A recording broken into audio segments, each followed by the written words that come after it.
the basic foundation therapy. I would invite our chairpersons, Dr. Rajesh Thakur from Jamshedpur and Dr. Mrityunjay Kumar Singh from Gaya, to please come and take your seats.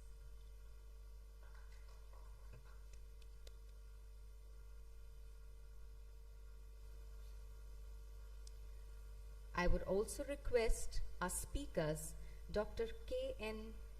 Padihari from Bhubaneswar, Dr. Pramod Kumar Sinha from Gaya, and Dr. Ram Kumar from Jamshedpur to kindly come up on stage.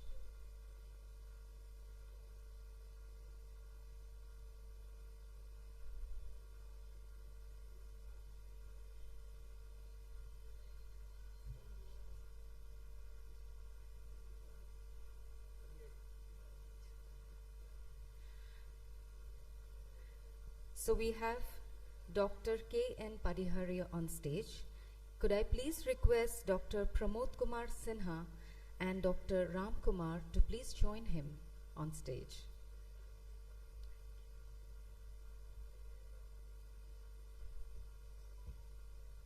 Good morning and welcome to all of you. I would request the chairpersons to kindly begin the session now.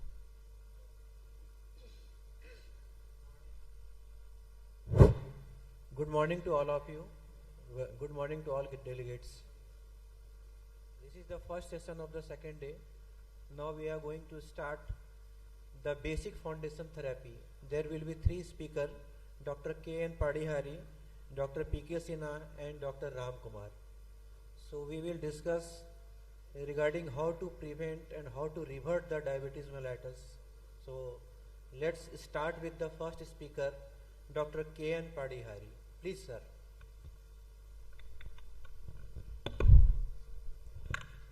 Respected chairperson, my co-speakers and delegates. Now, because the population is thin, so it is better to pass time with a light topic.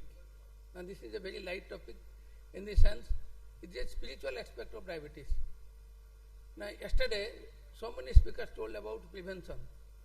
So many things, so many plans have been done throughout the world. But it is my speculation, as long as we have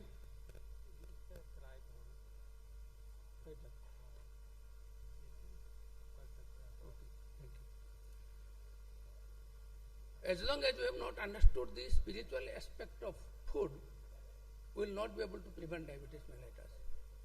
So this is what I am going to tell. Now, if you want to prevent, we have to understand the spiritual aspect of food. Basically, diabetes is a disease related to food intake, our food habit. So that is to be changed, and that is to be seen from a spiritual angle. Now, all these things that diabetes is increasing for last 20 years, we are listening to this. I do not know when we will be listening. I don't know whether it will in our lifetime. We will be able to listen that diabetes incidence has come down. When it will come down. So many steps are taken, and I don't think they will be helpful.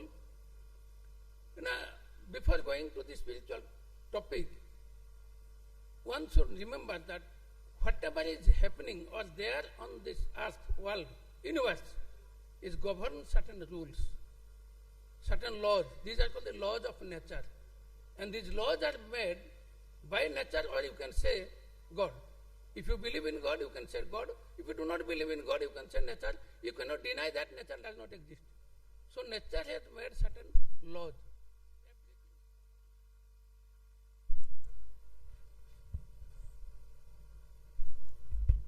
Everything is governed by these laws.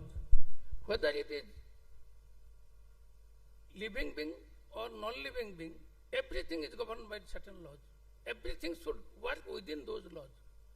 So, this is in reference to Taittiriya Upanishad, that nature has made these laws for the benefit of everybody. Because nature says everybody, a grass, a insect, a human being, a cow, everybody. So he has to take interest of everybody. So these laws are made for the benefit of everybody. So if the law is harming us, accept it. It is acceptable because ultimately it will be beneficial to us also. So these aspects we often do not consider. And suppose you violate the laws of nature, nature knows how to establish its own laws. It can demolish all the man-made laws and establish its own laws. Now, none of them, living beings or non-living beings, they violate the laws of nature. They live within the laws of nature. For example, hydrogen is behaved as hydrogen. It will never think of that I will behave as oxygen. Oxygen will behave as oxygen. It will never think that I will behave as oxygen. And when they combine, a new substance produce new properties they acquire. The water will not think that I will behave as oxygen or I will behave as hydrogen. So it works within its own laws. That is the properties. What you say, that is the properties within that properties. A cow is living within its laws. He knows its limitation, what it has to do, what it has not to do. But only the human being, he violates the laws of nature. What happened?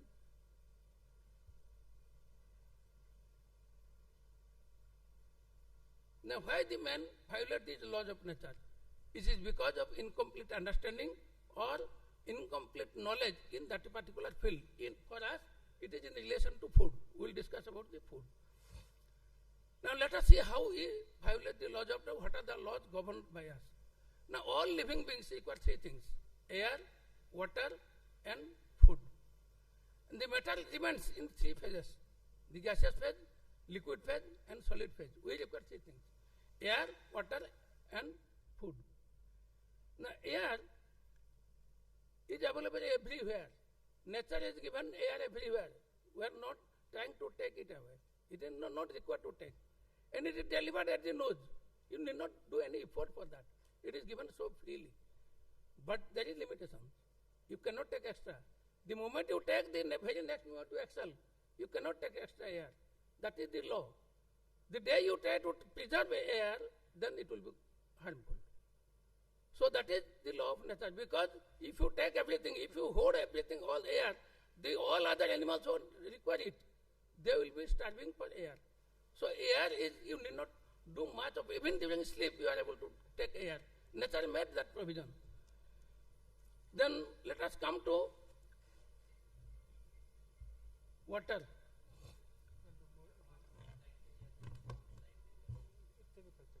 Okay.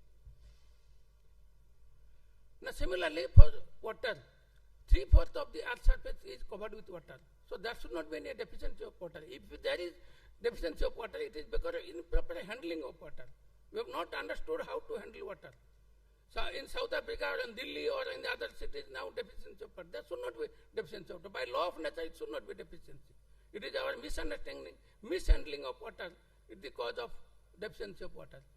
So it is not related to diabetes. That's to complete how the nature take care of. Again, like air, you cannot take extra. The moment you take more, the very moment it will be excreted in the urine. You cannot take extra because it's so much essential for everybody. And only thing, the difference between the two, water will not come automatically to you. Like air is coming automatically to you, water will not come automatically to you. You have to work for it. You have to go to the water, collect water, purify whatever it is, and you have to drink water. It will not go automatically. That means some amount of effort must be made to get water. Now,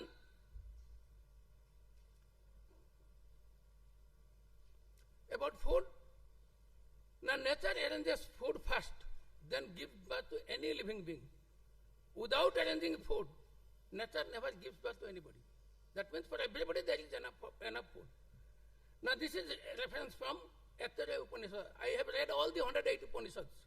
I have read the Vedas, and I have read Bible, and I have read also Quran. This summary what I am going to tell today. So this Upanishad says that without arranging food, nature does not give birth to any living being. Let us see some of the examples. Now, for example, in an embryo, the male zygote, female zygote, they join, form an embryo, male spermatozoa and ovum, zygote. Zygote develops. The first part, it is cytoplasm, and the other part, it is syncytoplasm. It is syncytoplasm which is going to develop the placenta, and that grows very fast because it is to arrange food. So if the cytotrophoblast will grow, the fetus will grow, there is no food, it will die, the meaningless creation, meaningless process. So nature grows the cytotrophoblast faster than that of the cytotrophoblast. This is the law of nature. So food first. Similarly, you look to the germination of a seed. When a seed is germinating, there is already food in it in the cotyledons. It utilizes this food till it is able to produce its own food. So nature is given that. And similarly, if you see the evolution, the plant kingdom came first, then the animal kingdom. Because the whole of the animal kingdom is dependent on plant kingdom for food.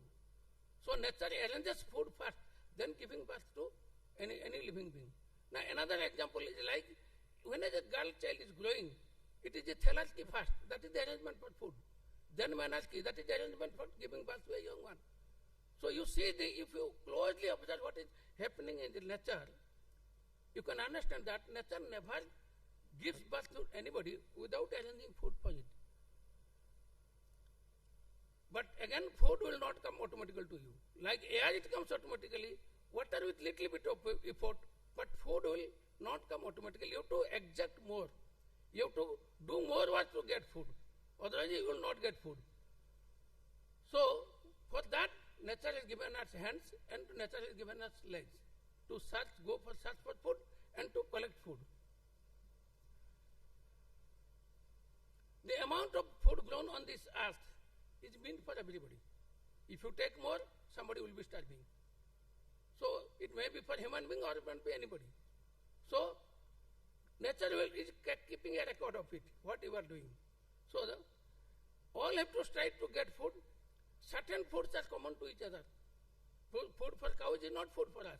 Food for an insect is not food for us. Don't bother about that. But certain food that overlap. Suppose the fruits, the animals can take, the birds can take, and a human being can take. Now there comes the rule. That is the rule of how to take food that we are going to discuss. So this all should work to get food. And in view of nature, all living beings are equal. It is the responsibility to see that all will survive. That is the nature's principle. Now we are supposed to help the nature because we are intelligent animal. We are at the top of our creation. So being at the top, suppose you are a leader, he is supposed to take care of all the juniors. So we are like that. In the creation, we are at the top. So we are supposed to take care of all the juniors. That is all the other animals and insects, birds. We should think about them also. That we are not doing.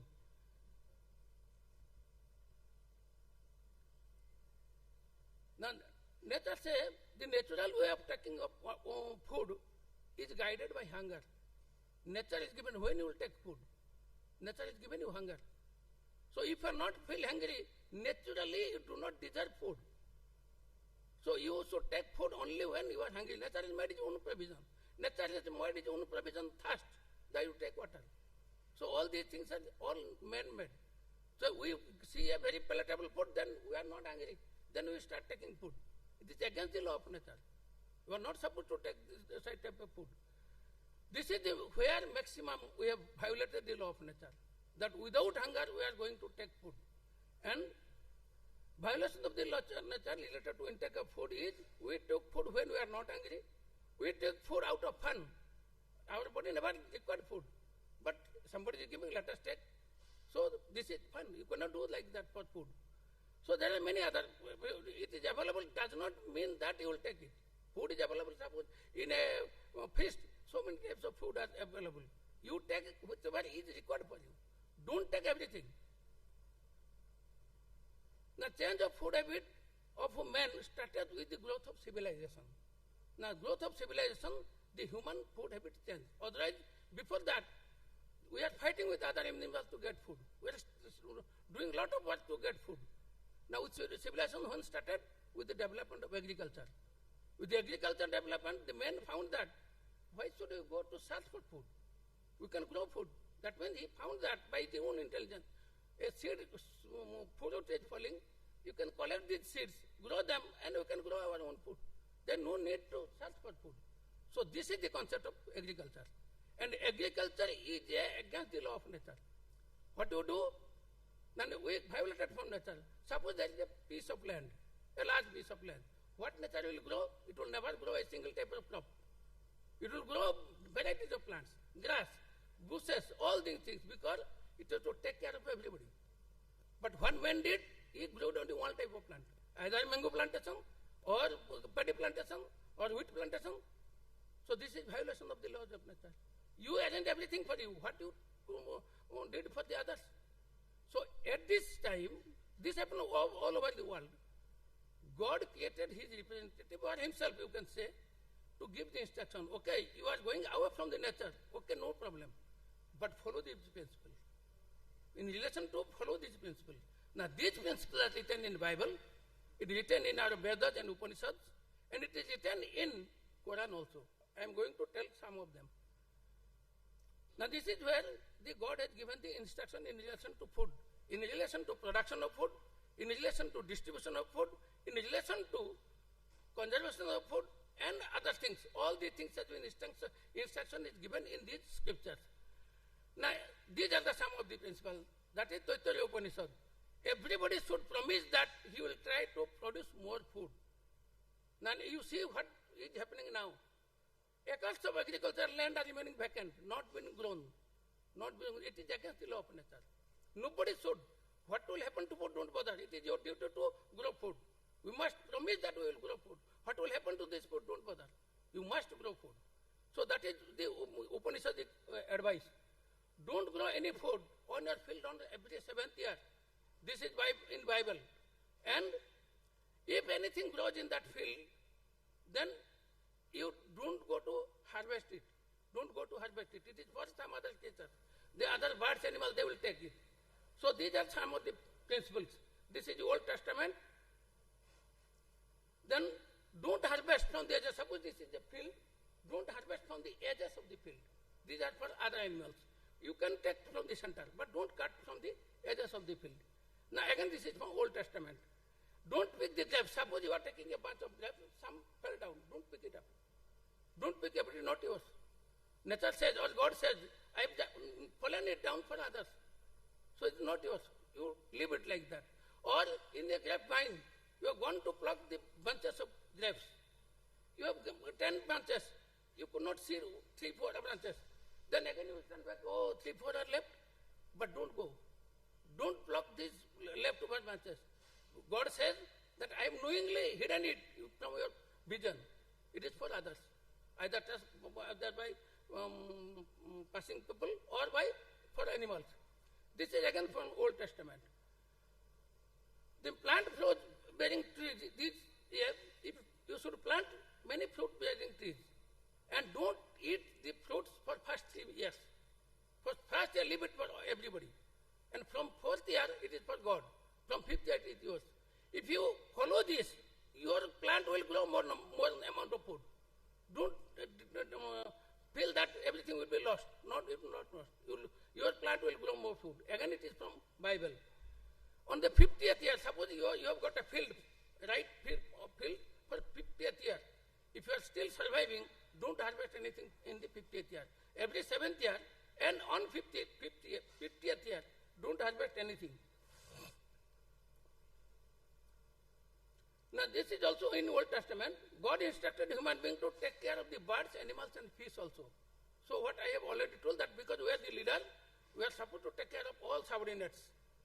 And men should divide the, suppose I give some amount of food, I am going to distribute this food. It's into divide into 7 parts. He should spend 2 parts for Deva and Agni, that is Jagya, for Jagya.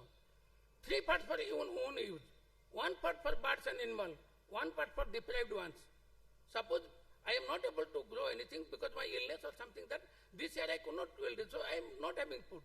Give that 1 part which is there, you give it to me. Now this is from Brihadaranyaka Upanishad. Then take only that how much food sharing. The question of food sharing comes now. Food growth, then food sharing. What will do? Take only that much of food is required for you. That much which is required for you. If you are not working, take less. If you are more working, take more. That is the science also says that.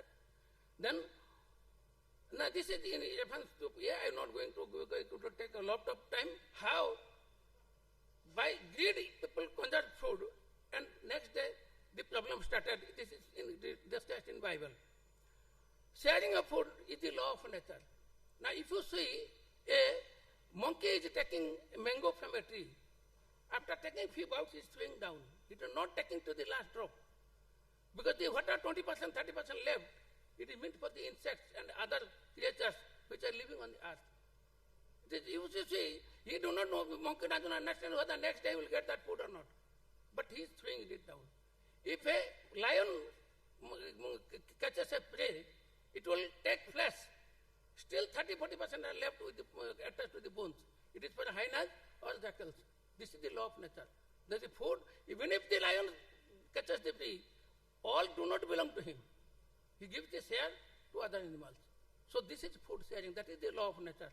Now all of you know the food sharing, Draupadi and Sri Krishna. That is, you know in one of our it is described, a group of rishis came to take some food from Draupadi. They were in the forest, all of you seen in the Mahabharata episode. And at the same time, Sri Krishna said, you give me some food. Draupadi, nothing, I do not have any food. Nothing is there. Then, yes, it is there. You go and see your pot, cooking pot, you see, it is there. He found only 1 grain of food. All of you seen in the Mahabharata episode. Then Sri Krishna said, you are hiding it. You are hiding from me. It is there and you are hiding. You see what is the importance of this. What is the importance of single grain of food? You must give importance to every single grain of food. So, these are the very distribution described in our scriptures. Now, similarly, Krishna, Sudama, all of you know how this was sharing of food. The wife of Guru gave him a food packet, and it was with Sudama. They went to forest, and at night it ran. One got up into one tree, another into what the food remained with Sudama. They could not get down. And Sudama started eating, and he ate everything. When they returned back in the morning, then the Guru Patni, that is the wife of the Guru, asked, how did you live? Now we went to 2 trees. Then how you share the food? Now I have taken all the food. Then here you have done a great mistake. If you could not give, you had no right to take that his share of food. You could have kept like that. It was given for 2 persons. You could have taken your share, but if you could not give his share, you should have kept like that. You have no right to take his share. This is food sharing. So all these things are just story. Remember, we do not try to understand what is the meaning of it. So, now similarly, on every 3rd year's production, this is from Bible, 1/10 of the produce should be given to orphans, foreigners, widows, and priests. That is another, how to distribute food. Now, hoarding grains for sale at a higher price. Suppose I have hoarded so many grains, and in the time of need, I will sell it at a higher price. It is considered a grievance offense. Don't do that. If you have got, sell at the recommended price. Don't sell at higher price. We all do that. So, now time is going to end. So these are the other things. There are many other references from Quran also. What are that here? Then what to eat?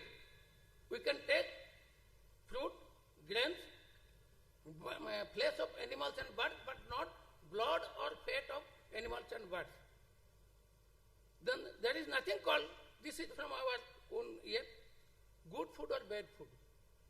That is, ahare bhalamanda nahi jasthana jamantamade Uriya Bhagavat. Every food is good. Nowadays we are blaming food. We are taking California almond. We are taking sunflower oil. We are taking so many, this is good, this is nothing doing. Nothing doing. Our father were taking this so old food. Their father were taking the old food. They have survived 90 years, 80 years without going to hospital at all. So why to blame food? Do you think mistake with food or the food intaker? So where approach to food is wrong. Food is not at fault. So whatever is grown in that particular area, that is the food. What decides this growth of food? It is geographical factors. That is rain, quality of soil, sunshine, all this decide what type of food will be grown. Who are you to decide that this is good or bad? Nature has given this food. You take, your body will accommodate. Sir, time is up. So, all the time only in life-saving situation you can take unrecommended food also you can take. Now this is another how much you should take. You should take about 50% stomach full, 25% water, 20% completely empty throughout the day. 20% of the stomach should be empty throughout the day. This is from Yogachodamani Upanishad and Sandilya Upanishad. Now eating more than required is against the God's instruction. This is from Quran. So other guidelines given in Quran, never eat at a timing of food, at late night.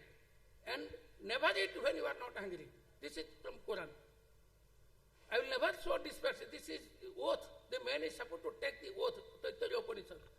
I will never show disrespect to food. I will not disobey the rules related to food consumption. I will not waste food. Now this oath we are supposed to take while in relation to food. Now the violation of all these laws of nature, you can now imagine how often we are violating the law of nature in relation to food. And that is the outcome. Nature keeps record of it. And outcome is diabetes mellitus. So if we are going to prevent diabetes mellitus, our spiritual knowledge worldwide, every scripture have written how men should deal with food. If you follow that, diabetes can be prevented. Thank you. Thank you, sir. Thank you very much for giving your excellent talk on the spiritual way of understanding the food. Any questions from the audience? One or two questions?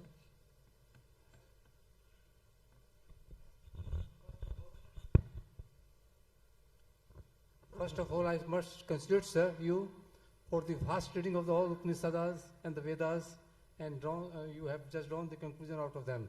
It's a very honest work, and it must be appreciated by all of us. Thank you, sir.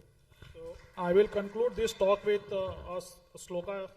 Suddham sumadhuram snigdham udarard vibarjitam bhujyate sursham pritya mita harimam vidu. Means natural and easy to digest food should be eaten to fill the half of the stomach. Eating thus with pleasure and leaving the other half of the stomach empty is called mitahara or moderate or balanced food. So thank you, sir. Thank you for your talk. Now the next speaker is Dr. Pramod Kumar Sinha. He is head of department in medicine department ANMCH Gaya, and he will talk on exercise, how much and when. It is very important topic. So sir, please, the stage is yours.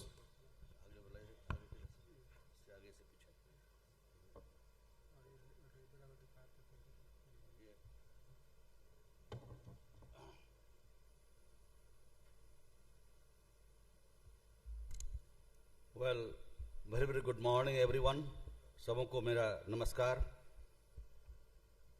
After a very high voltage talk on a spirituality of food, now we turn our sight to the next important aspect of lifestyle modification, that is exercise.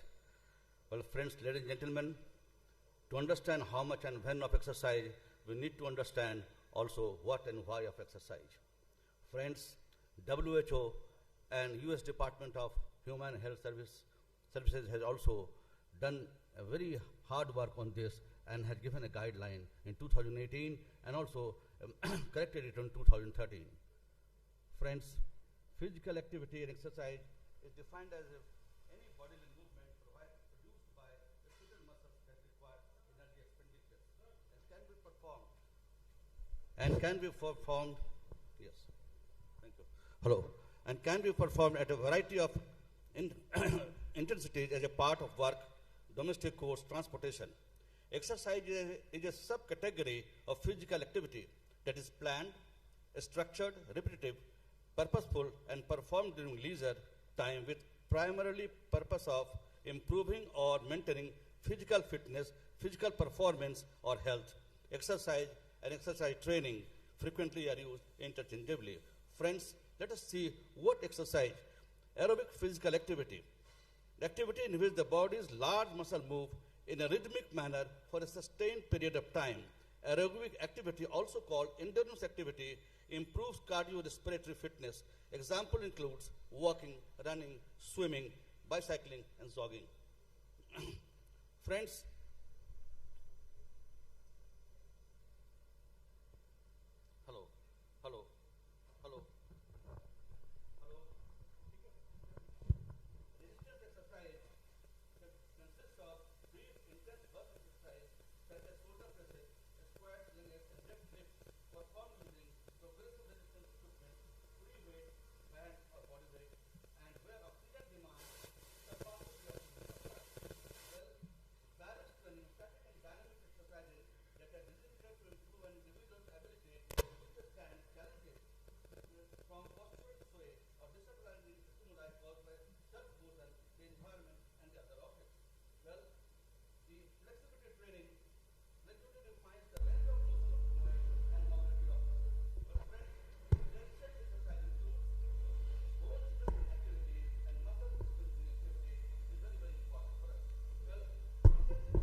and less than 6 times the intensity of rest.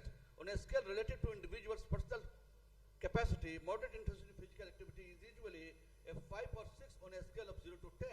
Friends, your heart will beat faster and you will breathe harder than normal, but you will still able to talk. Consider as a medium or moderate amount of effort. The vigorous intensity on an absolute scale, well, it refers to physical activity that is performed at 6 or more minutes. On a scale relative to an individual personal capacity, vigorous intensity physical activity is usually 7 to or 8 on a scale of 10. Friends, ladies and gentlemen, your body will probably get warm and begin to sweat. You won't be able to talk much without getting out of breath. That defines the vigorous intensity physical activity. To get it objectively, maximum moderate exercise intensity will gain 50 to 50% to about 70% of your maximum heart rate.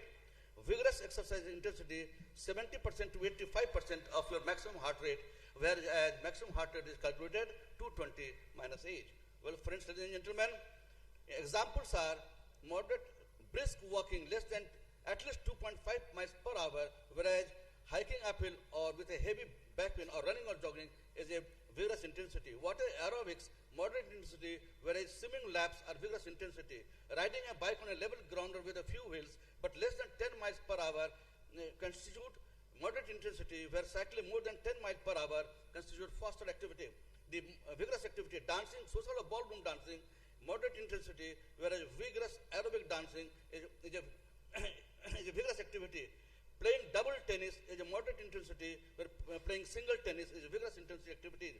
Pushing a lawn mower is a moderate intensity, where working in a yard work as a continuous digging or hoeing is a vigorous intensity work.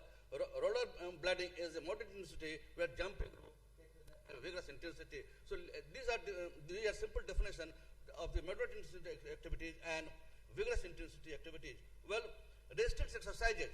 Examples are lifting weights, using resistance bands, doing sit-ups, push-ups or pull-ups, and completing weighted squats, and these are also low intensity and high intensity. Multi-component physical activity, especially in older person, important for a multi-component physical activity program could include walking, lifting weights, and incorporates balance training. Multi-component physical activity is important to improve physical function and decrease the risk of falls or injury from a fall, especially in older person. These activities can be done at home or in a structured group settings. Many studies in intervention combine all types of exercises. Examples of balance training can include walking backwards or sideways or standing on one foot while doing an upper body muscle strengthening activity, such as biceps curls. Dancing also combines aerobic and balancing components, and these multi-component physical activity are especially important for older persons. Well, friends, but then why we need exercise? Well, friends, regular physical activity is a known protective factor for the prevention and management of non-communicable diseases such as cardiovascular diseases, type 2 diabetes, breast and colon cancer. Also has benefits for mental health and delays the onset of dementia. Also contributes to the maintenance of health, weight, and general well-being. Promotes bone and joint health, increase muscle mass and strength, and balance training of course, improves the mobility and balance by enhancing the neuromuscular control system. Well, friends, then the basic question is, how much exercise should we do? Well, dear friends, children and adolescents, children and adolescents should do at least 60 minutes a day of moderate to vigorous intensity physical activity spread across the week, and most of this physical activity should be aerobic. Well, friends, or at least three days a week, vigorous intensity aerobic activities as well as those that strengthen muscle and bones should be incorporated.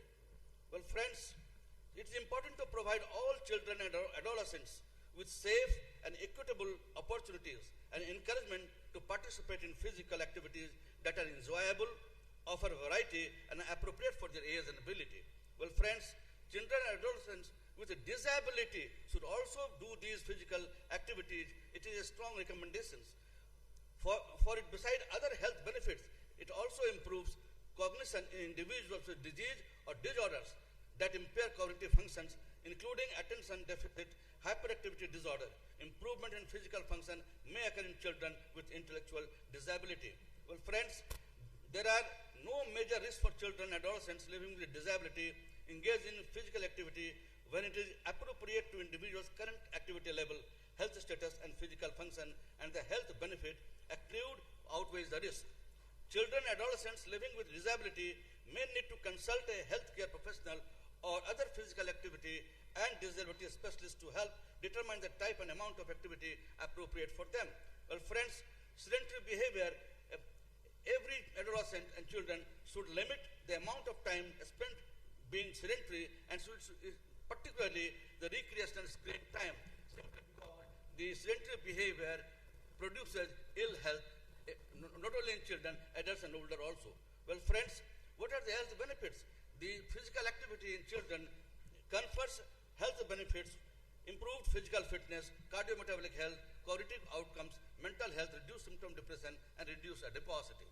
Well, friends, adults between 18 to 64 years, for substantial health benefit, adults should do at least 150 to 300 minutes of moderate intensity physical activity, or at least 75 to 150 minutes of vigorous intensity aerobic physical activity, or friends, an equivalent combination throughout the week. It should be spread on the week. So if per day 150 by 5, so 30 minutes per day for 5 days in a week, and likewise.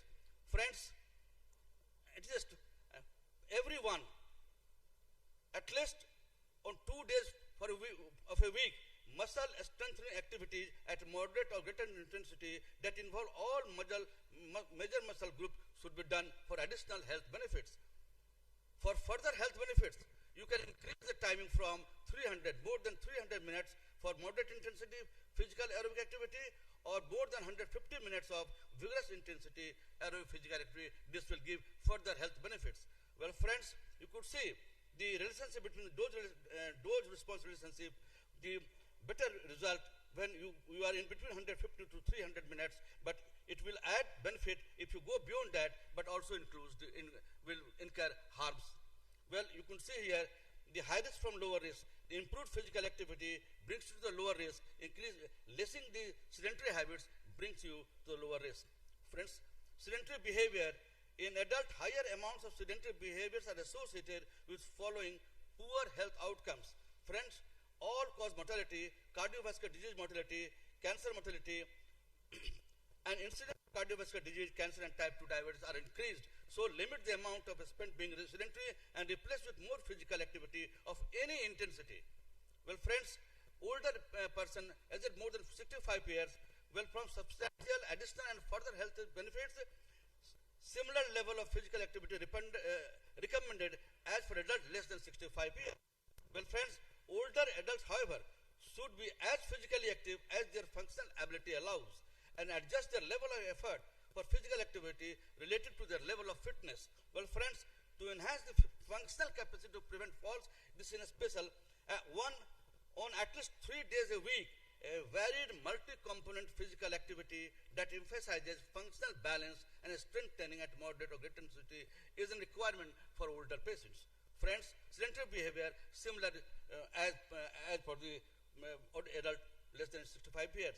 So physical activity confers health benefits in adults, improve all-cause mortality, cardiovascular disease mortality, incidence hypertension, incidence site-specific cancer, incidence type 2 diabetes, improved mental health, cognitive health, and in older patients especially, physical activity helps prevent fall and falls-related injuries and declines in bone health and functional injury. So especially important for older patients.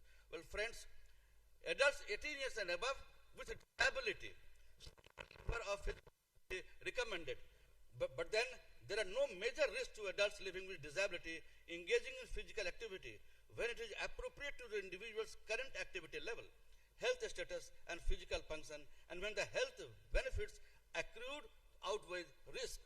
Adults living with disability may need to consult, however, a healthcare professional or other physical activity disability specialist to help determine the type and amount of activity appropriate for them. Well, friends, pregnant and postpartum women, maternal and fetal health benefits are conferred. What are those?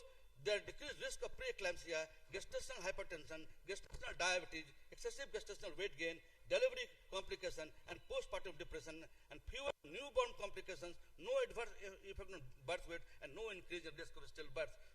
ladies and gentlemen, it is recommended that all pregnant and postpartum women without contraindication should undertake regular physical activity throughout pregnancy and postpartum.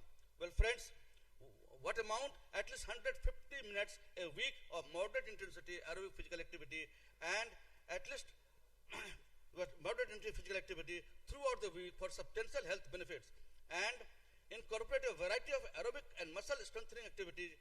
Adding gentle stretching may also be beneficial. Strong recommendations. Well, friends, women who before pregnancy habitually engaged in vigorous intensity aerobic activity or who were physically active can continue these activities during pregnancy and during the postpartum period. Pelvic floor muscle training may be performed on a daily basis to reduce the risk of urinary incontinence. Well, friends, additional safety consideration, however, for pregnant women when undertaking physical activities are: avoid physical activity during excessive heat, especially with high humidity. Stay dehydrated by drinking water before and during and after physical activity. Avoid participating in activities which involve physical contacts. Well, friends, avoid activities in supine position after the first trimester of pregnancy. Well, friends, when considering athletic competition or exercising significantly above the recommended guideline, pregnant women should seek supervision from a specialist healthcare provider. Well, friends, pregnant women should be informed by their healthcare provider for the danger signals, alerting them as to when to stop or to limit physical activity, and consult a qualified healthcare provider immediately should they occur. Of course, return to physical activity gradually and after delivery, and in consultation with a healthcare provider in the case of delivery by cesarean sections. Well, friends, sedentary habits in pregnant and postpartum women, this should also be limited and should be replaced by with physical activity of any intensity, even the lightest one. Well, friends, adults and older adults with chronic conditions. Well, health benefits for adults and older adults living with the following chronic conditions. For cancer survivors, physical activity improves all-cause mortality, cancer-specific mortality, and risk of cancer recurrence or secondary primary cancer. For people living with hypertension, physical activity improves cardiovascular disease mortality, disease progression, physical function, health-related quality of life. For people living with type 2 diabetes, physical activity reduces rates of mortality from cardiovascular disease and indicates disease progression. And for people living with HIV, physical activity can improve physical fitness, mental health, reduce symptoms from anxiety and depression, and does not adversely affect the disease progression or body composition. Well, friends, all adults and older adults with above chronic condition should undertake regular physical activity. For substantial health benefits, similar to 150 to 300 minutes of moderate intensity per week, or at least 75 to 150 minutes vigorous intensity exercise per week. And for additional benefit, muscle strengthening activities, or more than 300 minutes of moderate physical, or more than 150 minutes of vigorous intensity physical activity, and well, should, as already said, always limit the sedentary time, because to help reduce the detrimental effect of high levels of sedentary behavior on health, adults and older adults with chronic condition should aim to do more than the recommended levels of moderate to vigorous intensity physical activity. Well, friends, beside all these, there are few good practice statements for all, everyone. Doing some physical activity is better than doing none. That is the best thing. If the individual not meeting the respective recommendations, doing some physical activity will benefit their health. And everyone should start by doing a small amounts of physical activity and gradually increase the frequency, intensity, and duration over time. Well, friends, the second important question, when to do it? Well, friends, morning workout around 7 p.m., especially on empty stomach, have an edge. Why? Burns fat better and helps reduce weight as one have higher levels of cortisol, a growth hormone, in the AM hours, which makes it easier to burn fat. Well, working out first thing in the morning can quickly become second nature, lead to better mental health and productivity throughout the day, since exercise is great for reducing stress. Well, friends, finding from one study reported that those who did morning workouts were more likely to have increased physical activity the rest of the day. This can be of great advantage to promote sustained physical activity, and reduce sedentary time. Friends, about a moderate intensity aerobic exercise at 7 a.m. resulted in the most beneficial response in BP and improved overall sleep quality. Exercise completed at the 7 a time point evoked a greater help in nocturnal BP. And instead, more than spent in deep sleep, less time spent in REM and sleep, shorter SOL, and had a decreased number of awakenings following the onset of sleep. Well, friend, you can see the graphs showing better effect on the blood pressure if you do the exercise in the morning, and better effect on the sleep pattern if you do exercise in the morning.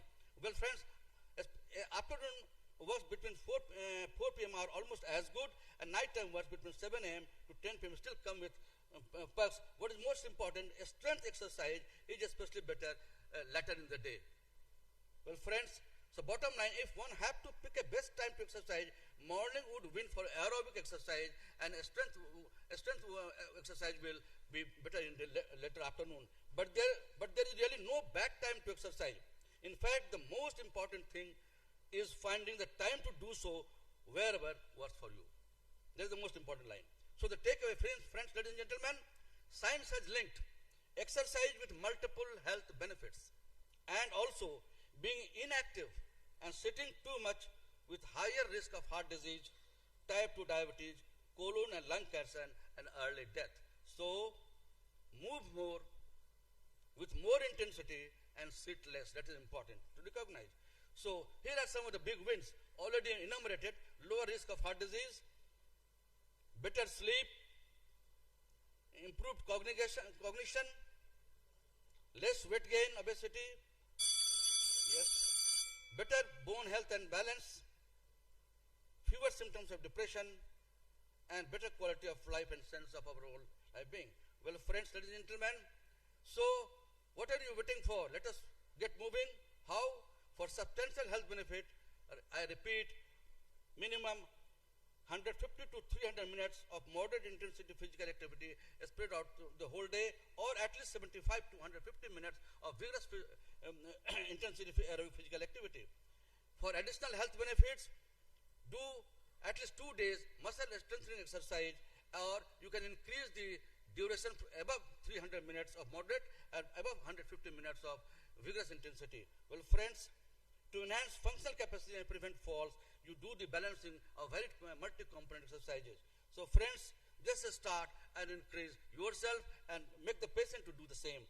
But then remember, with these, you not only you increase the level of exercise, but limit the sedentary time, replace with normal physical activity, even of lower intensity. Well, friends, thank you very much for giving me a patient hearing. Thank you much, sir. Thanks a lot for giving excellent talk on the role of exercise in diabetes mellitus. I think we must include physical exercise as a daily routine in a part of our life. Any queries from audience, one or two? Yes, sir. I must thank Dr. P. Krishna to you for the vast knowledge you have imparted to us for the exercise. One query only. I am a diabetic patient since last 40 years. When I started morning exercises in the beginning, it was good enough. But after going to Ahmedabad, when I started the morning doing, there was increment of, say, 60 mg% compared to the morning fasting while I returned from the morning walking. And then I started the walking after the food. There was a decrement of the, much decrement of the blood sugar level. It came to 60 milligrams and below in the afternoon and at night hours. Explain, please.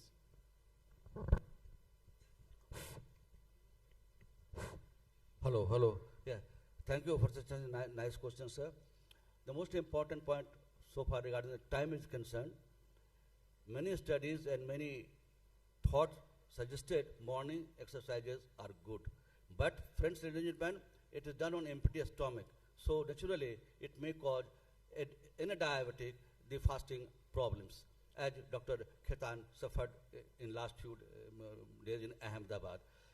Taking exercises in latter half, after 11 or that, you already have got food in your stomach, so you can do more exercise, you can do muscle strengthening and more aerobic exercises.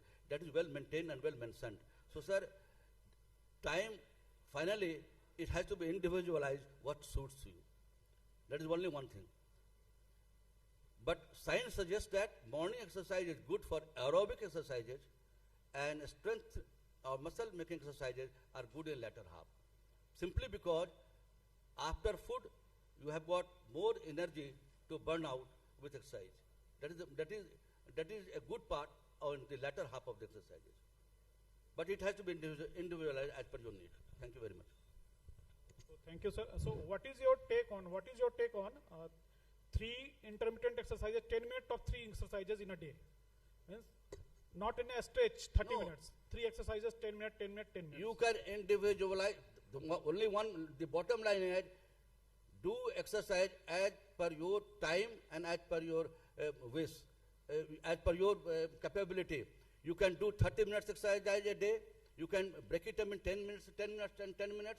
You can do 5 days in a week. You can do all the 7 days in a week. What is most important? You do the exercise. That is the most bottom line. You must do the exercise and at least complete 150 minutes minimum in a week of vigorous exercise and 300 minutes. Try to complete 300 minutes for a moderate exercise. So do exercise. That is the most important. Time, amount, all do exercise. That is the most important. Physical exercise. Thank you, sir. So, sir, I have one query. Excellent deliberation, Dr. P.K. Sinha, sir. It was a very useful session. I have only a query that exercise after meal, although it is not recommended for cardiac patient, but for a diabetic without a cardiovascular disease, if it is done, it can improve postprandial hyperglycemia. That is what I mean by individualization. Mrityunjay, just I want to add something, that sometimes for social reasons, you have to change the timing. Particularly our women, they do not get time to do exercise in the morning. They have to prepare breakfast, they have to prepare their children, and they have to prepare for the worship. So by that time it is 11 o'clock. So 11 o'clock. So that is why I recommend that can take up the exercise in the evening. Excellent talk, sir, as usual. My simple query is that exercise do benefits the patient. What is the pathophysiology behind it? What is the pathophysiology behind it? How it helps the patient? It helps the patient. What is the pathophysiology behind it? Sir, you all know the exercise increases your heart rate, increases your respiratory rate, increases your oxygen utilization in the aerobic manner. It burns fat, it corrects dyslipidemia, it corrects your... we are getting late, so organizers have told us to move on. So, thank you. We can discuss it later on. Thank you. So, the third speaker is Dr. Ram Kumar, who is known to this audience, and he is a well-known physician at Jamshedpur, and he will talk on the transition from glucocentric to adipocentric approach. So, Dr. Ram Kumar, please.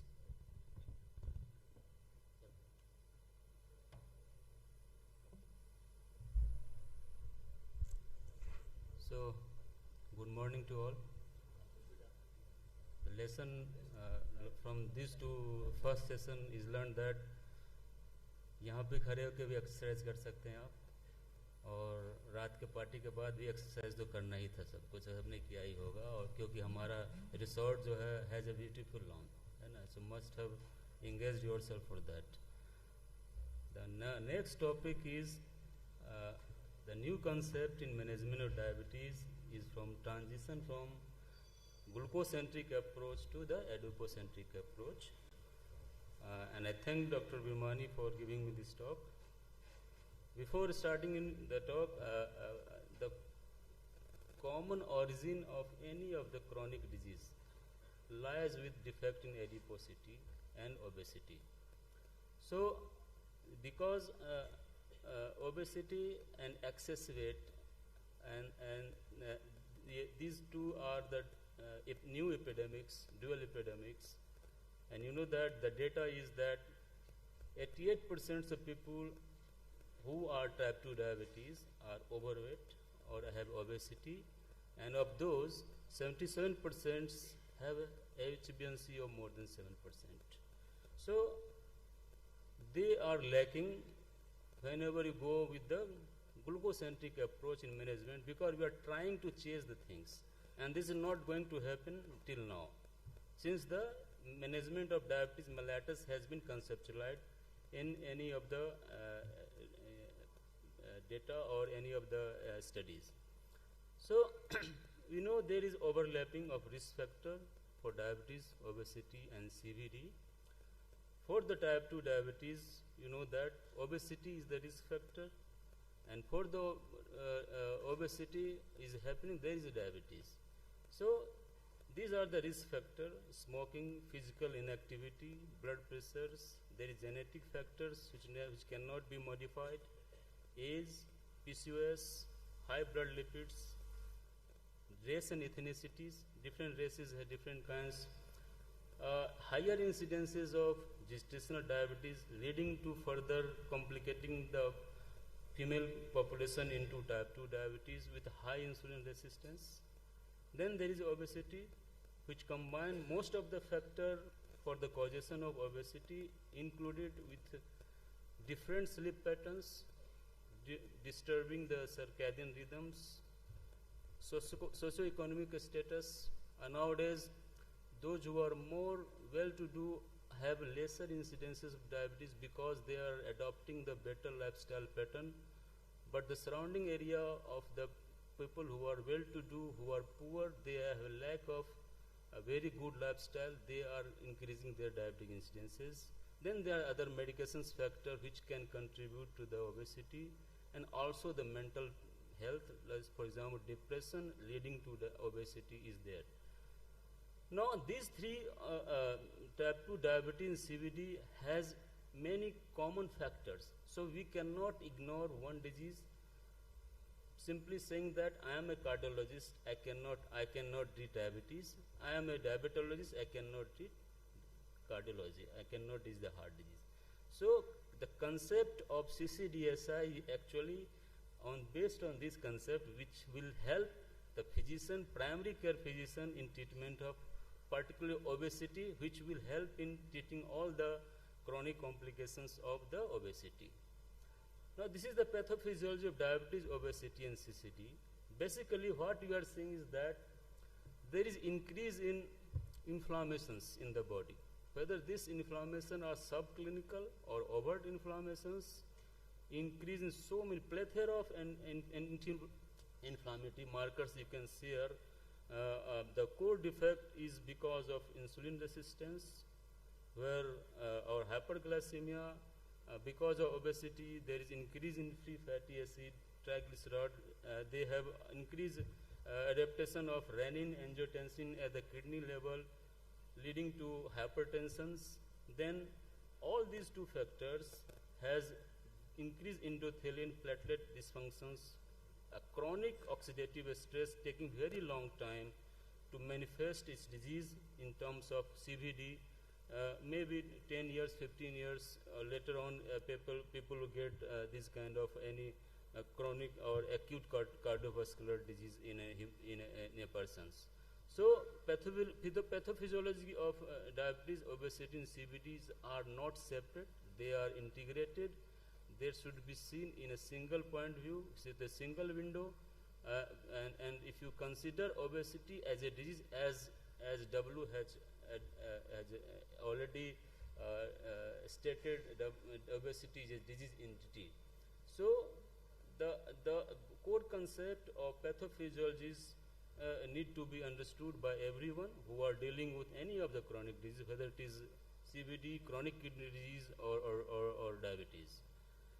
So these three entities provide the prothrombotic states and compromising the myocardium and the vasculatures. Now come to this slide. Obesity, diabetes, CVD, this is the unholy trinity. You know that 88% people with diabetes are living with overweight obesities, and 31% people with obesities are living with type 2 diabetes. 32% people with type 2 diabetes have CVD, 50% death related to type 2 diabetes are due to CV disease, and 29% of people with coronary artery disease had diabetes. At the other hand, two-thirds of death related to high BMI are due to CV disease, and more than 80% people who are CAD are living with overweight or obesities. So this is a very integrated, a very complex. You cannot separate other things, diabetes from the obesity or obesity from the obesity. So we have to take, when you start a diabetes or primary care clinic, you must focus on these three entities altogether to specify the problem with the patients, and then you can be able to achieve the outcome in a good and better way. And now come to the cost factor. With every increase in BMI, there is a huge burden to the cost. Maybe the cost may be multifactorial. These are the direct cost expenditure depending on the BMI from 25 to more than 40. So I will not go in detail, but this is one of the pictures which are very much suggestive that what are you dealing with and why we want to treat the diabetes, why we want to treat the obesities. So obesity is a complex regulatory system, is necessary for the obesity to maintain. It is not only excess accumulation of calories in the body. There are multi factors. Imbalances with energy intake expenditure will ultimately have large effect on body weight. They are the central controllers of appetite, which increases and which decreases the appetite based upon the psychological and cultural factors, hormonal factors like leptin, insulin, and cortisol, metabolites, glucose, ketones, gut peptides, CCK, ghrelin, PYY, and neural efferents are there. So these are the very multiple factors which can contribute, and these factors regulate the system, because there even small imbalances can increase the weight on a body and leads to obesities. Now we have multifactorial pathology of diabetes and obesities. Genetic and epigenetic factors along with unhealthy lifestyle play a significant role in the development of both obesities and type 2 diabetes.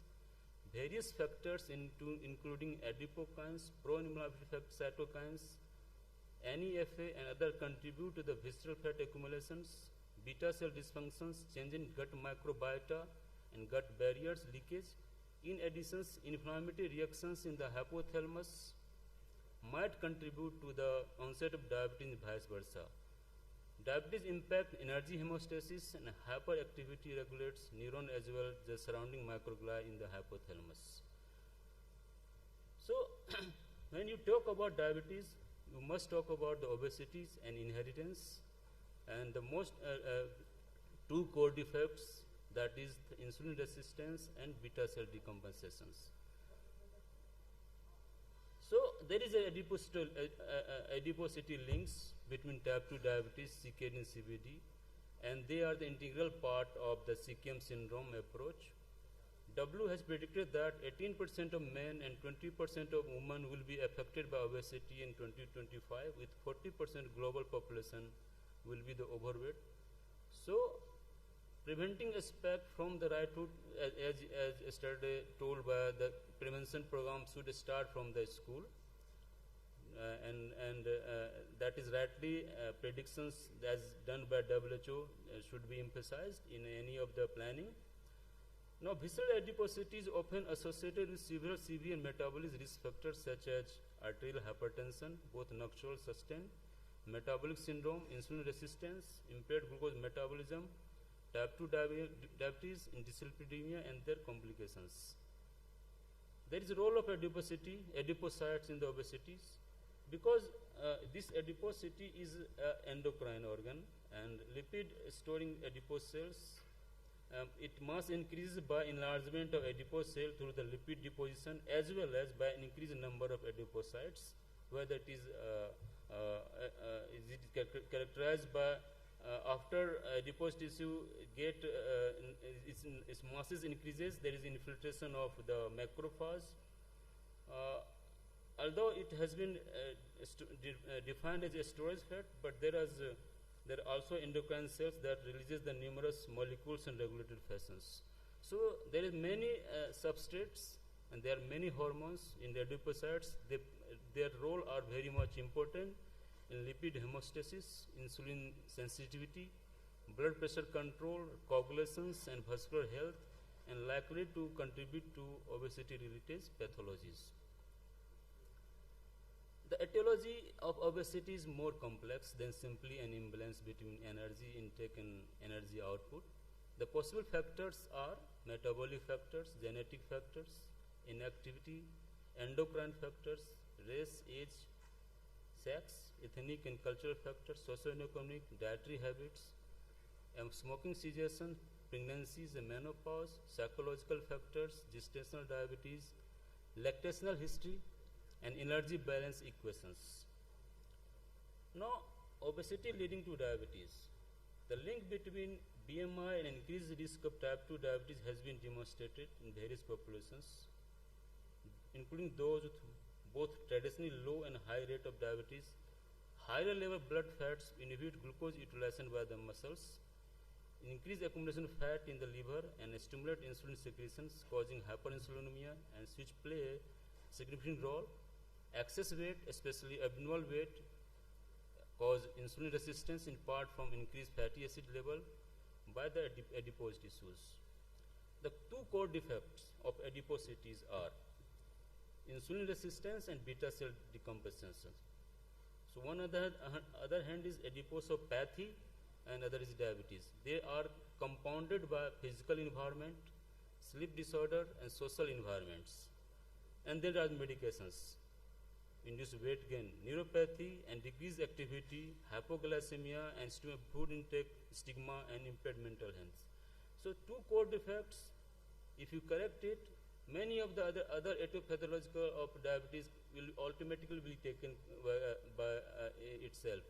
So we always try to improvise the two core defects. Although we know the many factors etiology of diabetes, but core idea is to take the insulin resistant and take care of the beta cell decompensations. Now, regarding the disease continuum, 0 is the time where a person get a type 2 diabetes, but before that, the insulin resistance developed much, at least 6 years, 4 to 6 years before the development of diabetes. What is happening here? You can see here there is 2 hour post-glucose rise, no impact on fasting, little bit insulin insensitivity is there, and beta cell functions are intact. After few years, what you say, there is a stage of beta cell compensations, where you say this is the stage of pre-diabetes. There is increased insulin secretions by beta cells, but the fasting sugar is normal, and there is some decline in insulin sensitivities, and beta cell functions get improved by increasing the number of insulin. But when a person get diabetes, there is a beta cell failure. What you see, the 2 hour post-load glucose, fasting glucose level increases, but the insulin sensitivity and beta cell functions is almostly compromised or it is lost. So you see that there is decline in the insulin secretions.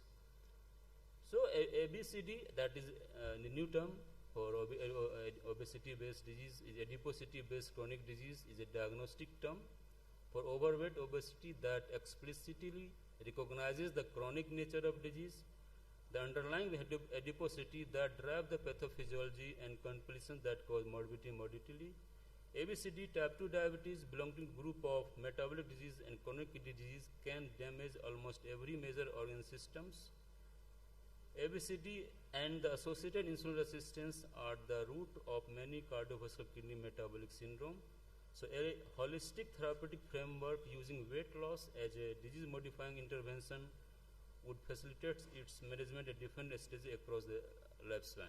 This weight loss management could be by the preventive measures, non-pharmacological methods or the pharmacological methods. So this is the, there is a adipose tissue, SAT, white adipose tissue is a uniquely plastic organ that can expand or shrink in response to calorie supply and demands. Its extension may occur by cellular hypertrophy and to very lesser extent by the hyperplasia. So there's two types of obesity we know, that is one is the hypertrophy and the hyperplasia. The enlarged visceral fat deposit is infiltrated by pro-inflammatory macrophage, and this process is accompanied by an altered secretions of adipocytokines, leading to chronic low-grade inflammations with both local and systemic adverse metabolic consequences. Pro-oxidative and pro-inflammatory mediators exacerbate the pathophysiological process involved in the atherosclerosis. So we should not ignore, we should take all the entity, obesity, type 2 diabetes, CVD together. This is the adipocytic vision of more common cardiometabolic renal complications happening here. We can see the pictures starting with the insulin resistance and ultimately leading to the neuroglucogenesis, dyslipidemia, hyperfiltrations, blood pressures, chronic nephropathy, chronic inflammation, thrombotic state, and lipotoxicities. This is a similar picture, better to understand that this is the Pandora jar 21st century, visceral adiposities. So all the focus now shifting to the obesity for the primary care, for prevention and treatment of any of the chronic cardiovascular or metabolic disease. What is the core of the evidence for the weight management? You know that, you know this slide, and we already have discussed many of the time that what is the benefit of the weight loss. More than 15% weight loss when achieved, we get the type 2 diabetes remissions. There are many of the studies have been done, but more than 15% weight loss is very much difficult to achieve. This is one of the look at outcomes. You know that outcomes was the action in health in diabetes to see the cardiovascular outcomes. But the benefit of intensive life intensification and the DSE was almost parallel, but the benefit was on the quality of life, type 2 diabetes remissions, obstructive sleep apnea, lipid parameters, triglyceride, depressions. So altogether it was taken as a positive impact of weight loss, either 5% or 15%, whether it was sustained or not sustained. So benefit was there in look ahead. So 10% weight loss and obesity had 21% lower risk of composite outcome within 1 year. So this is 1 year ahead data on the blood pressures, triglyceride, HDL and LDL. So with further percentage increase in the weight loss, you can see a differential beneficial results on the blood pressure, triglyceride, increase in HDL and decrease in the LDL. So loss of 5% weight in the year following diabetes diagnosis was associated with improvement in the risk factor and 48% lower hazard for CVD at the 10 years. Similar is the, you can see the greater weight loss is the greater improvement over health and complications. But for the diabetes remission to be considered, more than 15% weight loss is required. Similar to the finding with the direct trial, direct remission clinical trial, which shows that 46% patient intervention group achieved type 2 diabetes whenever they achieved a weight loss of more than 15 kg over the period of time. So greater weight loss led to greater proportion of patient with remissions. This is the 1 year and 2 year data versus the best practice care by the guidelines and the control. Now this is weight loss impact. They disrupt the pathophysiology, reverse or slow down the disease progressions, promote the glycemic control, impact the cardiometabolic risk factors, and prevent the diabetes complications. The impacting the weight of the diabetes. The idea is to impact, 1 minute I will take. So this is 2025 guidelines from the standard of care. Idea is the focus on the weight loss by the pharmacotherapy or the preventive lifestyle methods or the nutritional approach. Nutritional physical activity and behavioral therapy is there to maintain at least 5% weight loss. Recommend people type 2 diabetes. Intervention could be more than 16 sessions in 6 months, one of the example to go for that sessions, and to achieve a diet of 500 to 750 calories per day. When short-term nutrition intervention using a structured, very low calorie meals 800 to 1000 calories considered to be prescribed with the expert practitioners. The pharmacotherapies are there which can contribute the weight loss. Two important are GLP-1 receptor agonist and the SGLT2 inhibitors. How they promote the weight loss in the hypothalamus? They stimulate the PMC and CRT, and they inhibit the NPY and AGRRP, and that's why they have the favorable effects on the weight loss. Similarly, the SGLT2 inhibitors, they improve the calorie loss by anuric glucose excretions. So there is a balance between, overbalance is required between calorie loss and compensatory food intake to promote the weight loss. The metabolic surgeries are there which recommends to go if BMI is more than 30. It should be performed in high volume centers with interprofessional teams knowledgeable about and experience in the managing obesity, diabetes and gastrointestinal surgery. People being considered for metabolic surgery should be evaluated for comorbid psychological conditions and social and situational circumstances.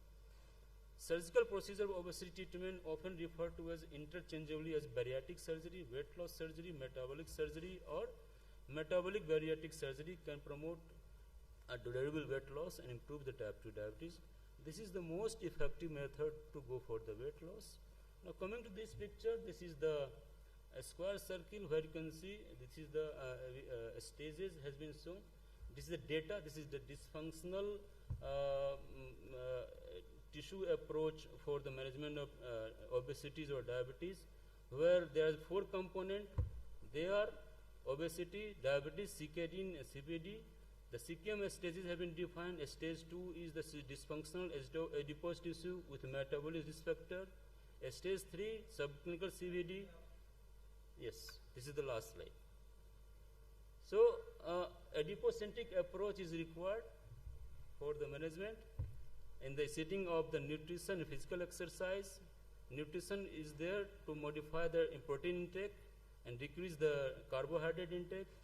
Both aerobic and resistant exercise and ABC setting, that is, you take care of HbA1c, blood pressure and cholesterol. So conclusion is that management of obesity, type 2 diabetes, CKM syndrome with a growing arsenal of treatment options. The pathophysiological and clinical concept of adipocentrism in managing obesity-related conditions should be a therapeutic strategy to reduce body weight, improve BP, lipids and glucose level. We have 2 drugs, GLP-1, SGLT2, who promote the weight loss as well take care of the BP and pre-diabetic condition also. In conclusion, an adipocentric approach aiming at treating early and intensively, especially the fat excess, rather than waiting for the dangerous adiposity-related CV and metabolic comorbidities to develop. So thank you. Thank you, Dr. Ram.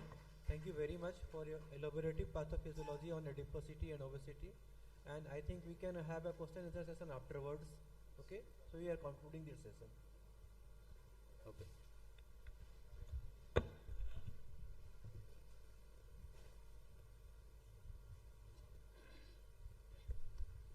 So we'll have a formal concluding of the session. I would request the chairpersons and the speakers to please assemble on the right-hand side of the stage, your left and my right, so that we can present mementos. Meanwhile, I would request the next session to please come. This is broadening the vision. I would request Dr. H.S. Paul of Jamshedpur and Dr. A.K. Paul of Jamshedpur to kindly take your seats as the chairpersons.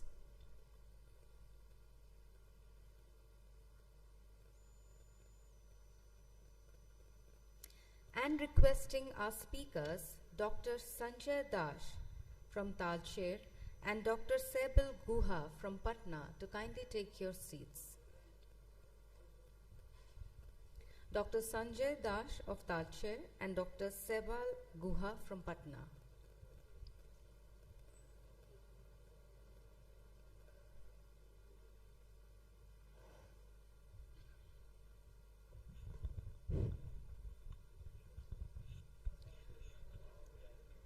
Ladies and gentlemen, doctors, this is just a small announcement for all the speakers and all you distinguished guests sitting here. Please let us try and maintain the time, because we would really like all of the participants or all of the delegates here to have an opportunity to have an interesting question and answer session as well. So, I mean, of course, apart from our doctors here, all the delegates, you are welcome to ask questions, and we have got some very interesting prizes for you. So please let us keep this interesting and interactive session, and if we maintain the timing, then I think we will be able to do it well. So, speakers, chairpersons, please. Good morning, friends. Welcome to the second session of the day. Hello, hello. Hello. Hello. Just now Dr. Ramkumar has shown that the control of glycemia to target level while treating type 2 diabetics is in Indian scenario is approximately 20% or so. 77% or more are not controlled to the target level, do not reach it. And in the same token, if you see the use of insulin in the Indian scenario, which is the most potent anti-hyperglycemic drug, is only 10%. And in Western scenario, this use of insulin is more than 30%. So there is better control. The point I want to make is that insulin is underutilized in Indian scenario. And there is a barrier. Sometimes physicians inertia, but mostly it is patients don't want it, maybe one or twice sometimes, and throughout life. And so how to overcome this, and what are the complexities associated with this insulin injection barrier? Dr. Sanjay Das from Talchet, a consultant physician, is going to tell us. So Dr. Sanjay, this is your time now. Thank you.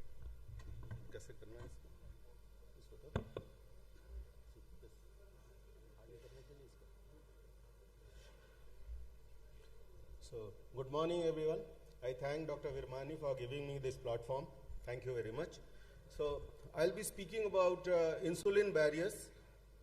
We all know that all of us, when we start insulin, there's a lot of barrier, mental barrier in our mind as well as patient. It's very difficult to convince a patient. First, we have to convince ourselves that yes, this patient requires insulin for his good glycemic control.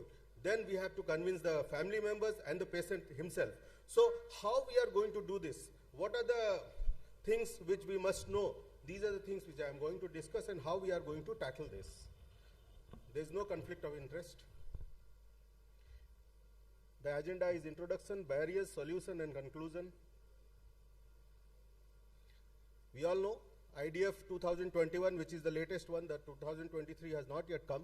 India has got the second highest number of adult diabetes in the world, and the prevalence rate is 11.25, and we are having more than 70 million diabetics. And unfortunately, it is also a fact that 50% are undiagnosed. That means we might be having more than that. And the ICMR India study has told that yes, now we are having more than 10 crores of diabetes. That is the latest one. And all this in a population that has relatively earlier type 2 diabetes, higher insulin resistance, as well as we have got low phenotype, bad phenotype for developing early comorbidities of diabetes. So why and when is insulin necessary for people with type 2 diabetes? You all know, by the time type 2 diabetes is diagnosed, it's already 10 years back. The beta cell functions have deteriorated, and 50% of the beta cells are already dead by the time we diagnose a case as type 2 diabetes. There is a loss of 24 to 65% of beta cell mass and a loss of 50 to 97% of their secretory capacity. But we all know that insulin is the most powerful and insulin remains a necessary, effective and safe treatment, and it reduces HbA1c by as much as 1.91. Why do we require good glycemic control? UKPDS and the follow-up has clearly told us that good glycemic control is required for inhibiting, prohibiting and delaying microvascular complications, and the follow-up has told that macrovascular complications also, the data is there, how much it does. So friends, improving glycemic control reduces risk of long-term complications. It is already proven and we all know. So where is the delay? Why we are delaying? This is a very controversial thing. Is ADA, ESD, AAC all have told when to start insulin, and this is one of the most important things we all must know. This protocol is for general protocol. This is for diabetic patients, but not all diabetic patients. It has to be individualized, and there is the crux. We think that if somebody has A1C 10, only then we will start. Or we think that if somebody is already on polypharmacy, already on 2, 3 or 4 OHs, then if it is not controlled, then we have to start. And this, what I am saying, is about office practice. Indoor practice, ICU, we all know that we have to start insulin. But office practice, when insulin is to be given, there is a big dilemma amongst the healthcare providers. What we do? We start with lifestyle modification, then 1 OAD, then increase the dose, then OAD up titration, then add more OADs, then basal insulin. In the net result, what happens? Microvascular complications set in. What is actually required? This is what is required. Aggressive treatment. Why aggressive treatment is required? Because if you do it, need of the hour is to reach HbA1c goal as soon as possible to prevent comorbidities. But unfortunately, what we are doing, we are increasing the dose one by one, as you can see. If you are increasing the number of pills till 2 pills, there is a little bit of improvement in his A1C. But gradually, if you see the bar, gradually, if you are having 4 OADs, different OAD class, there is no improvement. And gradually, you will find there is deterioration. If you are giving 4 OADs, the A1C gradually goes down. When you give insulin, and when you are going to give insulin, please see, after 20 years. At 20 years, we are going to give this. This is the one, if you can see, why it's not working? This is the one, the 4th one. At 20 years of diabetes, there is equal number of patients who are on non-insulin treatment and insulin treatment. Yeah, I think the pointer requires to be changed. Okay. Oh, sorry. Yeah. So, here. Yeah, please. So, what I have told so far is, majority of us, the healthcare providers, we prefer to start insulin only after 3 OADs. And 61% of practitioners in our country start insulin only when 3 OADs have not worked well, and despite proper counseling to the healthcare providers as well as the patients, 36% of doctors are experiencing clinical inertia to initiate insulin therapy in about 20 to 50%. So this clinical inertia is very important for us, and we must know what is clinical inertia. The concept of clinical inertia is actually, it is defined as failure of healthcare providers to initiate or increase the therapy for improvement of type 2 diabetes. Clinical inertia is at different levels of diabetes: primordial prevention, primary prevention, secondary prevention, and tertiary prevention. What are these things? Dr. Mohan has elucidated very well all these. This one is the one. Primordial prevention, when diabetes has not set in. That means 10 years before diagnosis of diabetes. What we are going to do? We have to, at the population level, we require to improve physical activity and obesity. My previous speakers have told elaborately about this.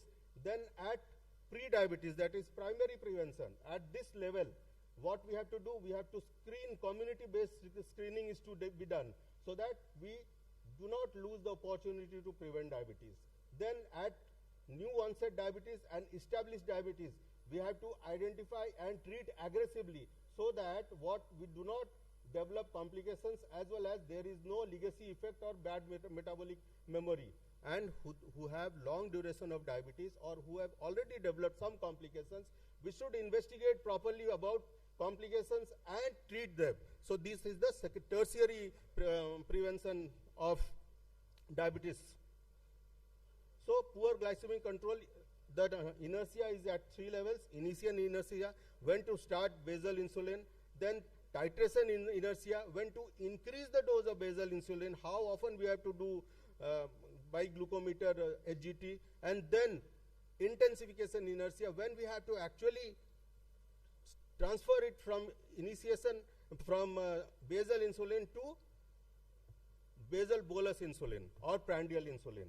These are the 3 steps of clinical inertia. So what are the barriers? The most important barrier of physician related and then patient related. The physician related, we all know the most important thing we are fearful of starting insulin is hypoglycemia. It has been shown by Khunti et al.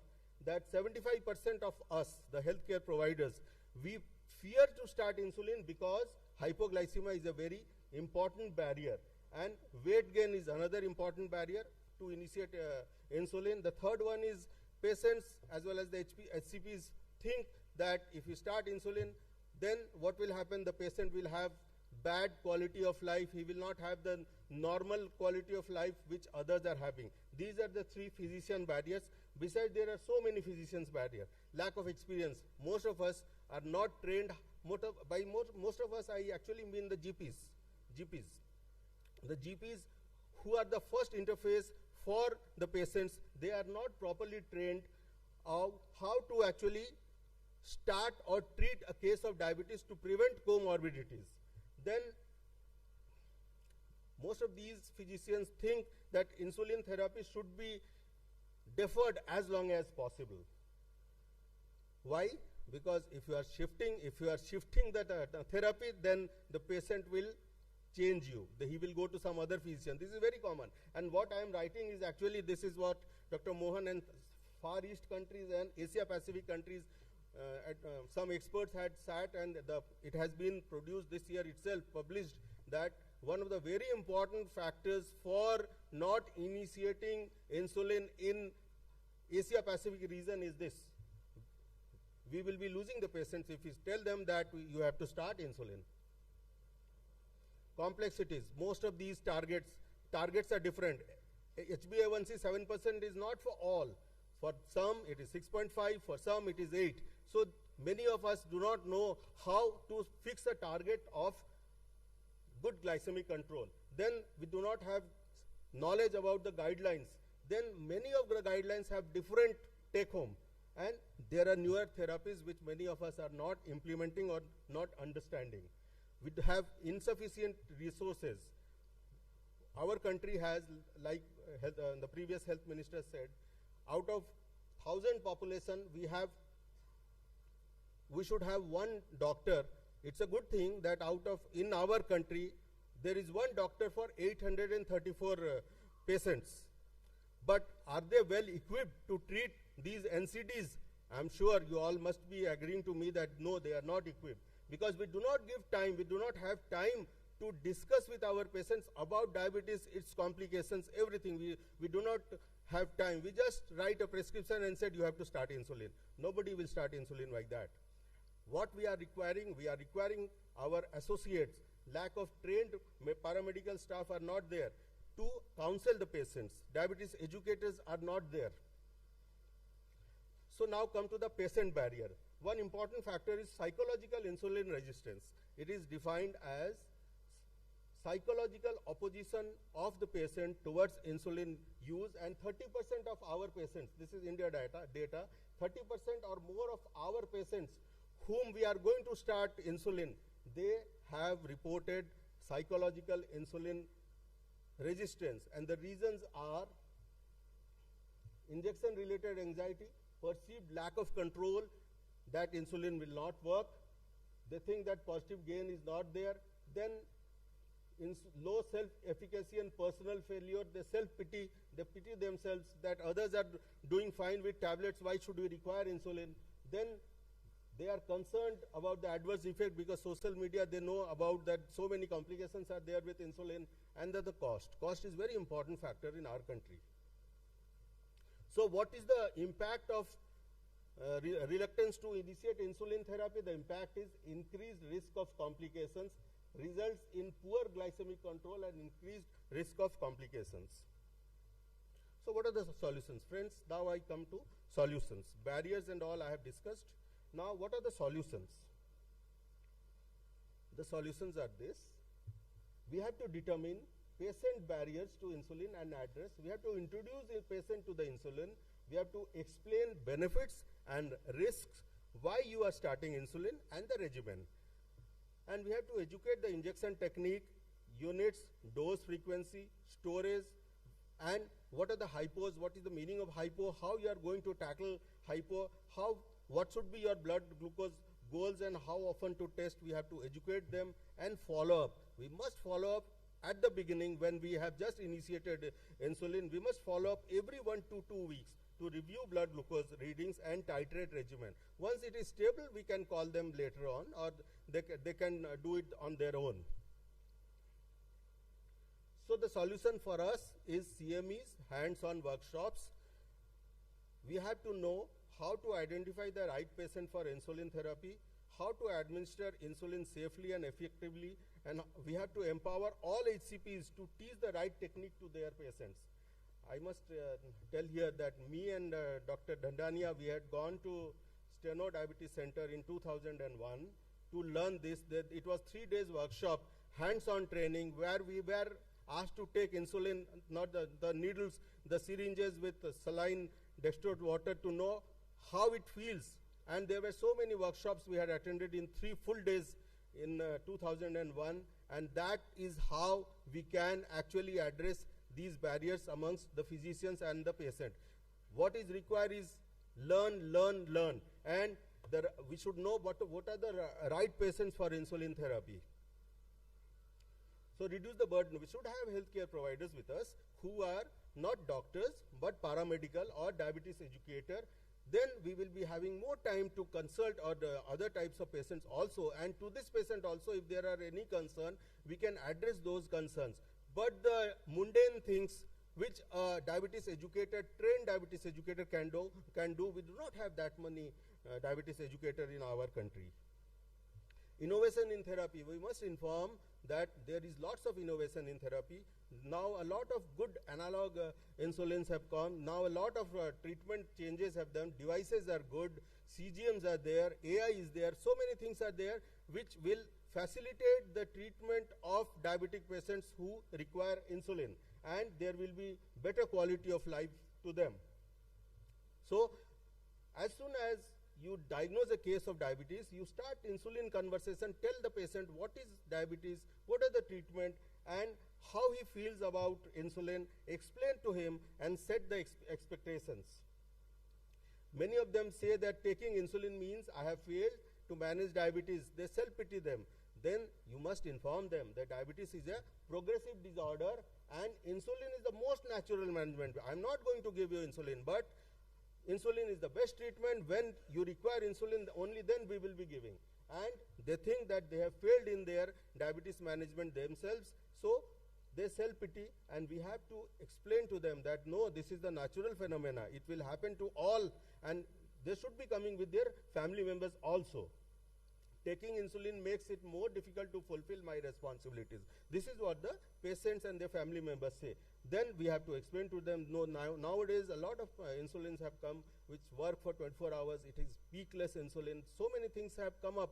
So we have to adopt the technology. We have to treat the patients holistically, informing them the good things about diabetes treatment and the bad things about the newer technology. They say that I'm afraid of injecting myself with needle. So this is what I was telling, which I learned along with Dr. Dhanania and a couple of other friends from South India, North India, Western India, how to do it, how to take it, how it feels. Hypoglycemia, I'll just put a slide for hypoglycemia because this is very important. And hypoglycemia is the primary barrier to insulinization throughout the world, including our country. Around 25% of individuals with type 2 diabetes undergoing insulin treatment, they have hypoglycemias. And if they fall, then there will be cognitive impairment, or fall, then they will be landing into a lot of problems.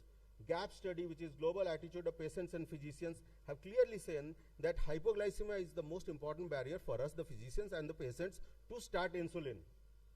And 75% of HCPs stated that risk of hypoglycemia was a barrier to them. So we have to explain the patient that what is hypoglycemia, how you are going to recognize that this is hypoglycemia, how you are going to treat. You should keep glucose packets or glucose tablets with you, and when you should take it, when you should go to your doctor that I'm having, these are the symptoms, are these hypoglycemia symptoms, we must inform them. If you inform them properly and if you give good insulins, newer insulins, there will be less hypoglycemia. Insulin causes weight gain. Newer insulins are there like Detamir and all, which causes less weight gain. Taking insulin means life will be less flexible. Newer insulins are there, which will not cause any problem to them. Activities also nowadays, you can do all your activities with peakless insulins. Overcome stigmas that this is, you should not self-pity. Lots of people are there. We should inform them. A lot of cricketer, Oriya actor, I know a Oriya actor who is very active. He's now an MLA also. So all of them are type 1 diabetes. I'm actually talking about type 2 diabetes, but they are on insulin throughout the life, and they have absolutely no change in their daily life. Lack of adherence after initiation and intensification, lack of adherence is very important. For that, we have to give long-acting insulin. And I must inform you that the two new weekly insulin, basal insulin, are under trial. One is Icodec insulin and the other one is BIF insulin. So, conclusion, friends, in summary, I will tell that barriers to insulinization in our country and throughout the world is physician-related factors like fear of hypoglycemia, weight gain, patient loss, patient-related factors like psychological resistance, injection anxiety, lack of control. How we are going to do it, overcome the barriers, physician education and training, reduce burden with healthcare team involvement, innovation with newer insulin, address psychological insulin resistance, effective patient conversation. You and your healthcare provider and your diabetes educator must talk to your patient as well as the family members about the diabetes and its complication and how you are going to smoothen the things for them. So, in conclusion, combat insulin inertia for better diabetes management. Education, collaboration and patient-centric approach are crucial, my dear friends. Thank you for a patient hearing. Dr. Sanjay Das, really you had a very brilliant talk, and I think you are now enriched with the subject. So let us have some interactions. You permit? Okay.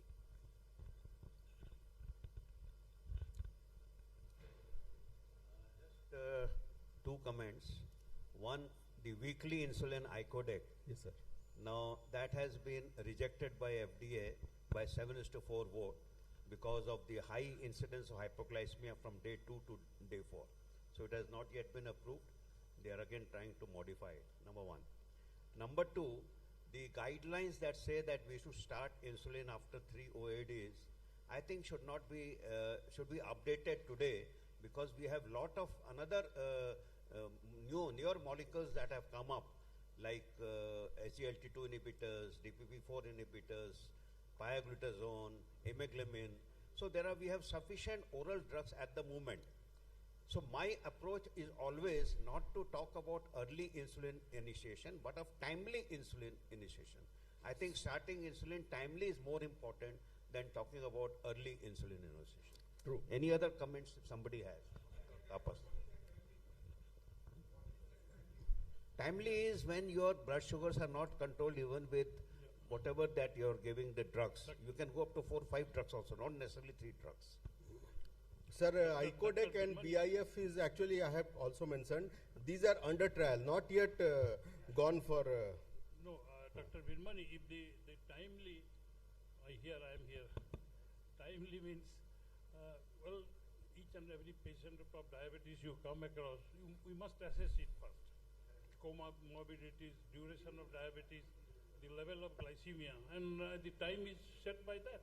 If patient is presenting with a fasting blood sugar of more than 300, more than 8 years duration, has some renal impairment or microalbuminuria or those things, that's the time. So, NAB diabetic, first time detected, maybe 6 months or a year or so, and younger age, and no comorbidities, you can wait for some times. That's what I think for my idea is for a mundane patient, not for a patient with a peculiar type of comorbidity, what is a timely initiation of insulin is you have to anticipate that the drug is going to fail. And then it is something like you put a 1 kg batkara on one taraju, and on another you try to put some to balance it. And you know that if you keep on putting these oral anti-diabetic drugs, they are not going to act. This is the time where you should be. So the best in the case scenario is if the patient is on oral anti-diabetic drug, 3 and glycosylated hemoglobin is more than 8.5, 8 to 8.5. You keep on adding any oral anti-diabetic drug, this patient is not going to be controlled, and this is high time when you should start with a basal insulin. This is called as a optimal initiation of insulin, timely initiation of insulin. Another patient is a patient who is catabolic with a very high blood sugar. There you have to initiate with the first go. Otherwise, you can wait. So this is timely initiation. It is not that early initiation. So that's very true. You pointed out the very correct thing. Dr. Rai, thank you. There are few situations like special situations, pregnancy, on anti-tubercular drugs, surgery. There is a competition to come down to the oral drugs. You know, in pregnancy now you are extrapolating metformin, acarbose, glibenclamide, and in many surgeons they operate without the help of physicians or the diabetologist to converting to the insulin. And even the anti-tubercular drugs, now the pulmonologists are exploring how we can go with the oral drugs instead of insulin. So I agree that there should not be very early initiation when there is a scope of extrapolating the 4th or 5th drug, but in a special situation, in a hyperglycemic situation, the physician barrier is more than that of the patient's those barrier. actual criteria is the yeah. You can't say today you take insulin. Yeah. You tell him, okay, I'll give you another 3 weeks. Yeah. Control your diet, do exercise. If you want, you might have to shift to it. So sensitization. Sensitization. Like semaglutide 3 to 7 to 14. You have to acquaint the patient. Thank you. Just one last comment. First of all, an excellent presentation. I'd just like to make a couple of comments here. First of all, when you're talking about a strategy to initiate insulin, I'll tell you one story here. I was working with Professor Andrew Bolton in Manchester, and one of his ways of saying was that when the patient was reluctant to have the insulin, just tell him, you have it for 1 month, at least for my sake. This was the way he tried to influence the patient. And that was known as motivation. So basically, after 1 month, when the patient came back for follow-up, the patient felt so well. He said, I'm absolutely fine with the insulin. I do not want to discontinue it. So that is one simple story. And the second one, regarding the diabetes educators, I'm actually part of a group in Calcutta known as the Diabetes Awareness and Day. And we have got around 1,500 type 1 diabetes patients and we have got a dedicated diabetes educator program, which is actually tied up with one of the local universities. And every year we churn out around 5 to 7 diabetes educators whom we try to get an employment in the different institutions. The problem is that the concept of diabetes educators is still not prevalent to that extent amongst the medical fraternity. So a lot of these people, these young girls who are trained up, they're looking out for jobs. And in this diabetes school that we are talking about, we have got around 1,500 type 1 diabetes patients, and where they're basically taught online. So this is an online school which takes place every month. And people from different parts of India, they join there, and they're taught, demonstrated, obviously, in a virtual way, how the insulin injection technique, how to deal with hypoglycemia. So I'm pretty sure this sort of a model can be implemented all across the country. True. Thank you. Thank you. Sir. Please Actually, diabetes. Please be specific in your questions instead of giving a long remark. Actually, type 2 diabetes is not a single disease. It is a heterogeneous group of diseases. And blood sugar control is only one parameter. It is a dynamic calculation of risks. Whatever you are going to give them, what will be the result? You calculate the risks individualized. It is the time of artificial intelligence. And if two patients are there with the same degree of dysglycemia, you have to give two treatment. Depending upon their BMI, depending on their genetic structure. Be specific on your question, sir. Allow me just one sentence. Yeah. Actually, whatever has been discussed now, these are there in the slides. I had to rush through, like indications where we should give and what sir is telling. Sir is actually talking about microvascular complications and macrovascular complications. Yeah. All these have been covered in my slides. Yeah. So we have to calculate the best treatment for that particular patient. So and despite good blood sugar control, we have to switch over to insulin or any other molecules. So we should be aware of this fact. The 1 month time I often do that, and usually the response comes, "आप हमको 1 महीना और छोड़ दीजिए, बाद में देखेंगे." These are the things happen practically. And what Dr. Panda was saying, the special situations, we have no option. We have to give insulin. And the timely insulin, I think it has been discussed in very minutely, and thank you all the participants. Thank you. The second speaker is, the role of Dr. Soibal Guha from Patna. He is speaking on role of patient education. I think this is corollary to what we have discussed, because it is for them to accept it or not, to make them knowledgeable, to make them aware of the pros and cons of the disease, and it's a chronic disease, as somebody said. It has complications coming one after another in years, and all these things, patients' education is very important, and we are, sorry to say, we are very much lacking in this system in our country.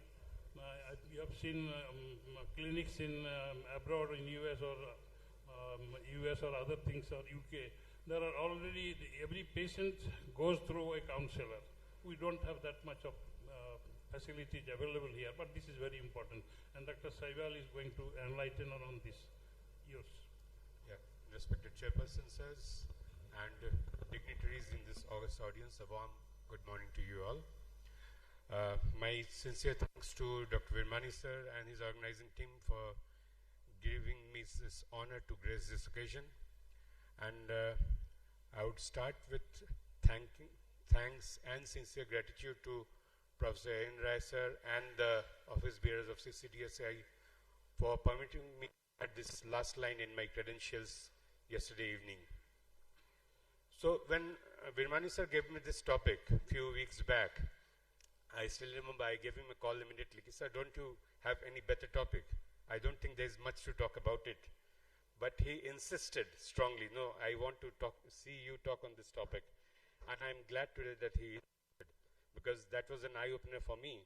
And I found this is one of those unsung topics in the medical science, which is so very important, but it's not talked about much. And there are various publications on this patient education on the net, but like any other topic, we must know what patient education is. Going by the WHO definition, it is a process that involves providing information and instruction to patients about their health, their medical condition, the various treatment options, and also self-care. The goal of patient education is simply to empower the patient, empower each individual to make informed decisions about their own health and to actively participate in their own care. When we talk of patient education, we can't miss these two terms also, health education and health literacy. Health education is a slightly broader. It's a combination of experiences designed to help communities improve their health by increasing their knowledge or influencing their attitudes. Health literacy is the cognitive and social skills which determine the motivation and ability of individuals to gain access to and understand and use information and maintain good health. So there are various publications defining health literacy and showing how important it is. Health literacy, if we see the demography of health literacy, it's quite synonymous to simple literacy as well as to prosperity of that country. And if we see where our country stands after 4 or 5 of the major prosperous countries, we are glad that this is something which is a boon of urbanization, a boon of increasing prosperity. Though since yesterday we have been discussing the bane of urbanization as far as diabetes and metabolic diseases is concerned, this is one factor where probably urbanization and increasing prosperity is gradually improving health literacy, and I hope it improves further. So why health literacy and why health education? Why do we need to talk about it? We have seen that basically means that the patient comprehends his disease better, comprehends the medical instructions, prescription levels, the various education materials, follows the treatment plans, and it helps him in getting an informed decision. He can talk effectively with his healthcare provider regarding his disease and ask more pertinent questions and seek clarifications. And in that process, he can actively participate in discussing about his health and necessary steps to manage them in cohesion with his healthcare provider. That also helps him adhere to his treatment, how to take the medication, when to take, recognize the side effects, avoiding the harmful interactions, and helps up with follow-up. He becomes more liable to follow up in his appointments, in the screenings, and the various preventive measures for him as well as for his family. And also, in that process, he also adopts various healthy behaviors such as balanced nutrition, regular physical activity, avoiding tobacco and excessive alcohol use, and that helps in reducing his other diseases as well. And he also becomes more compliant to the various preventive measures, more proactive for vaccinations, screenings, and regular checkups. So it gives an immense indirect as well. It helps him monitor his disease and manage the chronic conditions. And also he is better prepared to recognize the warning signs of emergency and respond accordingly and in time. That helps in reducing healthcare costs. And he is more adept at navigating the healthcare system using available resources, accessing the support services, and becomes more technologically savvy in that way, searching for patient portals, health apps, and telemedicine. And also, since he now understands his disease better, he is not ignorant about it, that gives him more confidence and his anxiety regarding his disease, and it empowers him to take control of his health. So where do we stand when we talk of patient education? The word dossier, from which doctor is derived, means to teach. So it becomes a teaching by a doctor, becomes a core area of his training, educating the patients and their family, as well as educating the communities. Preventive education becomes a core area, and that's why patient education should be an essential component of medical training, I believe. And what are the roles of a healthcare provider as far as concerned? His primary role is dissemination of information on time, provide clear, accurate, and relevant info about the diagnosis, the various treatment and the prognosis of the disease, the purpose of treatment, as well as the potential side effects and the outcomes of the various treatment modalities. Is the mic okay, or it's missing sometimes?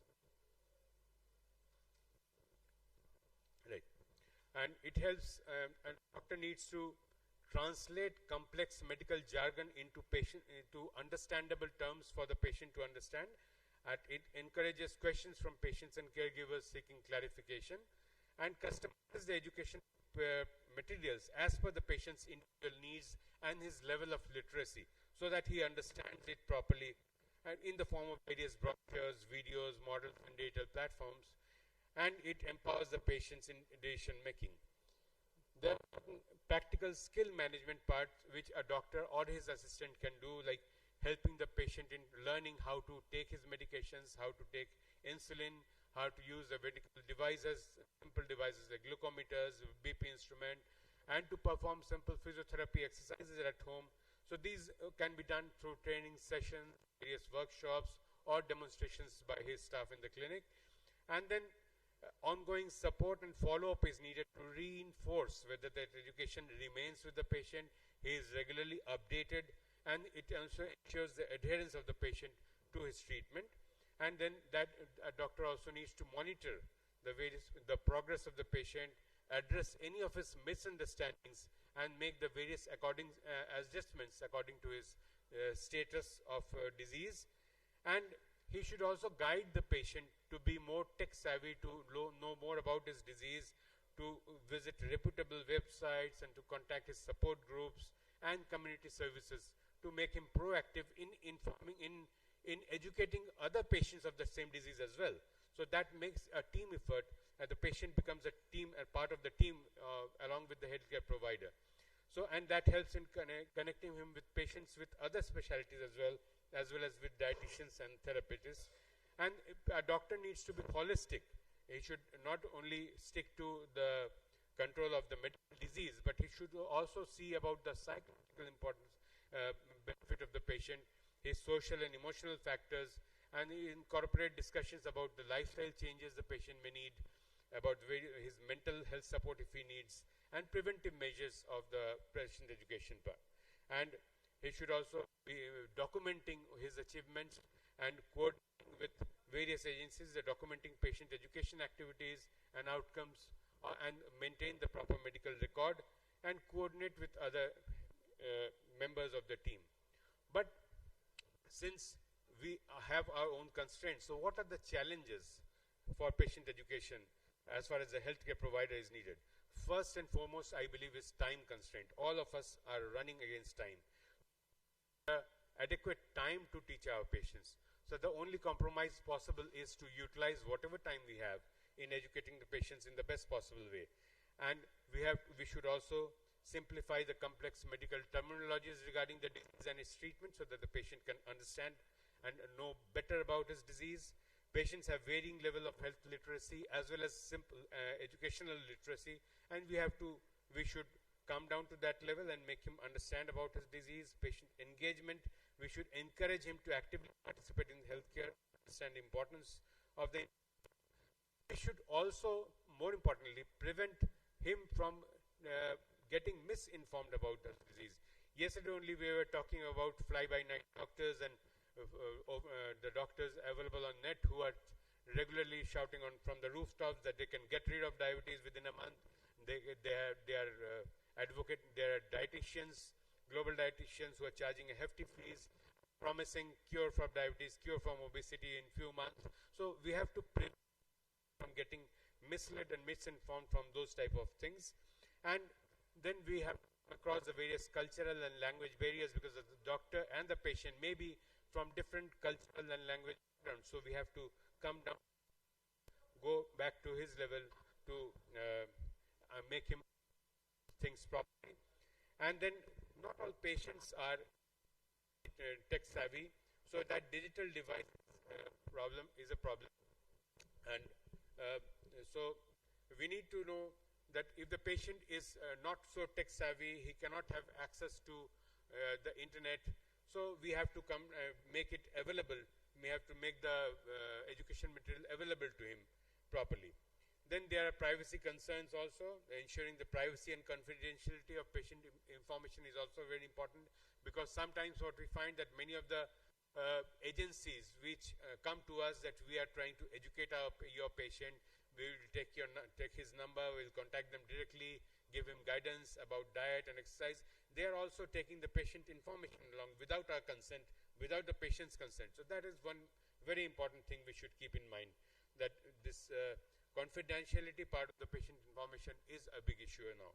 And we should be building the the patient and trust, especially when there's a widespread skepticism about our healthcare profession, and ensure that the patient follows up health information and adheres to his recommended treatments or lifestyle changes.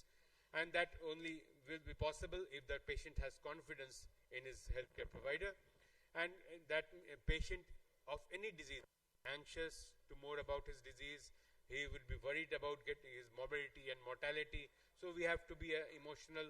We have to come across these emotional barriers, and we have to make him understand properly. And there are resource limitations, limited access to educational materials for many of the patients, especially those living in the rural areas. So we have to plan accordingly, and we have to keep abreast with the changing medical guidelines. Guidelines are changing daily, treatment patterns are changing daily, treatment recommendations are changing. So we have to keep abreast with that and change our recommendations to the patient accordingly. And again, most important part is communication skill. That is a very important part of a doctor. He has to gain the confidence of his patient. He has to communicate clearly in simple terms to make his patients understand what he wants to convey. And that is a thing, again, which is probably lacking in our medical curriculum these days, which should be inculcated. Now, just like a teacher and a taught relation in a school, some education is there to accept it. Same is the role of the patient here. All education is in vain if the patient is not receptive. And here comes the role of a patient. Patient has to actively participate in medical education by asking questions, expressing concerns, seeking clarification, and he has to be proactive in learning about the conditions, treatment plans, and various options of treatment available. And he has to adhere to the treatment regimens, take medicines as directed, and various lifestyles to be followed. And he has to keep track of his symptoms and side effects and any changes in his condition, and inform his healthcare provider at the earliest, so that this is two-way process keeps on working properly. And self-monitoring is an important part. Patient needs to be taught, and he has to be receptive for that. He has to keep a track of his disease, like tracking blood sugar levels, blood pressure, or weight, and especially for a chronic disease. And he has to utilize tools like healthcare apps or diaries, which can aid in maintaining a record. And he has to educate himself about the condition through reliable sources and understanding the importance of self-care and preventive measures, and empower himself to make informed decisions about their health in conjunction with his healthcare provider. The patients, just like us, also have their share of challenges. Most important is information overload, especially in these days of internet. He is over, but all trash information about his disease. He should be sensible enough to filter the relevant and reliable data of information available, and for that he has to look back to his healthcare providers and his caregivers to guide him accordingly. And disinformation is very important these days, especially on the internet. So that is one important aspect. We should always try to explain our patients right. He is prepared to receive misinformation through social network and react accordingly. Complexity of medical language, medical jargon has to be de-encrypted and explained to the patient in his own terms. Patient may credible sources of information, so we have to be a bridge in bringing that information to him. And patients who are not net savvy or who don't have access to that properly, especially in rural patients, we have to fill in this digital divide and give him literature or information about his disease accordingly in different format, so that he can utilize that. And there are a wide range of variation in the literacy level, in the intelligence level of the different patients, and we have to change our level accordingly to explaining the patient. And there are concerns about data and health information. There are bias information, commercial interests are there, cultural biases or incomplete data are there.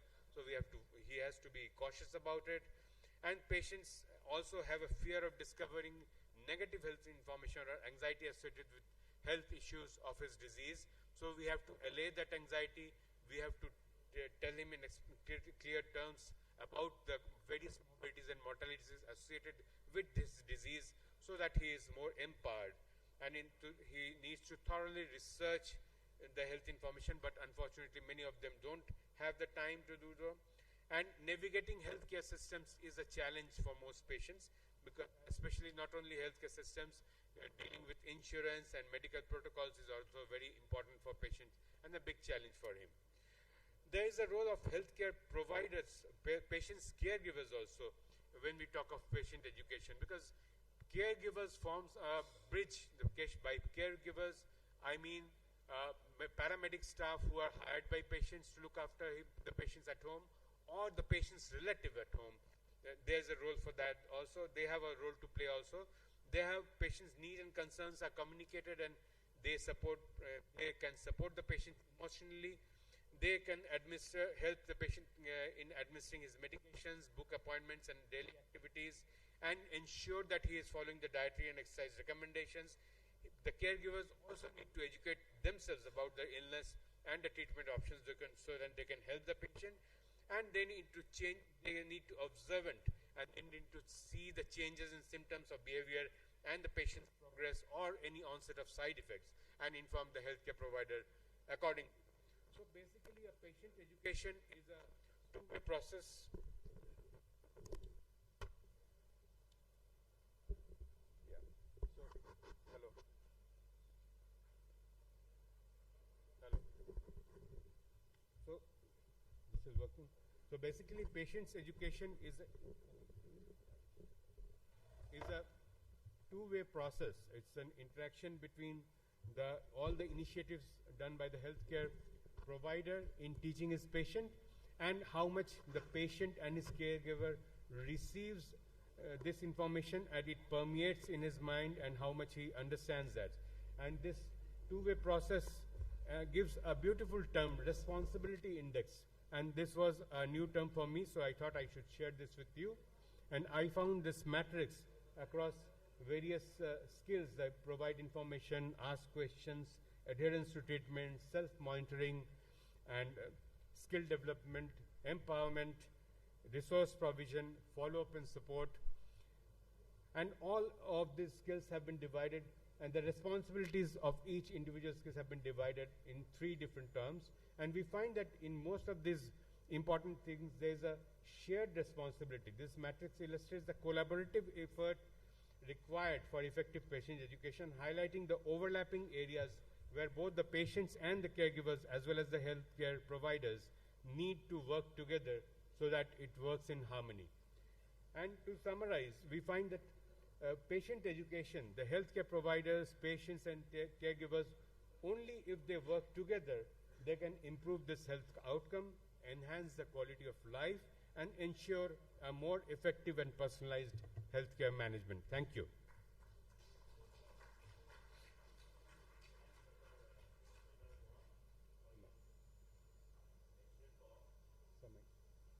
Looks like to be simple, but it's not simple, a very challenging topic.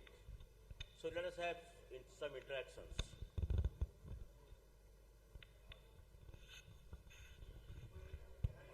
Saibal, I think you must have come across, like me, that 3 categories of patients. One group, absolutely illiterate, no knowledge of anything, and they will surrender, hame kya pata hai, ghar wale se baat kariye, beta se baat kariye, like that. Others are adequately literate and understandable, communicable. You can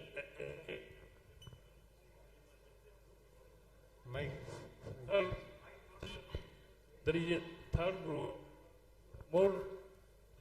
who are more informed than the healthcare providers. They must be visited Google Baba. And वो सब जानते हैं. I know everything. वो सब जानते हैं. And it is very difficult to convince them what is good and what is bad for them. So, any comment on this aspect? So, out of all these groups, I think the most difficult to tackle is the Google group. So, we have to basically we need to inform them. We need to remove the misinformation from their minds, and it's very difficult when the patient sitting in front is literate and he thinks he sometimes knows as well as as good as the doctor, or in fact more. So it's the most difficult to tackle. But in other 2 groups, we need to incite the patient, stimulate him to know more about his disease, and that is I think, the main role of a healthcare provider, to gain confidence and to stimulate him to know more about this disease. Thank you, Shaival, for covering the topic excellently. I mean, it is beyond expectations. The purpose of giving this topic basically was, I hope the PG students are listening. It's very important for you people at least. You will know all about drugs, diet, exercise, but all these are useless unless the patient adheres to them. And adherence will only come if you educate the patient. That is why even among the senior doctors, why some senior doctors are successful, the others are not. Because they are educating their patients and they are motivating their patients and they are doing what is known as shared decision making. And their patients are improving, so they become more successful. Those who have no time to educate their patients will never have a successful practice. Please remember this. This is, I think, a very important topic and you have covered it excellently. Thank you, sir. Just a short... Please give him a big hand. Just a small comment. Let me congratulate the speaker for this wonderful talk.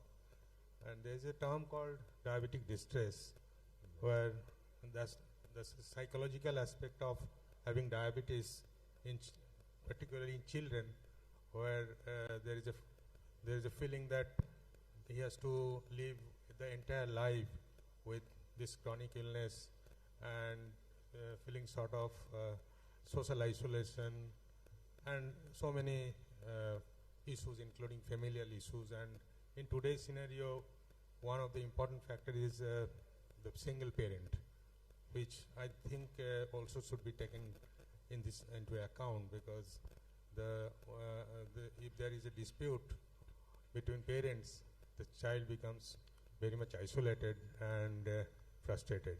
So that is one of the most, that's what I want to highlight. Right, sir. I just want to make one comment. So, well, thank you for that excellent presentation. So, as sir was pointing out, of the three group of patients which we face, I come from a place, Kolkata, where a lot of tech-savvy patients are coming, and they have already circulated among their groups, discuss at least to 3 doctors, and then come to me. And they often follow a mixture of prescriptions I have seen, and they have only come to me as if they are judging my knowledge. Something this happens often. This is a very problematic situation. Right. And they tend to talk about all those things I have read in Google and all those things. So what I tend to say is I have not passed my exams reading Google. There are some established textbooks. And lastly, due to medical legal issues that crop up so easily in tier 3 cities, etc., I just add one line: free to take a second consultation.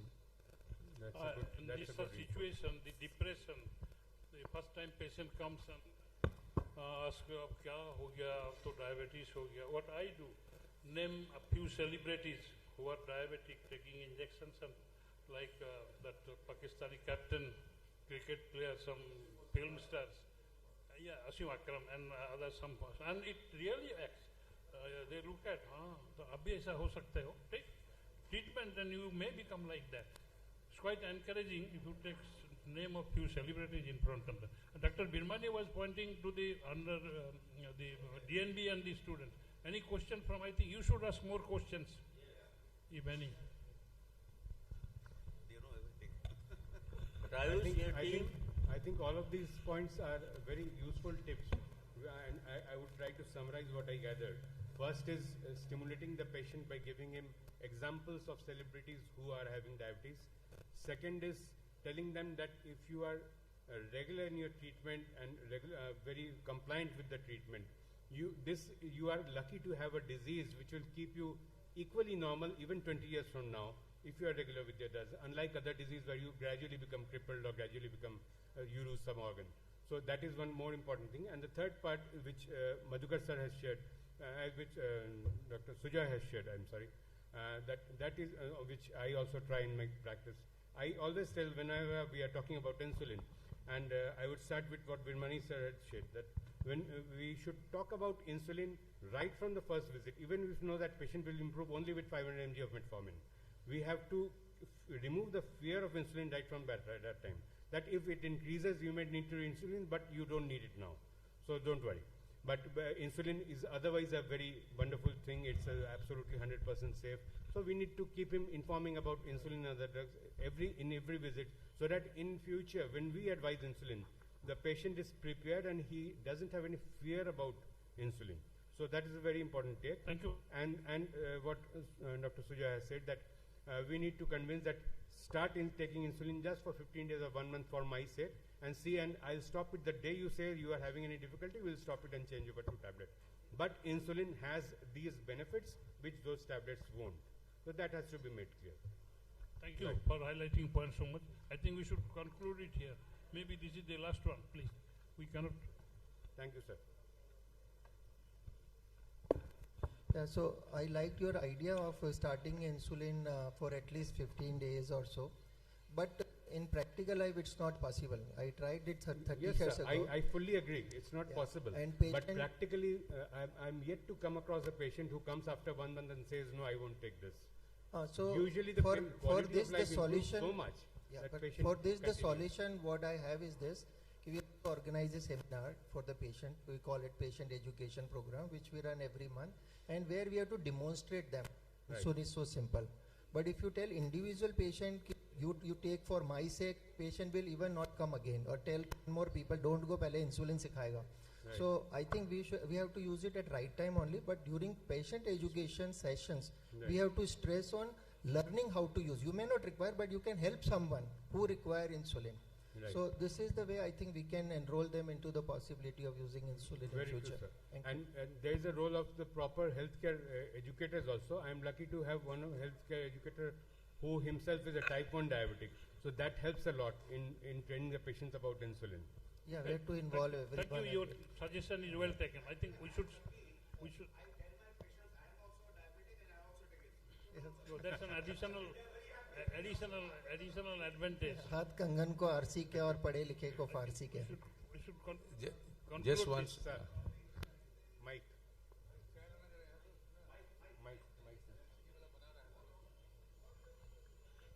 This is on. Mike पीछे.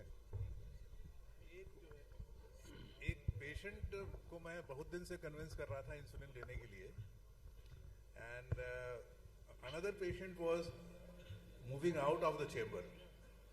उस patient ने उससे कहा कि देखो हम भी ऐसा ही करते थे, जब से इंसुलिन ले रहे हैं मेरी हालत ठीक हो गई है. Patient to patient interaction is the most effective way. So the group treatment, एक साथ बैठ के वो बात करें, जब पेशेंट को बताता है कि हमें क्या फायदा हुआ है, उससे इफेक्टिव और स्ट्रॉन्ग चीज कुछ नहीं है. मैं सब सुनने के बाद आपको मैं Certainly this happens sometimes in the clinic. You have to create a situation like this. You cannot get a patient who is taking injection at that time, but if it is happening there, it is excellent, sir. Very well taken. Your point is very well taken. I think we should stop. We are exceeding time now. Any query you can ask them. No, excellent talk, Dr. Shoiber. I mean, I think we need to be a little more stern with the Googleopathy patients, because nobody wants to teach a CA or an architect, and last of all the lawyers. But the point is that we need to emphasize that if Google was the answer to everything, medical colleges would have shut down. So put that point across sternly beyond the point, and then keep the patient on board. Right. Yeah. Thank you. Thank you. Okay, thanks everybody. Thank you, sir. Session is completed. Thank you all again. So, requesting the chairpersons and the speakers to kindly assemble on my right and your left, so that we can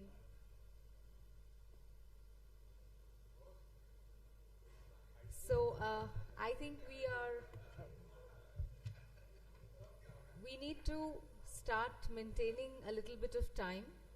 So moving on to the next session, calling upon Dr. R.L. Agarwal and Dr. B.K. Singh from Aurangabad to kindly take your seats as the chairpersons of the session, which is Kidneys, Ally or Victim.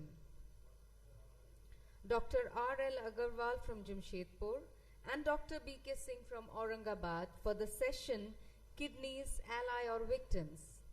And I invite the speakers, Dr. P.K. Singh from Begulsarai, Dr. Suraj Deep Sengupta from Delhi, Dr. Mrityunjay Kumar Singh from Gaya.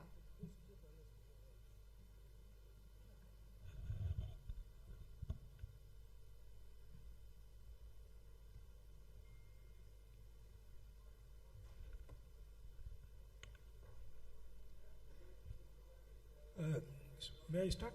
Yes. So requesting the chairpersons to please start, and yes, we will keep a tight rein on the timings. Thank you. Good morning to all of you. The first speaker is Dr. P.K. Singh, and the topic is cardiorenal syndrome, managing the intersection of cardiovascular and renal complication of in diabetes. May I request Dr. Pramod Kumar Singh? Pramod Kumar Singh is well known and everyone is knowing, so please start, Dr. Singh.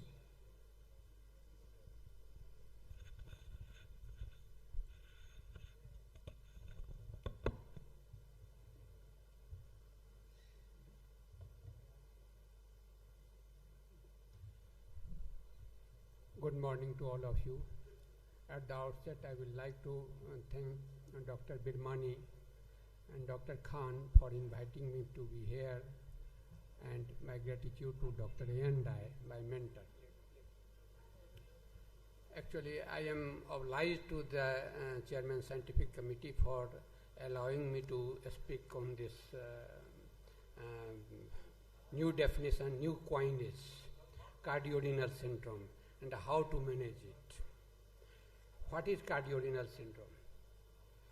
Acute or chronic dysfunction of heart or kidneys can induce acute or chronic dysfunction in other organs.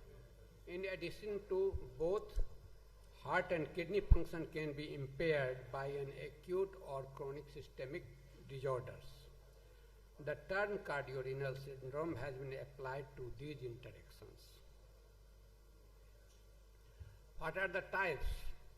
There are 5 types. In the first 2 types, acute and chronic heart dysfunction can lead to acute and chronic kidney dysfunction. And in type 3 and 4, acute or chronic kidney dysfunction can lead to acute or chronic dysfunction of heart. And type 5, where acute or chronic systemic disorders like sepsis or diabetes mellitus that cause both cardiac and renal dysfunction. A patient with early type 2 diabetes mellitus is at an increased risk of complications due to metabolic disturbances and interconnected risk factors. And a relationship exists between the systemic metabolism, heart and kidneys. The heart is the most metabolically demanding organ susceptible to changes in volume and metabolism.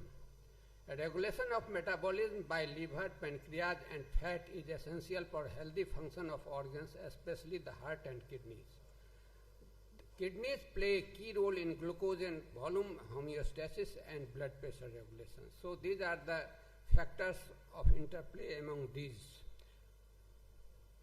And heart failure and kidney function decline are interconnected complications, with one often associated with worsening of others, like in this bar diagram and graph.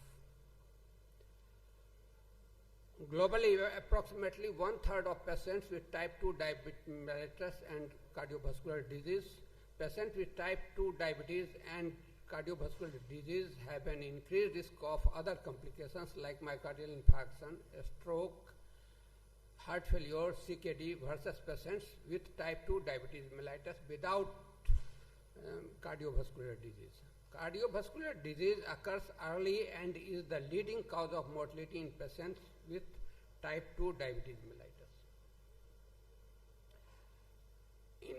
In diabetes and heart failure, in Reykjavik study, a population-based cohort study during 1967 to 1997, followed until 2002, the prevalence of heart failure was 11.8% among those with type 2 diabetes mellitus, compared with 3.2% in non-diabetes.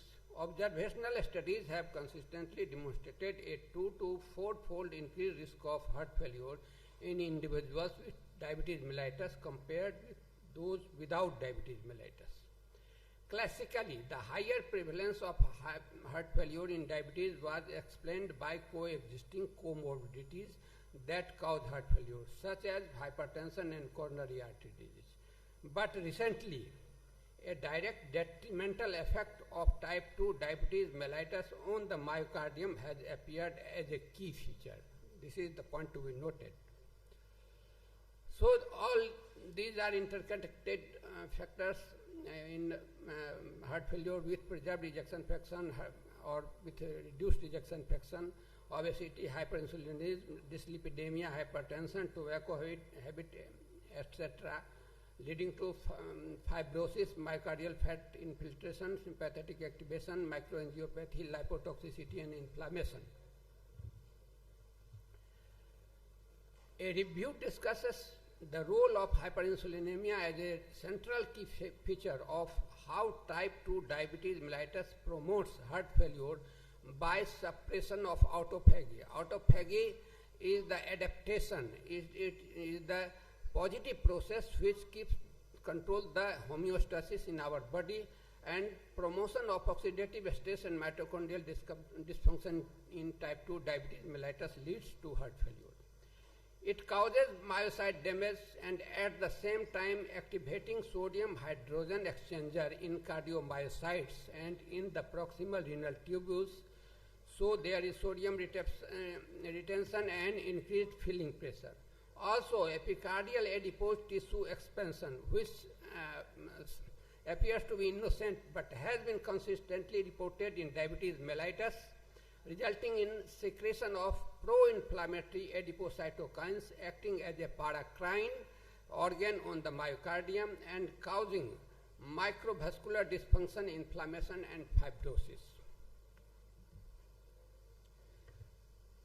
How diabetes leads to kidney disease, it is a very big topic, but I will briefly stress that intracellular signaling and aberrant metabolism, maladaptation leading to glycation and oxidation. So what is the solution? Before 2016, the treatment of patients with type 2 diabetes mellitus and CKD has been focused on 4 main interventions: reduce cardiovascular risk factors, hyperglycemia treatment, control blood pressure, and initiate renin-angiotensin system inhibitors. After 2016, the cardiorenal protective effects demonstrated by 2 promising glucose-lowering drug classes, the SGLT2 inhibitors and GLP-1 receptor agonists, have recently changed the treatment of cardiovascular and renal complications of diabetes. Considering the beneficial effects of both ACE inhibitors and ARB, the current 2022 KDIGO guidelines recommend the use of RAS inhibitors in patients with CKD and diabetes mellitus in presence of albuminuria, regardless of whether there is hypertension or not. So type 2 diabetes mellitus management can be classified into 3: lifestyle modification, smoking cessation, physical activity, and weight loss; classical treatment of glycemia control, blood pressure reduction, RAS blockade, and lipid management; and newer treatment, that is SGLT2 inhibitors, GLP-1 receptor agonists, non-steroidal MRAs like finerenone and tirzepatide, GIP and GLP-1 receptor agonists. So these interconnected diabetic cardiorenal syndrome can be managed in a better way in the light of new informations and drugs. Diabetes and kidney disease, the combination of ACE inhibitor and ARB should be avoided as stressed times and again. In recent years, another molecule, a combination of neprilysin inhibitor and ARB, has presented data suggesting an additional nephroprotective effect relative to ACE inhibitors, ARNI. Type 2 diabetes mellitus and cardiometabolic risks are a continuum, and it should be intervened and intercepted with risk modification. Endothelial dysfunction, atherosclerosis, microalbuminuria, coronary artery disease, macroalbuminuria, MI, stroke, chronic kidney disease, LV remodeling, heart failure, end-stage kidney disease, and cardiovascular death. So risk factors like diabetes, hypertension, obesity, and dyslipidemia are to be intercepted. These are various molecules with various studies showing the salutary effect on the renal syndrome management. SGLT2 inhibitors and GLP-1 receptor agonists. SGLT2 inhibitors in cardiorenal syndrome, the mechanism that explains the effect of SGLT2 inhibitors on heart failure outcomes and progression of kidney disease and possibly multifactorial. SGLT2 inhibitors produce natriuresis, reduce volume overload, and have direct hemodynamic effect by decreasing glomerular hyperfiltration. SGLT2 inhibitors are associated with reduced inflammation and oxidative stress, improved cardiovascular efficiency, blood pressure control, and weight loss, which are factors linked to heart failure outcomes. This is the pictorial presentation of how SGLT2 inhibitors affect and improve the cardiorenal syndrome, that is by diuresis, glucose excretion, and natriuresis. Myocardial sodium goes down due to inhibition of sodium hydrogen exchanger receptors suppression. There is better bioenergetics by its action on mitochondria. Intraglomerular pressure is reduced. LV wall stress, LV mass is reduced. Inflammation and oxidative stress and fibrosis is reduced. Afterload is reduced. Preload is reduced, and so hematocrit rises. So downstream observed good effects are reduced CV events, reduced kidney disease, reduced blood pressure, reduced body weight, and reduced HbA1c. GLP-1 reduce endothelial dysfunction and inflammation, which can decrease the risk and progression of atherosclerotic plaque. It has also been described to improve lipid metabolism and reduce blood pressure due to its natriuretic effects. There are not enough RCT that evaluate the efficacy of GLP-1 receptor agonist in reducing the risk of hospitalization for heart failure. There is insufficient evidence on the benefit of GLP-1 receptor in patients with heart failure. But it seems it has a salutary effect on heart failure outcomes that has to be proved by further RCTs. So the metabolic CV and kidney benefits of GLP-1 receptor agonists in patients with type 2 diabetes mellitus are mediated via multiple mechanisms, like it increases insulin secretion, increases glucagon suppression, increases natriuresis, diuresis, and there is appetite suppression, which leads to less inflammation, less postprandial lipids, less procoagulative status, and improved LV function. So downstream observed effects are less CV events, less albuminuria, less blood pressure, less body weight, and less HbA1c. So there are very promising drugs in the pipeline. Although prevention of cardiorenal complications in patients with diabetes has improved with drug classes like RAS inhibitors, SGLT2 inhibitors, and GLP-1 receptor agonists, there is a risk of CKD progression and cardiovascular events in patients with diabetes. In the multiple large studies conducted, the group of patients that received the SGLT2 on the top of a standard care still showed a risk of 9 to 13% of developing renal events after a median follow-up of 2.5 years. Thus, there is still a pressing need to develop new therapeutic agents that prevent both CV and renal events in these patients. Mineralocorticoid receptor blockade is among the promising new add-on therapies to the current standard care. Mineralocorticoid receptor antagonists already showed a reduction in CV events or hospitalization due to heart failure in studies that included 30 to 35% of patients with diabetes without advanced DKD. The probability of hyperkalemia and acute kidney injury is increased when RAS inhibitors are added, so at times limiting the use of that class of drug in type 2 diabetes mellitus patients. Non-steroidal MRAs such as finerenone have shown effects as potent as spironolactone and a higher selectivity when compared to eplerenone. Weight loss has been related to a reduction in albuminuria as well as renal and CV events. In fact, the cardiorenal benefits of previously mentioned SGLT2 inhibitors and GLP-1 receptor agonists can be partly ascribed to weight loss.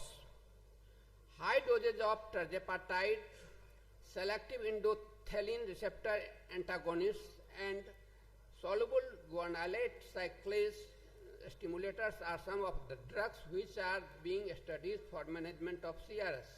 I will like to give a brief description of tirzepatide and endothelin receptor antagonists and soluble guanylate cyclase. Tirzepatide will be a better molecule than GLP-1 receptor agonists because it acts by two mechanisms. It works also on GIP. And selective endothelin receptor antagonist cuts the endothelin effects by binding on the receptors meant for it. And soluble guanylate cyclase is the receptor which, when it meets with nitric oxide, converts GTP into cyclic GMP, which gives a benefit to the metabolic system in our favor. So these are the new mechanisms which are being studied, and we are hoping to get it in the market in the coming decade. Conclusion: the triad of CKD, diabetes mellitus, and heart failure frequently go hand in hand, and in the presence of all three entails an increased risk of hospitalization as well as mortality. Understanding the pathophysiology of this interaction is essential for an early diagnosis of these patients, which allows us to offer them the best treatment. The appearance of new drugs such as SGLT2 inhibitors, GLP-1 receptor agonists represents a substantial improvement for these cardiorenal patients, where until now we had little to offer. Other drugs such as non-steroidal mineralocorticoid receptor antagonists and tirzepatide have shown promising results that will change in the short term the management of renal and cardiorenal patients. The complexity of these patients calls for a multidisciplinary approach for better results. Thank you. Thank you, sir. Thank you. Please have a seat. We will take question at the end of the session. Please have a seat. The next speaker is Dr. Surajdeep Sen Gupta, and he will be talking on the rhinoprotective strategy in metabolic disorder from bench to bedside. Dr. Surajdeep Sen Gupta, please.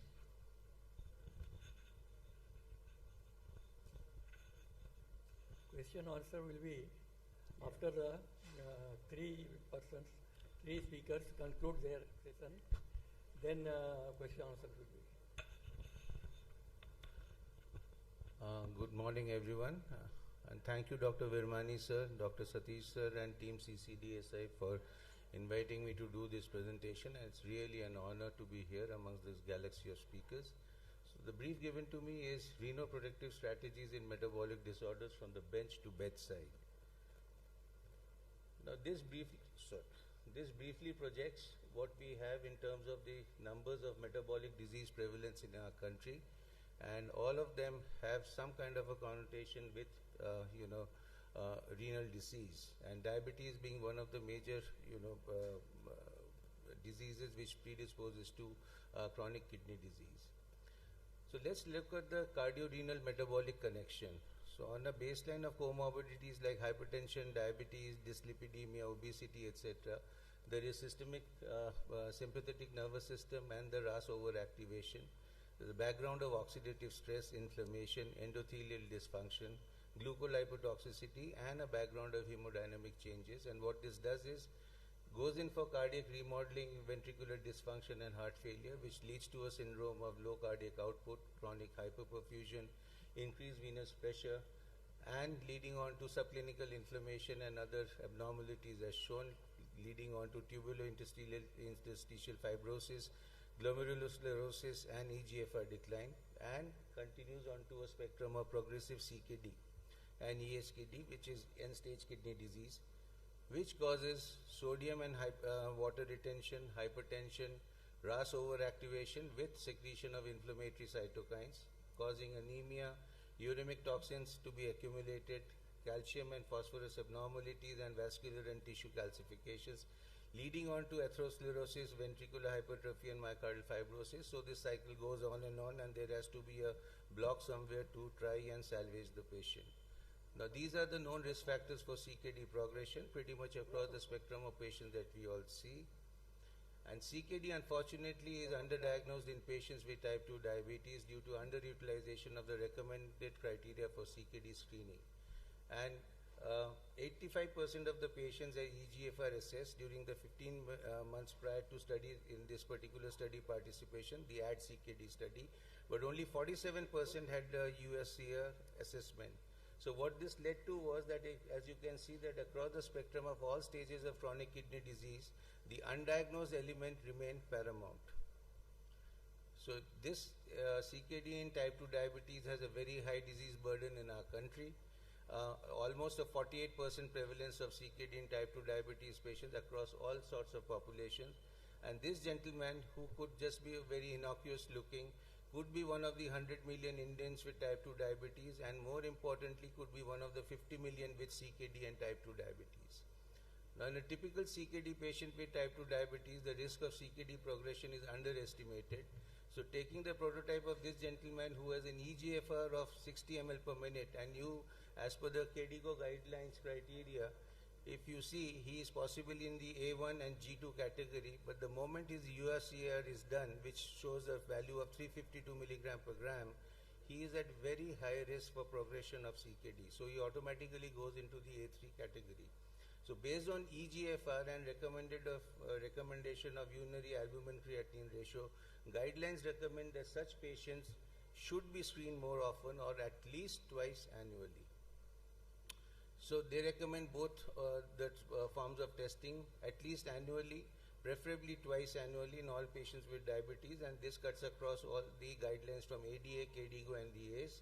And they recommend using both the criteria to properly identify, stage and monitor CKD in patients with type 2 diabetes, as just estimated GFR may miss the earlier stages of diabetes, and support routine EGFR and albuminuria screening to assess early cardiovascular disease risk. Now, CKD and CVD progression in diabetes is driven by the combined effects of metabolic, hemodynamic and inflammatory and fibrotic factors. So on a background of hemodynamic perturbations and turbulence, inflammation and fibrosis and metabolic disorders, it progressed to CKD, different stages via tubulointerstitial damage and inflammation, glomerulosclerosis, mesangial expansion and glomerular hypertrophy, and via the other factors into CVD progression. This is the basic management protocol, what has been given by the KDIGO. Obviously, the baseline remains lifestyle modification, which incorporates diet, exercise, smoking cessation, and weight control, followed by relevant drug therapy and proper and astute control of the comorbidities.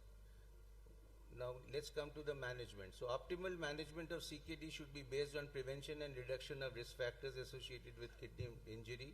Dietary restriction and lifestyle modification remains the cornerstone. And once the diagnosis of CKD has been made, an appropriate staging of kidney disease and timely prescription of the 4 main categories of nephroprotective drugs have to be given, which include RAS inhibitors, SGLT2 inhibitors, non-steroidal MRAs, and GLP-1 receptor agonists. Now, dietary restriction is believed to be one of the most promising approaches to extend lifespan of different animal species. It has been shown to do so in humans. Delays deleterious age-related physiological alterations and disease, and is been shown to ameliorate AKI and chronic kidney disease. Protective properties of dietary restriction are mediated by a wide range of signaling pathways, And adaptation is accompanied by a number of metabolic changes like autophagy activation, metabolic shifts towards lipid utilization, and ketone bodies production, improvement of mitochondrial functioning, and decreased oxidative stress. Now, these are the therapeutic targets and newer treatment options which are being followed. So you can see the basic targets of metabolic factors which are attacked by the SGLT2 inhibitors and GLP-1 RAs. Hemodynamic mechanisms, the new kids on the block, which is already been alluded to by my previous speaker. The drugs in progress, which are being tested out are the aldosterone synthase inhibitors along with the SGLT2 inhibitors, MRAs, and the GLP-1 RAs. The others which are being tested out are the ETA RAs, which are the endothelin A receptor antagonists, which help in decreasing fibrotic signaling. Also, the other targets of inflammatory pathways are attacked by the other drugs, and likewise for oxidative stress. So, recent guidelines across all major societies for management of CKD in patients with type 2 diabetes recommend a combination of drug therapies. The triumvirate of drug therapies, which is RAS inhibitors, NSMRAs, and SGLT2 inhibitors.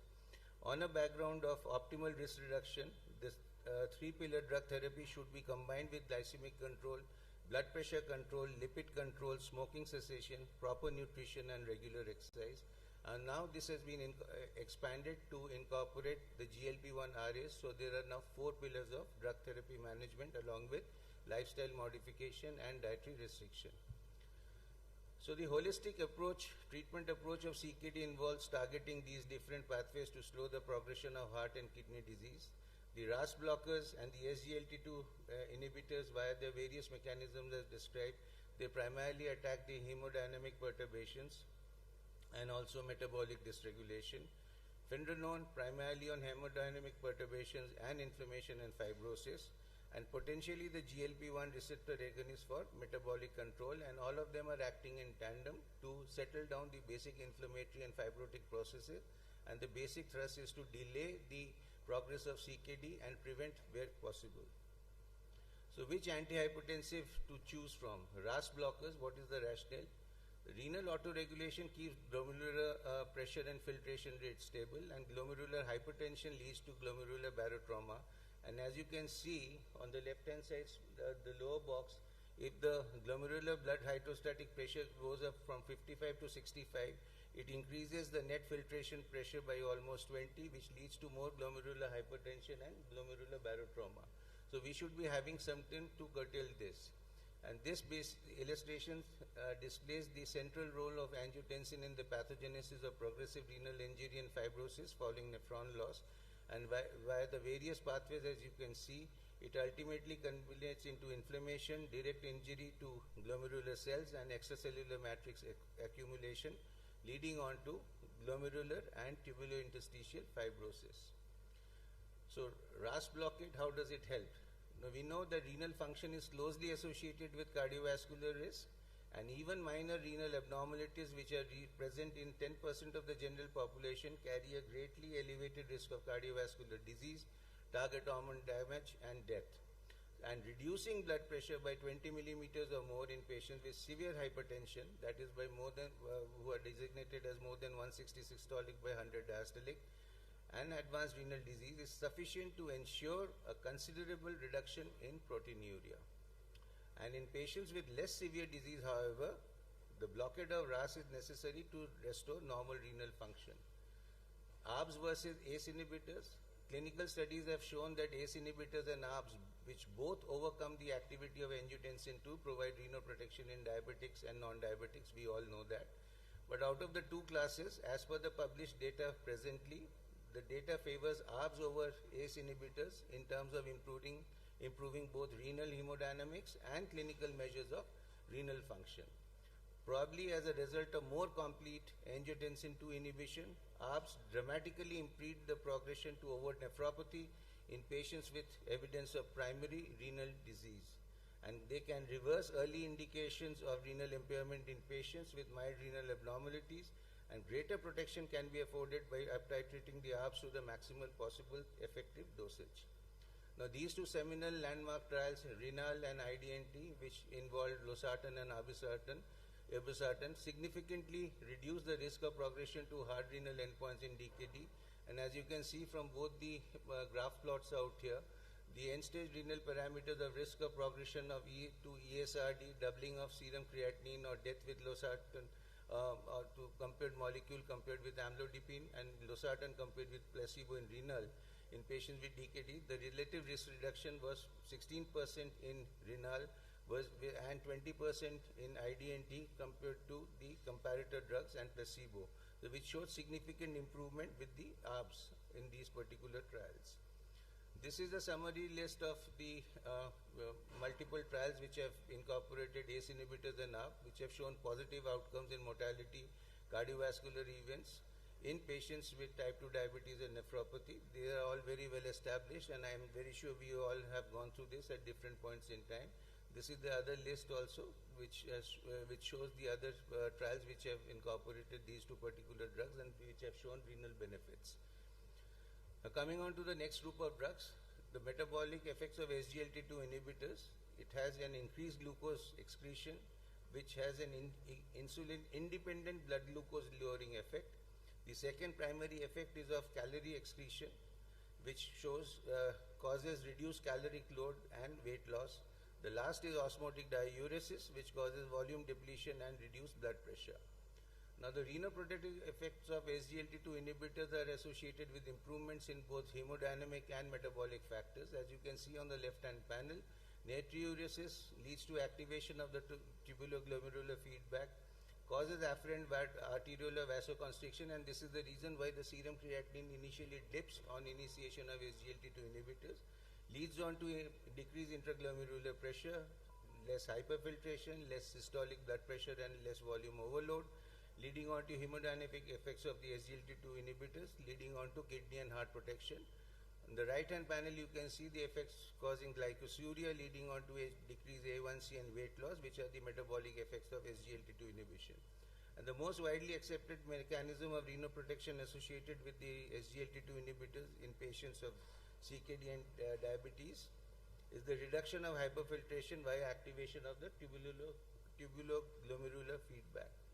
Now, these are seminal trials. I am sure we have all heard of these, which provide evidence-based renal protection in diabetic and non-diabetic chronic kidney disease. Seminal trials, CREDENCE, DAPA-CKD, and EMPA-CKD, which have demonstrated the huge benefits of SGLT2 inhibitors in prevention and progress of renal disease. Quickly, going on to the CREDENCE primary outcomes, as you can see, the endpoints of ESKD, doubling of serum creatinine and renal or cardiovascular death. The patients on canagliflozin fared much better, and the primary endpoints as well as the secondary endpoints were hugely favoring the usage of canagliflozin vis-a-vis placebo. Likewise, in DAPA-CKD, primary outcomes of similar parameters which were described favor the usage of dapagliflozin. Likewise, for the primary and secondary outcomes both, and you can see the results being skewed hugely in favor of dapagliflozin to the left of the odds ratio. Likewise, with the primary and secondary outcomes by diabetic status, with or without diabetes, DAPA was the drug which gave huge benefits compared to placebo. Fewer events of acute kidney injury with dapagliflozin in the same trial, and likewise similar results were also seen in the EMPA-CKD. So quickly going on to the third category of medicine, which is the non-steroidal MRAs, Finrenone. This has, decreases the glomerular hypertrophy, sclerosis, the thickening of GBM, podocytopathy, mesangial cell hypertrophy, mesangial expansion, albuminuria, macrophage infiltration, collagen deposition. All of these are reduced by Finrenone, and the pro-inflammatory and pro-fibrotic factors which I enumerated out here are significantly reduced by Finrenone. And Finrenone targets the mineralocorticoid receptor overactivation and slows heart and kidney disease progress in patients with type 2 diabetes. So hyperglycemia, high salt load, and oxidative stress, which lead to inflammation, fibrosis, hemodynamic factors, and metabolic dysregulation, they are all basically controlled, and these pathways are attacked by Findranon during its effect on the system, leading on to heart and kidney protection. One very significant factor result is the decrease of fibrosis. Now this shows lower propensity to cause hyperkalemia vis-a-vis the other two aldosterone antagonists, which are basically steroidal ones. And the reason for this is the bulky non-steroidal nature of this drug, and also an equitable tissue distribution via the kidneys and heart compared to the other two. And there's very high selectivity of Findranon, which showed similar risk of sexual side effects as placebo, which were basically almost neutral and less, and short half-life and no metabolites and tissue distribution seen, and very low rates of hyperkalemia, and more significantly, once the hyperkalemia, even if it was there, was very evidently manageable by treatment interruption. So Findranon and SGLT2 inhibitors have both been investigated in large clinical studies. The ones on the left, the Fidelio DKD and the Figaro DKD, along with Fidelity, showed the effects of Findranon, and we have already talked about the ones on the right, which incorporated the SGLT2 inhibitors. Now, evidence for Findranon is very well documented with complementary kidney and cardiovascular endpoints in Figaro DKD and Fidelio DKD.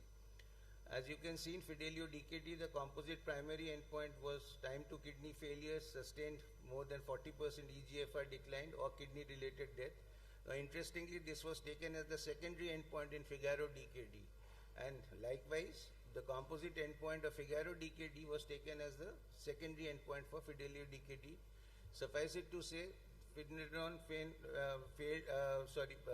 outstandingly better in compared to placebo and on a baseline of maximal RAS inhibitors which were there already as a baseline.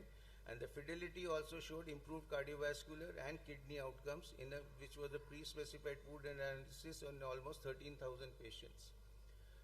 So Findranon demonstrated efficacy in heart kidney disease outcomes in early and late stage CKD, despite the patient being on maximum tolerated RAS inhibitors, as I just mentioned. And in Fidelity, the relative risk reductions were also seen in kidney composite outcomes compared with placebo when you take into account the parameters of kidney failure, ESKD, the eGFR decrease, and kidney death. They were all significantly reduced with the help of Findranon.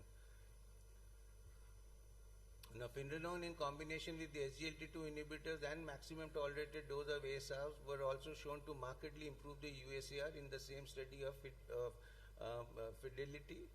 And in combination, it seemed to fare much better, and it is indicated in adult patients with CKD and associated with type 2 diabetes to reduce the risk of sustained eGFR decline, end-stage kidney disease, cardiovascular death, non-fatal MI, and hospitalization for heart failure.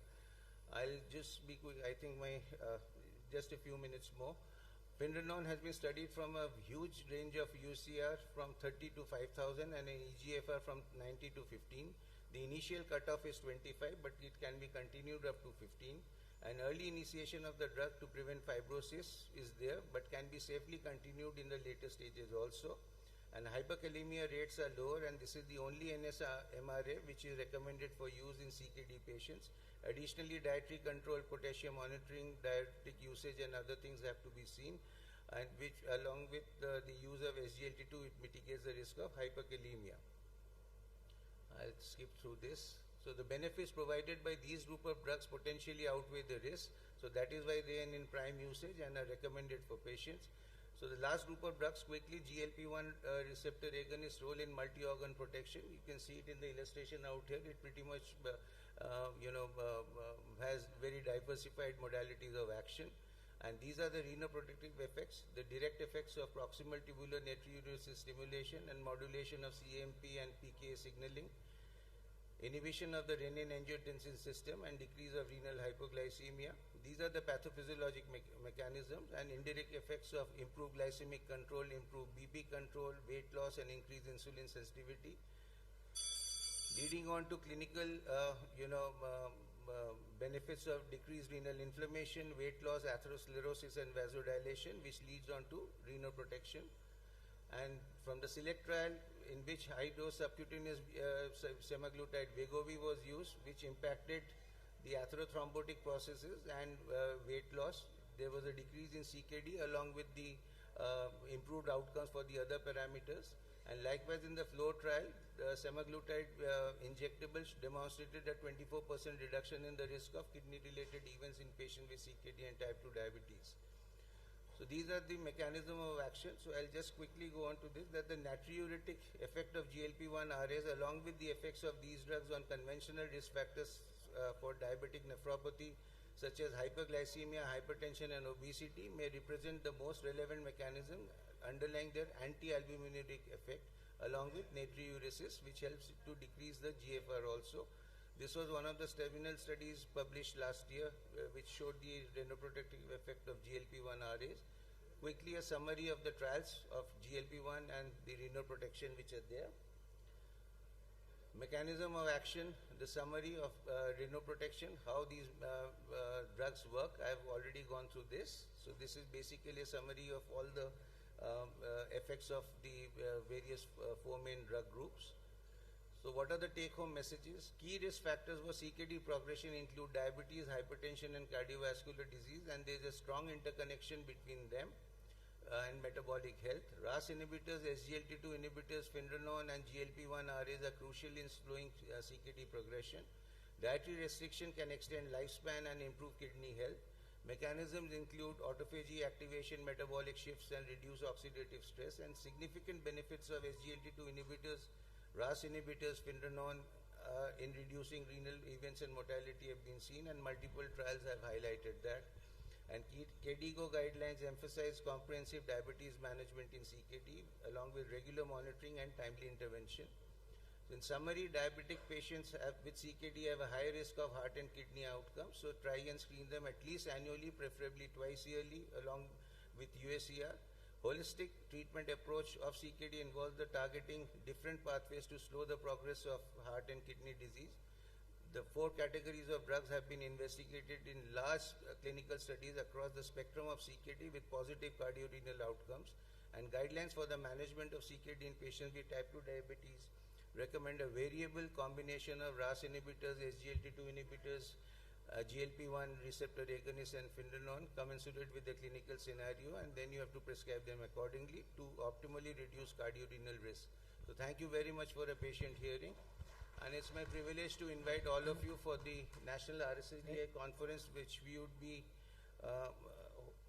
can you just flash this slide please, last one.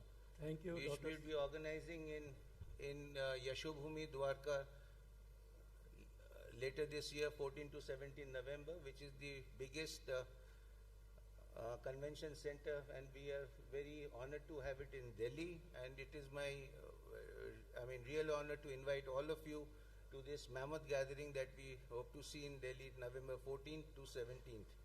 I am the local organizing chairman. It's my privilege to invite all of you. Thank you very much for a patient hearing. Thank you, Dr. Surjit Singh Gupta, thank for your excellent talk on renoprotective strategies in metabolic disorders. Our next speaker is Dr. Mrityunjay Kumar Singh from Gaya.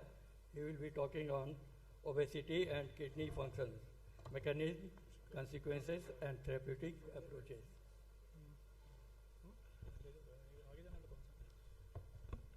Respected Chairperson, sir.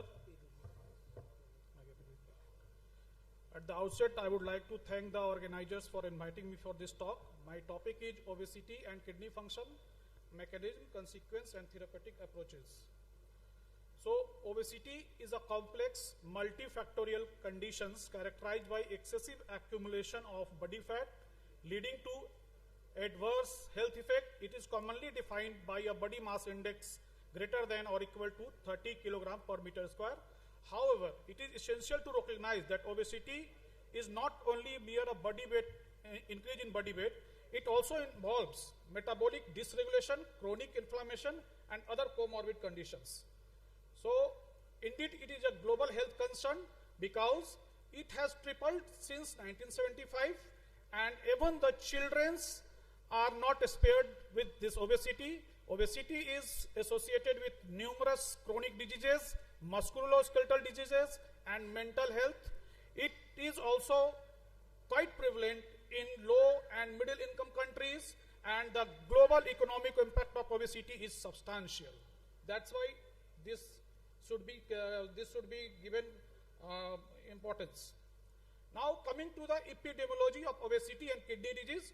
So whether obesity is associated with kidney disease, so there are two theories. First, that obesity is associated with hypertension and diabetes, so it has indirectly linked to kidney disease.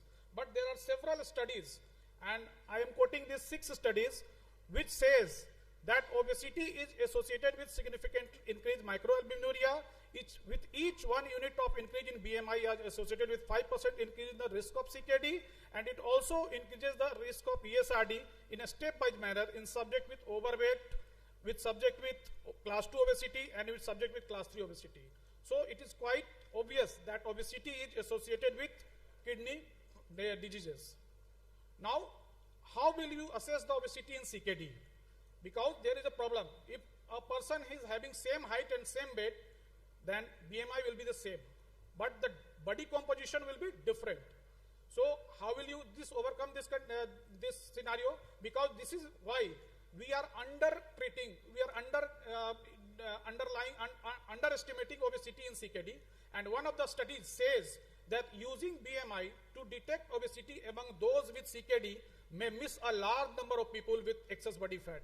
Often these people have low muscle mass. Using a caliper to measure skin fold thickness may detect these patients in a more reliable way. So this is the author in this study have also said that obesity paradox actually occur because of this BMI, because we are measuring the obesity with BMI, and that is causing the problem. And that is why obesity paradox has come into the place, because in advanced CKD, it is clear that obesity is linked to the early CKD. Obesity is the trigger point for CKD or any chronic condition. But once it sets in with advanced CKD or in advanced any chronic diseases, it has been seen that patient is having low lean body mass, sarcopenia, and so if we will try to decrease weight in those patients, we will land into the trouble.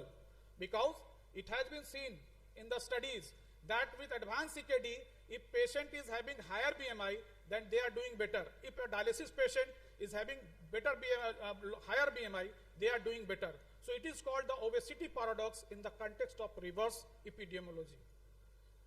And we have certain markers by which are better than this BMI for evaluating obesity in CKD patient, and that is one I have discussed, skin fold measurement. Other is bioelectrical impedance analysis, hydrostatic weighing, air displacement plethysmography, and dual energy X-ray absorptiometry, and other are waist hip ratio, waist circumference. They are all.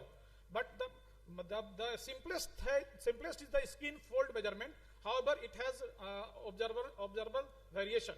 But we have to we have to shift from BMI to one of these categories. Now coming to the mechanism linked to obesity and kidney dysfunction, there are several speakers before me have discussed all these things. The hemodynamic pathway, the adipose tissue related pathway, and the insulin resistant and hyperinsulinemia pathway. There are three pathways which are responsible for this kidney dysfunction. The first is hemodynamic pathway. Obesity leads to direct renal vasodilation, RAS activation, kidney compression, and sympathetic nervous system activation through kidney compression and increased leptin. And this all will lead to increased tubular salt resorption and increased glomerular hyperfiltration, and this will cause proteinuria. Again, adipokines alteration in obesity affect the kidney, because we all know that adipose tissue dysfunction, which is also called as adiposopathy, is directly linked to this kidney disease, because adipose tissues are not inert material, but it is a quite pluripotent action, and they are secreting many adipokines, cytokines, and other materials which can affect our body. And there are two important things here: leptin and adiponectin. Leptin and adiponectin, they work in different way. Leptin, whether leptin is atherogenic, fibrotic, pro-inflammatory, it also increases transform TGF beta, it also increases TGF beta by these glomerular endothelial cells and leads to FSGS and proteinuria. While this adipokines works in reverse manner, it decreases anti-inflammatory, it is anti-inflammatory, it is anti-fibrotic, and it is also anti-atherogenic, and it also improves the blood-brain glomerular barrier at the kidneys. So we have to increase adiponectin and decrease leptin. So this is all about this. And should I go? Continue. Thank you. So third is what I am discussing about. This is the insulin resistant and hyperinsulinemia. So insulin resistance will increase the level of insulin. That will cause hyperfiltration. That will cause many pro-inflammatory substances will increase in kidney, like interleukin 1, interleukin 6, TGF beta, and that will cause fibrosis. So there are three things which are causing, which are linking obesity to diabetic obesity to this kidney disease. First is hemodynamic alteration, second is this adipose tissue, and third is this insulin hyperinsulinemia condition. So slide होता तो better होता sir, थोड़ा आप लोग भी देख पाते हैं। नहीं यहाँ नहीं ना, वहाँ आना चाहिए ना, तो हम तीसरा बोल ही गए इसको तो।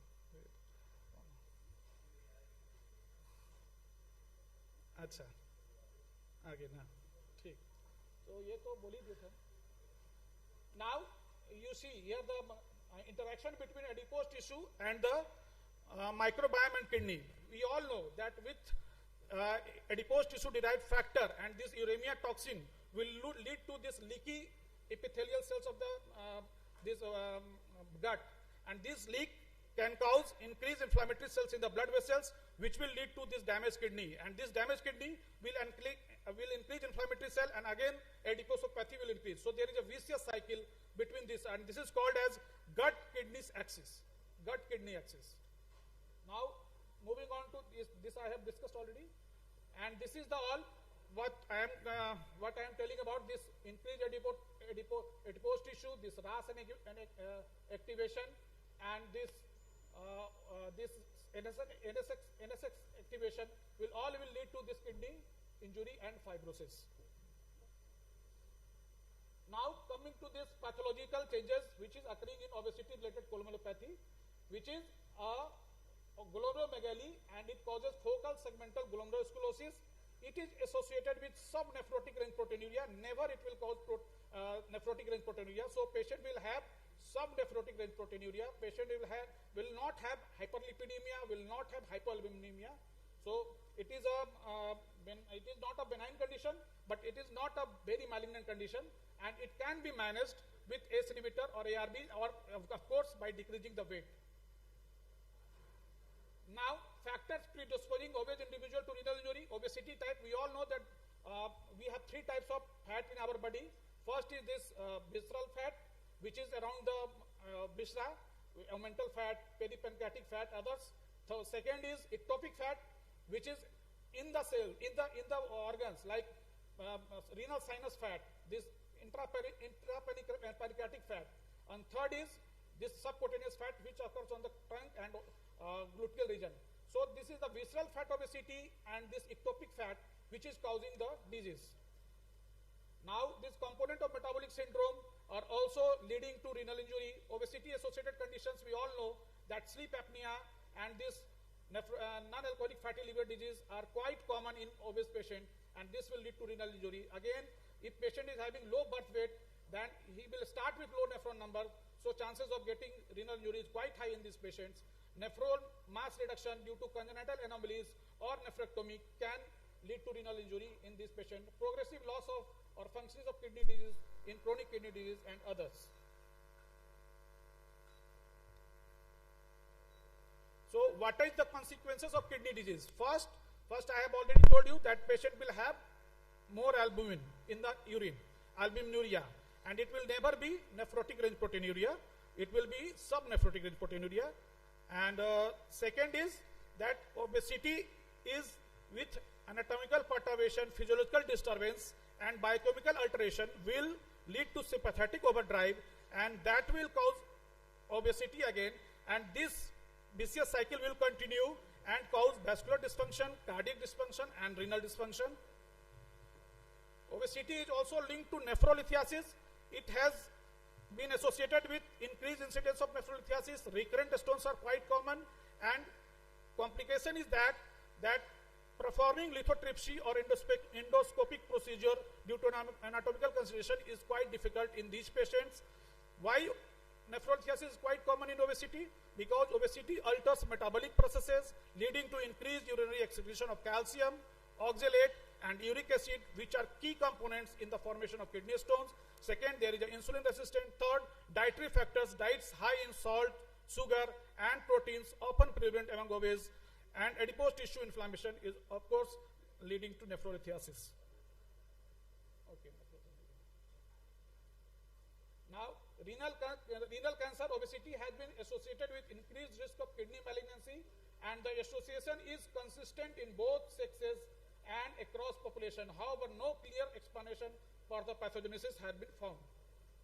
Fatty kidney, just like fatty liver disease and all this, there is a fatty kidney, and renal sinus fat has been associated with CKD in the Birmingham Heart study, and perineal fat seems to produce lipotoxic effect on the kidney, increasing the glomerular hydrostatic pressure and the activity of the renin-angiotensin system, aldosterone system, contributing to the progression of kidney damage. Now, assessment and diagnosis of CKD in obese.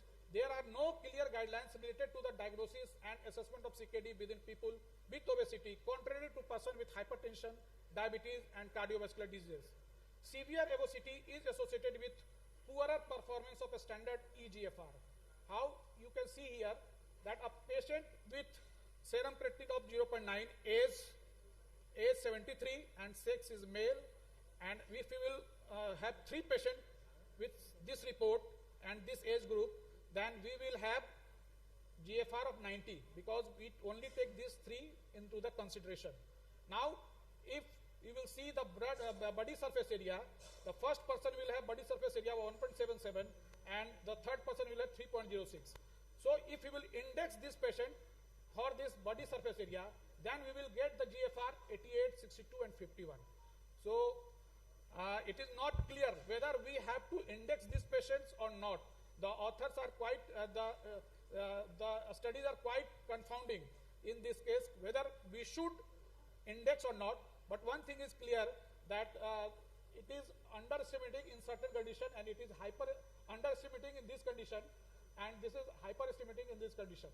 So we have to think some middle pathway. So we can do what we can do. We can do CKD EPI serum creatinine based eGFR estimation, and CKD EPI based cystatin estimation, and something in the middle can be the answer. So we don't know actually what will be the answer, but this could be one of the answer. And one of the studies says that indexing GFR to body surface area result in lower index GFR than unindexed GFR in obese individual, which has implication for drug dosing and risk stratification. Creatinine levels are directly related to muscle mass, and cystatin C appear to correlate with fat mass, independent of kidney C. So we can do both estimation, creatinine and cystatin C, because we cannot go for true GFR or inulin-based GFR in every patient. So we can, what we can do, that we can do estimation with this serum creatinine and cystatin C, and then go to the middle. So more research is needed to determine whether unindexed GFR may better optimize drug dosing or prognostication, or indexed GFR, particularly individual at extreme of the body size. So this is all about this GFR. Now, other biomarkers of kidney function assessment, these are in the pipelines. So I will not go into the details. These are still in the pipelines. They have not come into the real world picture. These are the imaging techniques for renal evaluation. We all know, so I am skipping this slide. Now coming to the therapeutic approaches and management strategies, there is no dedicated treatment option or treatment guidelines are yet available for obesity-related kidney disease. However, some treatment options are beneficial across the 2 conditions. And you have to see this one theory, that ketone bodies for kidney injury and disease, they are saying that ketone bodies are metabolic fuels and endogenic signaling molecule with multi-system benefit. Exogenous ketone protect from acute kidney injury and chronic kidney disease. Exogenous ketone reduces renal oxidative stress, inflammation, cell death, and fibrosis. And ketones mediate the beneficial effect of SGLT2 inhibitors in the kidney. Nutritional ketosis is a potential strategy for the management of kidney disease and in obesity also. And you can see here that dietary restriction, fasting, ketogenic diet, physical exercise, ketone esters, by giving exogenous ketone ester, ketone salt, and SGLT2 inhibitors, we can increase the beta hydroxybutyrate level, and it will decrease the incidence of acute kidney injury, chronic kidney disease, and kidney aging as well. So, on the basis of this, they have derived several diets and exercises like Mediterranean diet, low carbohydrate diet, low fat diet, very low calorie ketogenic diet. But in my opinion, the diet should be individualized after seeing the patient. So these all diets can be used after seeing the patient, and Mediterranean diet I think is the best diet. Now coming to the pharmacotherapy, there are three group of drugs which we have, which can act on both kidney and obesity. That is sodium glucose co-transporter 2 inhibitor, incretin-based therapies, and metformin.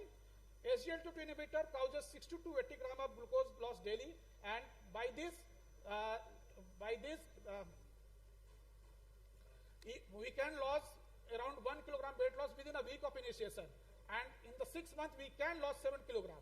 But it doesn't happen because with SGLT2 inhibitor our appetite for sugar increases, and that's why only 2 to 3 kilogram moderate weight loss occur within 6 months with this SGLT2 inhibitor.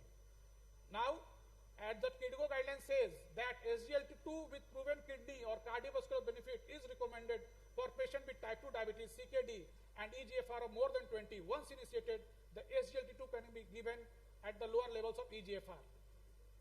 Now coming to this GLP-1 receptor agonist, my previous speaker has dealt this in beautiful way, and there are 3 studies: leader studies, sustained 6 studies, and rewind studies, which has shown that they will improve glycemic control and will cause weight loss in this patient. So this is the wonderful drug for this combination, obesity and CKD.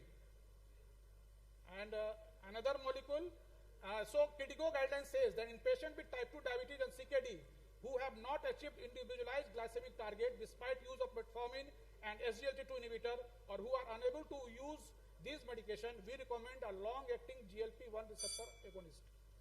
Now, another molecule, tirzepatide, which has been when compared with insulin glargine, has shown to decrease 42% composite kidney outcome and including microalbuminuria.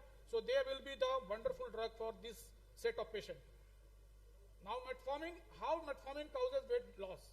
So metformin increases the level of growth differentiation factor 15 in the kidneys and circulation to activate glial cell line derived neurotrophic factor family receptor and the area of area prostima to reduce weight loss. This is one of the recent coming concept which shows that metformin, we can use metformin in this class of patient. Now bariatric surgery, how it works, we will now go into the details of the different kind of bariatric surgery. It increases the level of adiponectin, it decreases the level of leptin, it decreases renal sinus fat, and decreased level of leptin might also result in antihypertensive effect by reducing this RAS activation. Indication for bariatric surgery already dealt by Dr. Ram. So in conclusion, bariatric surgery is extremely effective for achieving weight loss and improving CKD risk factor such as hypertension and diabetes. It also reduces proteinuria and glomerular hyperfiltration, which in the long term could impart beneficial effect. In observational studies, bariatric surgery is associated with improved incretin-based renal outcome, although additional long-term studies are needed using other filtration marker less correlated with body mass. In any case, other risk factors associated with surgery is AKI and oxalate nephrolithiasis should be weighed before referring patient for bariatric surgery. So take-home message is, obesity is an independent risk factor for the development and progression of CKD. Unfortunately, there is currently no clinical practice guideline for the management of subjects with obesity and CKD.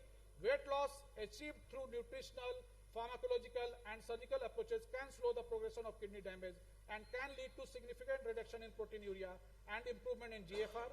Further clinical studies are needed to evaluate the efficacy and safety of the kidney regarding the use of liraglutide at a dose of 3 mg per day and the use of tirzepatide, and also very low calorie diet in the management of subject with obesity and CKD. SGLT2 inhibitor induces metabolic shift toward ketogenesis, which is a likely account for sustained weight loss. The beneficial effect of GLP-1 receptor agonists on the kidneys are not solely explained by weight loss or improvement in glycemic control. Several GLP-1 receptor dual or polyagonist agents are under evaluation with potential to achieve greater weight loss than GLP-1 receptor agonists alone. Bariatric surgery is extremely effective for achieving weight loss and improving CKD risk factors such as hypertension and diabetes. So thank you. Thank you very much. Thank you, Mrityunjay, for an excellent talk. As organizers have said that there is some time strain, so no question is allowed, or one or two quick comment may be allowed if you have. Okay. Now I conclude the session. If any question is given, we will discuss in the lunch hour. Thank you very much for what. I would request all the speakers and the chairpersons to please step down and take the mementos, please. Now for the next session, extraneous factors. I call upon chairpersons Dr. N.C. Singhal from Jamshedpur and Dr. Nibedita Mishra from Jamshedpur. Dr. N.C. Singhal and Dr. Nibedita Mishra, please kindly take your seats as chairpersons of the session of extraneous factors. And I call upon the speakers Dr. Soumya Sengupta from Chaibasa, Dr. Vinay Dhandhania from Ranchi, and Dr. B.K. Singh from Aurangabad. Dr. Soumya Sengupta, Dr. Vinay and Dr. B.K. Singh, please kindly come up on stage.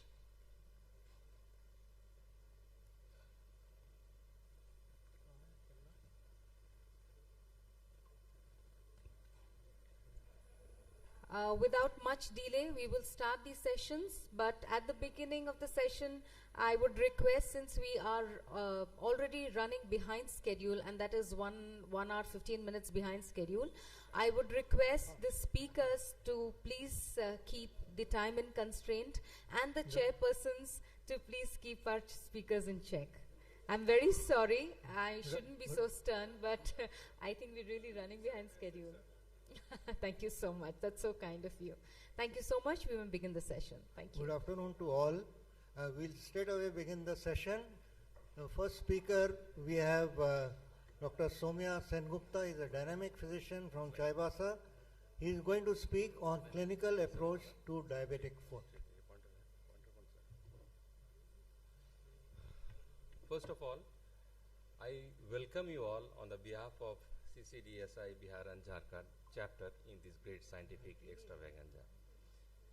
Because of a paucity of time, straight away coming to my top topic, that is clinical approach to a diabetic foot in a primary care setting. So I'll be talking about overview epidemiology, idiopathogenesis, clinical features, assessment, investigation, grading and treatment. As you all know, diabetes accounts for a substantial number of foot infection. Every 20 seconds a foot is lost globally due to complications of diabetes. And at the early stages, it can be very easily overlooked. As you see in this picture, there is a simple ulceration. So it may be very superficial, which can very easily can be overlooked. So diabetic foot lesions are responsible for more hospitalization than any other complications.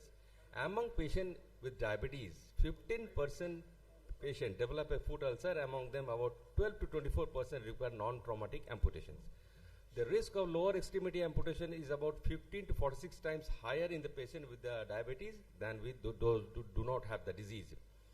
Diabetic neuropathy usually tends to occur 10 years after the onset of the disease, which leads to foot deformity, ulceration, and if left untreated, the constant weight bearing and collapse of the foot may lead to Charcot's foot, Charcot-neuroarthropathy. If you see the magnitude, 10 million diabetic patients in India, And we see the 5 years mortality rate. This diabetic foot ulcer has higher mortality than many other cancers. 85% higher level amputations are totally due to infected neuropathic ulcer, which are totally preventable. The risk of the ulcer and amputation is increased 2 to 4 folds with the both age as well as duration of the diabetes. As you see here, it is in the younger age group, it's about 1.6%. As the age advances, if it is more than 65, the prevalence also increases. Peripheral neuropathy with lot of protective sensation, poor glycemic control, cigarette smoking, foot deformities, pre-ulcerative callus and corn. It has been seen that 5% of diabetic patients have corn calluses, 5% of patients have fungal foot infection, 5% of diabetes have ingrowing toenails. Peripheral arterial disease, of course, previous history of foot ulcer. Even after successful management of the diabetic foot ulcer, the recurrence rate is about 66% and the amputation rate may rises up to 12%. Visual impairment, CKD, etc. Why do perform a foot assessment? Just to assess foot at risk. Remember, the day one, the patient is diagnosed with a diabetes, his or her foot is at risk from the day one itself. To prevent foot ulceration, gangrene, thereby amputation, to assist the maintenance of mobility, independent, healthy lifestyle. Our foot has got bit complex structure, 28 bones, 33 joints, 107 ligaments and 19 muscles. The peak plantar pressure is very important. It is very high during walking. It creates anoxia and ischemia, and there is an instant recovery in case of normal individual, but it is delayed in case of diabetic individual, which leads to inflammation, worm, thereby blister and ulcer formation. And here also impulse loading is more relevant than the only plantar pressure. What is that? This is a product of pressure and ground contact time. Etiopathogenesis, what causes diabetic foot? There are multifactorial causes. It must be determined before deciding the treatment strategy, like osteolysis, osteolysis-related fractures, dislocation, deformities, neuropathy, improper food loading, microtrauma, osteoporosis, etc. In most patients, peripheral neuropathy, peripheral arterial disease, or both may play a role, and therefore they are mainly classified as neuropathic, ischemic, neuroischemic. Early detection and appropriate management can prevent large number of complications, including amputation. So the problem triad is neuropathy, ischemia, deformity, which usually always associated with infection. This is a pathogenesis in detail. Diabetic neuropathy leads to painless ambulation, maybe sensory, autonomic or motor, and this leads to ligamental laxity, joint instability. This gives rise to joint subluxation, osseous fragmentation. There is a local inflammatory process by rank L. Continued weight bearing leads to deformity, thereby ulceration, if left untreated, amputation. Clinical features wise, 3 categories: neuropathic, ischemic, neuroischemic. Sensation, usually sensory loss in case of neuropathic, ischemic usually painful, and there is some degree of sensory loss in case of neuroischemic ulcer. Callus are usually present, often thick in neuropathic ulcer, whereas in neuroischemic minimal callus is seen. Wound bed being granulating surrounded by callus. In case of ischemic, pale, sloughy, with poor granulation, and there is poor granulation neuroischemic ulcer. Temperature is very important. It is usually warm with bounding pulses in case of neuropathic, and ischemic cool due to peripheral arterial disease, and in neuroischemic cool with absent pulses. Location is very important. As you see in this picture, like weight bearing areas of the foot, such as metatarsal head, heels, dorsum of the clawed toes, usually seen in a neuropathic ulcer, as you see in the slide. In case of ischemic, the tips of the toes, nail edges, and between the toes and lateral borders of the foot. And in case of neuroischemic, usually margin of the foot are majorly involved. And prevalence-wise, it is neuroischemic ulcer as most commonly seen. In assessment, complete history taking, musculoskeletal examination, neurological examination, vascular, dermatological assessment, examination of footwear is of utmost importance, and investigation. History taking, duration of diabetes, quality of glycemic control, tingling, numbness, burning in the feet, difficulty in walking, gait. Gait is also very important. Claudication, pain in the legs, previous history of foot ulceration, amputation, renal or visual impairment, comorbidities like dyslipidemia, hypertension, CKD, etc., and tobacco smoking. So daily foot examination is the cornerstone of diabetic foot health. This is a very useful tool to to assess a gait of a patient. By assessing the gait of a patient, you can diagnose, you can identify the foot at risk. It's a very reliable and very simple test. Patient is asked, arise from the chair without using arm, walk 3 meters, turn back, return to the chair, and sit down. They are allowed to use their usual walking aids. If it is less than 10 seconds, normal, more than 14, abnormal, and if it is more than 20 seconds, the severe gait impairment. Musculoskeletal examination look of the range of the strength and that deformities. We usually day to day we come across the different type of deformities: pes cabas, pes planus, hamatoclotos, hallux valgus, etc. Neurological examination: 10 gram monofilament, 128 heart tuning fork, ankle reflex, pin prick, bathymetry, tactile sensation. And this is a very reliable test, 10 gram monofilament test, designed to identify loss of protective sensation rather than early neuropathy. And in a study, it is seen that 10 gram monofilament tests were associated with 10-fold risk of foot ulceration and 17-fold risk of amputation over a 32 months follow-up period. This is you all know, at the 6 sides of the sole of each foot, callus should be avoided, but it should be held perpendicular to the skin. Pressure applied until the monofilament buckles, held in place less than 1 second, and ask the patient whether he or she can feel it or not. This is another useful tool. Without monofilament, this is specificity wise is as good as 10 gram monofilament test. Ask the patient to close his eyes during the test. The touch must be very light as a feather and brief, 1 to 2 seconds.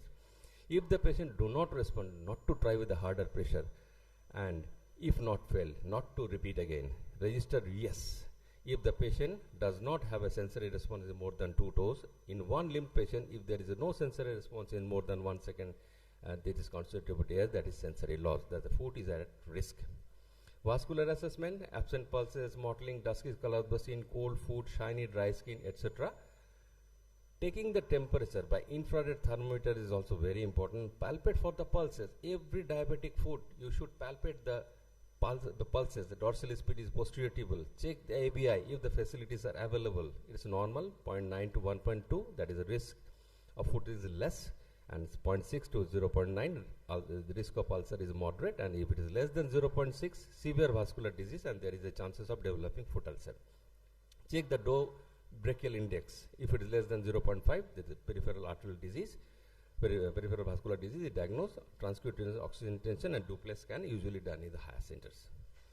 Dermatological assessment: look for the callus, ulcer and the locations, swelling, redness, signs of infection, whether there is a tenderness or pain. In case of neuropathy, it can be absent. Take a note of the slough, necrotic gangrenous tissue. Look for the dry tendons, ligaments, fascia. Look for the sinuses, that is evidence of osteomyelitis and abscess. Assess the ulcer base, whether it is a necrotic, slow, pink means granulation tissue is coming up, prognosis is good. A diabetic foot ulcer must be assessed meticulously in terms of site, size, periphery, depth, and the content. And also look carefully at adjacent skin of the ulcer. If it is healthy, that means the prognosis is good. If it is unhealthy, then further surgical intervention is needed, like so. And diagnosis of osteomyelitis: there is a multiple discharging sinuses, the sausage-like appearance of the toe. Probe to bone test is very easy to perform with a sterile probe. You have to introduce and you feel the gritty feeling, and perform a plain X-ray. This can tells you about the osteomyelitis, whether sets in or not. You can make out the gas in the soft tissue or foreign bodies, etc. MRI, CT and nuclear scan when you suspect the soft tissue abscess. Examination of footwear. This is of utmost importance. Ask every patient whether he is having foot problem or not. Look for the footwear. Insist on removal of the shocks also. Inspect the footwear on all the sides. Look for the shoes which are worn out, too small, too narrow, toe box, high heel. Inspect the socks also. Staging, as you all know, the Wagner's classification, the most validated classification is grade 0 to grade 5. Till grade 3, it is reversible, and beyond that, once gangrene sets in, amputation is inevitable. Harris mat, it detects high pressure points, arches of the foot, Charcot's foot, etc., and helps to design a proper footwear for offloading. Like normal foot, as you can see here, dark areas indicate points of English plantar pressure, etc. Biothermometer, non-invasive testing of the pain threshold, help to find out hot, cold and vibration perception threshold. Handheld Doppler, that is it for the ABPI ratio. It is the highest systolic blood pressure at the ankle, dorsalis pedis artery, or the posterior tibia, to the systolic blood pressure at the arm by handheld Doppler. The readings as you already described. Toe pressures and transcutaneous oxygen measurement, useful measuring for local tissue perfusion.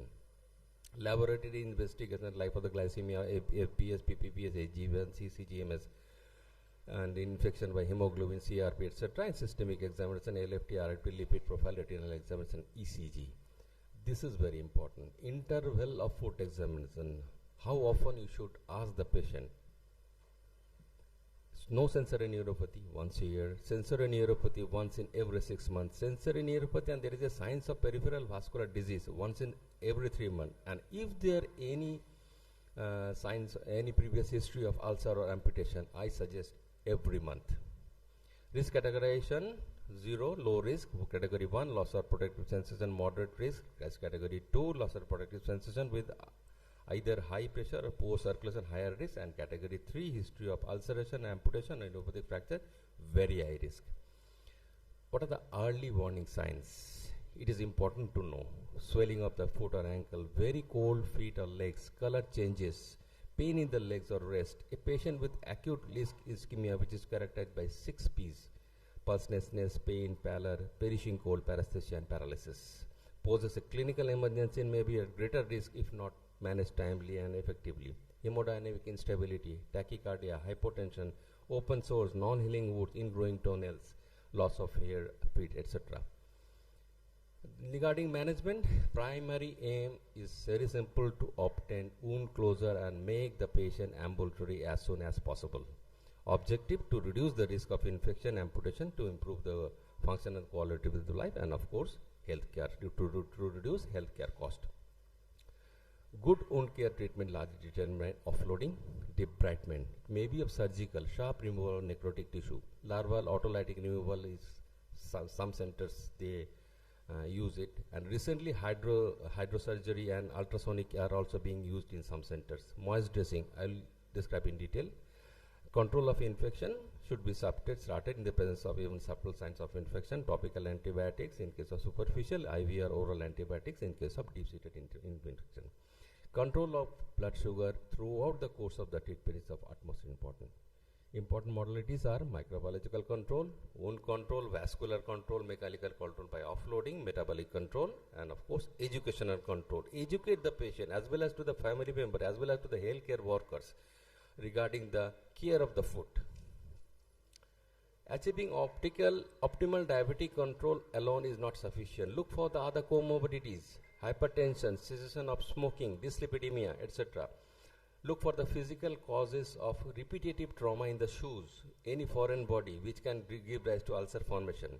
And acute limb ischemia is a clinical emergency and may be of greater risk if not managed timely and effectively, and should be referred to the arterial reconstruction if necessary to achieve proper healing of the ulcer, and thereby we can avoid future amputation. Most dressing are designed to create a moist wound environment and support progression towards the wound healing. There are various ranges available in the market, but remember, these are the few points: ideal dressing features to remove excess exudates and toxic components, to maintain high humidity in the wound, to allow gaseous exchange, to provide thermal insulation, that is moisture balance, to provide protection from secondary infection, and to allow removal of dressing without traumatizing the healthy granular tissue. This is also very important. Some dresser comes and they remove the healthy granular tissue, mera घाव ठीक ही नहीं होता है. So the dresser and your healthcare provider should be instructed properly. Dressing material should be free from particulate and toxic components. This is epithelial age advancement. They debride the age of the ulcer to remove the potential physical barriers to the growth of the epithelial across the ulcer bed. This can be done in your OPD setup. If wound does not respond to the standard wound management, adjuvant therapies like EVAC, negative pressure wound therapy, biological dressings, bioengineered skin equivalents, hyperbaric oxygen therapy is also very promising. Platelet-rich plasma growth factors may be considered. And offloading, of course, in patient with peripheral neuropathy, it is important to offload the foot in order to redistribute the plantar pressure. The gold standard is TCC, that is total contact cast. which distribute pressure evenly over the entire plantar surface. But there are some limitations. In case of ischemia, because of risk of inducing further infection, they are not appropriate with diabetic foot ulcer in osteomyelitis because the wound cannot be inspected on regular basis. In this patient, there are alternative options are Scotch cast boots, healing sandals, crutches, walkers, and wheelchairs, etc. So offloading is the gold standard cornerstone of the diabetic foot ulcer management, and proper footwear is mandatory for primary and secondary prevention of the diabetic foot ulcer. There are some ADA recommendations. I am not going in detail. That is the same. Perform a comprehensive foot evaluation, patient with evidence of sensory loss or prior ulceration. Obtain a prior history of ulceration, amputation, Charcot foot angioplasty, vascular surgery. The examination should include inspection of the skin, assessment of the foot deformity, neurological assessment, 10-gram monofilament testing. And patient with symptoms of claudication or decrease or absent pedal pulses should be referred for ABI index in higher centers. A multidisciplinary approach is always recommended for individuals with foot ulcer which are of high risk. Refer patients who smoke, who have histories of prior lower extremity complications. Provide general preventive full self-care education to all patients with diabetes. The use of specialized therapeutic footwear is recommended for high-risk patients with diabetes, including those with severe neuropathy, foot deformities, ulcer, callus formation, etc. So, take-home message is this is diabetic foot complications are totally preventable. Educate the patient. Take care of your skin and toenail care. They cut their nails, nail edges, protective footwear, proper footwear, and of course, glycemic control. So, lastly, save the foot. Thank you for your patient sharing. Thank you, Soumya, for finishing well in time. We won't invite any questions. We go to the second speaker, Dr. Vinay Dhandania from Ranchi, and he is going to speak on gut microbiota and cardiometabolic health, the hidden connection. Dr. Dhandania. Thank you. Good afternoon, respected seniors, dear friends. Myself, Dr. Vinay Dhandania, practicing diabetes for last 25 years at Ranchi. I congratulate Dr. A.K. Virmani sir for an excellent scientific program and the whole team or the organizing team for an excellent meeting and excellent hospitality. I'm going to share few things on gut microbiome and cardiometabolic health. I just want the house to actually tell us how many of you are actually focusing on gut microbiota when you are treating a patient in front of you. How many people feel that this is an important component when you are treating patients clinically in front of you? Can you please raise your hands? At least 10 people should be there, yeah. So I'm happy there are few people in the crowd who are actually looking into gut microbiome, and this is really very, very important today. Why I'm saying this? Because this is one area which is not been addressed. We started talking about the gut when we discovered things like DPP-4 inhibitors or the incretin hormones. Should we hold on, sir?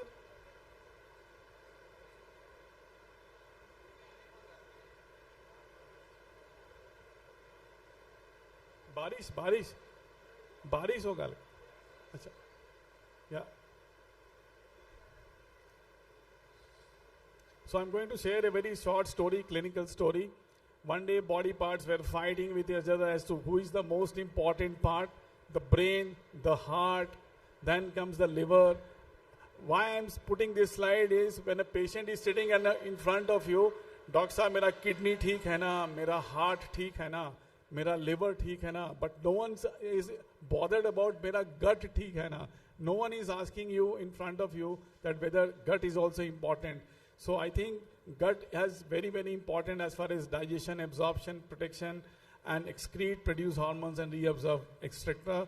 And everyone laughed at the gut, but finally you did not, the gut got angry and shut down, and he agreed that the gut was the most important organ. So this is Hippocrates way back in 460 BC that all disease begins in the gut. And let me tell you, tongue is supposed to be the mirror of the gut. If you examine tongue of your patients, you will get a lot of information. Health is determined by microbiota in our gut, and most treatable disease arise from the presence of AMA even a toxic byproduct of poor digestion from Ayurveda. So healthy gut is healthy life. 70% of our immune system is located in our gut. And the gut microbiota, if you see, there are approximately 40 trillion human cells and about 22,000 human genes. And human gut hosts almost 100 trillion microbial cells and 10 million microbial genes, the metagenome, and weighing an average around 1.5 kg. So microbiota changes from infancy to adulthood, and bacteria from three major groups represent 95% of total microbiota: Firmicutes, bacteroids, and actinobacteria. The major bacteria, phyla, and genera predominating human gut microbiota are Firmicutes, 60 to 80%, bacteroids, actinobacteria, and proteobacteria in sequences. So dysbiosis is again a very important terminology. We heard dysglycemia, we heard dyslipidemia. Dysbiosis is basically imbalance of a community of microorganisms in the gut. And what are the disease associated with this? That the external influences, it could be diet, prebiotics, probiotics, antibiotics uses, illnesses, lifestyle and living environment, and health could be homeostasis, like finally leads to density, diversity, and activity of gut biota, which can gut bacteria leading to either homeostasis or it could be dysbiosis. So these are both external and internal influences which can actually adversely affect the gut microbiota. And association of microbiota in physiology and disease, there are a lot of associations from behavior to intestinal functions to bone homeostasis to metabolism, intestinal vessel formation, and to other metabolic disease like diabetes and rheumatoid arthritis. You can have things like multiple sclerosis, and you can have atherosclerotic disease. So there are a lot of disease which can be associated with abnormalities in gut microbiota. Now, this is a very, very interesting slide. Examples of how disease caused by bacteria has evolved. And if you see, till 1950, 1960, the life expectancy in our country was 50-55 years. And this was only because of disease like cholera, pneumonia, scarlet fever, diphtheria, whooping cough, tuberculosis, and smallpox. But the difference is, that was the time when we were actually curing our patients. When you treat those patients, you are curing their problem. Today, the life expectancy has gone to 75 years. This is 2015 data from ICMR. But we are not curing anything, we are just caring disease. So there is a major shift from curing to caring disease. Today, the patients are being treated at home. Earlier, patients used to visit your clinic or hospitals for treatment. So you used to be like a god to them in the era of 1950 and 1960 when you used to cure them. Today, you are not curing them, you are just caring them. That is why there is a lot of vengeance between doctors and patients today. So this is what is a modern day disease: obesity, diarrhea, diabetes, atherosclerosis, colitis, Crohn's disease, autism, asthma, eczema, multiple sclerosis. We all take care of these problems, and patients sit at home and take their treatment. Diabetes and gut microbiota dysbiosis is a convincing link. This is again very, very interesting, that gut microbiota causes abnormality in metabolism and immunity because of diet and physical inactivity, smoking, alcohol consumption, age, host genotype, medication, and mode of birth as well, which we are going to discuss.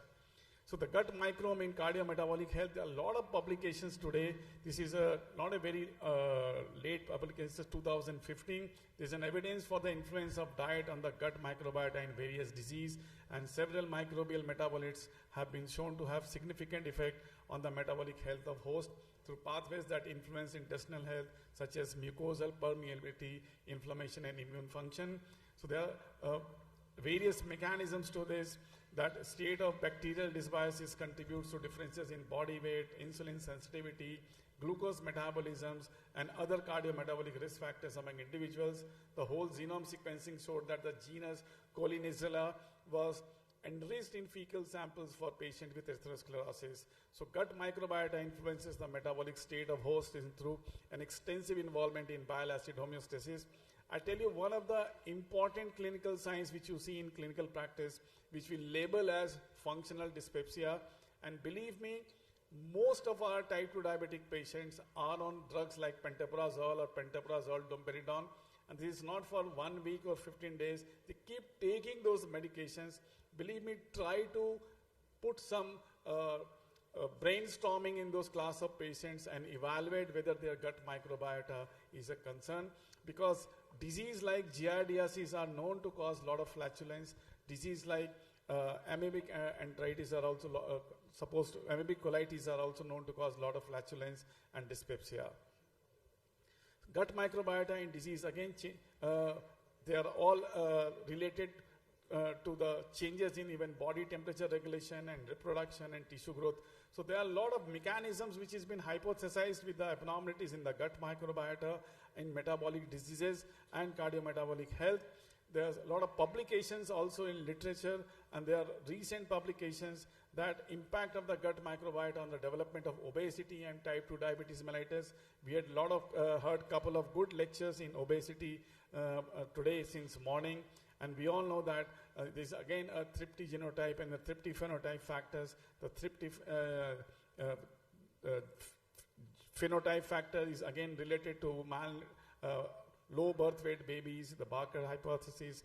Both together actually causes insulin resistance and obesity. So there are pathways via which intestinal microbiota can alter human metabolism, producing obesity and insulin.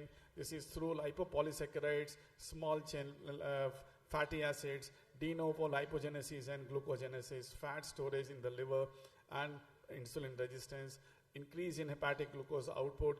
So there are a lot of mechanisms which are being correlated because of the pathogen-host microbiota interactions and outcome of infections. Gut microbiome balance controls long-term health. Gut microbiota and host metabolism in transition from infancy to adulthood. Gut microbiota changes and interacts with host metabolism, leading to metabolic and cardiometabolic disease. And this is what we had a recent literatures coming up with the C-sections. Increase in the C-sections which we see during delivery of a baby is more associated with cardiometabolic disease, which was less common earlier. So this is again a topic of debate. So where do they come from?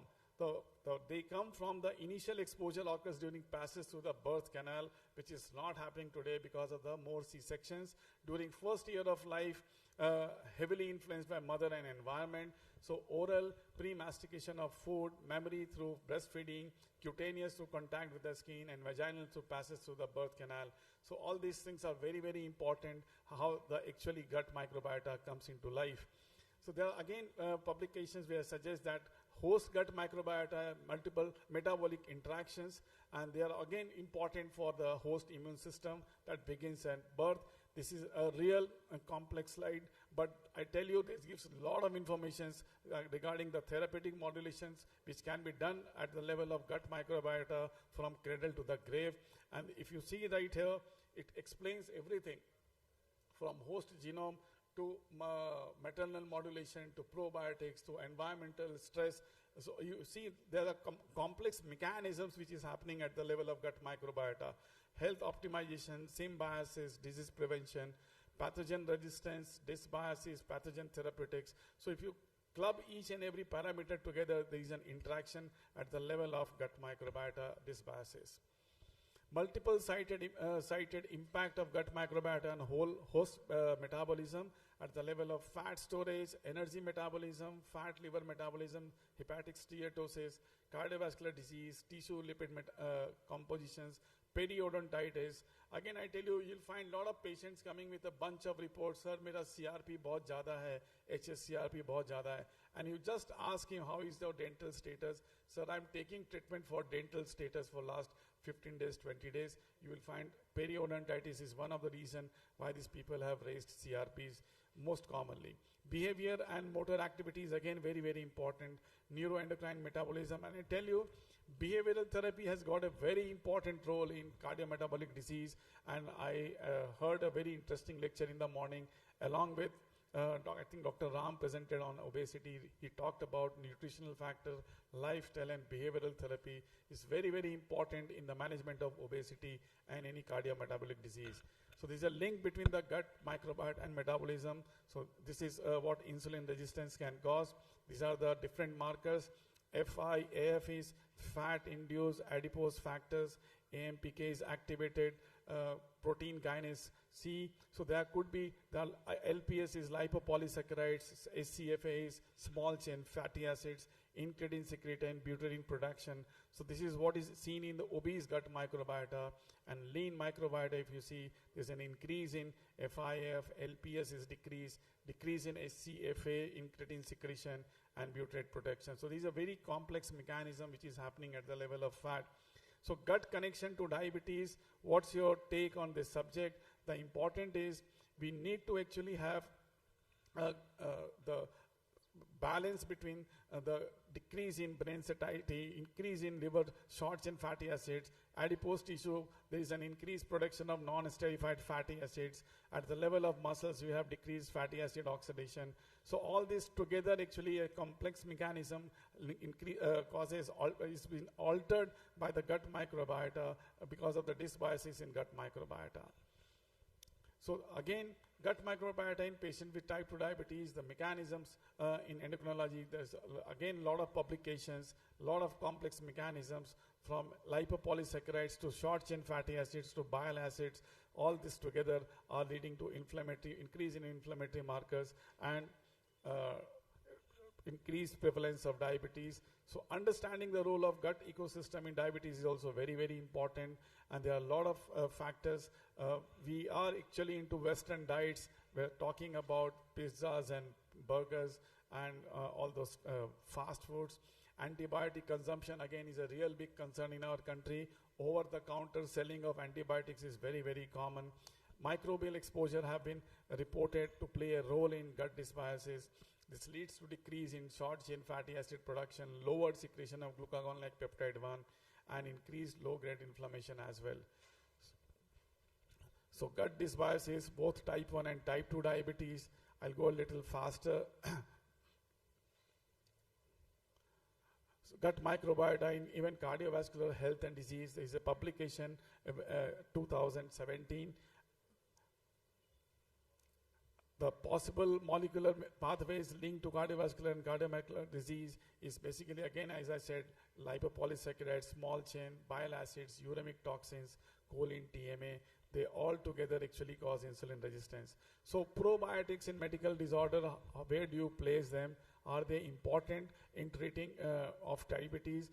The intestinal microbiota is known to be associated with metabolic syndrome and related comorbidities and associated disease, including obesity, type 2 diabetes and fatty liver, all seems to be linked to microbial composition. So there are a lot of randomized controlled trials. The results of our meta-analysis indicated that probiotic treatment may reduce HbA1c, FBG and insulin resistance level in type 2 diabetes, but still hypothesized and small data, it still needs to be authenticated and validated today in clinical practice. There are again a lot of trials, meta-analysis, which are in favor of probiotics.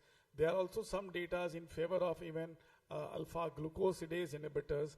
So these are the areas which needs to be addressed more and more in coming future, the beneficial effects of probiotics. So in coming future, we are going to have a lot of these molecules which actually are going to focus in the management of type 2 diabetes and other metabolic complications. So patients with metabolic disorders with obesity, diabetes, and are likely to be immunocompromised as well. And there are few data to suggest that the immunity has been improved with this class of drugs. There's an ambiguity in the usage of single strain and multiple strain probiotic. So again, there are a lot of interesting treatment of gut microbiome is coming up. And if you see, there's a prebiotic, there's a probiotic, there's a diet. And they're also talking about things like FMT.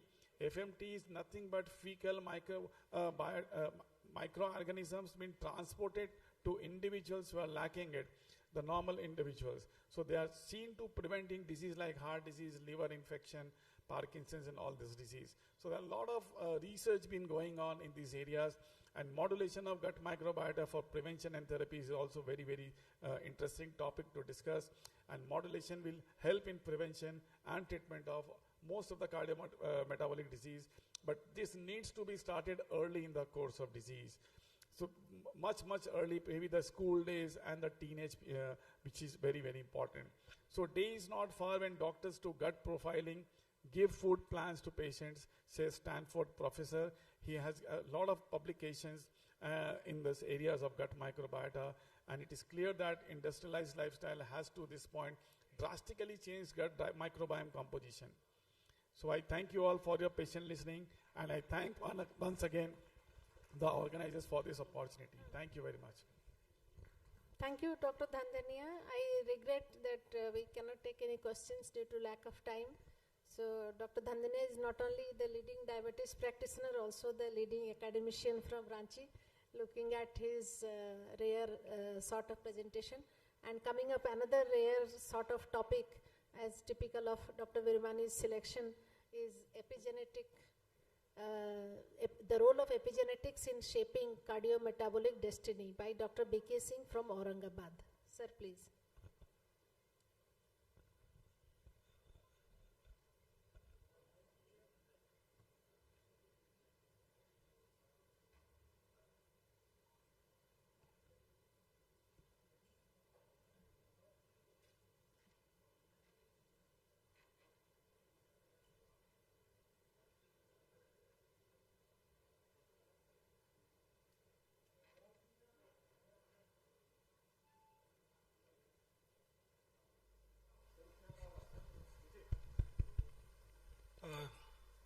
Thank you, chairpersons, Dr. Singhal, Dr. Nivedita, and good afternoon to all of you. Madhukar जी, आज से 2 महीना पहले doctor Virmani जी ने मुझे topic दिया epigenetics and diabetes और metabolic disease. तो मैंने सोचा कि पहला टॉपिक इन्होंने 2 साल पहले दिया था, that is monogenic diabetes, and the second topic he has given is mitochondrial diabetes, and the third topic is epigenetics and diabetes or metabolic disease. और बोले क्या रैगिंग कर रहे हैं sir?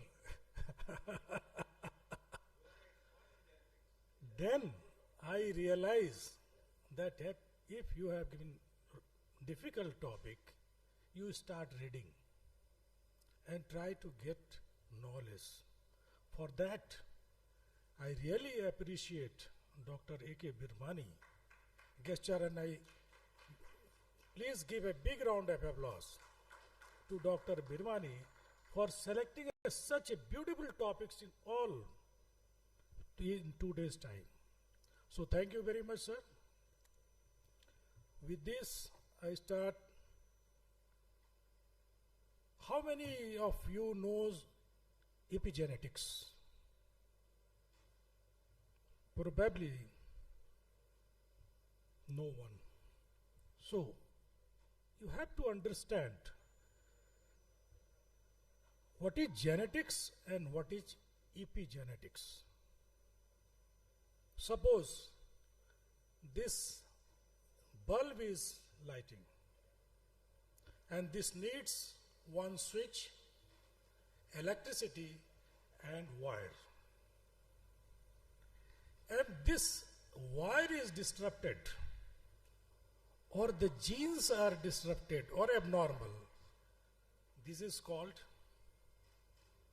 genetics in simpler term. But if it needs switch to light up the bulb, the lighting is bulb is a protein generation, and for protein generation you need a switch to express or silence. So this expression of gene is epigenetics. Disruption of DNA is genetics, and expression of DNA is epigenetics. So my topic is epigenetics. So the study of heritable changes in DNA expression without changes in the genetic code. You all know that DNA is made up of nitrogen base, phosphate, and a glucose, deoxyglucose. So these are in ladder function. There is no change in codon. It is only the change in the expression of gene, which is epigenetics. And the term epigenetics was also used to refer to the complex interaction between the gene and environment. And the environmental gene interaction is through this epigenetic process. So, and it is also very important that gene expression of gene is differential. Means certain tissue have gene expression and certain tissue have gene silencing. So the differential, two part is very important, the expression of gene and the differential expression of gene in same body or same different tissues. So epigenetics mediated differential gene expression can explain the heterogeneous function of different cell types in the body despite them all carrying the same genetic information. So these two things are very important. What is genetics? What is epigenetics? And there is a differential expression in different tissues. What is the importance of this epigenetics? Why we are discussing here, or why Bani sir has given me this topic? What is the importance of this epigenetics? The epigenetics play an important role in the transmission of type 2 diabetes mellitus from one generation to the another. How? We will discuss in later on. Epigenetics changes are also implicated in basic pathogenic mechanism of type 2 diabetes mellitus. Hyperglycemia induced permanent epigenetic modification of expression of DNA are responsible for the phenomenon of metabolic memory.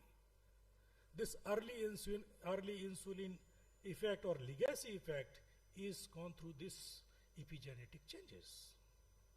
Epigenetic influences the development of micro and macrovascular complications of type 2 diabetes mellitus. They can also be used as a biomarker in the prediction of these complications. This is very important. And epigenetics has expanded our understanding of action of existing drugs and the development of newer therapeutic agents. So how to classify this? You can ask me where is the heritable changes? Genetics are heritable and epigenetics are also heritable? Yes. There are two parts. Their classifications can be classified direct and indirect. So indirect epigenetics means that the changes expression of genes happens to in the patient life. He can experience in their lifetime. And indirect epigenetics are that this epigenetic change occur in the intrauterine life or it is inherited from the ancestors. So there are two effects. One is the direct effect. Direct effect means from the environment, from the exercises, from the diet modification, from the stress management. These all are involved in through this epigenetic mechanism. So two types, direct and indirect epigenetics. This is we can see this structure of the gene. You all knows that the gene has DNA and this gene expression, the gene, if you can see that there in nucleosome there is a gene and gene is in the process of protein metabolism, you need two factors. One is the transcription and the translation. The transcription happens inside the nucleus, inside the DNA, and translation at the ribosome, where the protein formation form. So this epigenetic expression of the gene can be effective during the translation process or during the transcription process. Since both ways are effective. So transcription, where the base pair or the divided and the messenger RNA is formed, this messenger RNA come to the cytoplasm where it attached to the ribosomes and forms the protein through the transfer RNA. This is the whole mechanism of transcription and translation. During translation mechanism, epigenetic changes can be during the transcription phase. Means at the level of nucleus, where methylation of DNA at the CPG cytosine phosphate guanine type may lead to this epigenetic changes. And second is the histone modification. Histone is the protein and the DNA is wrapped around it. And if the DNA and histone, the bonding of DNA histone is not strong enough, then only the transcription happens. But if the bonding is very strong, then this transcription is not happening, means gene is not being expressed. And second is the level of translation. That is the regulation of microRNA. This microRNA gets attached with the messenger RNA and the protein synthesis cannot take place at the ribosome RNA. So these are the two mechanisms at the level of transcription, that is the methylation and histone modification and the regulation of the microRNA, which is very important for this epigenetic process. So you can see in this slide, this CPG is methylated. This methylation of this DNA happens. There is no change in the coding, but this methylation takes place. What happens if the methylation takes place? There will be no protein generation. If this gene is not methylated, the protein generation is there. Similarly, in histone modification, you can see that if the acetylation is there, there is a relaxation of the chromatin. This is the histone, and DNA is wrapped around it. And if on acetylation, there is a relaxation of chromatin and the transcription activation in the gene. If there is deacetylation, the transcription inactivation of the gene, leading to the no protein formation. So this methylation and acetylation at the level of histone is very important in the transcription phase.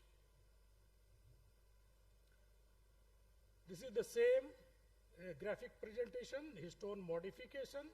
Here is, and this is the microRNA. If this microRNA gets attached to the messenger RNA, there will be no protein synthesis. This microRNA can be generated through epigenetics. And here the environmental gene interaction or gene interaction is very important. So this microRNA is also important, and this microRNA can be used as a biomarker for the epigenetic process. So, epigenetics and risk of type 2 diabetes mellitus. Studies showing an increased prevalence of diabetes in adulthood, where there is a history of poor maternal nutrition or diabetes in the mother. There is a threpty phenotype hypothesis, you all know, a study of Dutch hunger winter famine cohort. It is also even Yagnik described that the Indian babies are born with low birth weight but are found to have higher visceral fat than their English counterpart, are predisposed to the insulin resistance and type 2 diabetes mellitus. This all shows that the thrombogenesis and Dunge hunger famine heart regarding the epigenetics during the intrauterine life.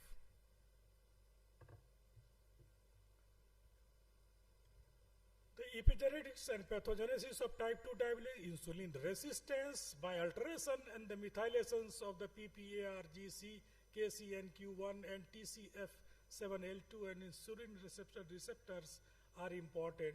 They are involved in the action of insulin at the site of liver, skeleton, adipose tissue. And decreased expression of PPARG1C is also noted in the skeletal muscle of the subject with the type 2 diabetes mellitus. And similarly, the impaired insulin secretion, pancreatic islet patient with type 2 diabetes has shown decreased expression of gene involved in the insulin secretion such as PPARG1C1, INS, PDX due to increased methylations. You can see that this similar gene is effective in controlling the insulin resistance and increases the insulin secretions. So this is the differential epigenetic, differential tissue metabolism epigenetics is there. There are epigenetics and complication of type 2 diabetes mellitus, metabolic memory, endothelial dysfunction, microvascular complication, microvascular complication, and diabetic cardiomyopathy. Since metabolic memory or legacy effect refers to the benefit of early good glycemic control to the overall positive effects in the course of type 2 diabetes mellitus. On the other hand, due to metabolic memory, initial poor glycemic control may lead to higher risk of vascular complication in the later course of diabetes. So this metabolic memory is through this epigenetic changes in your body. Endothelial dysfunction, you can see that a crucial and important component in the development of all vascular complications of diabetes, mainly due to oxidative stress, increased production of advanced glycoprotein products, and activation of inflammatory and fibrotic pathway. The endothelin 1 causes vasculation, and the methylation defect in the ED1 gene is also important for endothelial expression. And similarly, the demethylation leading to increased expression of matrix metallopeptidase, leading to mitochondrial dysfunction and cell death, is through these epigenetic changes. The macrovascular complications, DNA methylations. Here I want to discuss two important microRNA, that is MIR1 and MIR133 have been shown to be significantly correlated to the risk of coronary artery disease in type 2 diabetes mellitus, such that they can be considered biomarkers for the macrovascular complication. So by estimating these two, finding these two,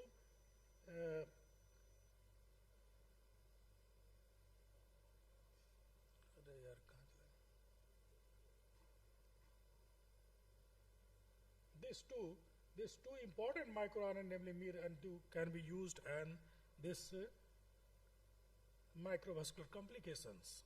For microvascular, diabetic retinopathy is an important cause of blindness in non-proliferative retinopathy or to proliferative retinopathy. And here is also important, the circulating microRNA can be used as biomarker. Example of such is the microRNA is MIR210 at the level of which higher in individual with DRA, particularly with the proliferative diabetic retinopathy.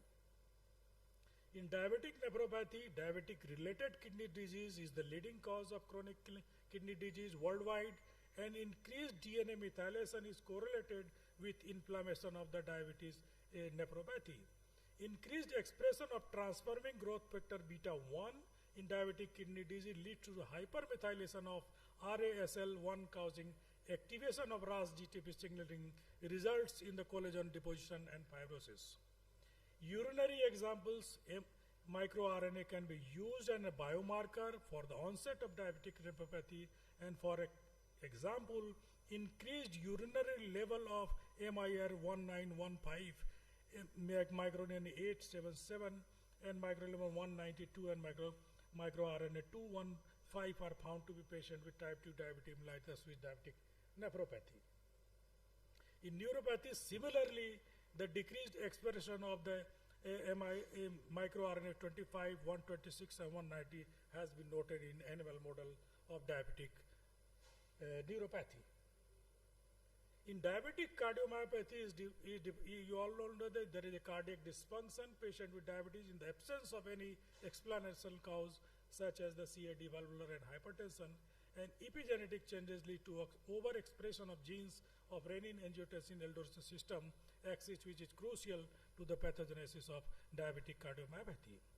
And the diabetic cardiomyopathy is associated hypermethylation of protein sarcoplasmic endoplasmic reticulum calcium ATPase2A, which is physiologically important for cardiac muscle relaxation.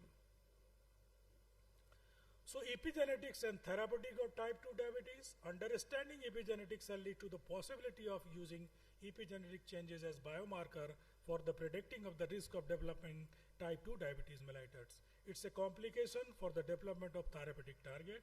Many microRNA level can be used as biomarker for microvascular and the macrovascular complication. A new agent, that is epavetalone, a new drug, acts by blocking the histone interaction with the DNA. This action has been shown to prevent the rise of inflammatory protein. So the microRNA inhibitors can be used to suppress the overexpression of the pathogenic microRNA, and microRNA mix can be used for the overcoming the underexpression pathology. So to conclude this, there is a substantial evidence to support the role of epigenetics in the pathogenesis and complication of type 2 diabetes mellitus.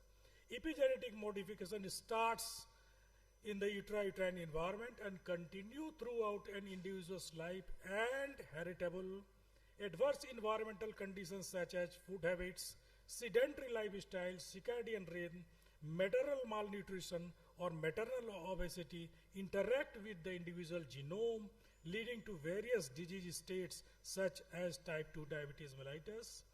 Research is being conducted to develop epigenetic biomarker and newer drugs to correct the epigenetic dysregulation in type 2 diabetes mellitus. Further research is required to identify the epigenetic regulator specific to the type 2 diabetes mellitus. Thank you very much for patient hearing. I tried myself to be. Thank you, sir. सुनने में नहीं, आप लोगों को सुनने आपका ज्यादा जाता है, इसलिए आप अपने लिए ताली बजाइए. Thank you.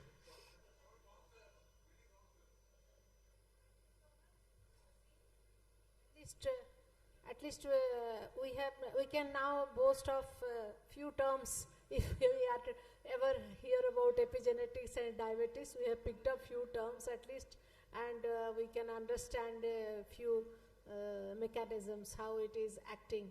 We are not as blind as we were before this talk regarding this. So thank you so much. We should know the view of Dr. A.K. Birmani, why he has given this topic to me.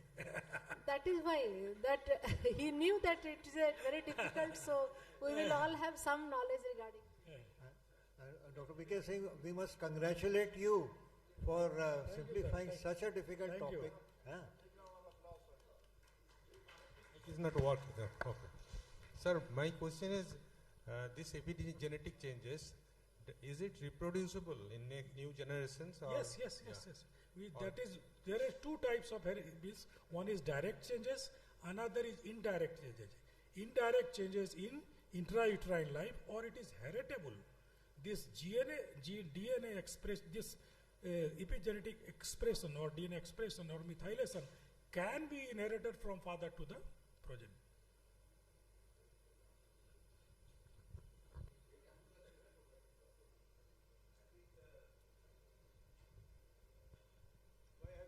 All the three topics are covered very well.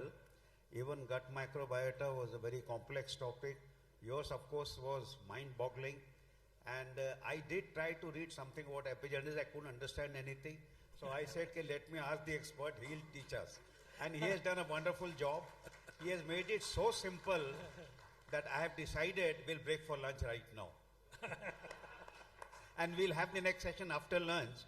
And I will request all of you, before we go for lunch, we'll go to the stalls for about 5 minutes. Our national president-elect, Dr. Madhukara, is with us. He will inaugurate the opening of the stalls. Please come back, have your lunch, and be here in 25 minutes, because lunch is just outside. Within 25 minutes, I said. I think 25 minutes is more than sufficient for lunch. Right, Veena? Thank you. Let's inaugurate the stalls, and then we come back for lunch.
Serious हो गए। और नहीं तो क्या, 2 हफ्ते से ज्यादा अगर आपको खांसी होगा तो टीबी हो सकता है। टीबी? हाँ तो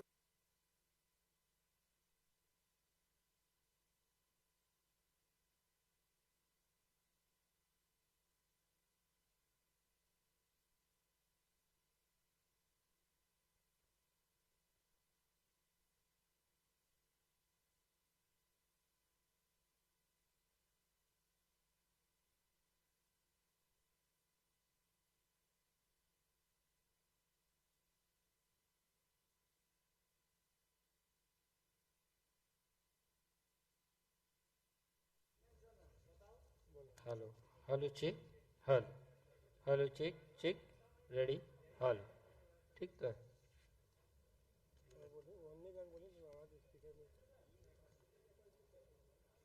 वो 6 नंबर 7 नंबर देखिए। नहीं नहीं वो माइक वो लगा दीजिए। 1 मिनट सर 1 मिनट ऑन करके।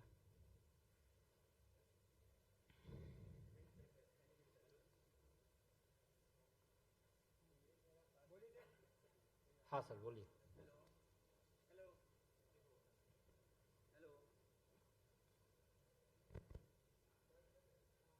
Hello hello 1 minute. हाँ आ रहा है। Hello hello hello hello hello hello hello hello ये वाला देखिए नहीं आ रहा है। वो तो ठीक है आपका। ये अभी नहीं, 1 नंबर इसका क्या हुआ इसका? हेलो चार्ज में लगा है। हेलो हेलो नहीं वो तो नहीं, इसका क्या हुआ? इसका क्या हुआ? उसी का 2 पेयर है। चार्ज में एक चार्ज में लगता है, एक चार्ज में लगा के वाला तो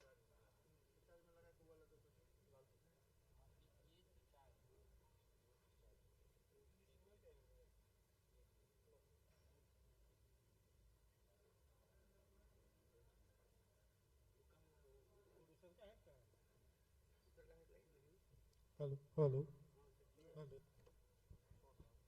hello hello hello hello hello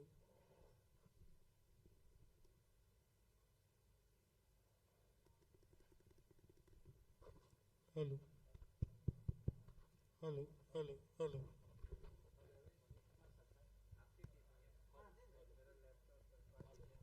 hello hello hello hello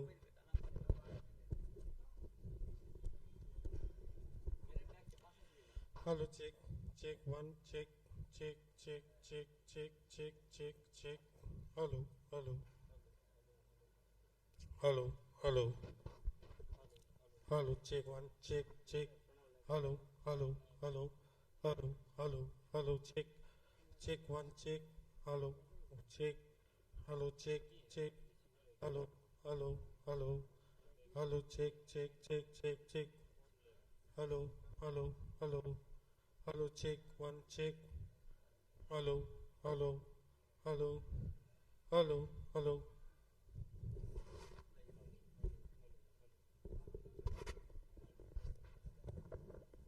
hello hello check hello hello hello hello hello hello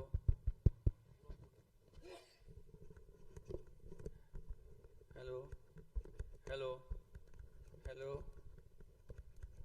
hello hello ये ठीक है।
hello, hello, check, check.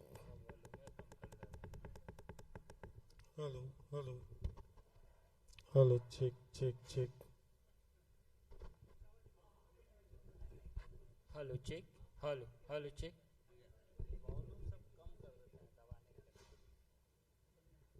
Hello, check, check.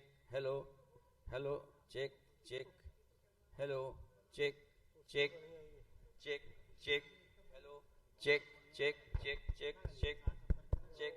Hello, check, check, check. Hello, check, check, check.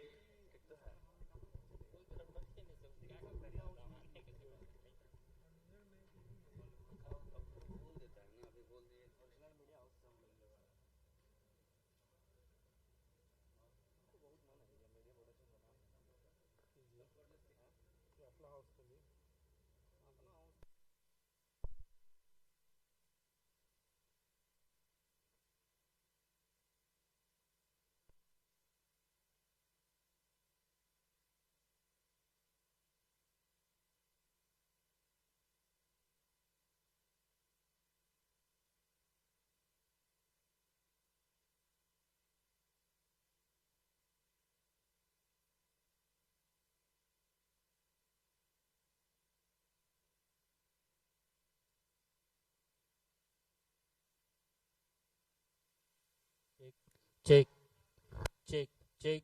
Hello, hello, check. Hello, hello, check. Check, check.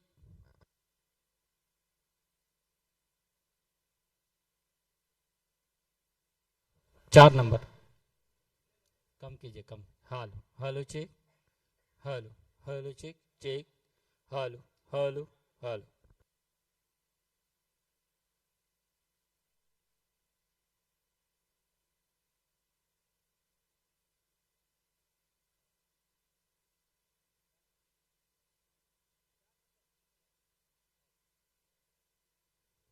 check check. Hello hello check. Hello hello.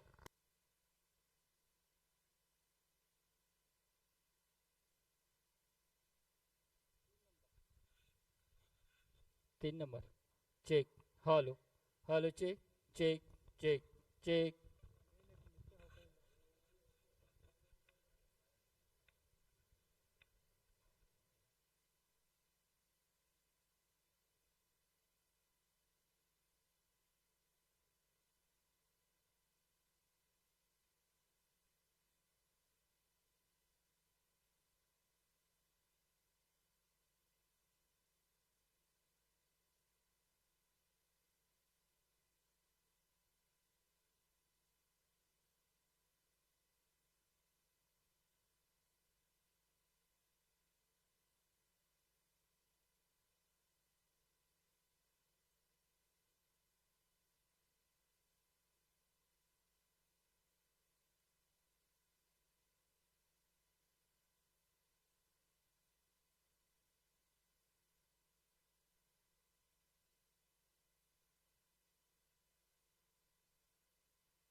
Chinchu चिंचू बाबा चिंचू रक्त चांदनी मैं और तू hello mister how do you do बाबा बाबा बाबा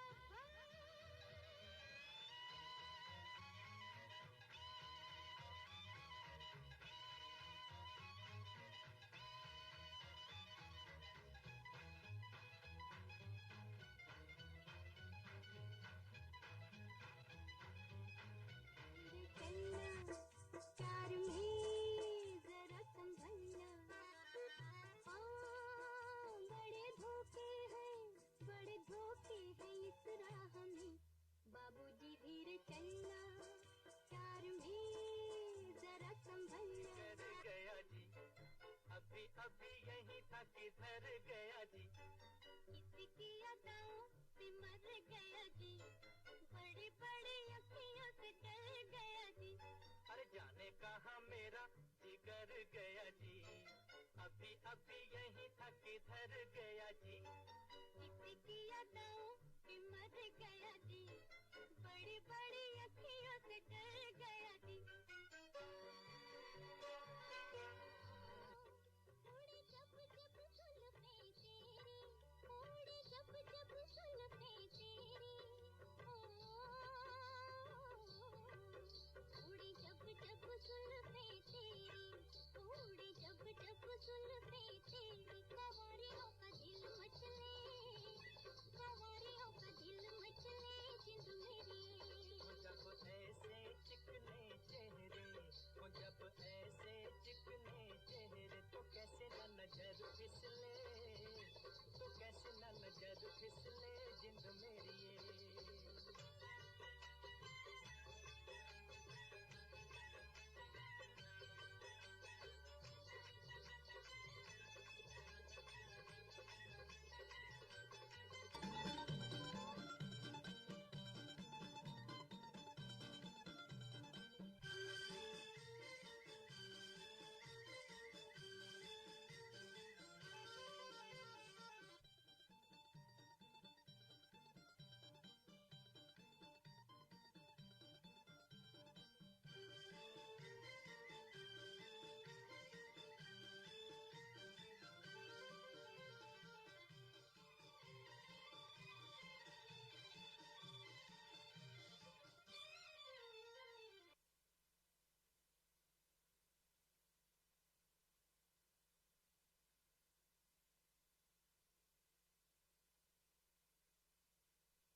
है इस राह में बाबूजी धीरे चलना अभी अभी यहीं था किधर गया जी इसकी यादों पे मर गया जब जब सुल्फे तेरी उड़ी जब जब जब ऐसे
Hello. Dear doctors, we are going to start the session in about another 2 minutes. So I sincerely request all of you to please come back to the hall.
Wait करना है?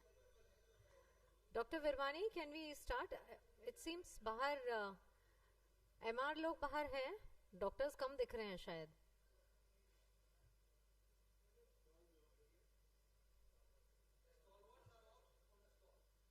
Okay, in the stall. तो वहाँ पे announce करवा देना चाहिए ना, है ना? स्टार्ट करें? Okay. Okay, outstanding. Good afternoon, everyone. So, post-lunch session, I will take over from where Sukanya has left off. And I'm seeing a variety, spice of life, and there are a lot of diverse topics that are being dealt over here, which is making the conference very, very interesting. I couldn't stop myself, in fact, I was just Googling a lot of terms. What is eubiosis, what is dysbiosis, and whatever was going on, I was Googling all the terms and trying to understand it. Okay, so after a very brilliant session by Dr. Soumya Sengupta from Chaibasa, Dr. Vinay Dhandania from Ranchi, Dr. B.K. Singh from Aurangabad, which is chaired by Dr. N.C. Singhal and Dr. Nivedita Mishra, both from Jamshedpur. I thank all of them heartily for conducting a beautiful session, and our doctors have been very kind. They curtailed their talks to the time limit that had been given. I take pleasure in inviting the chairpersons for the next session. Dr. Pramod Kumar Sinha from Gaya and Dr. Suresh Purohit from Mumbai. I cordially invite to please come and take your seats on the podium. Our chairpersons also deserve a big round of applause. Please, can I request everyone to clap for them? And I'm thankful for all the audience over here who have become students. And our next set of speakers, keynote speakers are Dr. Sujoy Majumdar from Kolkata, Dr. K.K. Lohani from Gaya, and Dr. Madhukar Rai from Varanasi. Welcome all doctors. I request the chairpersons to take over.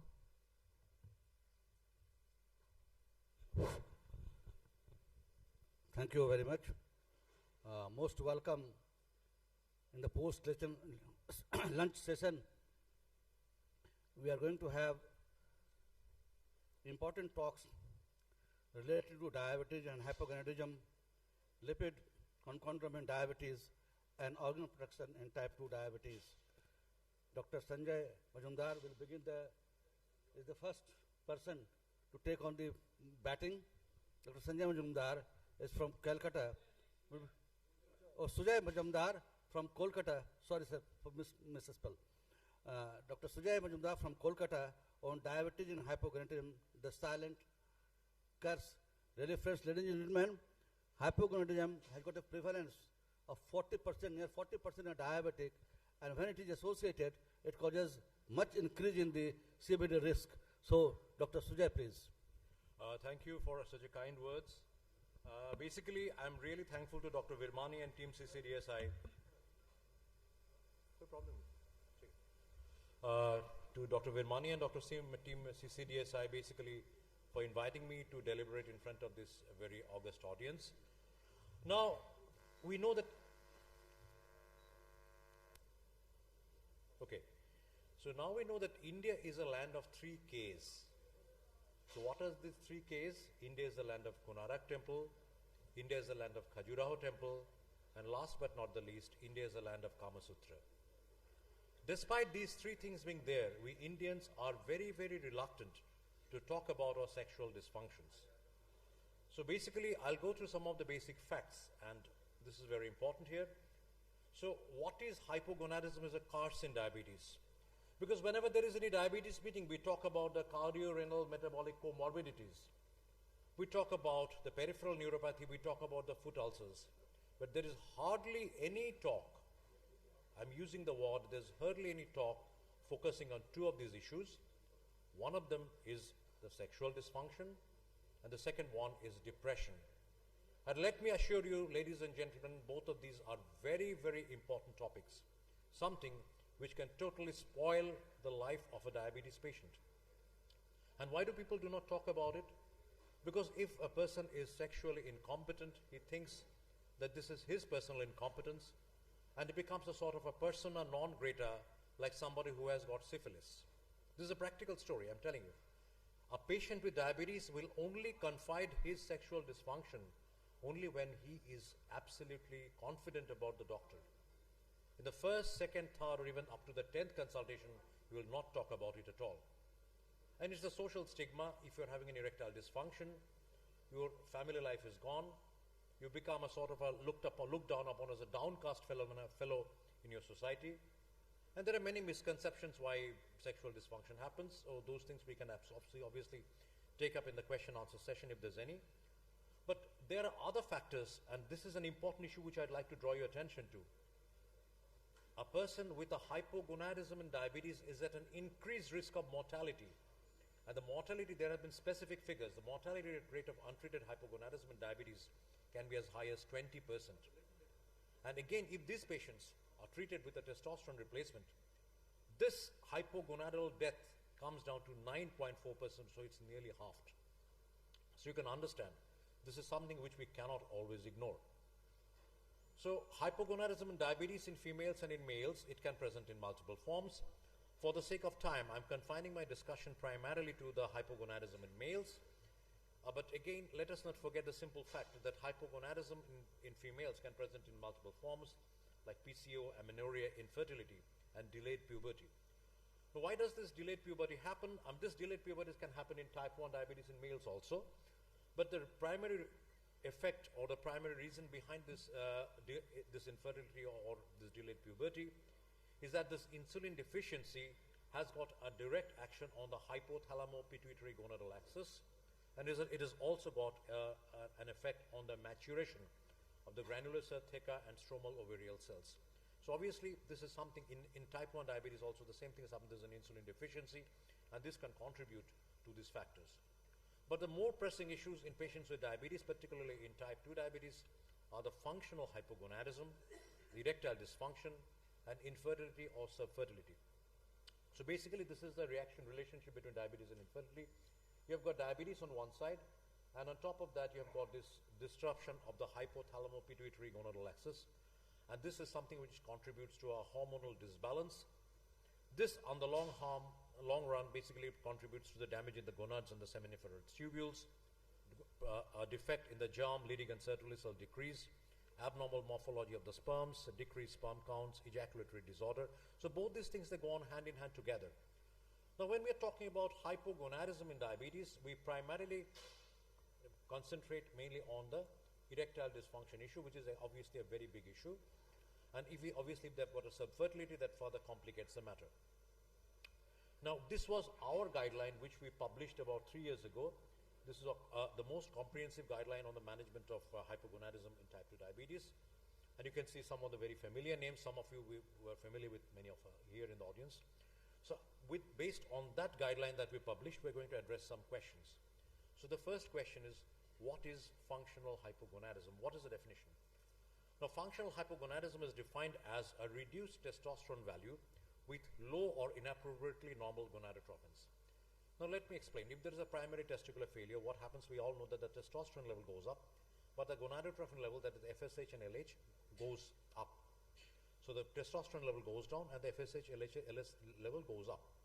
In a functional hypogonadism, this rise of the LH and FSH is not that much. In other words, in a patient with type 2 diabetes and functional hypogonadism, you can end up with a low testosterone level, but with a relatively normal LH-FSH level. And the most important issue is that there is no organic defect in the hypothalamo-pituitary region. So this happens with your hypothalamic-pituitary axis being completely normal. And it primarily happens because of a complex interaction between multiple factors which we're going to discuss.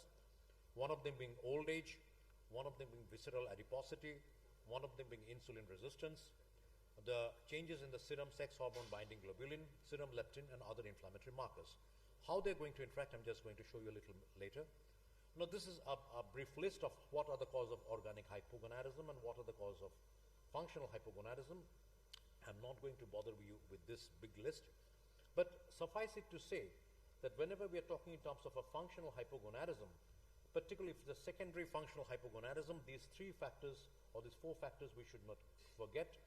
All these factors can contribute to a functional hypogonadism. One is obesity, one is type 2 diabetes, presence of glucocorticoid excess either as an iatrogenic form or as a form of a Cushing syndrome, or even hyperprolactinemia. This can also contribute to a functional hypogonadism. And primarily it can happen because of drugs, but also of systemic illness, old age. As I mentioned, this is something which can contribute to the functional hypogonadism. The question number 2 which I'd like to address is, how common is functional hypogonadism in type 2 diabetes? Can I have a show of hands? What do you think is the figure? Is it less than 20%, 20 to 50%, more than 50%? What is the opinion of the House regarding this? More than 50%. Okay. Now let me show you some of the some study data.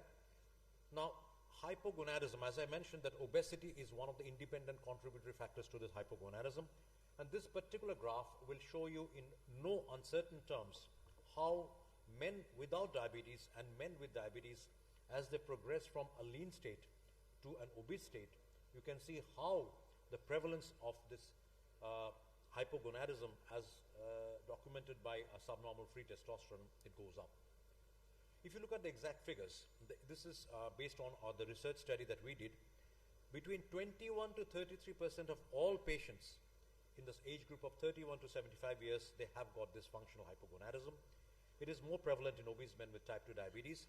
And the median or the mean, I should not use the word median, its mean BMI was something around 33.4.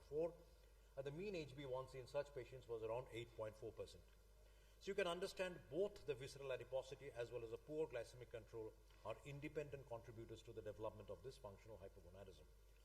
Now, this functional hypogonadism, what we found out, it was independent of the duration of diabetes, but there was a very direct correlation with the central obesity.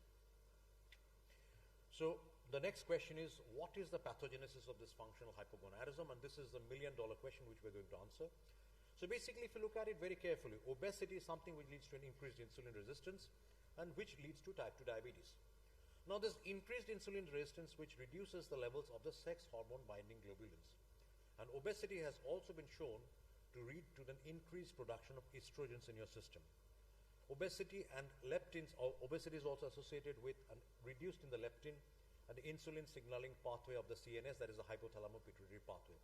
So the reduced leptin and this increased insulin signaling is something which leads to what is known as a reduced GnRH activation, and also there is a reduced action of the leptin on the leading cells, which directly leads to a reduced testosterone production. At the same time, the type 2 diabetes also leads to an increased marker of the inflammation pathways, and this again something which is further worsens the GnRH secretion. So ultimately, the net effect is the reduction of the gonadotrophin release hormone secretion. But so this is primarily not a sort of a defect in the hypothalamo-pituitary pathway, but just a reduction in the gonadotrophin release hormone, which happens because all these things are talked about. And this leads to the reduction of both two things. One is the reduction of FSH secretion, which leads to a reduced spermatogenesis. Other one is a secretion, and pulsatile peaks of LH also goes down, leading to a reduction of the total testosterone secretion and total suppression. So these are the two important factors which contribute to the development of functional hypogonadism. So what are the symptoms and signs of hypogonadism? I think we all know about it. The core symptoms are erectile dysfunction, reduced frequency of early morning erection, low sexual desire, reduced frequency of sexual thoughts. And the lower the symptoms, lower the testosterone, more the symptoms. Other secondary symptoms which can be present, but they should not be looked upon as signs of functional hypogonadism. There is easy fatigability, poor concentration, decrease in initiative, motivation and self-confidence, depression, disturbed sleep rhythm. So these are all secondary symptoms. These are not primary symptoms of functional hypogonadism. The next question is, how do you establish the diagnosis of functional hypogonadism? So in an elderly man with type 2 diabetes, or with one of the more core symptoms, that is reduced sexual thoughts, reduced sexual drive, reduced early morning penile tumescence and erectile dysfunctions, these are the core symptoms. If any one of these is present, you have to strongly suspect. There is no role of measuring serum testosterone with non-specific symptoms, and this is something which is very important. Patient coming with a vague lethargy, don't go and test his serum testosterone. And there's no role of any routine measurement in all type 2 diabetes patients. Basically, it should be measured in patients who are symptomatic. And what is the cutoff criteria? Total serum testosterone value less than 2.31 nanograms per milliliter or 8 nanomoles per liter.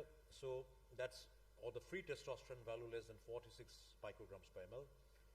And the total testosterone more than 3.5, it rules out a testosterone deficiency. If on routine checking you find that testosterone is more than 3.5, no need to take the investigation any further. These are the different causes of the SHBG deficiency and why the SHBG goes up. So I'll not go into all these details. But some important lab-specific issues which are very important when you are trying to investigate somebody with functional hypogonadism.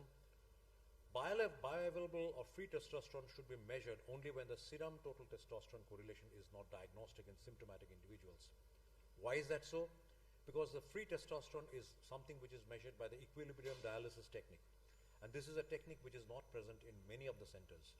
So going total testosterone is a much more straightforward test which can be done at even the smaller centers. So other issues that there can be a reduction of testosterone level during acute illness.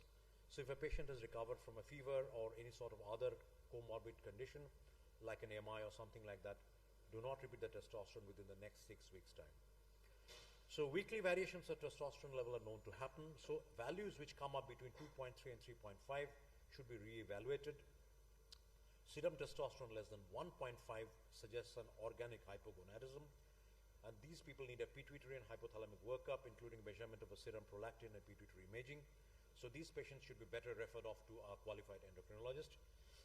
Hypothyroidism is something which should be excluded in all patients, as the symptoms of hypothyroidism may closely mimic those of hypogonadism. And routine assessment of other endocrine parameters like estradiol, cortisol, DHEAS, growth hormone, etc.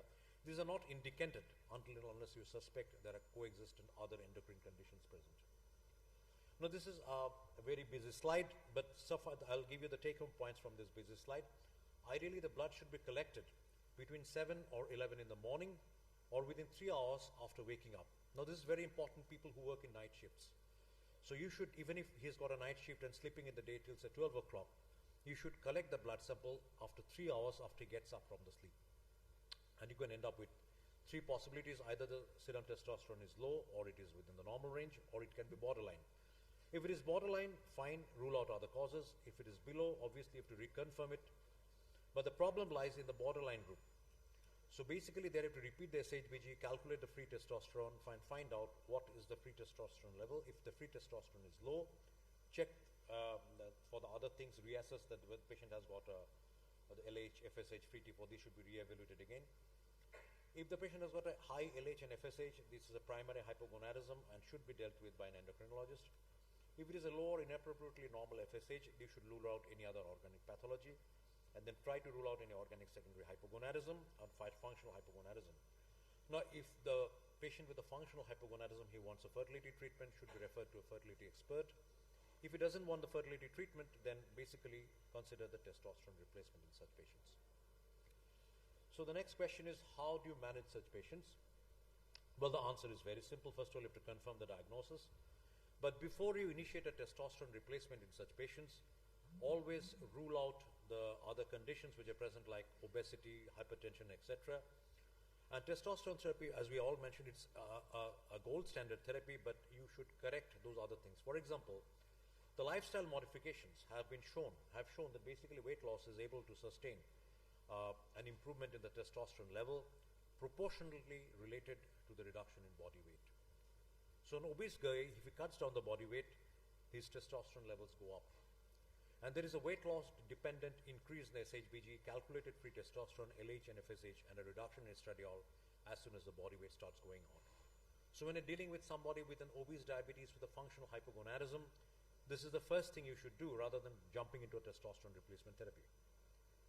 So how to go ahead with the testosterone replacement therapy? So basically, as I mentioned, that the patient should be having the specific symptoms. A few words of warning: it should not be used for treatment of depression. It improves glycemic control in patients without depression. This has been shown. And there are controversial outcomes in the presence of coronary artery disease. The indication is that you avoid if the PCV or the packed cell volume or the hematocrit is more than 48%. Patient has got a history of prostatic carcinoma or a male breast carcinoma, and if the PSA is more than 4. These are the different preparations that you can use. There's a big list. I'm not going to bother you with that because of the paucity of time. Suffice it to say, the best results have come with the depot testosterone preparations, like the testosterone cypionate or the enanthet, which are given. You give them once every 6 weeks and 6 months. So these are the best ones. In fact, perhaps the best ones I've seen is basically with testosterone implants, which are not available in India. And how do you evaluate for them? Basically, these are the common side effects that we can talk about. The commonest side effect with the injectable one is the local pain and cellulitis. So most of the side effects that initial we get is basically because of the local injections and the local reactions. So how long do you wait and when do you stop? So basically, if the patient is having an erectile dysfunction, so evaluate at baseline and at 3 months and subsequently at 6 and 12 months, and find out basically how much his erectile dysfunction is improved. Same thing with the libido, and same thing about anthropometric benefits. You can evaluate at baseline and then at every 3 to 6 months. Additional evaluation may be done by a DEXA scan. You can monitor for the hazards. Basically, you go for the blood counts and you stop if the PCV is more than 48%. Stop the testosterone replacement if there is an increase in size of the prostatic nodule or indurations on direct rectal examination. So prostatic evaluation, a continuous prostatic evaluation, is an integral part of managing of somebody with hypogonadism who is on testosterone replacement. If there's an increase in the serum PSA concentration of more than 1.4 nanograms per milliliters within 12 months, you should stop the treatment. Confirmed PSA more than 4 nanograms ml at any point of the time, you should stop the treatment for significant worsening of any LUTS. This is the last bit of my presentation. I'm sorry to have overshot the time. Can testosterone replacement prevent or replace the type 2 diabetes? This was a T4DM trial, which was published about 3 years ago. And the summary take-home message is that basically with testosterone replacement, you can regress the progression from a pre-diabetic to a diabetic patient, and also you can reverse the diabetes patients in a certain number of patients. So my final take-home message is that hypogonadism is an important but lesser appreciated comorbidity in diabetes, particularly in the presence of diabesity. Good glycemic control and control of visceral adiposity plays an important role in the management of hypogonadism. Proper diagnosis and evidence-based treatment can be effective in the treatment of functional hypogonadism in diabetes. And in the future, we do not know what the future has got in store for us, but it can be an important therapeutic intervention in preventing the progression of type 2 diabetes. Thank you very much, and sorry for the overshooting time. Thank you, Dr. Sujay, for your wonderful lecture. Now we'll invite the next speaker, Dr. K.K. Lohani from Gaya. He is a well-known physician, and he will be speaking on lipid conchondrum on diabetes.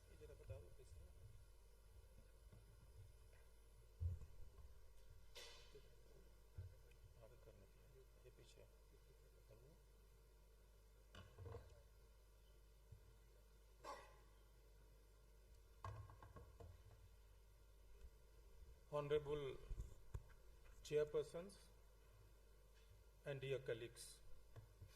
At the outset, I would like to congratulate Dr. Umesh Khan and his team for organizing this conference successfully in spite of all odds. With same spirit and enthusiasm, I would like to thank Chairman Scientific Committee, Dr. A.K. Virmani, for inviting me as faculty to discuss this fascinating subject, lipid conundrum in diabetes. Lipid disorder in diabetes needs no introduction. Very often we call it atherogenic diabetic dyslipidemia. According to Oxford Dictionary, conundrum means a confusing and difficult problem. So I think Dr. Virmani wants me to undo this conundrum in a stipulated 18 to 20 minutes time, isn't it?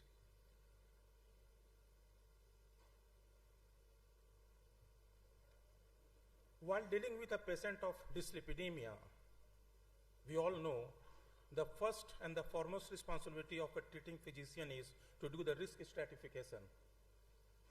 And this risk stratification is done on the basis of presence or absence of certain clinical conditions. Diabetes is one of them. If a patient has got no diabetes and no other risk defining condition, he belongs to low risk category. If diabetes is present for less than 10 years without other risk factors, it is moderate risk patient. If diabetes is present for more than 10 years with at least one additional risk factor without target organ damage, it is high risk individuals. And if diabetes is present for more than 20 years with 3 or more risk factors as well as target organ damage, it is very high risk individuals. And it is this fourth variety which is considered risk equivalent to atherosclerotic cardiovascular disease. In the past, after ATP3 guidelines, we were taught that all diabetic patients are risk equivalent of CAD. But after 2019 European guideline, things has become more clear. It is the very high risk patient who has got atherosclerotic cardiovascular disease or diabetes of more than 20 years with target organ damage and 3 additional risk factors, they are risk equivalent. And why do we do this risk stratification? Because the LDL goal is different for these different category patients. For low variety, it should be less than 116. For moderate, it should be less than 100. For high, it should be 70 milligram per deciliter. And for very high, it should be less than 55 milligram per deciliter. So that is the target and that is the classification.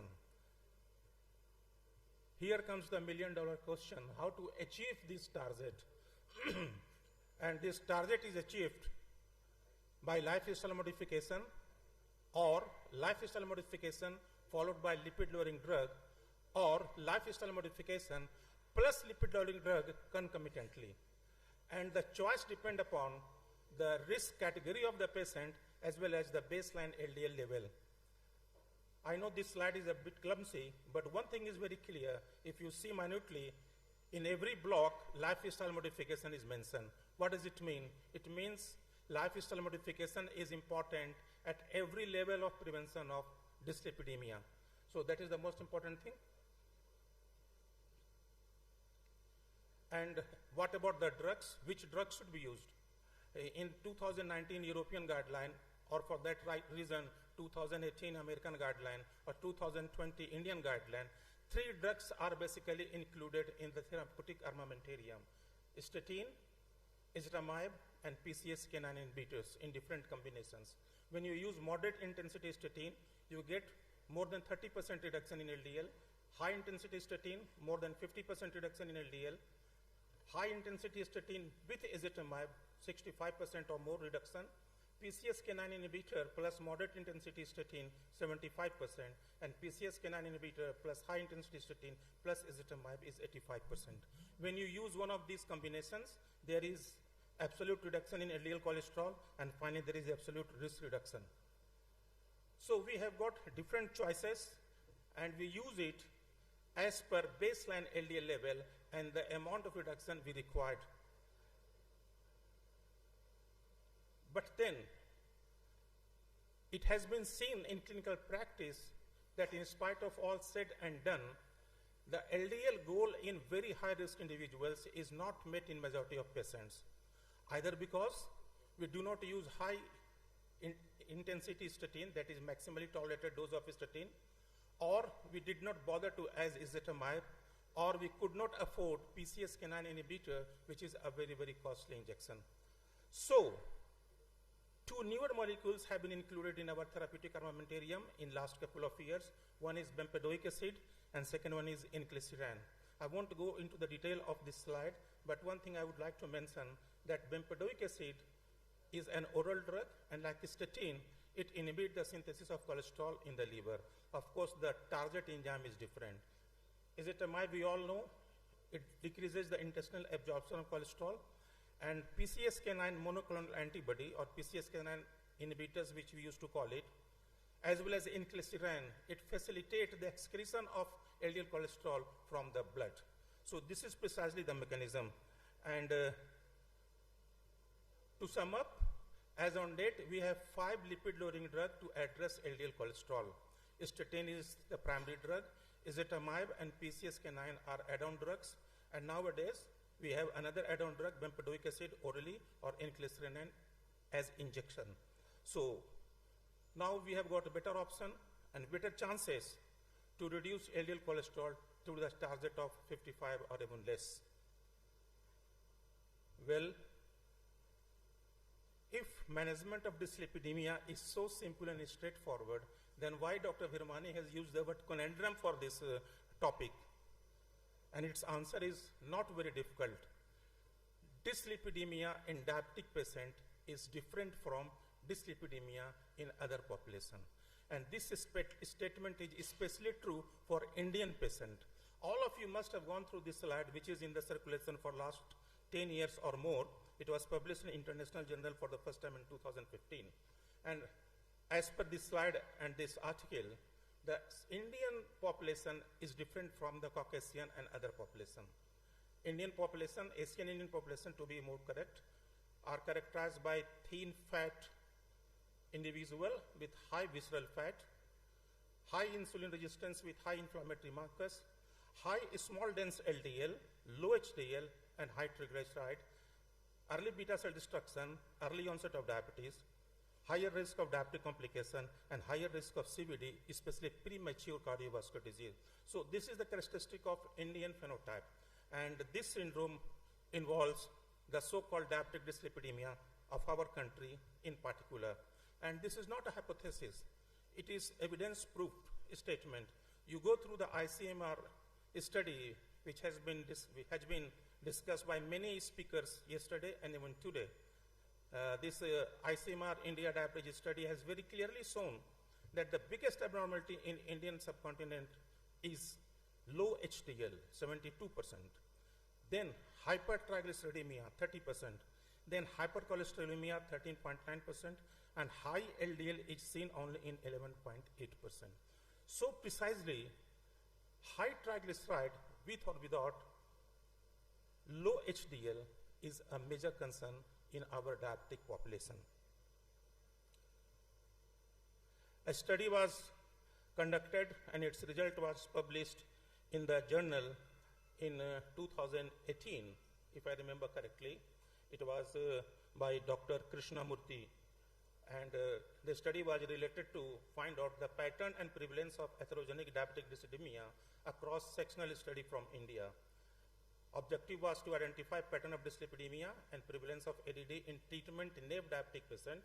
And by ADD we mean high triglyceride, high LDL, and low HDL. If you look at the graph this side, the histogram, you will see that ADD was present in this study in 34.2% patients. And further, you will see that 73.2% patients who had ADD had glycosylated hemoglobin more than 8. So more glycosylated hemoglobin, more chances of atherogenic diabetic dyslipidemia. Well, anybody can say that this was a very small study which included only 120 patients, but then in 2019-20, Another study was published in International Journal 2020, American Journal of Cardiology, and it was a statistical analysis of Bani 2D study. All of you must be remembering that Bani 2D study was carried out about 10-15 years back to assess the pros and cons of different treatment modalities in patients of diabetes with atherosclerotic cardiovascular disease. It was 2,300 patients. Mean baseline triglyceride was 181. The primary composite outcome was 3 MES, that is cardiovascular death, myocardial infarction, stroke, and the secondary outcome was cardiovascular death. And mean follow-up was 5.3 years for death and 4.6 years for other outcomes. And what was the result? Higher triglyceride is associated with higher cardiovascular risk in diabetic patient. In one line, this is the message. And every 50 milligram per deciliter increase in triglyceride was associated with increase in cardiovascular death, myocardial infarction, stroke, as well as cardiovascular death as secondary outcome. So, this is the same thing. If you go in the literature in last 25 years, especially with the dawn of new millennium, you will get endless articles in journals which suggest that increased triglyceride either increases the risk of coronary artery disease or is a risk factor for coronary artery disease. But then, one thing is very surprising, that there are very few articles in the journal which suggest that treatment of hypertriglyceridemia leads to reduction in cardiovascular morbidity and mortality. That is the dilemma. But then, to a great extent, this dilemma was solved with the famous reduce IT or reduce trial, reduction of cardiovascular event with icosapent-ethyl intervention trial. So, reduce it trial to some extent clear the confusion whether we should target triglyceride or not. This was a very big study which included more than 8,000 patients. It was a multi-center study, double-blind, placebo-controlled, randomized. Patients had either diabetes or CAD or both. Their LDL cholesterol was within normal limit with the treatment of statin, but their triglycerides were high, between 135 to 499. In other words, mild or moderate hypertriglyceridemia. 50% of these patients were given placebo on the random basis, and 50% were given icosapent-ethyl 2 gram twice daily. And it was followed for about 5 years, 4.8 years, if I remember correctly. And what was the conclusion? Among patients with elevated triglyceride level, despite the use of statin, the risk of ischemic events, including cardiovascular death, was significantly lower among those who received 2 gram of icosapent-ethyl twice daily than those who received placebo. So this particular study established the role of icosapent-ethyl, you can say, or treatment of triglyceride so far management of coronary artery disease or prevention of CAD is concerned. Not surprisingly, in 2019, when European guideline was being discussed in a Europe conference, in European College of Cardiology, this observation was included in their guideline. In very high or high risk patient with triglyceride between 135 to 499 milligram per deciliter, despite statin treatment, N3 polyunsaturated fatty acid, especially icosapent-ethyl 2 gram twice daily, should be considered in combination with statin. I want to make you clear that icosapent-ethyl is a molecule, refined molecule of polyunsaturated fatty acid, which contains the molecule which is responsible for correction of triglyceridemia. So it is a refined version of omega-3 polyunsaturated polyacid. Very clearly they have mentioned that icosapent-ethyl should be given to every patient whose triglyceride is high in spite of statin therapy. Till date, or till 2019, we were using either fibrates or seroglitazar for this indication. And we all know fenofibrate is a PPAR alpha agonist, and seroglitazar has got dual action. It acts on both alpha and gamma receptors. And seroglitazar has got action against insulin resistance as well as lipid abnormality, whereas fenofibrate has got action against lipid abnormality only. So that is why seroglitazar is also used in patient who has got diabetes or patient who has got non-alcoholic fatty liver disease, where fenofibrate is a specific treatment for hypertriglyceridemia.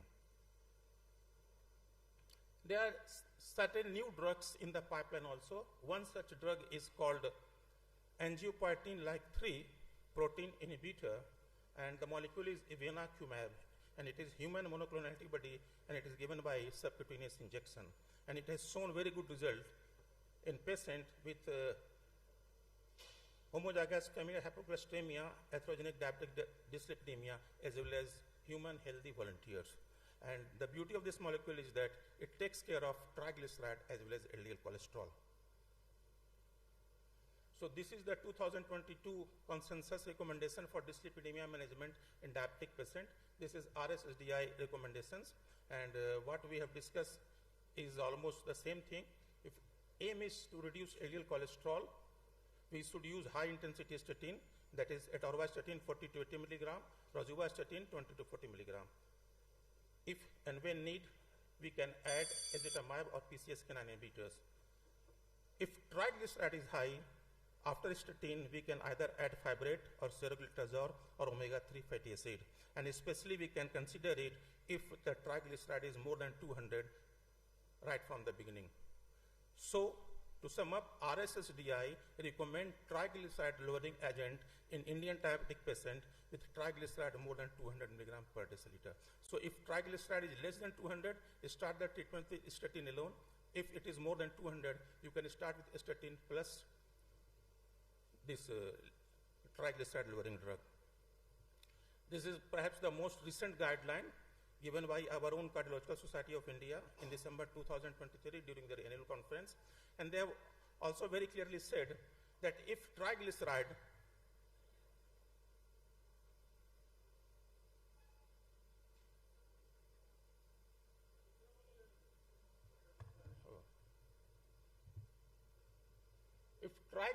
is between 150 to 499, the aim is the protection against acute myocardial infarction.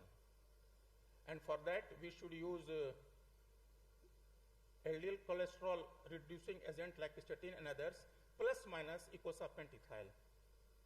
If triglyceride is more than 500 to less than 1000, aim should be prevention of pancreatitis. And here we use triglyceride lowering drugs straightforward. We do not go for statin.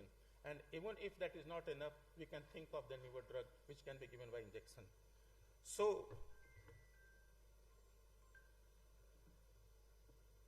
dear colleagues, to conclude, I would say the challenges of diabetes remind us that life is about resilience and adaptation, much like our body's response to lipids.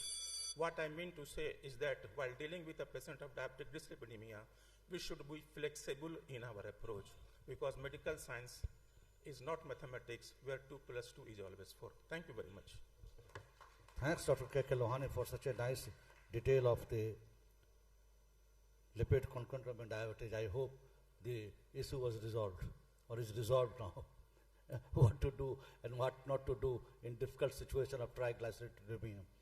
Now, question and answer session will be taken in the last. May I welcome and ask Dr. Madhukar Rai from Varanasi, who is our president-elect also of the CCDSI, to take on organ protection in type 2 diabetes mellitus. Definitely, ladies and gentlemen, our target is to protect our system when we are treating diabetes. So here is the topic in the hand of excellent speaker, Dr. Madhukar Rai.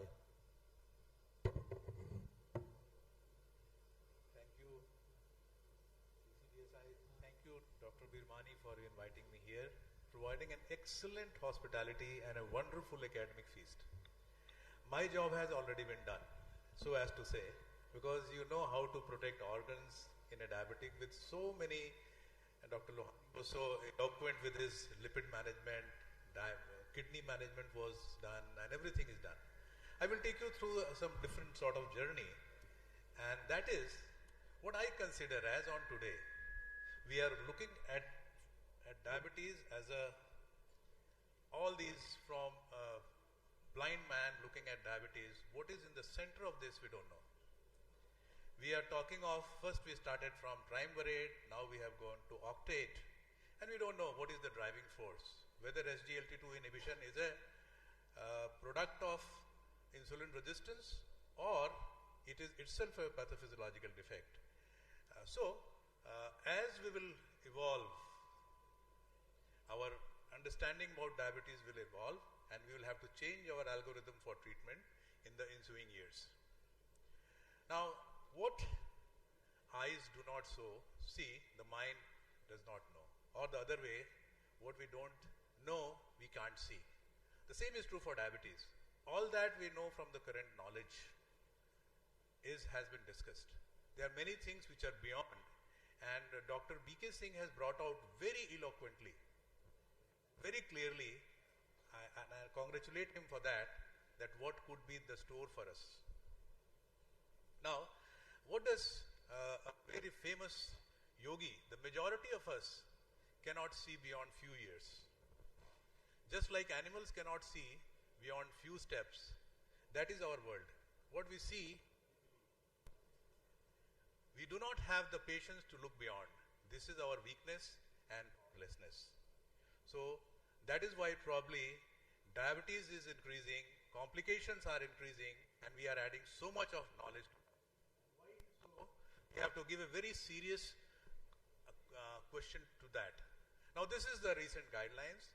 We know that ADA has now come up from all the things to the patient complication and optimizing quality of life, and this is the circle which include that assessing the key patient characteristics. Now it is more personalized and patient-centric, consider specific facts, share decision making, agree on management plan, and review the management plan periodically based on the patient preferences and problems. So this is all. Suddenly, after 2008, when we got a lot of CVOT trials, we chanced upon two molecules which do not only control blood sugar, but they also offer cardiovascular benefit, as well as they offer protection from the kidney diseases as well as from heart failure. And this was aptly included in all the algorithm. West, problem of obesity, and consequently they are always favoring GLP receptor agonist. In our country, I don't know how much it is relevant. I will always like to put a debate on this, whether GLP receptor agonist should be the first line. And then if you've got complications, you know, these are the things which is study after study, as everybody has said. I will pass on very quickly to these. And then when we were in India practicing combination therapy for very long, Westerns were saying one after another. And now everybody, all the West has included that if the glycosylated hemoglobin is beyond 7.5, you are free to use a combination, and if it is more than 9, you can use a triple drug or quadruple drug combination. So this is how we are going to control the blood sugar. And then we have these molecules which are to be looked for, GLP receptor agonist, SGLT2 inhibitors. Now what is this? Another thing which came recently is concept of CCAM, which I like the most. Because here what they say is, the first opening statement is promotion of cardiovascular health with essential 8 frameworks, and they define their frameworks. Also, for every population there are systemic screening for social determinants of health. And probably Dr. B.K. Singh, what he's saying is, the social determinants of health, fetal well-being, maternal well-being, early childhood experiences, and Dr. Bani's very favorite topic, brain and body interaction. This is the future, what I perceive. And unless we look into that, it will be very difficult to manage this burgeoning burden of diabetes. And these are so at least somebody has recognized that start at the early stage. Look at the stage 1, then look at the stage 2, go on to the subclinical stage, and this all gives you a window of opportunity to, unless we go to this stage of stage 4, where everything is damaged. So why we tend to create the situation and then try to treat it with all the drugs, and by the time patient lands up, he is taking at least 10 or 12 drugs. Now, what we ignored, this, and what did not foresee, what Vivekanand said, Banting. I remember 1988, Banting gave the first time concept of insulin resistance. And his famous Banting lectures, he did on, mind it, these were 25% of non-obese population who were looked for evidence of insulin resistance. And what was found that there was a clustering of, so why not look into the metabolic syndrome? Why have we started looking at diabetes directly? Why not we looked into the metabolic syndrome with all its component? IGT, increased plasma triglyceride concentration, and what we are talking of today. Then, fetal origin. Why not a maternal health and the fetal health? And this is the famous Barker's hypothesis. And this again has been covered. Those who are born with a lower birth weight have got a higher mortality than those with a proper birth weight had a. Then, thin fat Indian. This is again our study. Dr. Yagnik published it way back, 22 years back, that we Indians are at risk of cardiovascular disease. We developed diabetes 10 years earlier. Our BMI is less, so we still looked at BMI as a marker for obesity in our population, which we should not be doing it. Mid-arm circumference is less than 20%, but waist-hip ratio. So what is the best thing? Waist-hip ratio, subscapular skin thickness, which somebody was mentioning, Ritunjay was mentioning, fat and insulin resistance. We have to look for that, and we have to address to these issues if we want to. And as a consequence, what is happening, they are getting all these things at a younger age. Brain plays a central stage. Dr. Bani, it is the place where steroid hormone is synthesized. It is the place where hypothalamus is there, which integrates neuroendocrine and immune system. And if this is at fault with repeated stress, there are a lot of problems. And the daily experiences, even minor stress we are sitting, it gets under our skin and they affect our brain. And every time you'll find a hypercortisolemia, increased sympathetic activity and all those things, and they have something to, and we have to see that preconception, conception, early post experiences, they all include, I don't have to introduce to this August this about the epigenetic changes, and healthy prenatal and postnatal experience pave the way for healthy adult. But you should not be disappointed, because this is not the job of doctor. This is the job of the government and healthcare providers. Road, the person who are making road, the persons who are supplying proper water, employment and all these things. Every day the person is getting under stress, undernutrition or overnutrition. And these are all problems which has to be taken by healthcare agencies, not the doctor per se.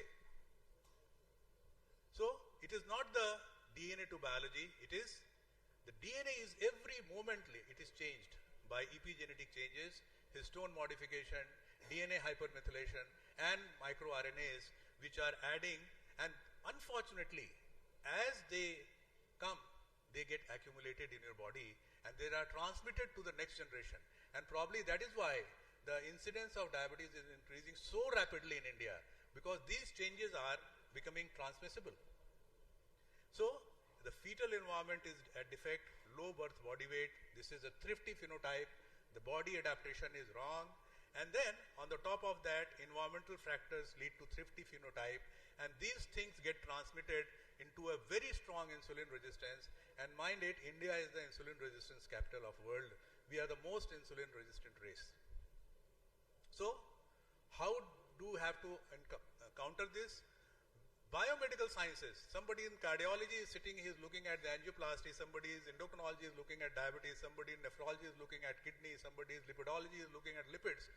We have to come out of our silos, and then we have to interact. Social scientists should come out, and they should look at the specific social determinants of health and try to address this if we have to give our population a positive health.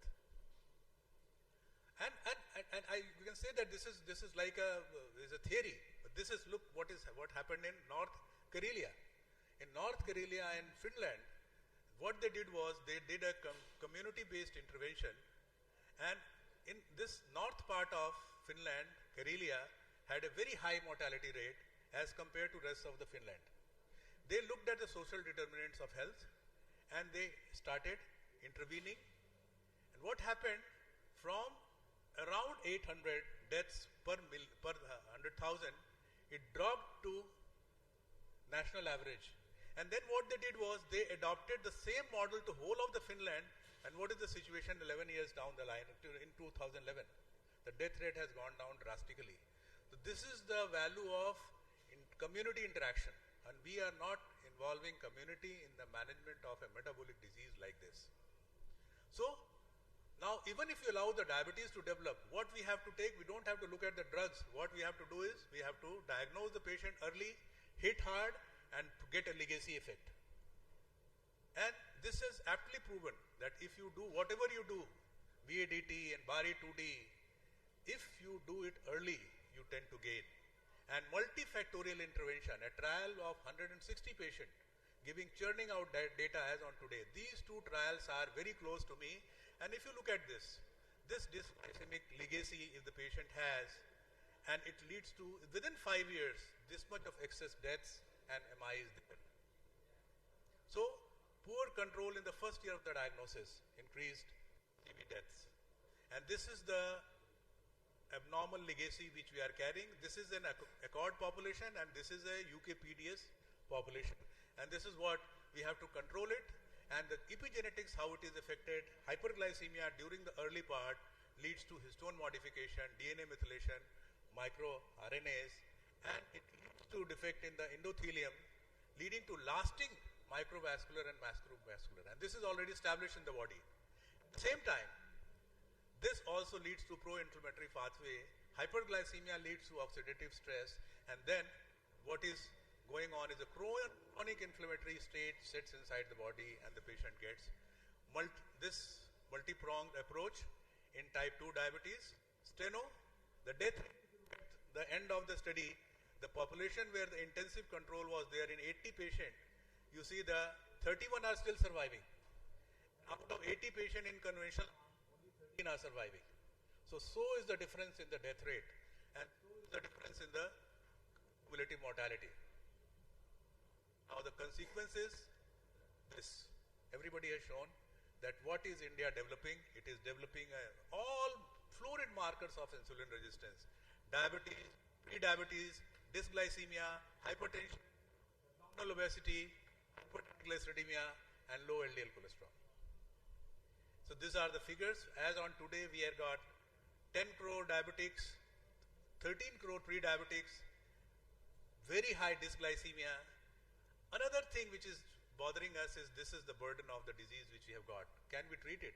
We are not treating it. We are just... And another, this observation is very important. Still we have got a window of opportunity. Look at the states which are industrialized. Chandigarh. Rural-urban divide is finished. Diabetes is picking up at 25 years. This is a harrowing figure at 25 years. But look at your state, Jharkhand, rural area. The impaired glucose tolerance and diabetes is very low as compared to the urban population. This is a window of opportunity. Get some cue from the rural area. Don't allow them to get into the urban area. So all these industrialized places, there is a So most industrialized is Chandigarh, where the rural-urban divide is very less as compared to Jharkhand. And diabetes is picking up so early.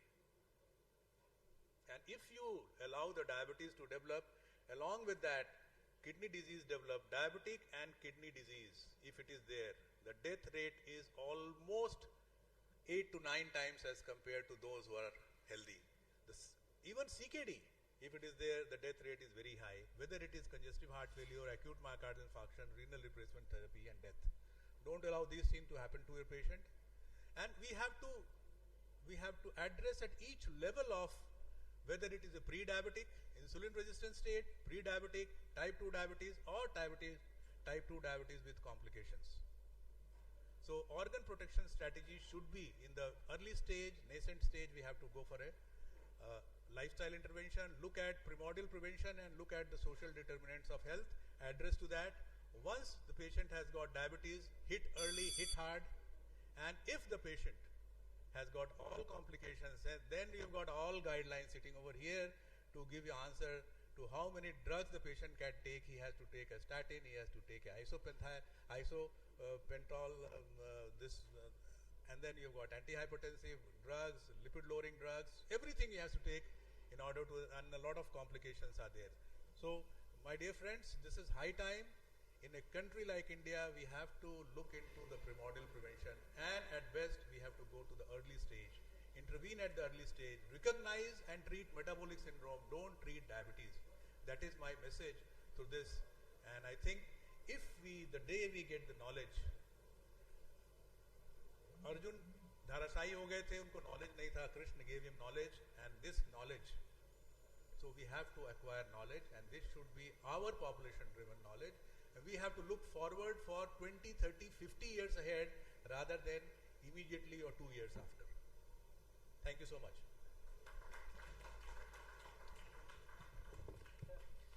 Thank you very much, sir, for your lecture. And I would like to now ask them to come for the valedictory function, or no, for the question answer session. We can take two questions. 1 or 2 questions, yeah. Yes, sir. Most welcome, sir.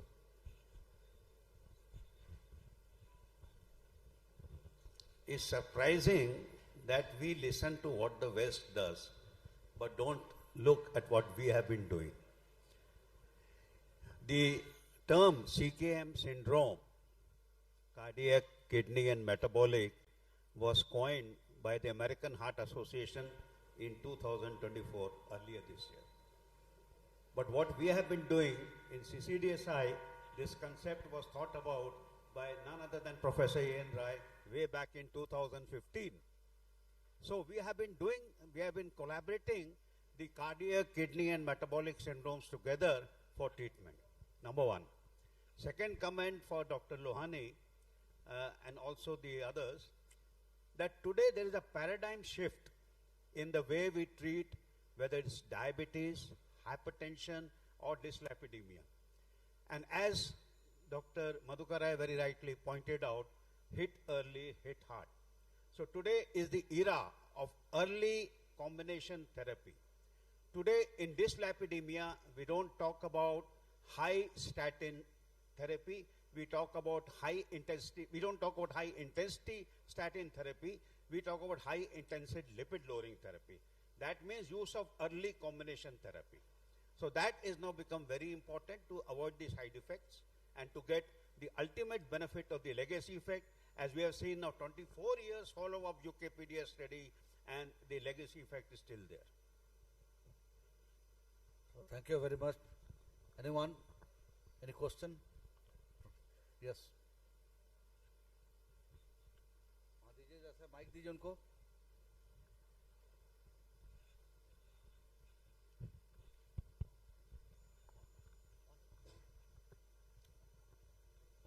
I'm Sunil Nandwani, physician, Jamshedpur. Dr. Madhukar Rai, this was music. Can I add certain things? Thrifty syndrome, fetal growth, is an outcome of the mother's past. It's not a lifestyle modification, it's the style of life that we lead that causes these problems. Reven's article in the Banting lecture spoke about fat deposition in the cells, the muscles, pancreas and the liver. We have forgotten how to attack that fat cell which causes the resistance. We've moved away from it. The other thing is what Dr. Virmani says, it's the mind that causes a lot of problems. So I would go a stage ahead and say, the brain, he said. I would say it's the mind. The mind is different from the brain. And aap jo Madhukar Rai ji bol rahe the ki we'll start thinking further ahead. It's when the mind gets trained to live a better lifestyle that these problems will go away. A very crucial factor which so far I have not come across, I don't study too much, and enlighten me on it. We are forgetting, or at least I have not seen, the gut microbiome being harnessed, exploited to find out why everything is going wrong in our body, including the CKM systems, the metabolic syndromes and all that. I think two areas that we will now move forward, hopefully, would be the gut microbiota and moving from the brain to the mind level. Perhaps we'll find our answers there.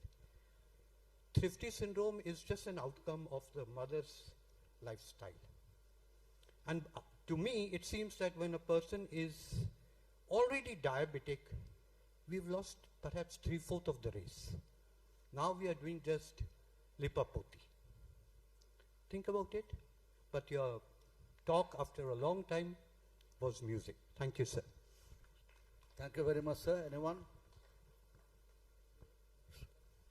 So, thank you very much, sir. Now it's time. Just a minute. Yeah. I am a gynecologist, and in this huge gathering of so many very knowledgeable persons, I have just one question to pose. We have talked about everything, but diabetes reversal in pre-diabetes. So, can somebody add some lines on that?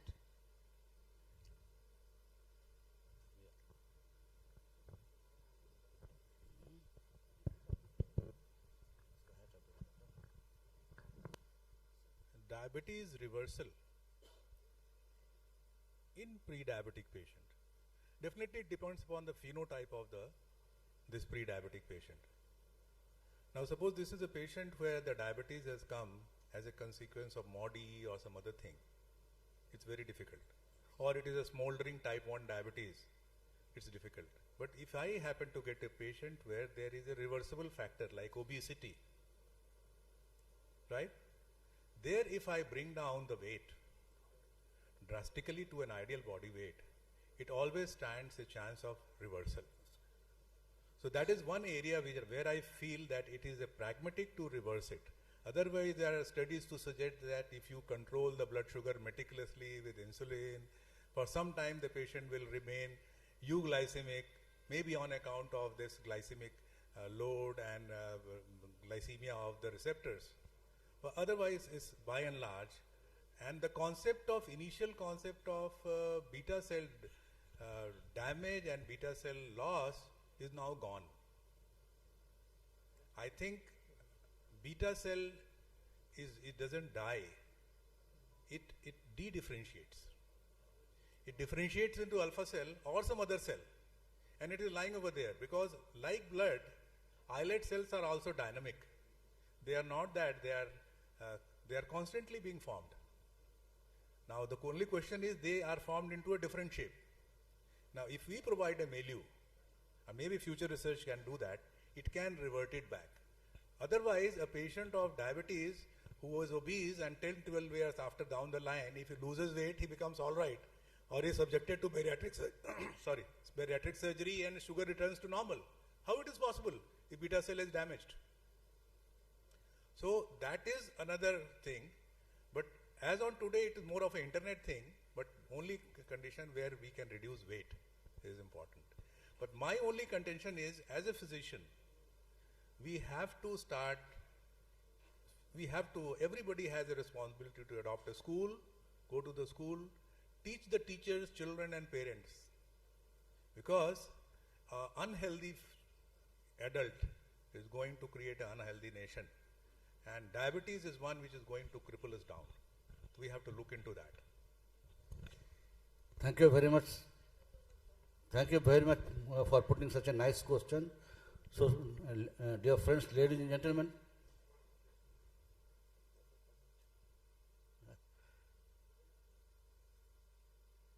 yeah, mic please. Mic please. Yeah. No. Everyone should hear you. Yeah. Small query regarding use of inclisiran and evolocumab.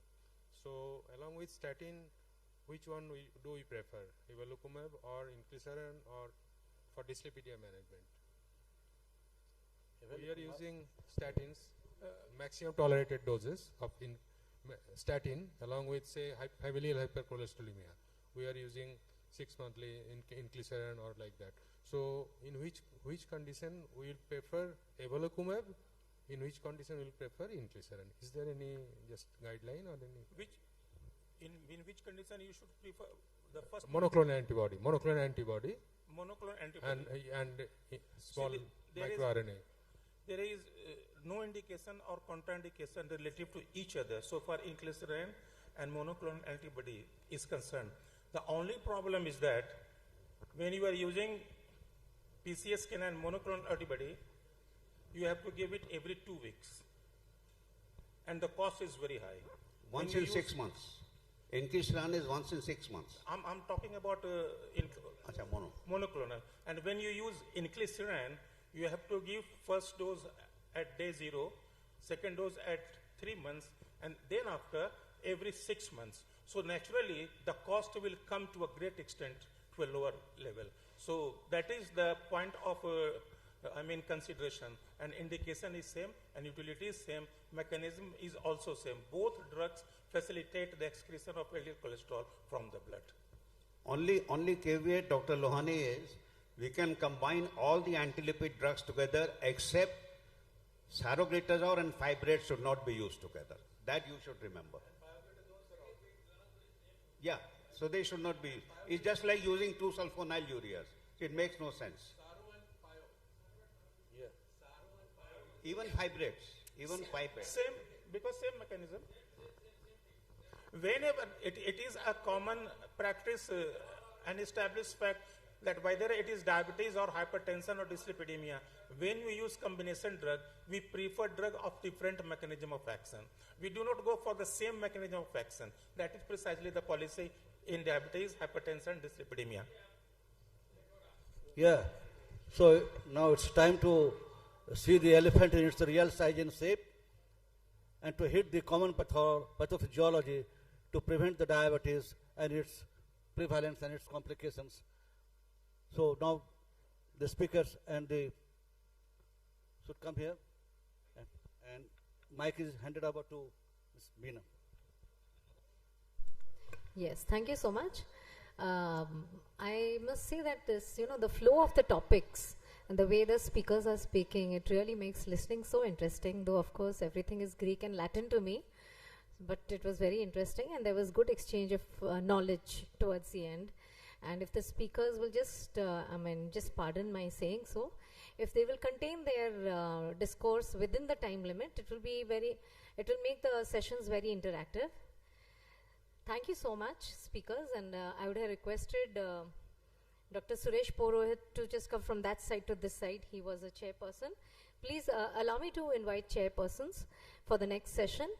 Dr. Vinay Dhandania from Ranchi, Dr. Shoaibul Guha from Patna. I hope I have said your name right, sir. Dr. Shoaibul Guha, okay. And please come and take your seats. This side, yes. And I invite the speakers, Dr. Suresh Purohit from Mumbai. Dr. Suresh Purohit, I think he's just taking over his plaque.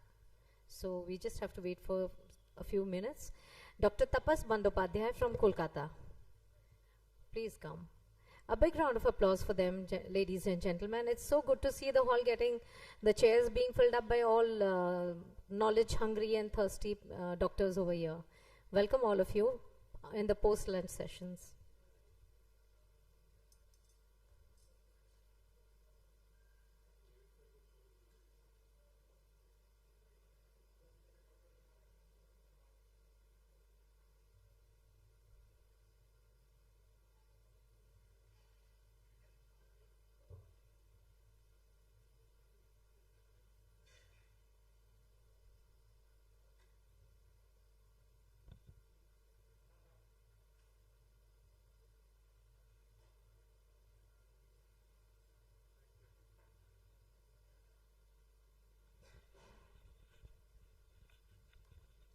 Good afternoon and welcome to this symposium on two very important topics, and it's my pleasure to welcome Dr. Suresh Purohit from Mumbai, a very close friend of mine, and he's going to share his topic and experiences of using insulin pumps especially in type 1 diabetic patients.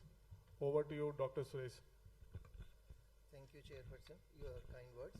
And I want to extend my thanks to Dr. Virmani and his team for inviting me to Jharkhand. And this is my first visit to this side of the India. So thank you very much, sir. And my sincere thanks to all committees, scientific committee and everyone to take a very good agenda, and the structure of the scientific program is very, very attractive, and so many new subjects and things we learned here. And I will now take you to another side of the diabetes is insulin pump therapy, which is more common in type 1 diabetes. However, we were using in type 2 patient also. So let's see what is happening in this area of the diabetes technology. So we have gone through so many lectures now, and we have learned that so many stresses, everyone is stressing, or all the studies are happening to stress on the reduction of the HbA1c. The same is there in the SAGE study, where they have studied adult type 1 diabetic patients. So they have seen all the patients through the glycemic control, hypoglycemia events, and the hyperglycemic events, including decay also. So if we see the HbA1c control all over the world is not very effective or not very good still. So if you see in various countries, the results are more or less 22 to 15%, 22% in Norway, and maybe Italy little more. So still we have to work hard to get the HbA1c less than 7% in the population. So one of the study which we have here is type 1 diabetes in India, which is done by Anual Bani, and they have studied the ICMR data, where they have seen 5,546 patients in 2011, and they found 15.4% patient already had one complication at registration, and 56.1% had at least one hospitalization, which is decay or hypoglycemia. In 2015, another single center study was looked into, where the 512 patients were seen, and they saw mean HbA1c was 8.3%. Severe hypo were 3.9 episodes per 100 patient year, and albuminuria was 13.3%. Mortality was 1.1%. So then better glycemic control results also require first monitoring of diabetes and then taking some actions. So if we do a lot of HbA1c to bring HbA1c to lower than the target level or to the target level, then we have to do SMBG many times. So like for many of the patients, more than 10 times SMBG was required to do. Whereas the flash glucose memory or flash glucose monitoring, where now you see the Libre sensor is there, which can show you the blood sugar immediately and you can take action. So number per day monitoring data was seen almost 22 times per day to almost 40 or more times to take some action.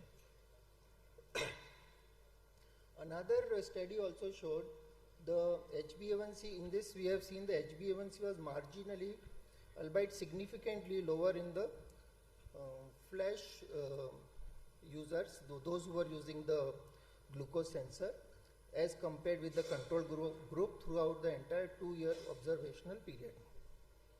Then we come to the again step 1 monitoring and action taking. So we see patient, those who were taking conventional therapy, 1 to 2 daily injections, their HbA1c was around 9%. And once you increase the dose of the insulin by 1 more injection, their HbA1c starts reducing, and it was up to 7 or 6.5.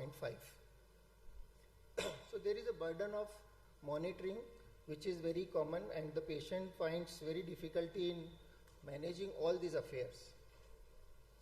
So managing blood glucose variables, administering right correction bolus, counting carbohydrates, etc. So if you see, so many questions are there in the minds of the patient.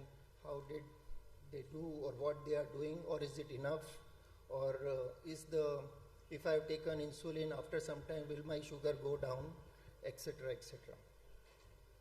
Then we understand once we inject the insulin, then everything is fine. So many of my patients, if I ask them, have you taken insulin? They said, yes sir, we have taken insulin. They think the job is done. But if we see here in this slide, in the night, one night observation, you see there are so many variation in the glucose and so much insulin is required.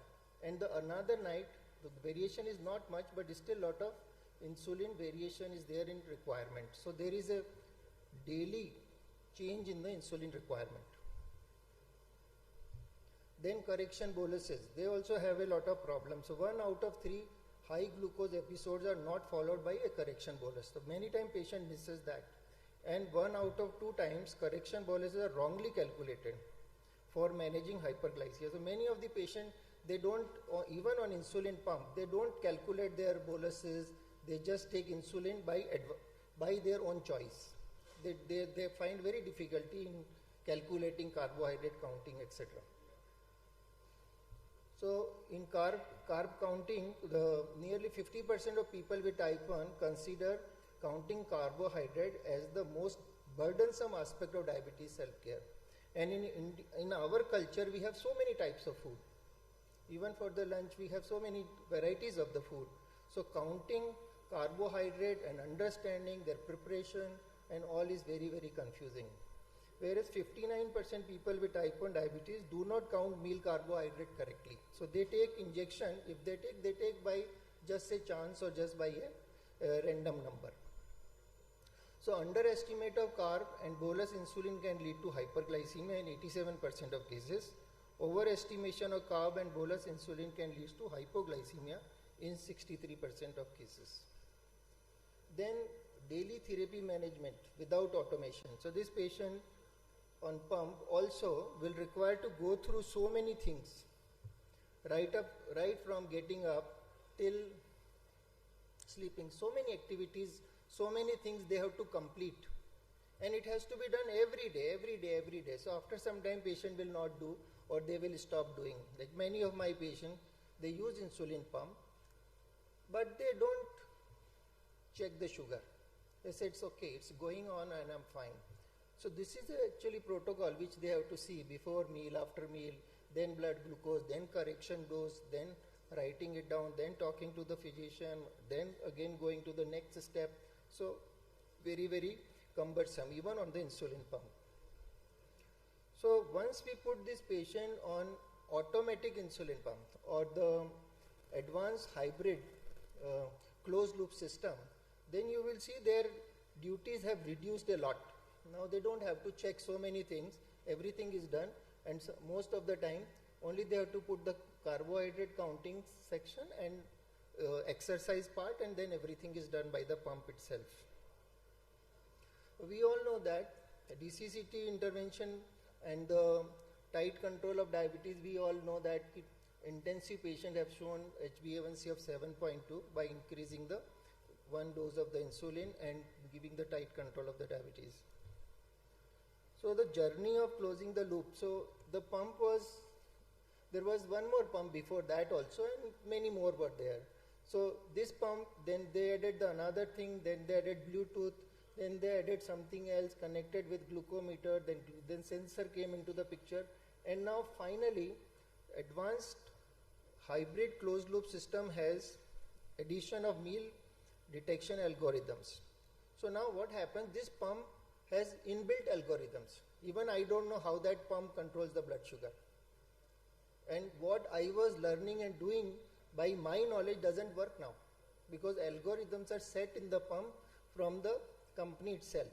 And that takes over once we put the carbohydrate counting, then everything is done automatically. And then improving interface and meal announcement, small, medium, large meal, etc. You can put the entry in that. Pattern recognition, and the pump starts learning the patterns also, and additional sensor inputs can also be added like activity, food, heart rate, sleep, free fatty acids, etc.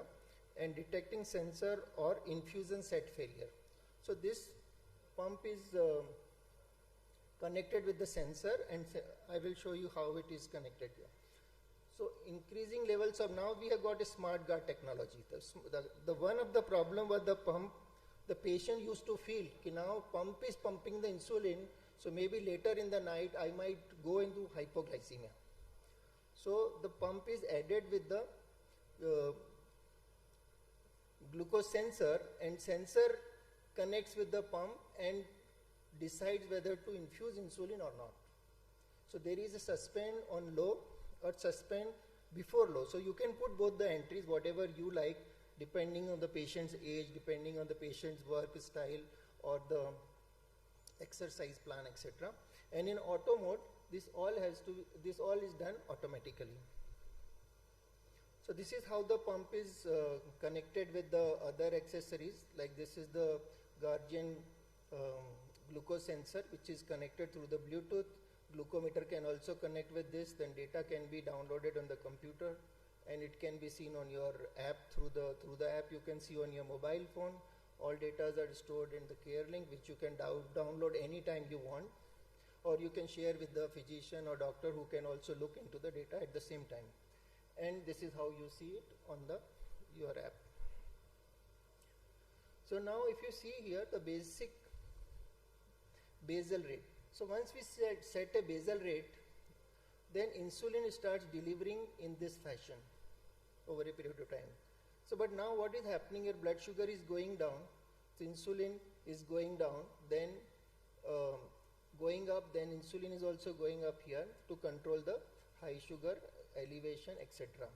But what happens when you put the auto mode, then when the sugar is high, this additional correction bolus is done by pump automatically without your knowledge. So this keeps happening. So whenever sugar is going, it will give automatic. These bars are showing automatic delivery of the insulin, which is important aspect. Otherwise, this sugar will never come under control. It will keep doing the same way, or it will keep changing. So now you see here the blood glucose are smoothly controlled. Whenever it will start going up, the multiple automatic correction boluses are given over here. So these are happening automatically irrespective of the user. So in this regard, what we have seen this, when there is an advanced hybrid closed loop system versus pivotal, we have seen the time in range data is increasing. Now more than 74.5% data are falling in normal, and their mean or their HbA1c is coming from 7.5 to 7. If you are not on auto mode, and if you are on automatic mode, it controls it further by 0.5%. And number of hypoglycemia is also reducing, as we can see over here. So similarly, we have seen this in adults as well as adolescents. And then Minimed 780G, which is the now currently latest pump available in India, which has shown that 47% of participants achieve HbA1c goal, 84% of participants achieve GMI goal with the optional setting, and 79% of the participants achieve time in range goal with optimal setting. If we see the data across the other countries in the world, then we see that almost everywhere they have shown the increase in time in range. So number of hypoglycemias are reducing, number of hyperglycemias are reducing, and most of them are showing very good result, and the blood sugar is in time in range. You can see it here also. And percentage of user achieving under 7% is 79%, 77.3% are showing time in range, and 74% are showing GMI less than 7%. Then there is clinical outcome which have been seen as a consistent, and it is consistently seen in other studies also. In this slide you can see here, when the patient is in pre-HCL mode, then 47% of the total daily dose of insulin was delivered by the system. This insulin delivery was done by the patient himself, but once you put in automatic mode, then this extra 6.2 bolus was given by the pump without knowledge of the patient. So this is how 58% of total delivery of the total daily dose was automatically given to the patient. So in conclusion, hypoglycemia is a major barrier in achieving glycemic targets, which is very common in type 1 diabetes because they are very much brittle, and monitor and act are key to achieve glycemic targets. Advanced hybrid closed loop technology takes us one step closer to closed loop. Automated basal and auto correction bolus makes insulin delivery more physiological. So actually insulin pump therapy is a physiological replacement of insulin, and more people can achieve glycemic target. Time in range is more than 70% with the help of this technology. So thank you very much for listening.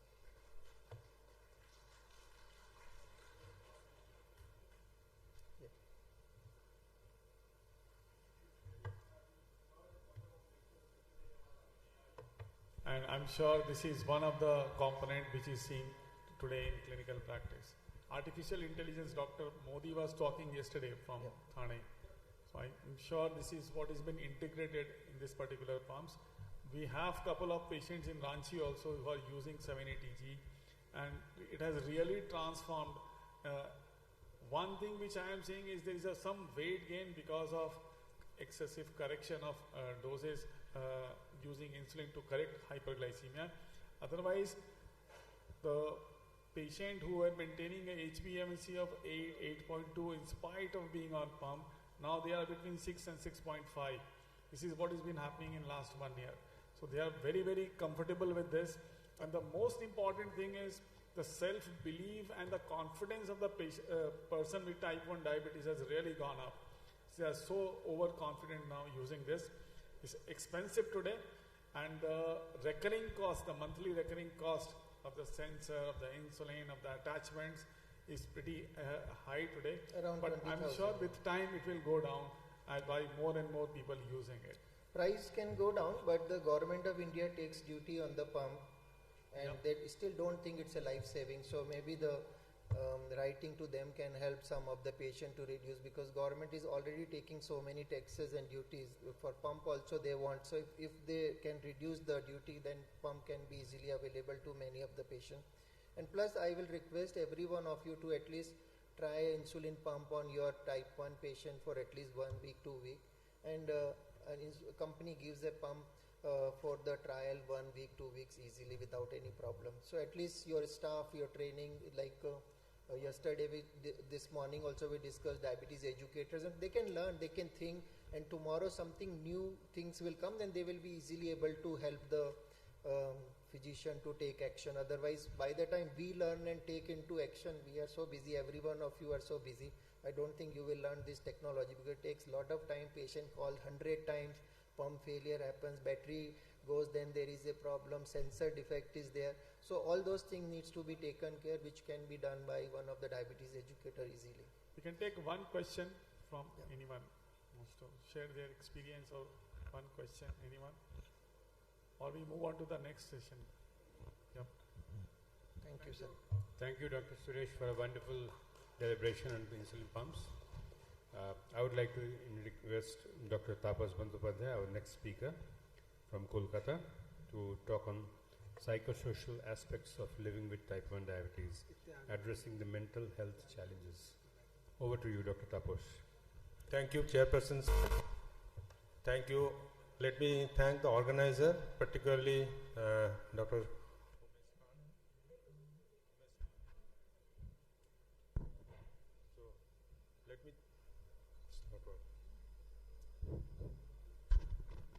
Let me thank the organizer, Dr. Umesh Khan, Dr. Anil Virmani, and my respect to my seniors. When I was given the topic, first I thought, why it's me? Should I request Dr. Virmani to change the topic? It's a very important topic. Then I thought that if I cannot justify, I will tell Dr. Virmani that you have chosen the wrong person, or wrong topic to the right person. So let me try to justify as much as possible. So we all know that diabetes is a chronic autoimmune disease that impacts the blood glucose level, and intense lifelong insulin therapy is needed for survival. It leads to increased prevalence of psychiatric disorder, and living with type 1 diabetes, when it is first detected, impacts the person's social, mental and psychological quality of life. It's like a bolt from the blue. Around 78,000 children under the 15 years of age estimated to develop type 1 diabetes annually worldwide. And these are the negative impact on a wide range of life domains. People with diabetes reported a negative impact on the following aspects of life, like reduced physical health, reduced emotional well-being, finances, leisure activities, work and studies, relationships with family and friends. And we all know these are the symptoms of type 1 diabetes, and we suspect and diagnose type 1 diabetes from this.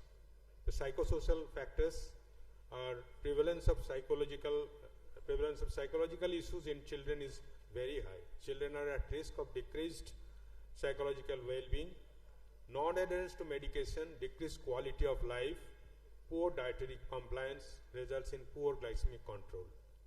And untreated psychological issues lead to increased physical symptoms, cardiovascular complications and depression. It's a vicious cycle. It's a bidirectional relationship between behavior, depression and the well-being of the patient. The depression, there is lethargy, the lack of motivation, extreme mood swings, low energy, indecisiveness, and which is known as actually the diabetic stress, which increases the depression, and there is local lack of social interaction, lack of exercise, physical activities, unhealthy behaviors such as smoking, binge eating, binge drinking, and diet of processed foods. All this leads to poor diabetes management and diabetes related complications.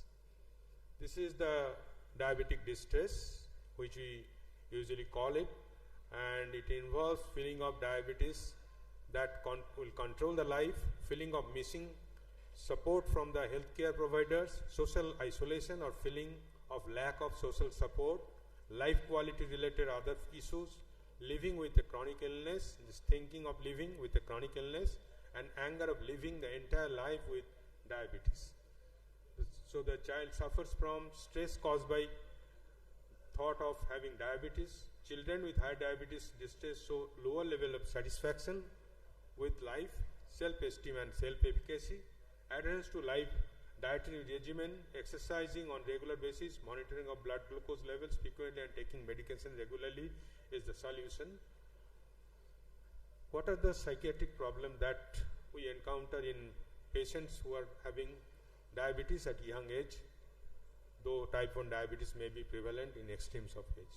So young type 1 diabetic patients have higher prevalence of affective disorder in the form of depression, which is the most common psychiatric disturbance among diabetic children, followed by anxiety. Emotional problems have more difficulties in disease management than children with better psychological adjustment, and the things become complicated because of the disorders in eating among patients with type 1 diabetes. Another important thing is insulin manipulation, which is common among young diabetic women with type 1 diabetes and referred to as diabulimia. Another important thing is that type 1 diabetes exposure to glycemic extremes overlaps with the time period of most active brain growth and cognitive development. If you can see this,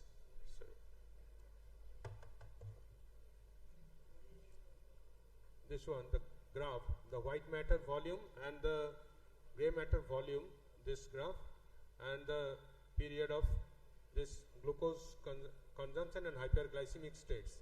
So this causes a type 1 diabetes hyperglycemia exposure, which may be higher at onset and during adolescent years. So and along with that comes the risk of hypoglycemia. So it overlaps with the time period of most active brain growth and cognitive development, leading to concerns that these children are at higher risk for cognitive, side effects, and cognitive decrements relatively stable over time. Across studies, hyperglycemia but not hypoglycemia was related to slowing of processing speed, attentional and executive function of deficits. DCCT, the largest longitudinal study on cognition with an 18-year follow-up, demonstrated that clinically significant declining processing speed and visuospatial processing in those with HbA1c of 8.8%. Cognition of elderly people living with type 1 diabetes is vulnerable to hyperglycemia, hypoglycemia particularly, and macroangiopathy. Another important issue is the adherence factors, and which may be due to some problem in the administering insulin, maintaining medical supplies, monitoring for hypoglycemia, hyperglycemia, carbohydrate counting, logging or tracking of blood sugar, blood glucose checkup regularly, monitoring of hypoglycemia, recognizing glucose patterns and adjusting insulin doses, attending routine clinical visits and communicating with provider between visits is the most important thing that will solve this type of adherence problem. Family issues are there. Issues in family can greatly influence glycemic control in the form that poor glycemic control include low family support and single parent, which is not a very rare thing. High levels of family conflict, so poor adherence to treatment. Conflicts over diabetes management may also lead to stressful parent-child relationships. So be vigilant and constantly monitor their child's diabetes. Child's resistance to the painful process of injection is another important issue that actually is a real problem. That is the needle phobia, or that is known as trypanophobia, fear of needles. So fear of self-injecting and self-testing many times a day. Process of blood glucose testing through finger pricking causes high level of distress. Intense fear of self-injecting insulin precipitates psychological distress, poor adherence, and routine self-testing, self-injecting of insulin along with metabolic control improved by reducing the fear of injection. So there are many assessment tools. I am not going to the detail, but for young people with type 1 diabetes, both International Society of Pediatric and the Adolescent Diabetes Consensus Guideline, or the ISPAT guideline, and the ADA position statement state that psychological well-being should be assessed on a routine basis, and these are the different models of assessing the patient's overall diabetic assessment. So how to manage? So mental health issues such as depression, anxiety and cognitive deficits should be kept in mind. The behavioral strategies, cognitive behavioral therapy, we can take the help of the psychologist and psychiatrist because it's a multidisciplinary approach. Such as another important thing is the storage of insulin, monitoring of diet. Other concerns include dealing with parenteral pathology. To reinforce problem-solving skill, to improve the adherence, we have to reinforce problem-solving skills, develop a personal diabetes plan for the child that puts a daily schedule in place to keep diabetes under control. Plan helps the child follow a healthy meal, gets regular physical activity, check blood glucose levels. Visual reminders and cues may also be used to aid the child. And this is the most important thing, that is the family intervention and family support. Important predictive factor for glycemic control. Participation in educational program on regularly on disease management and psychotherapeutic program for stress management. Family communication, conflict resolution and problem solving skills are effective in family management. Parents also need to be taught to be alert for signs of depression. Daily blood glucose monitoring, again I am re-emphasizing, dietary monitoring, intensive insulin therapy, physical activity to maintain metabolic control in pancreatic failure, psychosocial assessment and a psycho-evaluation session at diagnosis is very important. So this is the proposed psychological intervention model in type 1 diabetes. That is, the goal is to promote screening and periodic assessment for early identification of psychosocial problems and referral to the appropriate professionals when they cannot be managed in primary care setting. That helps the child to achieve a developmentally appropriate awareness of the nature of his or her condition in order to increase treatment adherence that promotes self-management through diabetes education. So goals of diabetes education, treatment and treatment adherence and self-management recommendations are multidisciplinary approach through nutritionist. Someone has to educate the child, which has already been discussed in today's morning session. The importance of exercise, the importance of medication, regular medication, and importance of comorbidity management. So appropriate training in clinical, educational, diet, lifestyle helps to tide over the crisis, and mental health aspects should be assessed by psychiatrist or psychologist as and when necessary. Another important thing is the diabetes education, which has already been discussed, that promotes the self-management to monitor blood glucose regularly, identifying symptoms of hypoglycemia, to take medications, as I have already said. This is the nutrition education, different types of food and its impacts on the body, healthy eating guideline, food selection, preparation, monitoring calorie intake, calorie count, and stress associated food, eating patterns, and blood glucose control should be taken into account. Physical activity, we need to educate the child regarding regular physical activity, that glycemic awareness and control before, during, and after physical activity. Child and their families must be assessed for family lifestyle, current physical activity level, and limitations about insulin effects. Addressing mental health issues also is a vicious cycle. The psychologist, the scanning for psychological issues and mental health difficulties at initial diagnosis, and issues such as needle phobia, depression, anger, anxiety, behavioral problems, eating issues, or body image disturbances, and other mental health issues should be taken into account, and the clinician should try to solve those problems with the help of the other specialties. In conclusion, in India, availability of psychological support is quite low for patients with type 1 diabetes. Structural programs involving diabetes awareness and patient education are required. Integration of the psychological care and ensuring access to services will greatly benefit the children. Printed educational materials such as videos and booklets with illustration may be developed in regional languages to improve the knowledge and adherence to treatment.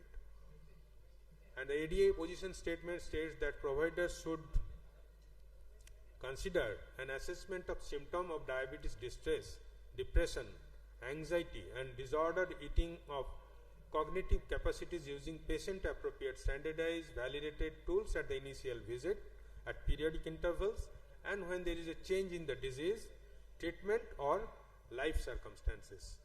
Reduce the frequency of insulin injections, the use of insulin pumps and technologies, as my previous speaker has already alluded to measure the continuous glucose monitoring might be possible ways to curtail the injection-related distress, although comes with increased cost.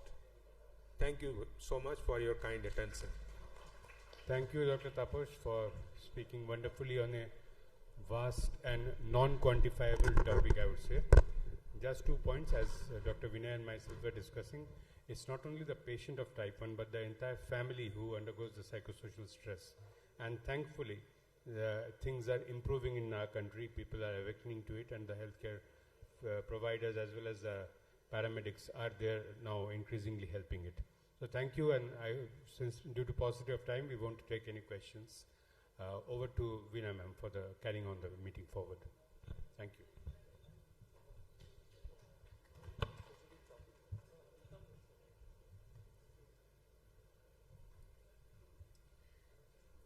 Thank you so much, dear speakers and chairpersons.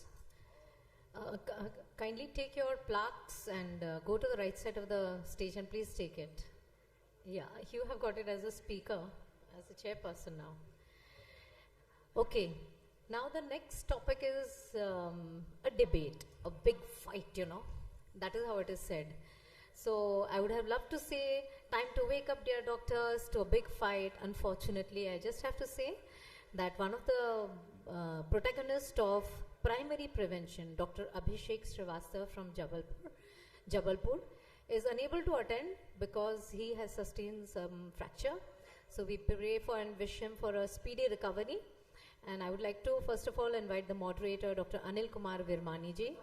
And you must trust him that he has come up with some ingenuine idea how to take forward this particular section.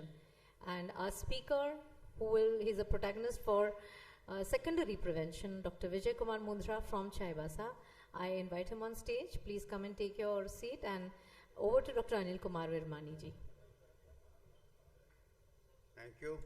I think without wasting much time, unfortunately, Dr. Abhishek had an accident at Nagpur airport and fractured his leg, so he had to return back to Jabalpur. But anyway, we will try to finish this debate as soon as possible. And I'll request, the topic is, where should you allocate the resources in primary prevention or secondary prevention? And for secondary prevention, Dr. Mundra will give his opinion. Dr. Mundra, please.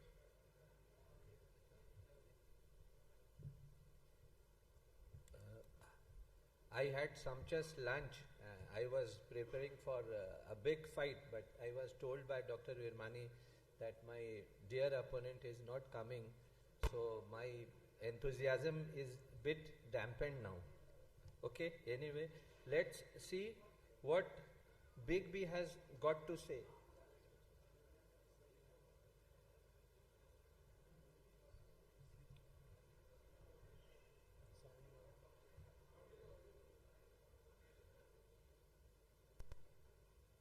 अरे पूरे 2 घंटे।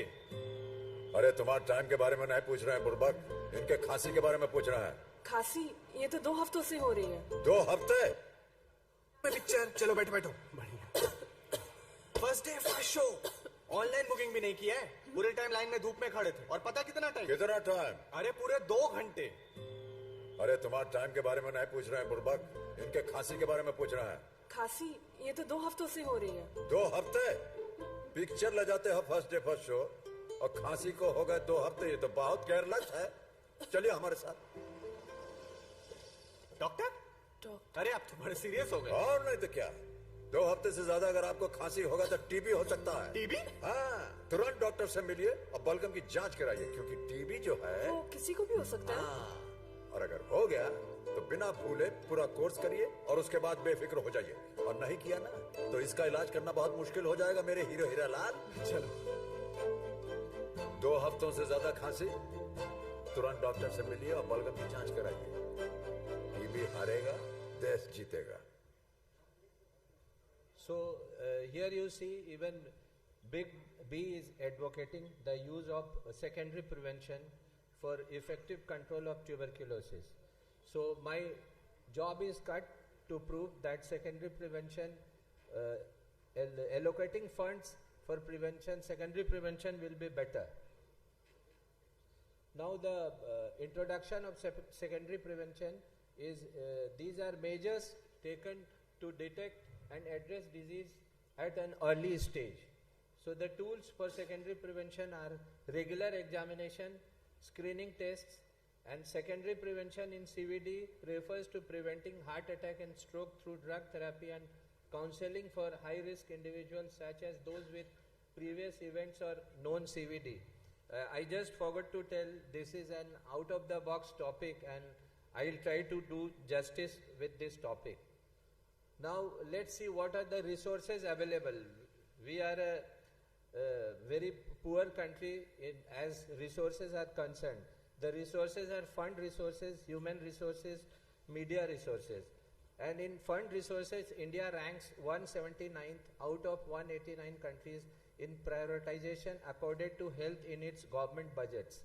India's per capita expenditure on health remains amongst the lowest in the world. India still spends only around 1.5% of its budget on health. According to the budget estimates for the fiscal year 2020, about 1.35% of India's GDP was spent on public health. And dear friends, all of you hear about lot of scams and scandals in the society day in and day out. So you can guess how much fund actually reaches to the person concerned. Now, actually this slide was made because my friend was coming from Madhya Pradesh. So I was just trying to show the facts in these two states, state of Jharkhand and state of Madhya Pradesh. As such, you will see that the state healthcare expenditure per capita is low in most of the states, but these two states, Madhya Pradesh and Jharkhand, they score very poor on this front. Similarly, coming to human resources, the country with a population of almost 1.4 billion has an estimated active health worker density of doctors about 5 per 10,000 persons and nurses or midwife about 6 per 10,000 persons, which is much lower than the WHO threshold, which has been put to 44.5 doctors, and same with the nurses per 10,000 population. So again, coming to the situation in the state of Jharkhand and Madhya Pradesh, you will see that health worker density per 10,000 population is in these two states, whether it's the population of doctors or its population of other paramedics and other health workers, it's very poor. So in this scenario where both fund resource and human resource is poor, we have to use the resources available very judiciously. Now, I am giving you a few examples of secondary prevention. All of you know it's a well-known fact. Screening of infective diseases like TB, screening of TB, which you have already seen. Then screening of hepatitis B, C and HIV, which is done mostly in blood banks. Screening of malaria, filaria, and screening of infectious diseases during times of epidemics and pandemics. One which we recently saw was COVID-19, in which time the screening was very helpful and very life-saving. Now, these are few case studies of secondary prevention in chronic non-communicable disease. Hypertension screening, regular blood pressure checks and treatment and early stage prevents CVD and CKD. Similarly, diabetes screening, early diagnosis and management, it prevents severe complications like CVD, CKD, retinopathy, diabetic foot lesions and neuropathy. And breast cancer screening, mammography reduces mortality rate by early detection. These are few examples only. Now the importance of secondary prevention, this is very important. Early detection, it identifies diseases early when they are more amenable to treatment. The outcome is improved, increases the chances of successful treatment and recovery. It's cost effective, it reduces long-term healthcare cost by preventing complications, and there is reduction of community spread disease. Early detection and treatment of infectious disease will not only cure the individual but will also prevent society from the spread of the disease. Now this is very important. Now there is lot of technological advancement, and these advancements help us in a long way to do this secondary prevention effectively. With the help of advanced diagnostic tools, we can do early detection. Now telemedicine has got a very strong penetration, and this will expand access to secondary preventive services, especially in remote areas. Then data interpretation, data storage and data analysis is very important. This helps us to take preventive measures accordingly. Like you will see this tuberculosis control program of India, they identify different areas, vulnerable areas where are more cases, and in those areas they send their health team to do screening test more vigorously. So coming to the technological advancement only, the best part of technological advancement is that they provide us the point of care screening facilities also. Now with the advanced tools, we can go to the doorstep of villages, doorstep of the remote areas, and we can do screening, and at the same time we can give results there, and we can plan the treatment. So this point of care screening is very important with the help of technological advancement. Now the economic benefits with this secondary preventive strategies are very important. It reduces the hospitalization cost. Early treatment reduces the need for expensive hospital stays. It decreases need for intensive treatments, less reliance on costly intensive care procedures like ICU admission, and workforce productivity. Healthy individuals contribute more effectively to the economy. Public health impact is also there. It lowers mortality rate. Early interventions can save lives. It improves quality of life. Early treatment of chronic diseases enhances daily living conditions, and better resource allocation, effective use of medical resources by preventing disease progression. Now, where is the evidence? I'll give you two evidence. This is one European studies, and the conclusion of the study is major benefits are likely to occur from the early diagnosis and treatment of glycemia and cardiovascular risk factors in type 2 diabetes. The intensity of glucose, blood pressure and cholesterol treatment after diagnosis is less important than the time of its initiation. So this is very important. When you initiate the treatment, that is more important than the intensity of the treatment. So early screening, early initiation of the treatment, and better results. Now this is second scientific evidence. WHO released its first ever report on devastating global impact of high blood pressure, along with recommendations on the ways to win the race against this silent killer. The report shows approximately 4 out of every 5 people with hypertension was not adequately treated, but if countries can scale up coverage, 76 million deaths could be averted between 2023 and 2015. It's a very staggering figure. Hypertension affects 1 in 3 adults worldwide. This common deadly condition leads to stroke, heart attack, heart failure, kidney damage, and many other health problems.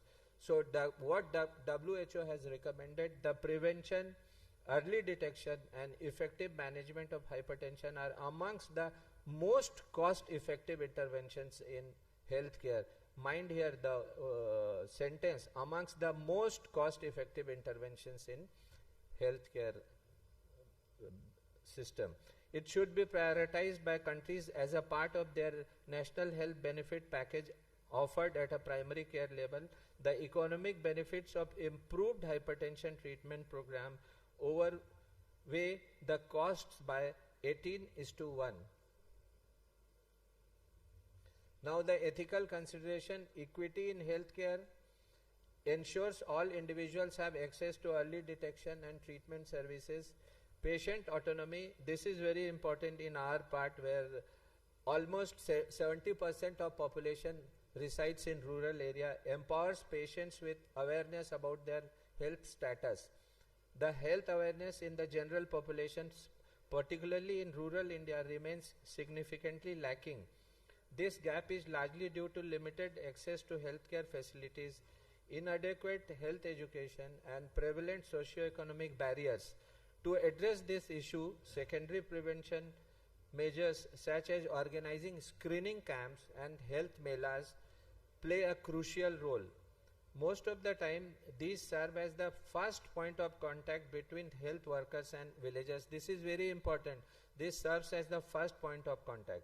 Once the villagers are made aware, once they are jagruk about their health issues, we can educate them more about both primary and secondary measures. So with this, basically we can kill 2 birds with a single stone.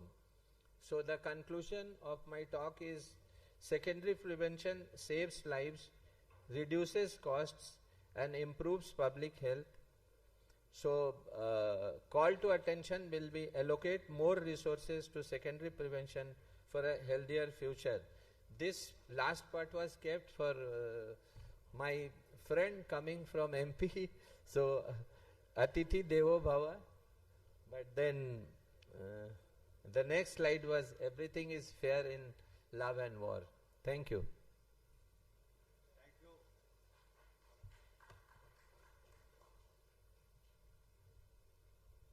Thank you, Dr. Mundra.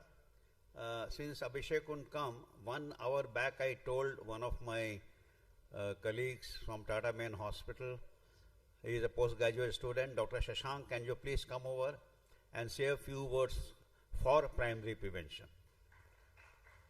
And you must give him a big hand because he has prepared this in last 1 hour only.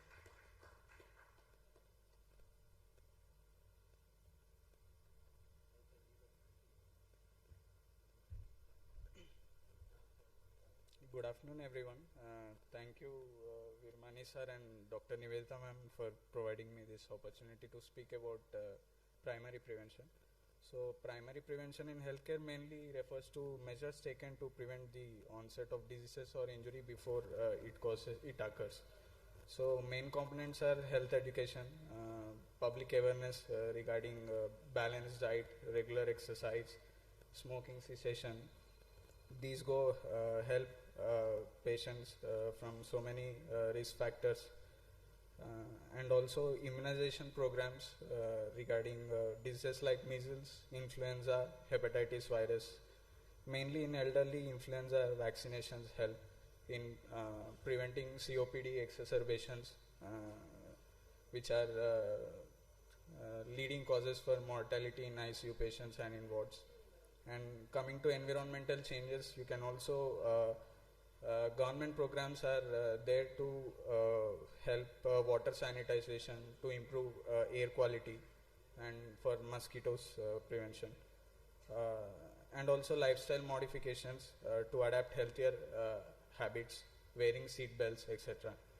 And screening programs for cancers to detect in the early stage, so the prognosis is good if it's detected early. And blood pressure checks for hypertension. So primary prevention of cardiovascular disease in diabetes, for example, if we control parameters such as weight loss, quitting smoking, alcohol moderation, medical nutrition, and antiplatelet agents, using antiplatelet agents, and having tighter blood pressure targets and glycemic control targets also help preventing very dreadful complications of cardiovascular disease in elderly who are diabetic patients. So importance should be given also for primary prevention. Thank you.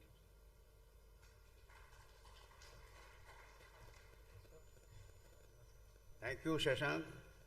I'd just like to end here by saying that if you really do primary prevention, you don't need any resources for primary prevention. What is primary prevention? Health education, lifestyle modification, vaccinations. This is primary prevention. And let me tell you, the medical profession is the only profession which talks about primary prevention. And the medical profession is the only profession that strives hard to wipe out its own existence because it talks about primary prevention. Thank you. I think you want to say something, Vitul? Yeah.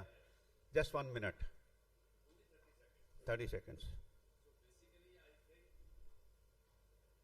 I must congratulate Dr. Varmani for keeping such an interesting topic, because I thought who is going to speak about secondary prevention.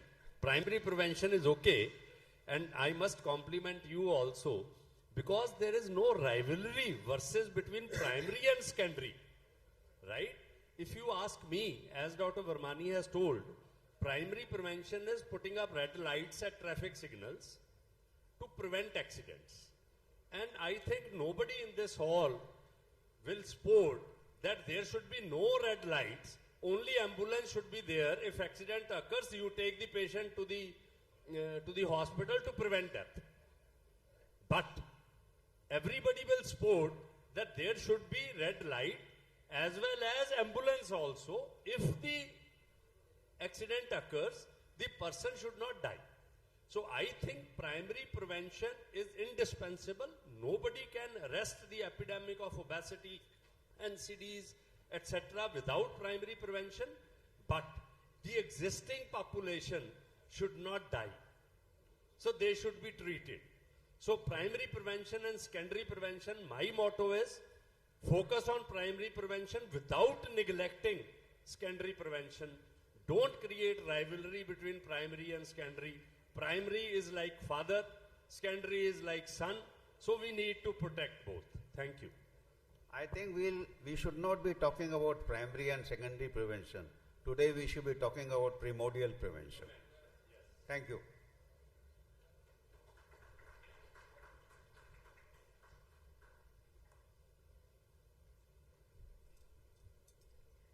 Thank you, speakers. Truly commendable, Dr. Shashank. That is very nice of you to come forth and speak on this topic just after preparing within an hour. And now we go over to the next session, which is titled Unholy Alliances. I take pride in inviting the chairpersons, Dr. Rajiv Kumar Jha from Patna, Dr. Rajiv Kumar Jha from Patna, and Dr. Ram Kumar from Jamshedpur. And the speakers for this session are Dr. Shrikant Dhar from Bhubaneswar, Dr. S.S. Daria from Jaipur, Dr. Dipanjan Bandopadhyay from Siliguri. Welcome all speakers and chairpersons. Please come and take your seats.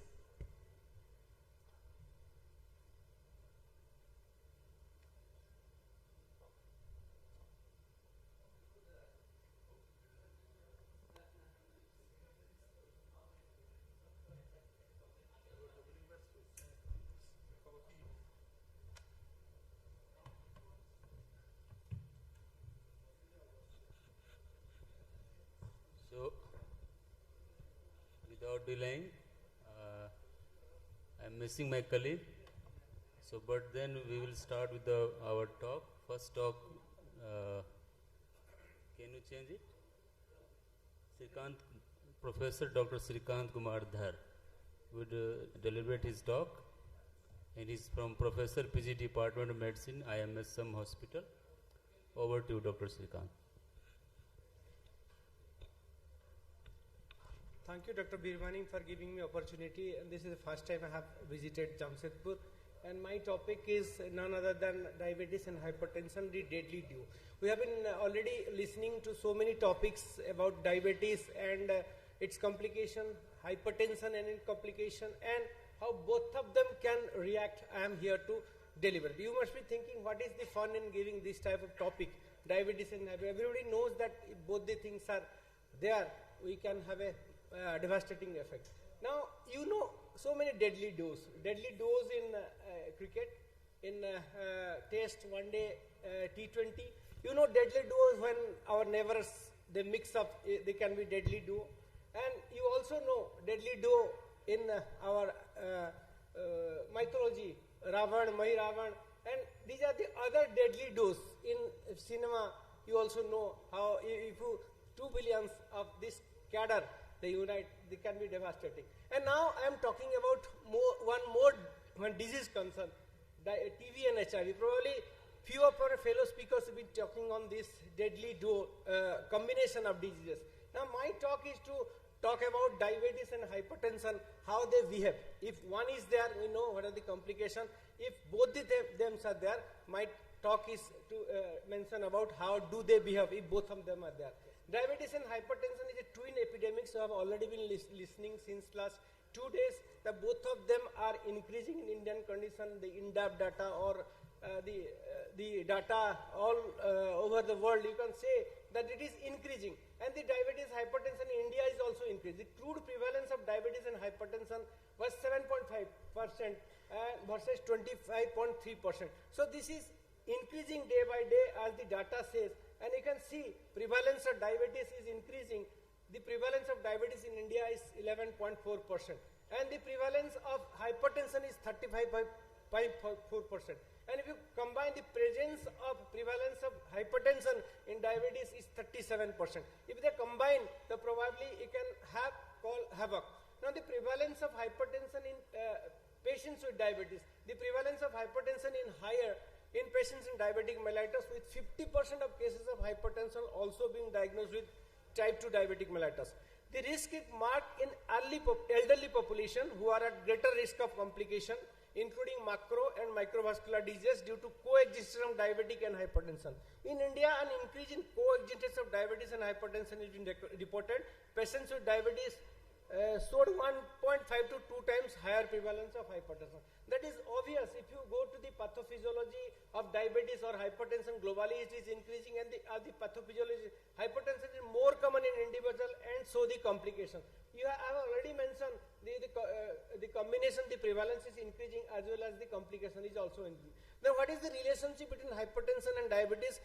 Both the things are with same type of pathophysiology. You can see the increase the reticuloendothelial system, RAS system, or the autonomic nervous system, altered immune response, or increased inflammation.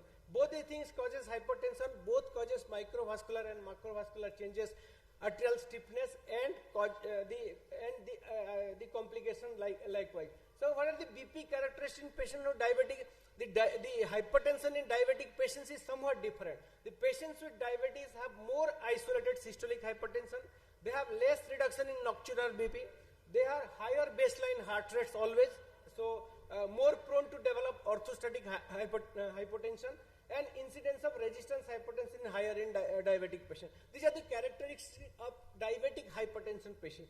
Now, you know there are some common risk factors in diabetic and hypertension: the lipid level, the age, the stress, the sleep pattern, and the vitamin D deficiency also considered is an associated factor in both the things. So, these are to be modified. So, at the last I will be saying what are the modifiable factors. So, vascular processes whereby diabetes and hypertension predispose to cardiovascular syndrome. I already mentioned there is insulin resistance, there is dyslipidemia, there is a genetic factor, obesity. In both the things, both diabetes and hypertension, causing atherosclerosis, endothelial dysfunction, vascular inflammation, vascular fibrosis, arterial remodeling, both causing more of cardiovascular disease. So, diabetes is associated with the increased risk of cardiovascular disease, which is exaggerated, and both of the present. Now, what are the target organ damage in diabetic and hypertension if both are present? Coronary heart disease is far more common in patients with both diabetes and hypertension than in those with either one than both. The simultaneous presence of diabetes and hypertension results in more severe cardiomyopathy. Prevalence of left ventricular hypertrophy was 72% in patients with both diabetes and hypertension, and only 32% with similar level of hypertension but no diabetes. So, if combination here can have more LV hypertrophy. The presence of diabetes along with hypertension more than doubles the risk of stroke. So, stroke prevalence is increased if both the things are present. You can see the normal blood vessel and hypertensive blood pressure. There is always a prevalence that the increased resistance, and it is more force required to move blood. So, there is always a more complication if both the things are present. Now, if I am considering about deadly duo, you can have diabetes and hypertension. If you have deadly trio, you can see whenever there is kidney failure, the devastating effects are more because the blood vessels are more damaged, nephrons are stopped working, and there will be more complication. Now, you know, diabetes itself leads to hypertension. There are so many theorems or so many causes why it causes, like sodium and water retention and scarring of diabetes flow to the renal vessels. So, these are the effects. But blood pressure control is more important in diabetic patients than only diabetes control. Now, HbA1c reduction, you can see this study. If only the diabetes is controlled but the BP is not controlled adequately, so there is always a higher reduction of cardiovascular death. So, BP has to be also controlled along with the HbA1c reduction as a mandatory factor whenever you are treating a diabetes. These are the criteria of hypertension, you know, normal, elevated, high blood pressure of stage 2, stage 1. So, these are the grades in which you intervene according to the status of the patient, according to the clinical manifestation of the complication. So, now what are the guidelines? Now come to the ADA guidelines. What are the screenings and diagnosis? Blood pressure should be measured at every routine clinical visit in diabetic patient. Patient found to have elevated blood pressure more than 140 by by 90 should have a blood pressure confirmed using multiple readings, including measurement on a separate day to diagnose hypertension, and should not be neglected. All hypertensive patients with diabetes should monitor their blood pressure at home. So home-based BP monitoring is essential in all diabetic patients. What are the ADA guidelines for blood pressure target? Individuals with ASCVD score 50%, 10-year of 50%, a blood pressure target of less than 130 by 80 millimeter mercury may be appropriate if it can be safely attained. For individual with diabetes with hypertension of low of cardiovascular disease, 10-year atherosclerotic ASCVD score less than 15%, the blood pressure target should be less than 140 by 90. In pregnant ladies, however, with diabetes and pre-existing hypertension, a blood pressure target of less than 135 by 85 is suggested in the interest of reducing the risk of accelerated maternal hypertension. So these are the targets set by ADA for diabetic patient. What are the advantages of treating hypertension in diabetic patient? Early treatment BP and tight control lead to significant reduction of microvascular as well as microvascular complication. Long-term tight BP control in hypertensive patients with type 2 diabetic mellitus result in significant reduction in all diabetes-related endpoints like sudden death, all-cause mortality. So you have to treat early and treat to the target. So what are the advantages of treating hypertension diabetic patient? Reduction in cardiovascular death, as I have already mentioned. The International Diabetic Federation consensus guideline have shown reduction in stroke mortality and morbidity, heart failure morbidity and mortality, reduced left ventricular hypertrophy, disease CAD. So these are the good factors to control BP in diabetic patient. Now what are the BP control targets done by different studies? Now you can see the UCOPEDIA study. It is saying that tight control of BP in hypertensive patients with type 2 diabetes, average of 144 by 82 is a tight control group versus 154 by 87 is the less tight group, was associated with a reduction of 37% microvascular related endpoint. So this is a old study you can see, but the control is not so tight. You can go to the hot randomized control trial. In patient with type 2 diabetic mellitus and hypertension, lowering BP to the lowest target level, diastolic less than 80, resulted in 51% reduction in major CV event as compared with the group with target of less than 90. So always lesser is better. Less than 80 is better than less than 80. So what are the modifications? We have already seen by my previous speakers, the lifestyle modification is a key in the management of hypertension as well as diabetic, and both of them are concomitantly present, like alcohol restriction, diet, physical activity, smoking rejection, sodium restriction, and weight loss. Weight loss is the rule of reversibility in diabetes, as somebody was asking. So weight loss, if more than 10 to 15% can have reversibility early stage if it is type 2 and with obese. Now the diet, as I was mentioning, DASH, you know, this is a dietary approach to stop hypertension, has been shown to help lower blood pressure as well as prevent heart disease, stroke, and diabetes initiation and diabetes complication. So this is what we know. Everybody advocates to diabetic patient with diabetes and with hypertension as well. What are the ADA recommendation for management of confirmed hypertension in people with diabetes? There are so many guidelines you can go through, and this is the, in nutshell, what are the guidelines? You can choose whenever start with one agent. If it is less than 160 by 100, if it is more than 160 by 100, start with two agents. But you have to go for, see whether there is albuminuria or not. You have to see between the agents which is there with A, B, C, D, like AC inhibitor, ARB, C, and diuretics, and you have to choose according to the patient profile. So you have to see what are the complications. What are the ADA recommendation? AC inhibitors or ARB is suggested to treat hypertension for patients with urine albumin to creatinine ratio 32 to 99 milligram per creatinine, and strongly recommend for patients of urine albumin creatinine ratio more than 300. Thiazide-like diuretics, long-acting agents shown to reduce cardiovascular agents such as chlorthalidone and indapamide. This is the ADA recommendation when both of them are present. But one more information: if diuretics is considered to be a prevalent of new onset diabetes, the rate of reduction in new onset diabetes is less, with 43% with ARB, 33% with AC inhibitors, 25% with calcium and K. That is why ARB is considered to be more preferred agent in diabetes. Patients in hypertension So to reduce the incidence of diabetes in this patient, this can be evident with this study.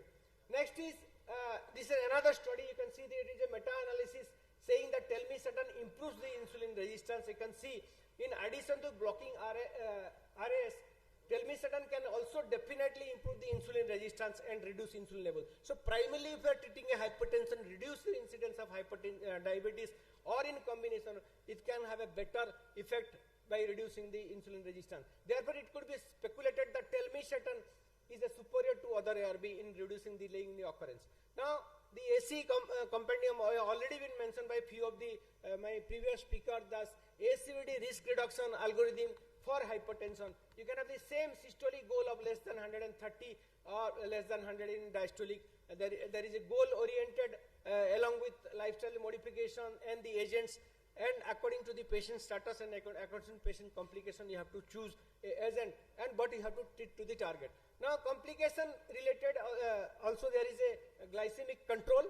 Not only that, only BP control is essential, or HbA1c reduction. You have to see for the other agents like diabetic agents which are beneficial in hypertensive, has got some antihypertensive effect like GLP-1 and the SGLT2 inhibitors, those who are got beneficial effect. So this has to be chosen whenever you are giving independent of glycemic target and other type 2 diabetic patient. So these are complication related indication for individuals. Now you will see the clinical trial guideline basis for compelling indication for individual drug classes. There are so many drug classes like diuretics, beta blocker, SE inhibitors, ARB, calcium channel blockers, and they have been always mentioned about which condition determines which antihypertensive. You can see heart failure can have all antihypertensive, but with diabetes we can also give all form of antihypertensive. So there are so many guidelines mentioned in almost you can see everything is written in which guideline, which one to be chosen first and which has to be added if it is not been controlled. So we have a target oriented BP reduction of 130 by 80 to most of our patients. Now, key insights to my talk, ending to my talk, diabetes and hypertension often coexist, leading to a synergistic increase in the risk of cardiovascular implication, including heart attack, stroke and kidney disease. Regular screening for hypertension is crucial in diabetic patient as is often developed silently without noticeable symptoms. The treatment of goal for blood pressure in diabetic patients typically less than 130 by 80 millimeter mercury according to most of the guidelines. Evidence suggests that achieving this target can substantially reduce the incidence of cardiovascular events, including myocardial infarction, stroke, heart failure, and thereby enhancing patients' outcome and quality of life. Combination therapy, when so required, involving two or more antihypertensive agents with complementary mechanism of action, is often required to attain optimal blood control. That is why thank you for patient hearing, and you have got a mammoth responsibility as a doctor. So choose a better drug for better control of hypertension whenever it is hypertension and diabetics, both. Thank you so much, Dr. Shrikant, completing his talk on the due time. If any question, I will allow for one question only because there is lack of time. So if you can allow me, so now that beta blockers are making a comeback, and beta blockers, hypertension, ischemic heart disease, heart failure, what is the position of beta blockers in hypertension with diabetes? I have already mentioned that the baseline, the heart rate is always high, but all the guidelines are taking it to the lower side in view of the document or data. ARB, SE inhibitors predominantly to be considered at the onset, but it has to be taken secondarily if it is not been controlled with SE ARB or in combination with CCB. So beta blockers are not the first or second line drugs. Deepanjan, most of these guidelines they have not involved Indian patients. In India, the Indian heart study has shown that the average heart rate was more than 82, 85. We are an adrenergic nation, and for us, beta blockers are a must in majority of our patients. So beta blockers for patients in India, I think in Indian patients, they are a must as a part of the antihypertensive treatment. Sir is asking me about what are the guidelines. The guidelines have not come up to the earliest. Sir, the next topics, I will allow Dr. Daria, very good friend of us, and very interesting topic, diabetes and RA. I will like Dr. Daria to continue his talk.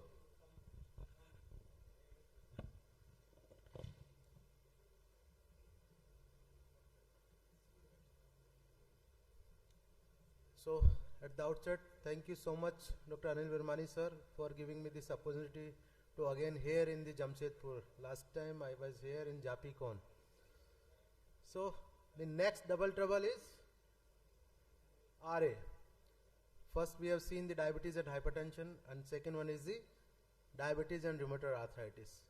We know that RA is a chronic autoimmune disease which is characterized by the persistent synovial inflammation and irreversible cartilage and bone damage. And it is also a systemic disease which is associated organ-specific extra-articular manifestation. And the increasing evidence indicates that the RA is susceptible to diabetes, and RA aggravates the metabolic disorders in DM, indicating a close association between the RA and the DM. So global prevalence, it is study done in 1980, and that they says that 0.4 to 1% patient are of RA.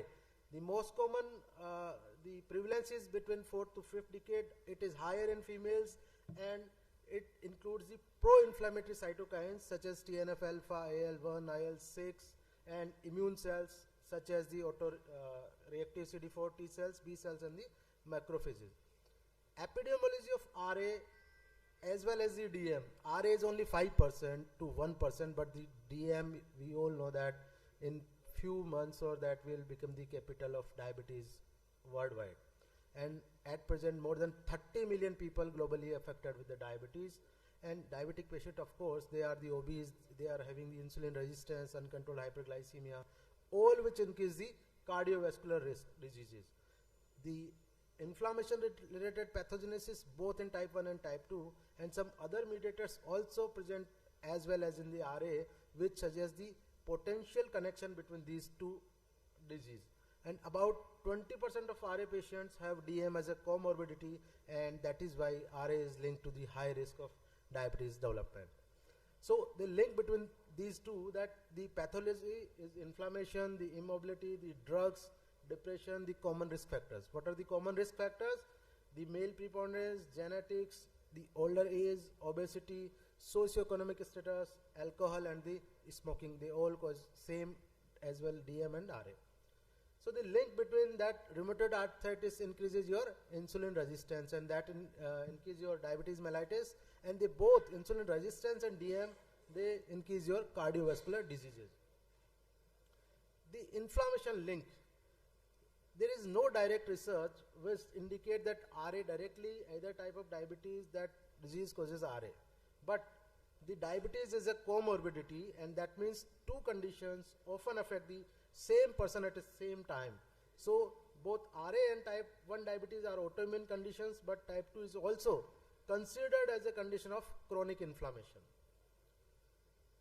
In 1993, a landmark study done, and that shows that the TNF-alpha in obesity, and particularly involved in the insulin resistance and the diabetes.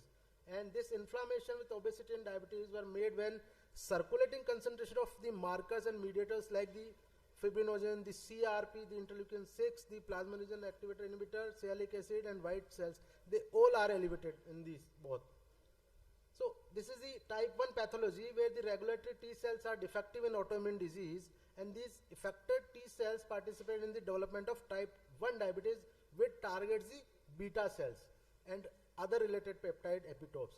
The profile of the immune B cells also changes during the disease progression, and these macrophages are also critical mediators. In several experimental models, the macrophage has a key role in the islet cell inflammation in the diabetes, and the inflasomes and the IL-1 beta signaling, which is the most common, well-studied and high-impact pathway, which activate the islet cell in multiple type 2 models, which causes the beta cell dysfunction. Other immune cells also involved in that, while islet autoimmunity being suggested to contribute to the beta cell functional declining during the course of type 2 diabetes. This is the vicious cycle in inflammation in type 2 diabetes in different target organs. At pancreas level, you can see that there is a islet cell inflammation, At liver dysfunction, there will have a hyperglycemia, the dyslipidemia, metabolic syndrome. At the level of muscle, there is a tissue inflammation. Ultimately, all inflammation leads to the beta cell failure and the impaired insulin secretion, which leads to the type 2 diabetes. The diabetes in rheumatoid arthritis. In your left side, you can see the non-RA subjects, and on right side, there is a patient who are having the rheumatoid arthritis. In left, there is one who is having adverse lifestyle factors, excessive adiposity and inactivity. He will develop the insulin resistance and reduce hepatic insulin excretion, then beta cell compensation relation to the insulin resistance, which ultimately leads to the diabetes. What happens in the RA patient? Same in RA patient, start with the adverse lifestyle factors, excess adiposity and inactivity, but inflammation comes into the picture. The glucocorticoids which are being used for the RA, then they also increase the insulin resistance, and here you can see the increased hepatic insulin extraction and increased incretin production and effects. They both have the beta cell overcompensation in relation to the insulin resistance, and that is why there is a premature beta cell decompensation, premature pre-diabetes and premature diabetes, ultimately the diabetes and the rheumatoid arthritis. The link between RA and DM, that inflammation is the main, which both in insulin diabetes, and the underlying influencing inflammation, the development and progression. And the factors which are responsible are the pro-inflammatory cytokines. I already told you TNF1, IL-1, IL-6, IL-1 beta. The RA autoantibodies such as rheumatoid factor, the anti-CCP, excess RA-related adipokines, CRP and other proteins such as TXN, DC5 and LRP3. So the degree of this RA inflammation tends to influence the criticality of insulin resistance, which increases with the high activity of RA.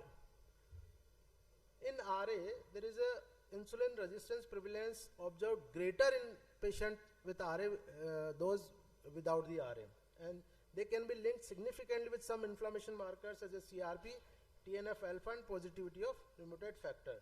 And the long-term exposure to this IL-6 level, which induces the more and more insulin resistance. So this is insulin resistance in RA. There is a changes in lifestyle, synovitis. Again, at the level of liver, adipose tissue, there is increase in cytokines, increase in IL-126, TNF-alpha, metabolic syndrome. Ultimately, the disease both RA and DM. The insulin resistance, definitely it's a key role in both metabolic syndrome, and if there is an insulin resistance, then there is a twofold increase in your cardiovascular risk, and along with the diabetes, hyperlipidemia and hypertension, which is also important CV risk factors, and the prevalence of both hyperlipidemia and hypertension increases the hazard rate of diabetes by 23-fold. So how can you see that how these are troublesome? The type 1 approximately affects 2.8% of total RA patients. So we can see that how autoimmunity is prevalent in RA patients. So if there is 100 patients, then there is 2.8% may be a type 1 diabetic. And this involving the anti-CCPA with odds ratio of 7.3. The type 1 and RA, the both presence of common susceptible genes like T cell activation, Rho GTPase activating protein gene, but no polymorphism with IL-6 gene linked with type 1 and RA. This is the clinical evidence where Italian study shows that the significance of type 2 was moderately higher among RA patients in comparison to the healthy individuals. And there are another study that was the oral and SARS, and they also shows the higher significance of type 2 diabetes in RA patient. This is a beautifully paper published in Cardiovascular Endocrinology Metabolism in 2021, and that shows the relationship between the RA and the diabetes. And the conclusion of this study was that the RA associated with an increased risk of diabetes incidence, and findings supports the notion that inflammatory pathways are involved in pathogenesis of diabetes, and more intensive intervention targeting diabetes risk factors should be considered in people with the RA. So this again the research provided so many articles, and they ultimately every article and the study shows that the RA and the diabetes having the more association because of their pathogenesis, which includes the inflammation. The RA medications, nowadays we are using the different drugs for the RA, and these drugs also may induce the diabetes. And the glucocorticoid is the one important thing that can increase your insulin resistance, that can increase your HbA1c, diabetes risk, and decrease your insulin sensitivity. So we have to be cautious when we are treating the RA patients. The hydroxychloroquine, the methotrexate, TNF antagonist, and interleukin 1B antagonist, they all can be used because they are not increasing the risk of diabetes. Glucocorticoid induced diabetes, there is a decreased GH hormone secretions.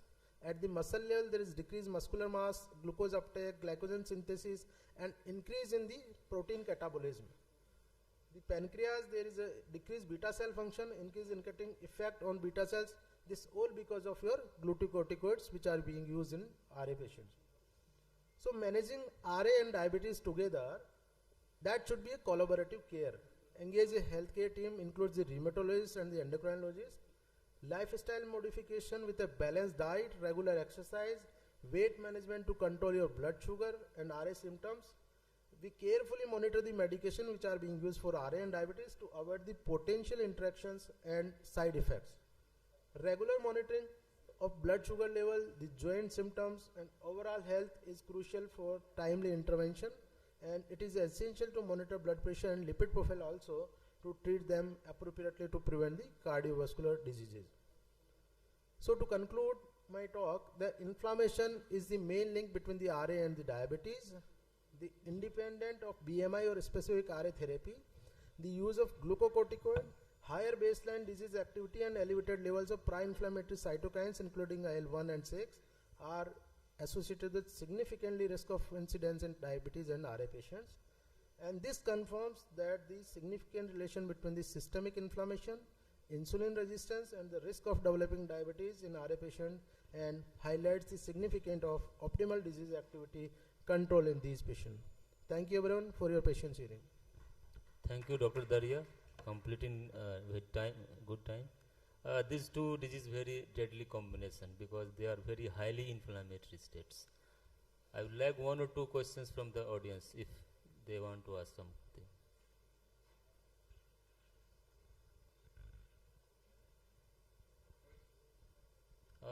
One of the drugs that is hydroxychloroquine that has been approved for treatment of diabetes also.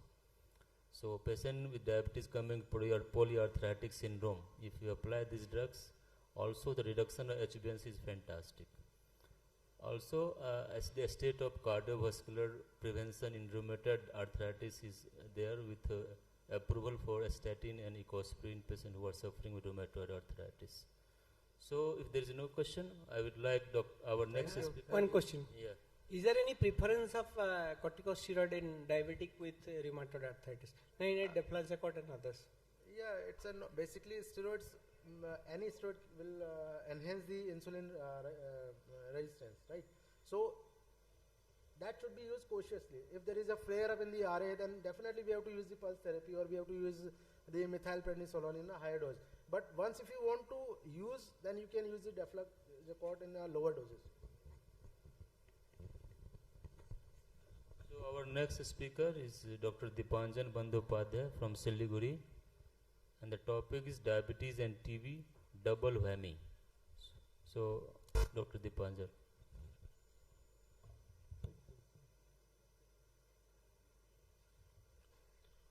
Good afternoon, everybody. At the outset, let me thank Dr. Virmani for the invitation and for the wonderful hospitality. I also pay my regards to Dr. A.K. Rai, the founder president, Dr. Madhukar, the president, and of course my friend Dr. Mrityunjay, the National Secretary of Ccdsicon. My job this afternoon is to talk about two diseases, both of which are pretty common in our clinical practice. And I hope I do justice to the topic after two different types of double whammies that we have just heard about. I bring you greetings from the lovely place North Bengal. We had a wonderful Ccdsicon meeting a couple of months back, and if you are actually lucky, you can see the peaks of the Kanchenjunga from even my campus. We all basically know that diabetes predisposes to infections, and diabetes predisposes to immune deficiency, and diabetes aggravates or accentuates the pathogenesis of tuberculosis in all its forms and shapes. what we'll do over the next couple of minutes is to basically review the pathogenetic mechanisms by which diabetes can worsen tuberculosis or vice versa, and the clinical implications of this dual conglomeration. So basically, we are still having this pandemic of tuberculosis globally. We do not need to get into numbers and statistics, but then it is important to remember that almost 25% of the global population is infected with tuberculosis, of which almost 5% will develop clinically active tuberculosis at some point of time during their lifetimes. This is a global map of tuberculosis, and as you can see, the Afro-Asian countries, including Southeast Asia and India, they are more in the darker shades of green. So we basically have a preponderance of tuberculosis in our country and surroundings. So basically, these are some of the data which has emanated from the international literature. The Southeast Asian region of the WHO, including Afghanistan, Bangladesh, Bhutan, India, Maldives, Nepal, Pakistan, and Sri Lanka, they cater to almost 40% of the clinical load of tuberculosis in the world. The bad part of the story is we all knew that we are growing up with infectious diseases and our patients will die of tuberculosis or Kala-Azar or malaria or HIV for that matter. But the worst part of the story is that today cardiometabolic diseases even are on the rise even in our country. The population of the Southeast Asian region is at a higher ethnic risk and genetic risk of developing cardiometabolic diseases, and as we all know, diabetes mellitus escalates the risk of contracting tuberculosis. So basically the common point of this duo is that the international agencies have directed and issued notifications and issued mechanisms to screen and integrate these two diseases bidirectionally. Meaning today, if our tuberculosis patient has to be put on ATD, the person has to have an HIV report as well as a blood sugar report. So that is the way it goes. It is easy to screen for diabetes in a tuberculosis patient, more difficult to screen for tuberculosis in a diabetic clinic, but then that is what the agencies or the guidelines want us to do.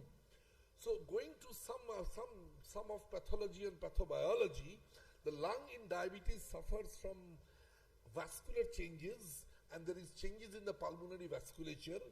There, as we all know, advanced glycosylation end products are accumulating in the setting of diabetes, so the lung is no exception, and the lung has accumulation of these glycosylated end products, as a result of which both the pulmonary tissue and the pulmonary vascular tissue has pathological changes. Ultimately, this leads to interference with the clearance mechanism or the ciliary action of the lung. So basically, we have a lung which is more predisposed to infection. We were talking of latent tuberculosis and latent tuberculosis infection, and we know today that India harbors a huge load of latent tuberculosis infection.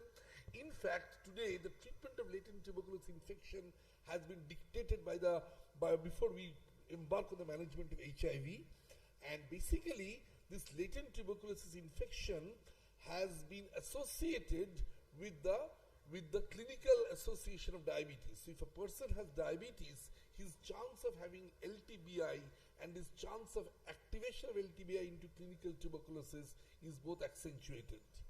We will spend the next 2 or 3 minutes on something which will technically appear more challenging or maybe boring to clinicians, but we really need to look at the pathophysiology of what we're talking about. So hyperglycemia has a negative impact on various steps of the inflammation cascade. So whether it is chemotaxis or whether it is adhesional aggregation, whether it is the phagocytic mechanism, the degranulation of your granulocytes, or the formation of neutrophil activated traps, all these steps are compromised in the setting of hyperglycemia or dysglycemia. So these are the several mechanisms of actions by which inflammatory cascade is obliterated or inflammatory cascade is compromised in the setting of hyperglycemia. A very quick review of some emerging literature, and you can see that the expression of inflammatory interleukins, inflammatory cytokines, is compromised in the setting of diabetes. As we all know, these inflammatory cytokines mediate the inflammatory process. So if there is a compromised expression of inflammatory interleukins, then your inflammation goes out of hand. Similarly, there is reduced granulocyte recruitment to the site of pathology in the states of hyperglycemia. Basically, this was an interesting experiment where Klebsiella pneumonia lipopolysaccharide was infused into the lungs and the air spaces of hyperglycemic mice and euglycemic mice. And basically, the neutrophil recruitment to the site of this pathology showed that hyperglycemic animals had a compromised neutrophil recruitment. Similarly, we know today that the toll-like receptors are extremely important for identification of your pathogens. And there are more TLRs than I could accommodate in this slide. So TLRs go up to TLR 8, 9 and 10. But then the most important ones are TLRs 1, 2, 3 and 4. And again we can see that with better control of glycemia, there is better expression of the toll-like receptors. With more advanced dysglycemia, especially with dysglycemia with complications of diabetes, you have worse expressions of toll-like receptors. Similarly, neutrophil function, neutrophil extracellular trapping. So this is again compromised in the diabetic state. There is a functional deficiency of the complement system. Today we know that the inflammatory cascade, the complement cascade and the coagulation cascade, they all work in unison or in tandem. So again, there is a functional worsening of the complement system. And last but not the least, just now we were talking about inflammation, rheumatology and diabetes. But then here we see that there is a functional defect in various cluster designation receptors, thereby compromising the inflammatory pathway. So natural killer cell function, the phagocytic function of the neutrophils, these are again compromised in the setting of diabetes.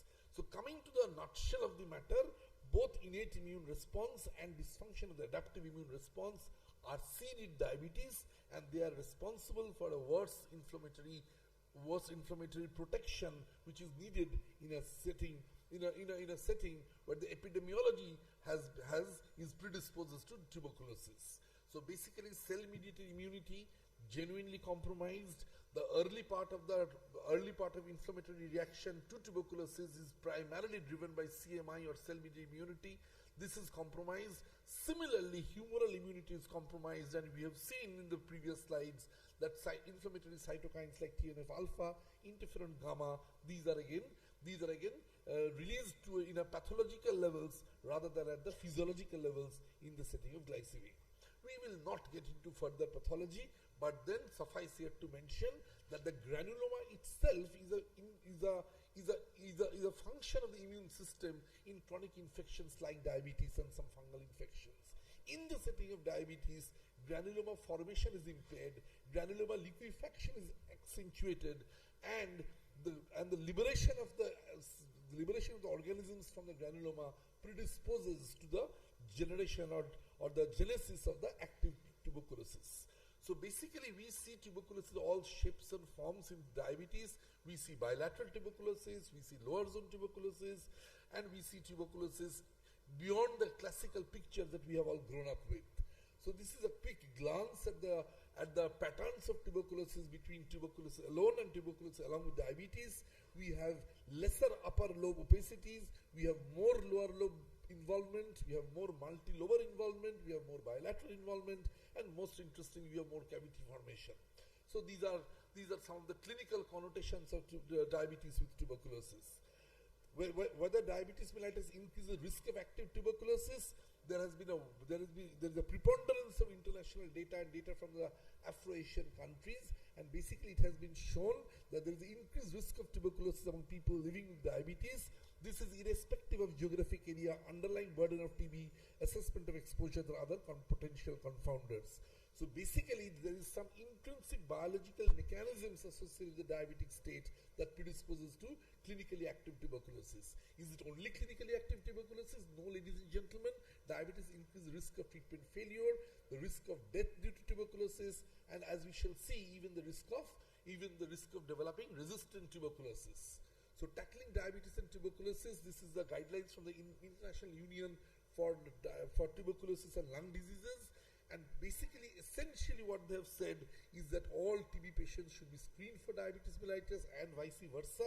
And basically, the treatment of tuberculosis in diabetes should be more supervised, more controlled, and should be better monitored and better reviewed because there is more chance of treatment failure in the setting of diabetes. This is what I was talking about, diabetes associated with genotypically drug-resistant tuberculosis.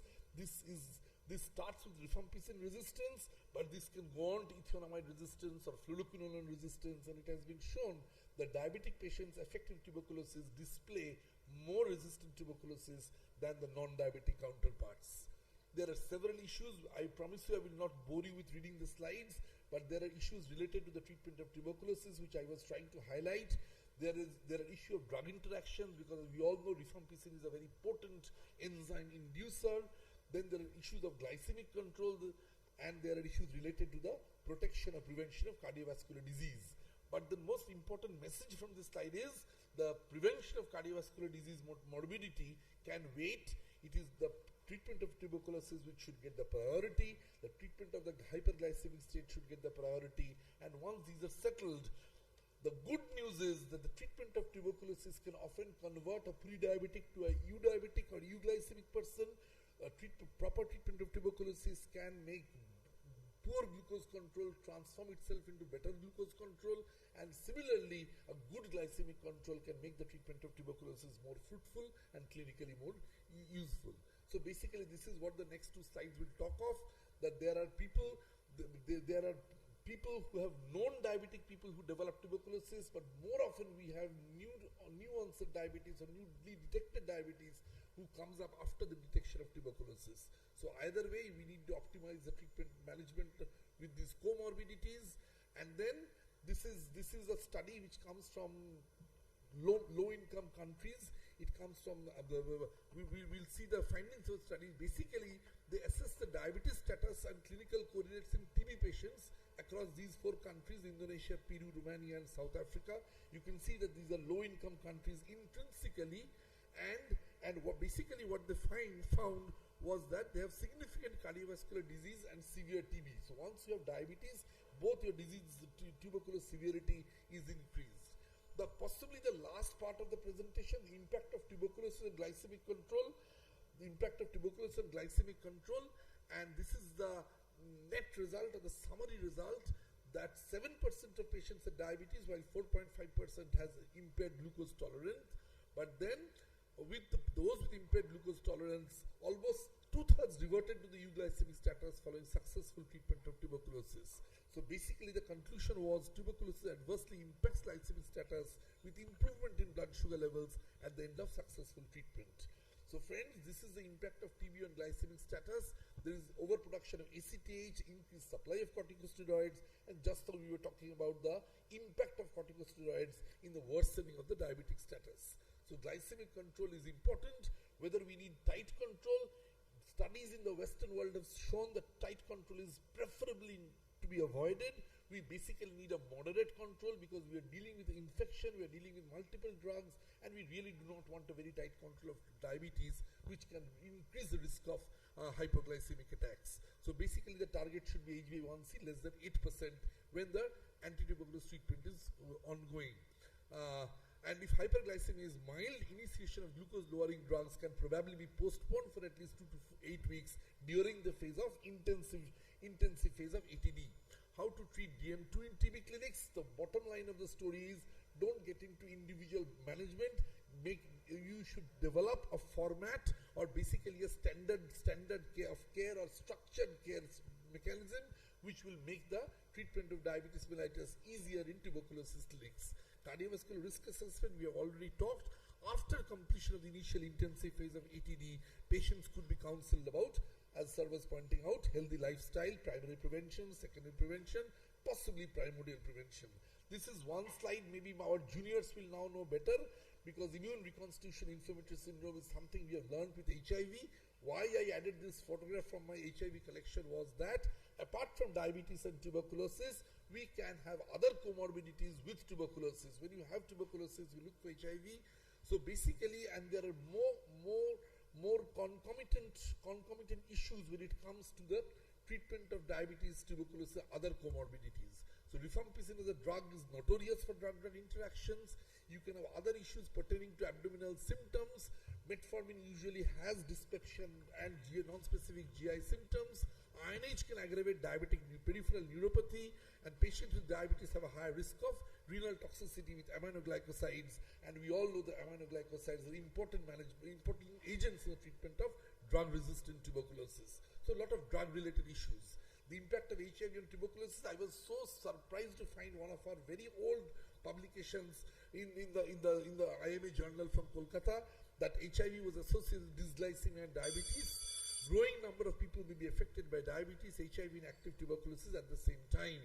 So what are the special considerations? Corticosteroids may be required for immune reconstitution syndrome, which can increase or worsen the level of dysglycemia. Many ARVs can affect metabolism of glucose. All your protease inhibitors are dysglycemic.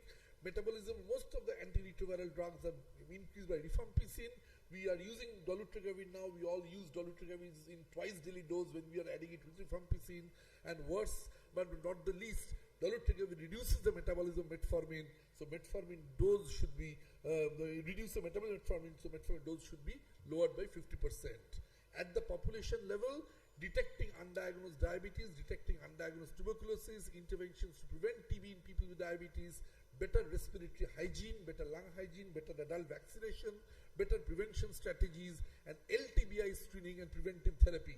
As of today, India does not advocate the treatment of LTBI. We only treat LTBI before we initiate antiretroviral drugs, but possibly there is a case on the horizon where latent tuberculosis infection can be treated in patients who are having poor diabetic control. This was the Bali Declaration, which came out in 2015, where all the global leaders assembled and they decided on the management and handling of diabetes and tuberculosis co-infection. This is the Government of India publication, part of the RNTCP document, where the government has made a very strong case for the management of TB and diabetes co-infection.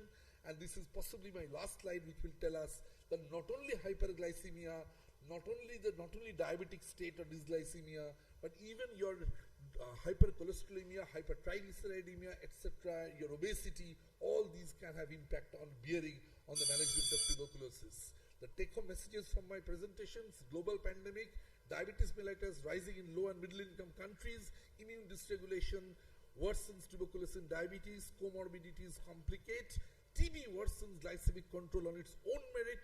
There is the issue of polypharmacy, there is the issue of drug-drug reactions, there is the issue of adverse drug reactions, and HIV, TB and diabetes possibly makes a triple trouble rather than a double whammy.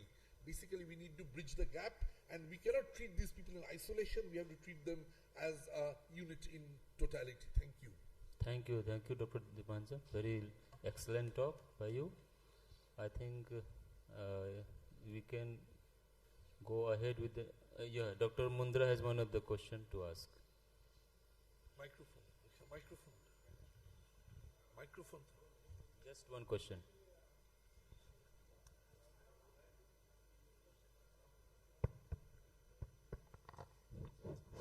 It's not a question, it's an observation. It was an excellent talk, Dr. Dipanjan. I have seen in my practice, I practice in rural area, so the RNPTC has added sugar and HIV in investigation, but unfortunately they have not added serum creatinine.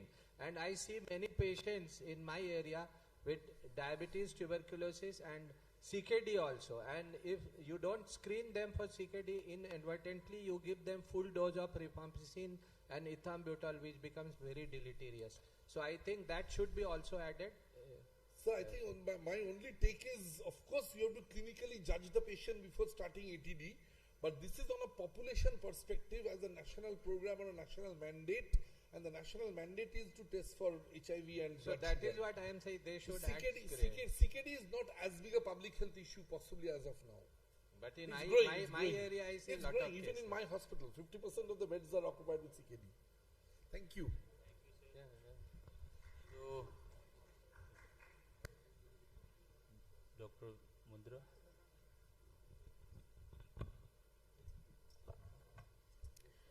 Thank you, doctors. Now I understand the very apt naming of the sessions. This was Unholy Alliance of the diabetes with different maladies. So that was brilliant talk. Now to begin the next session, which is titled ICCMD. So I invite chairpersons, Dr. Madhukar Rai from Varanasi, Dr. Dilip Kumar from Jamshedpur, and Dr. Lohani. Please, as chairpersons, please come to the podium and take your seats. And I invite the speakers, Dr. D.P. Khaitan from Ahmedabad, Dr. Jayant Panda from Bhubaneswar, he is a dean, and Dr. Anil Kumar Virmani, Jamshedpur, dean-elect.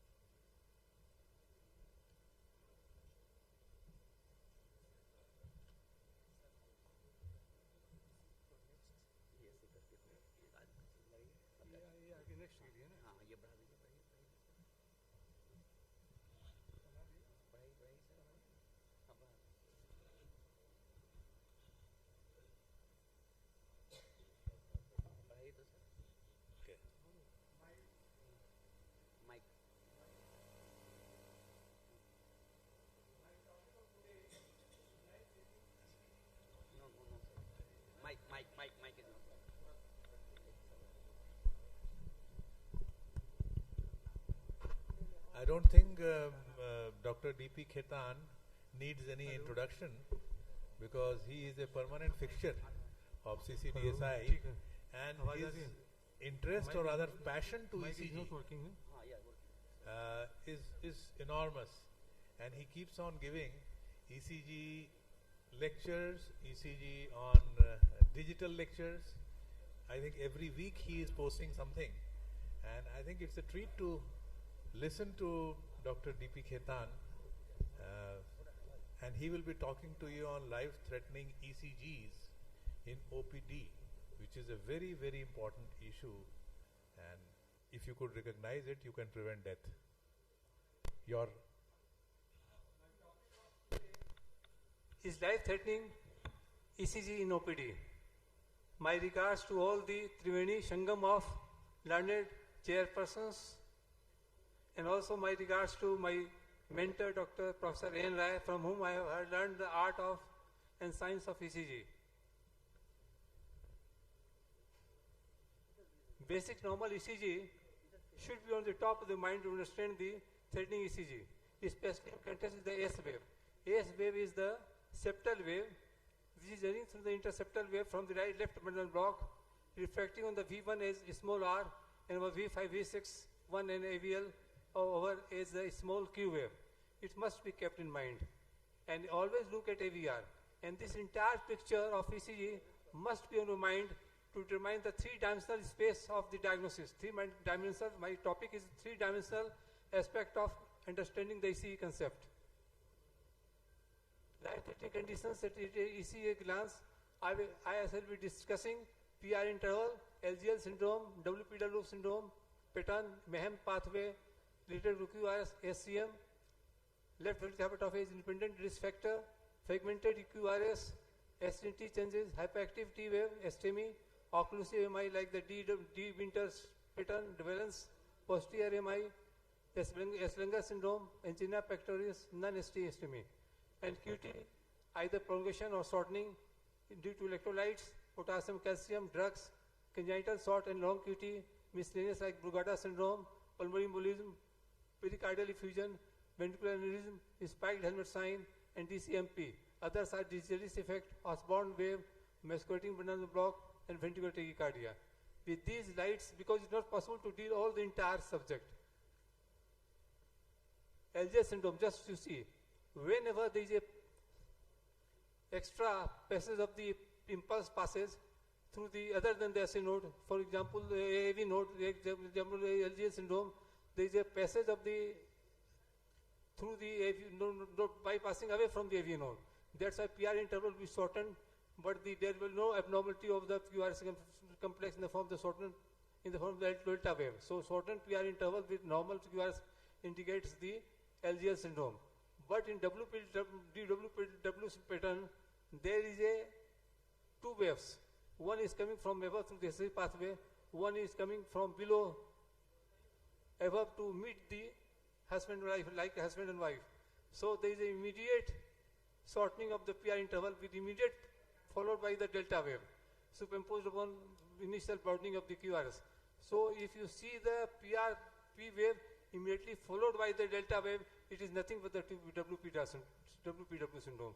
Main pathway is the same pathway, but due to the presence of decremental pathway over the right-sided, so there is no question of the PR shortening, rather it is normal PR interval accompanied by the partial or heart-attenuated LPV in the form of the no septal wave, either in the lead one, AVL, V5, V6, or rather there may be the presence of the RS wave in lead. You see this delayed transition zone, you may see this pattern, you should diagnose the condition to be the case of the main pathway. Here, why we are concerned about the PWPD syndrome? In PW syndrome, if there is a overflooding of the atrial perfusion over the atrium, that may be these waves may be transmitted to the below ventricle like a flood rushing through the open gate, and the result will be the immediate clusters of the so many ventricular waves in a sort of the irregular fashion, maybe in the range of the 200, 250, and the interval of line may be 200, 200 and 250 millimeter like that. So you diagnose condition, these conditions are very notorious to be transformed into the ventricular fibrillations and death even. Life-threatening occlusion MI. Conventional STEMI, you all of know, MI is due to the, say, long T wave, high T wave. Since the high T wave may be seen in initial stage of the MI, and here the T wave is more than the amplitude than the QRS complex. That's why T by QRS ratio in V1 to V4 is more than 0.36, as exemplified by the Dr. Smith. There is a hibernation sort of the ST segment. Just below down, if you naming hibernation in short period, then suddenly upsloping, followed by the tall T wave. Winter syndrome and Valence syndrome, there is a transmural edema after the delodgement of the temporary occlusion of the LED. You may find bilateral sort of the T wave biphasic, the terminal with terminal negativity type 1, and with the distal negativity, only negativity symmetrical, and like that, Valence syndrome type. Posterior STEMI MI, you can't see the MI over the posterior part of the left ventricle. That's why the entire part will be reflected. The image, the UV wave will be reflected like the tall, and the Q wave will be reflected like the tall wave, ST elevation will be reflected by the ST depression, and the tall upright T wave will be reflected as the downwing T wave. That's the beauty of that thing.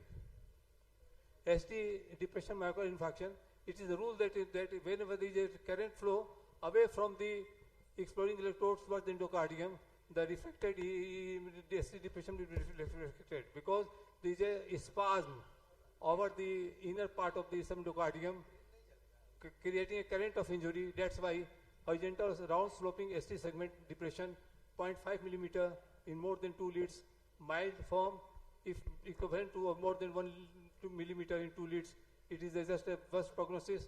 If more than 2 millimeters in continuous with 3 leads, you should consider in the form the non-stable ST elevation, non-ST elevation MI. Here see, AC में.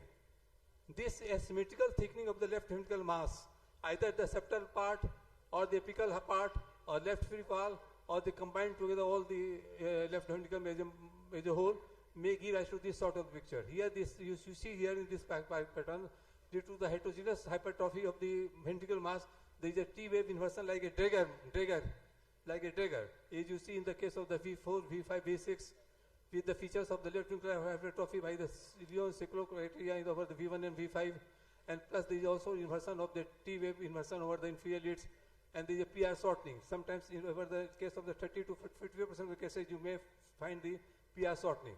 That is the beauty of these things.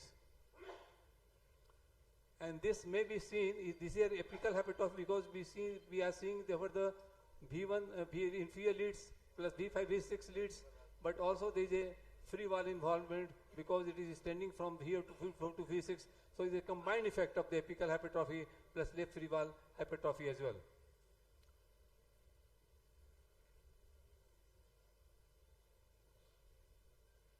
QT interval, very important.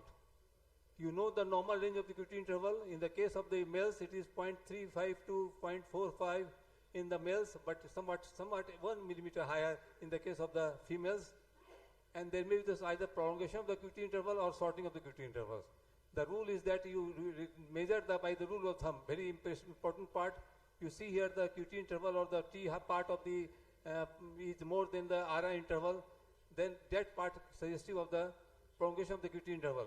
And either you be by the Bechet formula or by the Framingham formula, you can calculate the VC QT interval with the aid of the scientific calculator. I use the scientific calculator for the purpose. And here is the hypokalemia case, young male, cardioparasis and respiratory paress, and it may be the case of the hypokalemia itself. By estimation, it was the case of hypokalemia. Hypercalcemia, in case of hypercalcemia, there is just shortening of the QT interval to the extent that it just impresses, leaving no gap in between the QRS and the ST segment, just like the impressing may give rise to the pseudo impression of the acute myocardial infarction. But in this case of hypercalcemia, with 340 milliseconds, with virtual absence of the segment, with the compensatory hypertrophy of the compensatory widening of the T wave, there is that. Congenital short QT interval means QT interval is so short, so it gives no space in between the QRS complex and the T segment. There is a complete merging with that, and over the precordial leads, there is a enlargement of the tallness of the V waves, especially for V1 to V4. And if you see the same pattern of the family history like that, you can diagnose the condition to the congenital short QT syndrome. A diabetic male patient with serum creatinine 2.5 millimeter with K level 6.5, you see the tall T wave here, tall T wave. So there is a junctional sort of rhythm without a preceding P wave. Before the QRS compressed junctional rhythm with retrograde P wave in 3 leads with heart rate 44 rhythm. RBB pattern there is V1, you see the RBB pattern there, and peak tented T wave over the V3 to V6 over lead 1, 2, 3 and a VF. You diagnose condition to be case of the hyperkalemia. Sine wave, it is interesting ECG. There is a wave like, samudra-like waves, sine waves, up and down, up and down going. Why so? Because in hyperkalemia, sometimes there is a widening of the QRS, widening of the T interval, along with the widening of the QRS interval. Because they come together so closely, the rate seems to be higher. So you may get confused with the VT. But if you give the amidone drip there, the patient will die immediately. Because you are just minusing the interventricular conduction defect associated with that condition, further bringing, and the patient may be in hazardous condition, may be death suddenly. Miscellaneous conditions, pericardial effusion. Whenever you see the short waves, small waves throughout, like this, plus tachycardia, plus if glossally see, you may be seen the electrical alternance. If you see the carefully, you may find evidence of the electrical alternance. So triad of sinus tachycardia, here the heart is 111 PM, electrical alternance, most obviously our precordial leads V2, V3 and low voltage over the both the plans. Cardiac is also the subpresence of the precordial effusion. It is the case of the precordial effusion, nothing else. Some interesting issues like that. Brugada syndrome. Whenever you see the curved ST segment, more than 2 millimeter in more than one of the V1 to V3 leads, followed by a negative T wave, you confirm it will be the Brugada sign 1, and syndrome will be present if the family history shows the evidence of this thing with the past history of the syncope on the part of the patient, etc. And this ventricular aneurysm, whenever there is a Q wave fully formed from V1 to V6 with a small ST segment elevation with small T wave, you can say with confidence it's the case of ventricular aneurysm, provided there is a past history of the MI, 15 days before that at least. So T wave by Q wave ratio is less than 0.36 in this case. Digitally effective.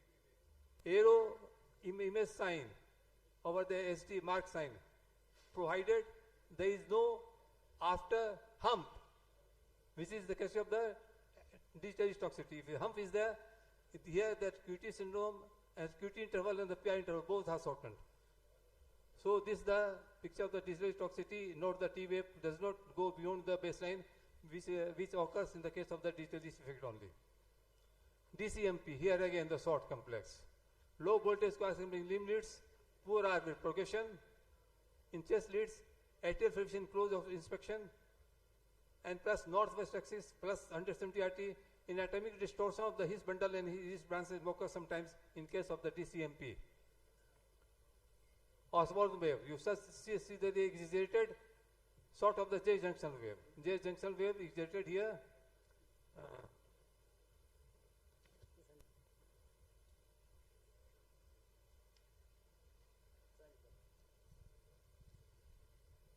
क्या चला गया?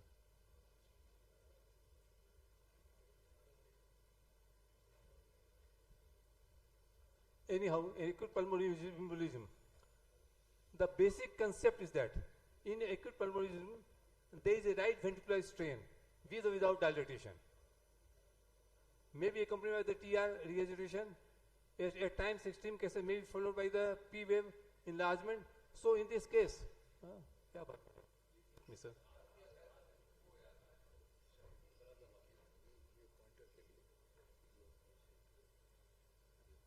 ये तो हो कीजिएगा आगे आगे कीजिए पल्मोनरी एम्बोलिज्म पर जाइए sir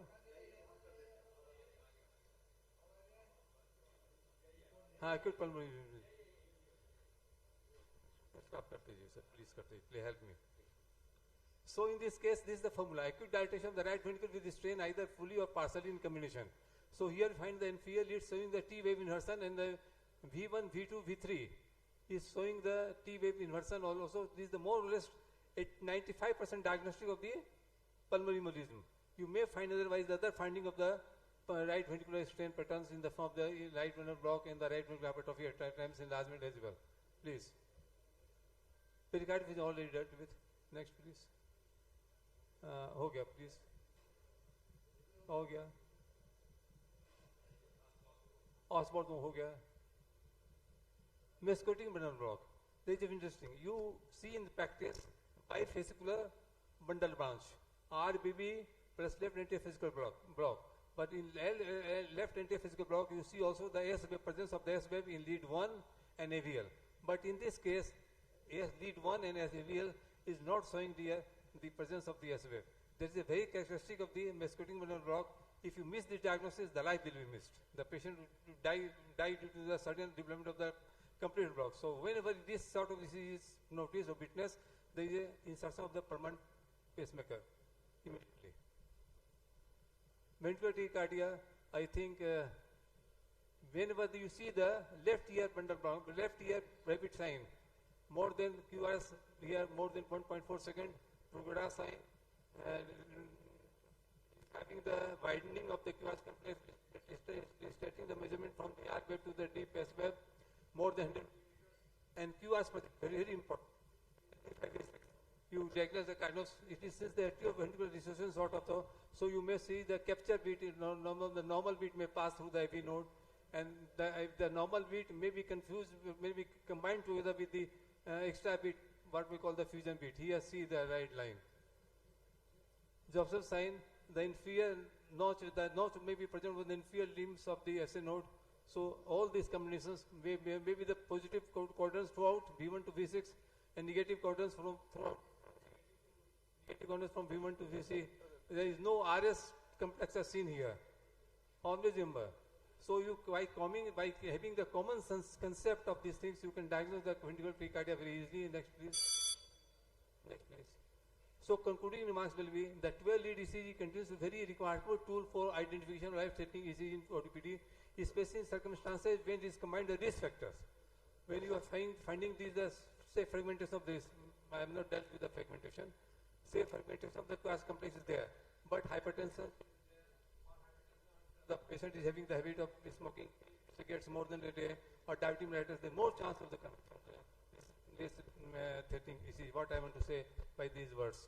I have not dealt here, sorry, I have not dealt the extra part, like the fragmentation, like the fragmented QRS complex, like the widening of the QRS complex, like the T inversion, alternate T inversions, microscopic or the macroscopic, all so many things I have left due to the paucity of time. It was not possible.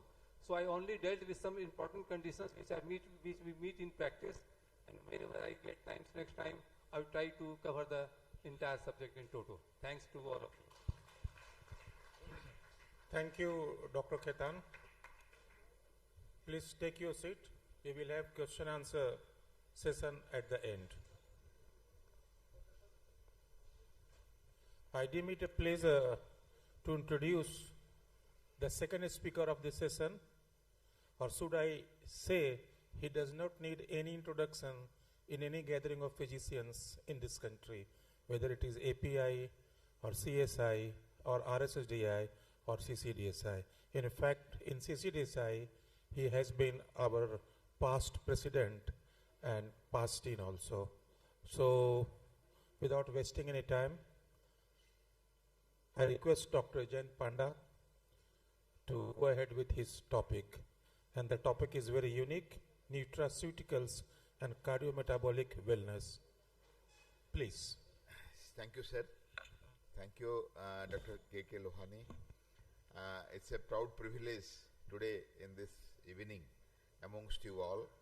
My utmost regards to Professor A.N. Rai, our founder president, the visionary who has seen the cardio-diabetes movement in the country, my chairpersons, Professor Madhukar Rai, Dr. Lohani, Dr. Dilip Kumar, and the doyens in the auditorium, Dr. Ram Sevakji, Dr. P.K. Sinha, Dr. Mrutyunjaya, Dr. Daria, Dr. Sanjay Das, and all team. Bihar Jharkhand RSSDI is a flagship branch function which has shown the path to the whole country how state chapters should move. And with the touch of Dr. Birmani, it has taken a very dynamic pace, and in the beautiful campus of this, you see beautiful ambience, beautiful exhibition, beautiful topics, excellent speakers. The science is on since yesterday until tomorrow will be here. Today is Divyasnan Purnima, Devasnan Purnima, and it's a special function of Lord Jagannath.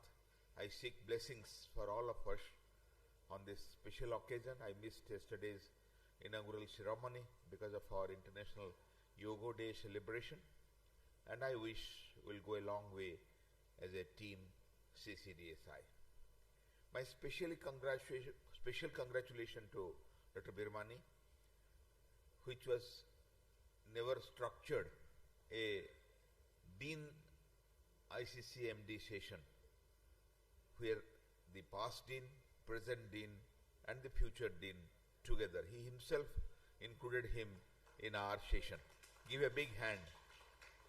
He has given a recognition to Indian College of Cardiodiabetology and Metabolic Disease by putting all serial deans together, and here I announce we have got our fellowship endorsed by Orissa University of Health Sciences, and shortly will be launching the ICCMD fellowship program, and I am sure many of you will show interest and will make you very through in this subject, and this will go again a long way.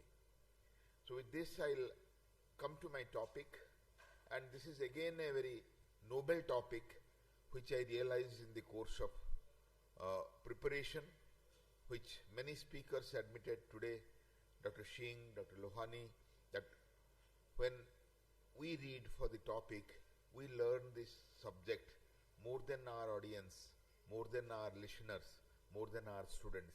That's all the time. By teaching, you become most learned than any other means. So by telling nutraceuticals, we mean the nutrients and pharmaceuticals.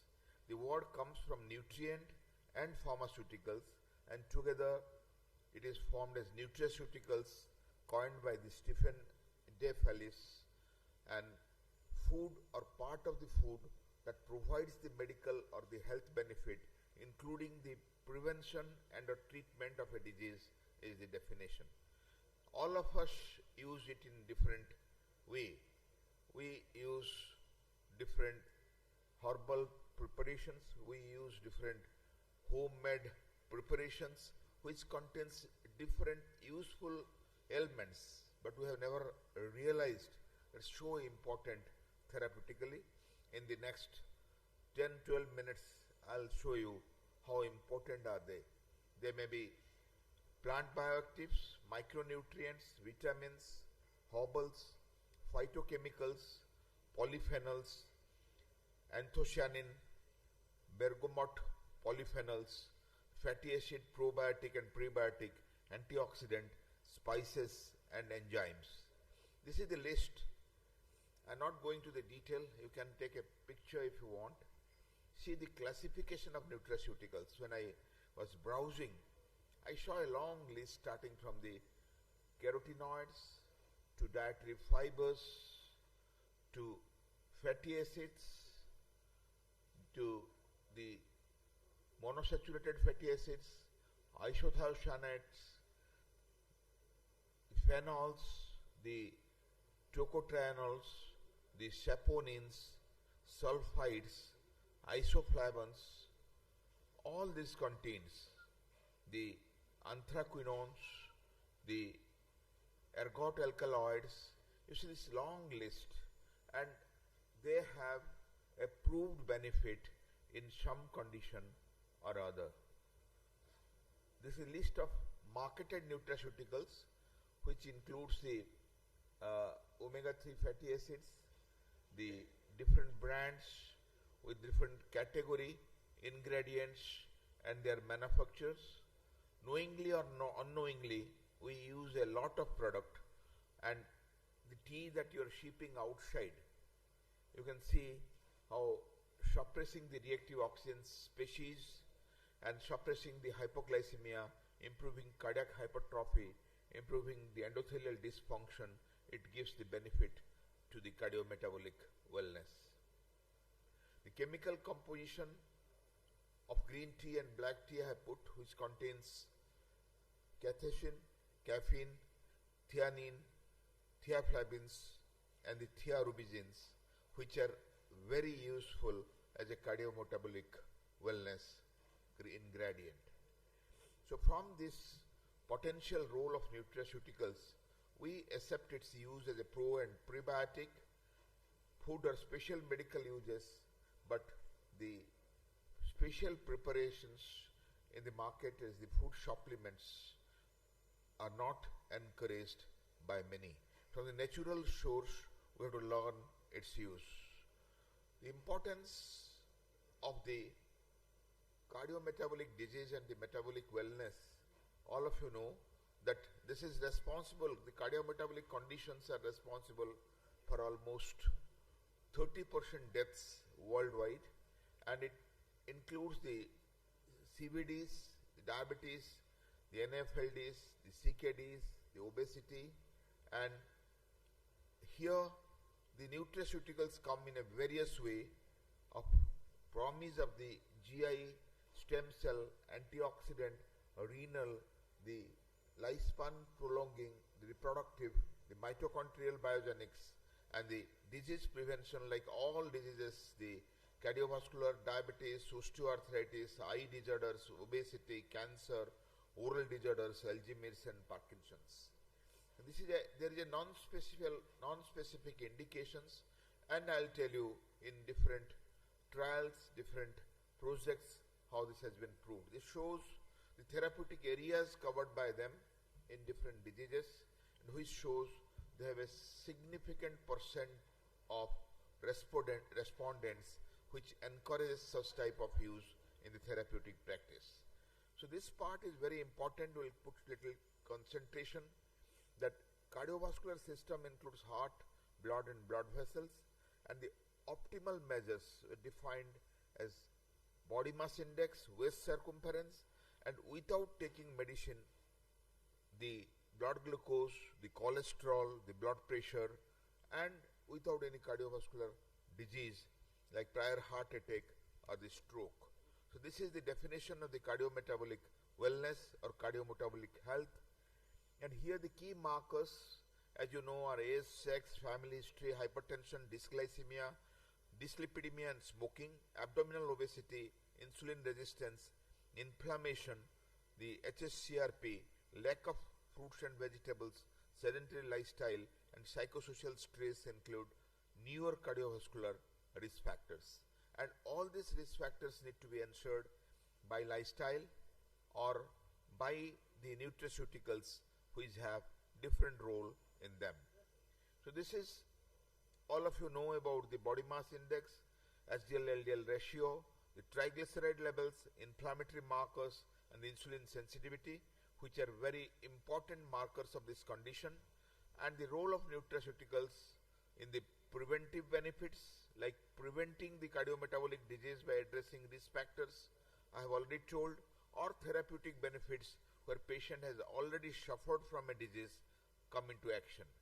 The specific scientific evidence includes numerous studies about these elements which I have quoted of this long list, and the most evidence are concerned around the omega-3 fatty acid. We know about eicosapentaenoic, eicosahexaenoic acids. The fish oil, a rich source of omega-3 fatty acid, lowers the triglyceride levels, the blood pressure, improve endothelial function, has been proved experimentally. Soluble fibers, the beta-glucan, lower the cholesterol levels. Antioxidants like vitamin C, vitamin E, the polyphenols, and the reduced oxidative stress and inflammation have been used in the COVID, used in the diabetes, used in multiple conditions starting from cancer to the Alzheimer's. So all the studies I have taken a summary of benefit of the omega-3 fatty acids are measure 3. They are antiarrhythmic, they are hypolipidemic, they are antithrombotic. This has been proved beyond doubt. And the vitamin C, the vitamin E, the carotenoids, they have been proved oxidative benefits in the cancer, cardiovascular disease and cataracts, and the protective action by free radical scavenging and mechanism has been proved. The vitamin E and selenium, the vitamin C, the carotenoids and beta-carotene, I told, they have antioxidant properties, the singlet oxygen quencher properties, synergistic role against lipid peroxidation, and then they have lipid radicals, the quenching singlet oxygen radical and removes molecular oxygen. This shows roughly the cardiovascular diseases, the different bioactive and the botanical extracts, the curcumin, the Siliban, the cancer and the chemoradiotherapy preparations. So the nutraceuticals have a very broad spectrum of use. That's why they are used as a supportive medications. Leave aside the cardiometabolic wellness. Quickly, I'm giving you the list of health benefits apart from the cardiac. Lot many vitamins that you see, C, B1, B2, B3, B6, folic acid, pantothenic acid, fat-soluble vitamins, minerals, herbals like aloe vera, the garlic, ginger, ginseng, green tea, they have been proved. And regarding the cardiovascular wellness, our lifestyle includes abstain from the smoking, eating a healthy diet, exercise for 30 minutes, regular checkup and maintaining a healthy weight.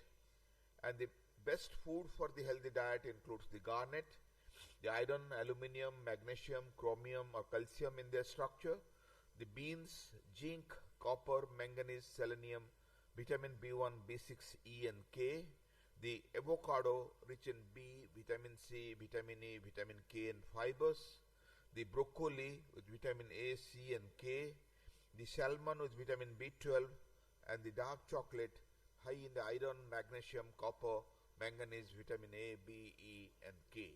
So these are the healthy heart nutrients taken from the natural source or taken from the artificial source.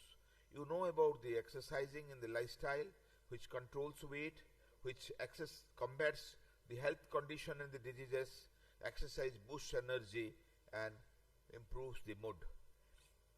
In cardiovascular disease, amongst all other diseases, significant risk-related factor equivalent to the nutraceutical interventions are included, and because it's killer for 1/3 people in the world, dietary supplements have been proven beneficial in arrhythmias, congestive heart failure, angina, hypertension and hyperlipidemias. You can see this list. Quickly I'll browse through the ischemic heart disease and the atherosclerosis, which is associated with elevated levels of plasma triglyceride and blood cholesterol control. The allium sativum is anti-hyperlipidemic. The allicin and the alline, the garlic supplementation and garlic. You'll be surprised what our grandmothers were used to tell. The garlic supplements and garlic has an inherent anti-hypertensive effect apart from being anti-hyperlipidemic, and cholesterol was assessed in the patients and proved therapeutically as a anti-hypertensive molecules. Omega-3 fatty acid, I have already told you, is derived from the marine sources, the polyunsaturated fatty acid, docosahexaenoic and the eicosapentaenoic, and critical role in the treatment and prevention to the extent in hypertriglyceridemia. When you fail with the conventional drugs, it's recommended you aid eicosapentaenoic acid, already discussed in the lipid condom by Dr. Lohani. Diet and reinfarction trial reduced mortality rate like intake of the fish oil, and it has been proved beyond doubt. So consumption of wheat oil with reduction of unexpected demise.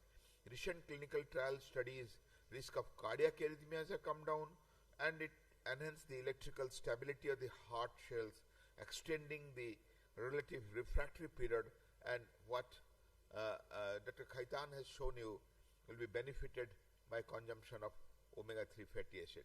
This shows the benefits of this single molecule. You see, in general we take fat as the bad, and only good fat in the earth is omega-3 fatty acid, the docosahexaenoic and eicosapentaenoic, which works on the lipid lowering triglyceride, works on vessels decreasing inflammation, works on platelet decreasing the aggregation, stabilizing plaque, preventing the arrhythmias, and mitochondrial function is enhanced, and there is cardiovascular protection. The soy isoflavones, which includes very efficiently, the study tells the reduction of LDL and raising HDL after intake of the new soy products, having high level of isoflavones, cotyledons, soy fiber, and phospholipids, and the proteins, peptides, and the amino acids control hypertension. Then the ACE, the angiotensin converting enzyme inhibitors that we use are there included in this herbal products. The natural ACE inhibitors are casein, whey protein derived from the milk, and the animal studies tell these milk-derived proteins exert antihypertensive effect. The same has been reported in the clinical studies where a statistically significant hypotensive effect has been observed. The antioxidant vitamins I have talked, the vegetables, fruits, fish, and the epidemiological studies, they support the use of vitamin E, vitamin C, and vitamin A as an antioxidant.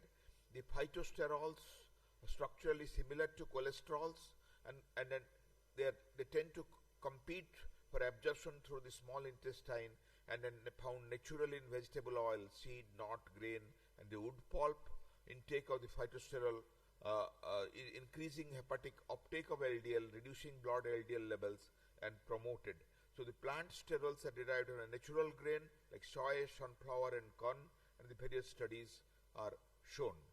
The potential health benefit of spices are listed out, not going to the details. So all of you have used the spices. The clinical data finding on the nutraceuticals, you can see the omega-3 showing benefit in the cystic fibrosis, chemotherapy-related toxicities, increasing appetite, dermatitis, IBS, HDL cholesterol, plantar fasciitis, active distal ulcerative colitis, the skin homeostasis, anti-anxiety and antidepressants, tonsillitis. The last slide also before I end, there are a lot of challenges in the formulation of nutraceuticals and dietary supplements. What you see, it's not easy because of the poor aqueous solubility, high melting point, chemical instability, novel delivery systems, and standardized dose. So a lot of effort has been given to make it a scientific evidence-based than a believe and or use-based molecule. To conclude, the Feuerbach said, a man is what he eats. So it's not that you use medicines of these products of nutraceuticals, but by using in food and food supplement, the food we take can be either best form of medicine or worst kind of poison, and health is wealth and we should invest in it. In fact, the daily intake of nutraceutical derived product like vitamin D, vitamin K, polyphenols, omega-3 fatty acids, probiotics, prebiotics lead to improvement in cardiometabolic biomarkers, decreasing the LDL blood glucose, blood pressure, reducing inflammation and oxidative stress pathogenesis. Relevant pharmacological therapy that can lead to side effects like statin is counteracted. Low adherence to the treatment, new therapeutic strategy based on nutraceutical products would therefore be helpful, and we should allow patients to save money thanks to the reduction in the side effects and the related cost of the common standard therapy. Nutraceuticals available not only in pharmacies but also in our food as well. That's the important message I like to give you, that the products that I told are the contained of the food. Without, from the prepared items, we can use this in our food. Moreover, there are few studies focused on the burden of the cardiometabolic diseases and metabolic syndrome directly related to the nutraceutical therapies. So further research is required, and only with research we will be able to tell how to quantify this benefit of these products. So with this, I thank again the CCDSI Bihar and Jharkhand for this beautiful CME program, for my invitation and hospitality, and I invite all of you to Odisha in different occasions of this CME on the lane of Lord Jagannath to celebrate CCDSI. And the last word I'll tell on my topic is, don't think that they are bakbash, they are not having any evidence. There are adequate experimental proof that they are efficient, they are useful, and just studying that, extrapolating that, not as medicine, as food, we can give benefit, acquire the cardiometabolic wellness from lab to lifestyle. Thank you all for attention. Thank you, Dr. Jayant Panda, for your brilliant talk, as usual. It was highly academic, at the same time very practical. और यह तब सभी संभव होता है जब किसी के ऊपर भगवान जगन्नाथ का हाथ होता है. So I request you to take your seat. We will have question answer session in the end. Now I request our co-chairperson Dr. Dilip to introduce the next speaker. Good evening, my colleagues, seniors and juniors. It's a pride occasion for me to chair a session of my friend Dr. Bani, who is going to have the topic of artificial intelligence. We have already a talk yesterday by Dr. Alok Modi, and he was very much, he has generated a heat about the artificial intelligence. The man behind all the scene, today I am going to have a wish for. He is my friend Dr. Bani. Apart from his talk, I am going to say you all, and everybody knows the influence he has. The influence he has got, he is the person who has a personality. He not takes care only of the academics, but in every field, he is untiring man. So a big cheers for him for giving this type of hospitality, academic feast and everything. He is the man who behind everything. The topic he is today chosen is some different. He is talking about the artificial intelligence. We all know the influence of the artificial intelligence to a mankind is now in every field. No field is spared now, whether it is banking, whether it is pharmaceutical, whether it is agriculture or anything. So why the field of medical science will be behind? And Dr. Bani has chosen the subject of cardiology, artificial intelligence, its implications, and you know, artificial intelligence is a data collection, interpretation, and you can diagnose a case early. You can prevent it, you can treat it well. It is going to assist a doctor. It is going to assist a doctor in future, and I hope after 10 years, no doctor will be spared without it. I hope so. Let us, Dr. Bimani, the speaker, please take over the charge and say something, please. Thank you, sir. Honorable chairpersons, respected Professor A.N. Rai, sir, and dear friends. The topic, as you know, has been told, artificial intelligence in cardiology, powerful present and a bright future. Let me tell you at the outset, I am not worried about the rise of artificial intelligence, but I am more worried about the decline of human intelligence, and that is a big problem. And since I was born intelligent, nobody is prepared to pay me for this talk. So what I'm going to do is, in the next 15 minutes, I'm going to talk about what is AI and how do we actually what is working. It is the generative AI, not AI. What are the uses in clinical cardiology? I'll give you some evidence, look at ethical dilemmas, and give you a peek into the future. Now, if you look at the components of artificial intelligence, it's a whole thing. And deep here is machine learning, deep learning, and somewhere down below is generative AI. And most of the people want to know what is the difference between artificial intelligence and machine learning. Now let me tell you one thing. Artificial intelligence is a discipline of computer science that deals with the creation of intelligent agents, systems that can reason, learn, and act autonomously. Whereas machine learning is a subset of artificial intelligence. So AI is a theory and development of computer systems. It is able to perform tasks requiring human intelligence, and it uses algorithms basically which simulate and perform tasks that traditionally require human intelligence, such as problem solving or learning. Whereas machine learning is a subfield of artificial intelligence, and it trains a model by giving you some input data, and what data you have given, based on that, it reasons and makes new assumptions, learns without explicit programming. Now, deep learning is a subset of machine learning. It is inspired by the human brain, and it is artificial neural networks. You know, our brain has billions and billions of neural networks. That is what the deep learning is doing. And it allows to process more complex patterns. And it is basically trained on a small amount of labeled data just to give the basic concepts, and a large amount of unlabeled data which helps it to generate by itself new examples. There are various learnings, I will not go into details. And what is important is Gen AI. And Gen AI is a subset of deep learning. And what you heard yesterday was by Alok Modi, was basically he was talking on Gen AI. And it uses artificial neural networks, can process both labeled and unlabeled data, supervised, unsupervised, semi-supervised methods, and it basically is a type of AI technology.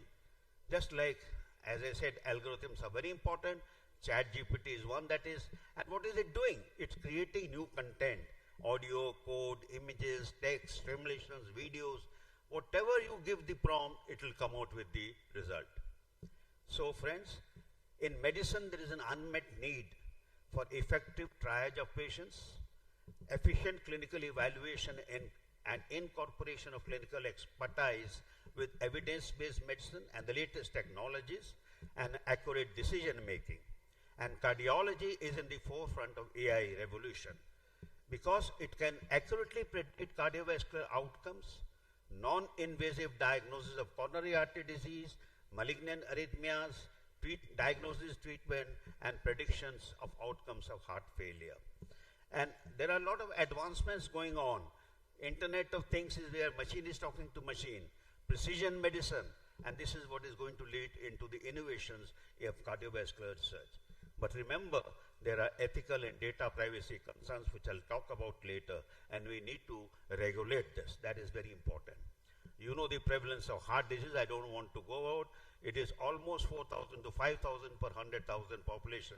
And in women, heart disease is the #1 killer. Overall, what is AI is doing?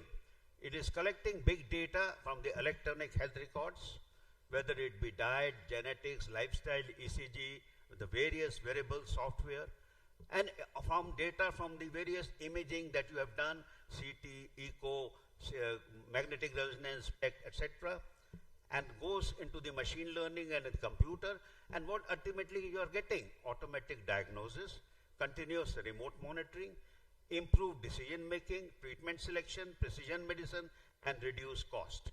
Now let's see what are the uses in clinical cardiology. Dr.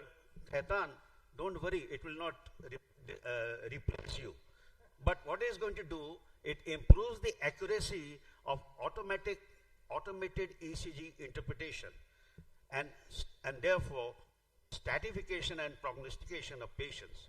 For example, to give you an example, when an ECG is being recorded, now a 12-lead ECG, if you and I or the best cardiology will miss, but this will catch what is called subclinical paroxysmal AF. And these patients were on normal sinus rhythm.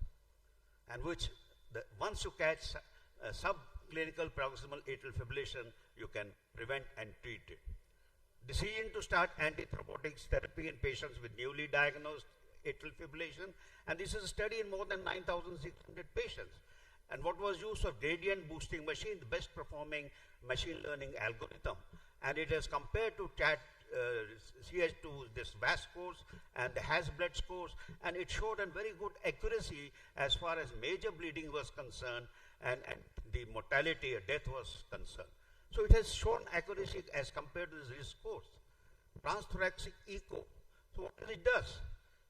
Improve accuracy, decrease in the inter and intra-operator inconsistency, and also giving you information which is not detected by the human eye. Because we know, we ask 2 persons to do echo, they will give you different reports. From a cardiomyopathy point of view, it can distinguish constrictive pericarditis from restrictive cardiomyopathy. It can give you a very accurate assessment of ejection fraction, cardiomyopathies, left ventricular segmentation by a video-based deep learning algorithm. And whether you look at cardiac computed tomography, angiography, or single photon tomography, or CMR, it will give you an images which will be maximize information extraction via image acquisition. That is very important. Look at heart failure, asymptomatic left ventricular dysfunction. Then you can know early detection, classification, severity, and prediction of adverse events like 30 days rehospitalization. In patients, you can predict all-cause mortality of heart failure, hospitalization 12 months after a patient has undergone a cardiac resynchronization therapy. There is an algorithm for heart murmur detection for screening of valvular and congenital heart disease, which we have or a cardiologist may have missed. Internet of Things, as I said, is where machine is talking to machine, and how it is used. Identification of cardiac emergencies remotely. Now this gentleman Volgas developed a body area network for measurement on the EC signal, which was then passed via Bluetooth to the smartphone for data analysis, and the doctor or the patient gets a warning that you are having a lethal arrhythmia. And these are the various machines. You have the cardiac band of the Apple Watch, and there are the various wearables you can wear, headbands, smart eyes, t-shirts, chest belt. Look how far we have advanced. But the biggest advantage is these are all non-invasive, safe, instantaneous access to patients, user-friendly, and uninterrupted monitoring and immediate analysis of the ECG signals. Now let me give you the evidence. Identification of arrhythmias, any arrhythmias by vector machines. Look at the accuracy, almost 99 to 100%. Trying to distinguish between hypertrophic cardiomyopathy and athlete's heart. We know hypertrophic cardiomyopathy it can lead to fatal arrhythmias, whereas athlete's heart is a benign condition. Almost 82% specificity. Prediction of all in patients of suspected coronary artery disease undergoing a coronary angiogram or coronary this thing. Arrhythmia detections, 99% accuracy. Subclinical AF, almost 80 to 83% accuracy. Ventricular dysfunction, ejection fraction estimation, almost 86% efficacy. Phenotyping of heart failure patients, they have not given the results, but it has been studied. Automated analysis of cardiac structure and function, prediction of coronary artery disease on a tomography, prediction of all-cause mortality 1 year, 2 years, 3 years, 4 years post cardiac resynchronization therapy. And look at the number of years that they have studied. Prediction of early coronary revascularization within 90 days and almost 81% accuracy. Identification of patients with pulmonary arterial hypertension, almost 92% accuracy. And all this is being done in the Mayo Clinic. Now, there are some ethical dilemmas. Now, the design of studies and the training and validation process can be flawed. We must remember that. There can be a selection bias, sampling observer selection bias, and it all depends on which population the data was taken, and the data chosen to make the algorithm is done by investigators. So there may be a personal bias of the investigators. And in critical areas like medicine, if it is not a transparent technique, that can lead to serious dangers to human lives. So it can also lead to what is known as dehumanization of medicine. And we need to educate everybody, the physicians, the public, if you really want to increase the utility of the artificial intelligence. Since it is new, rapidly evolving, it needs to be regulated. And achievement of robust regulation. FDA has recently come out with some regulatory requirements, even for upgraded AI products. AI ethics and safety is very important. It needs to be ethically acceptable, fair, non-discriminatory, justifiable, and worthy of public trust. It should complement and not supplant the logic and decision-making of physicians and other clinicians. But most important, remember, physicians should have the last and most important say when AI is applied for decision-making in the medical field. And these are the criteria given by the FDA: reporting, reproducibility, intended use, openness of data software, adequate sample size, and rigorous validation. Now, this is an AI-generated image of what is called as dehumanization of medicine. Would you like to be treated like this? Let me give you a peek into the future. It will be a part of every cardiologist's daily routine to provide the opportunity for typing of patients and predictive models of different diseases. It will enhance the use of non-invasive diagnostics, reduce the need of costly and complicated invasive tests for the diagnosis of coronary artery disease.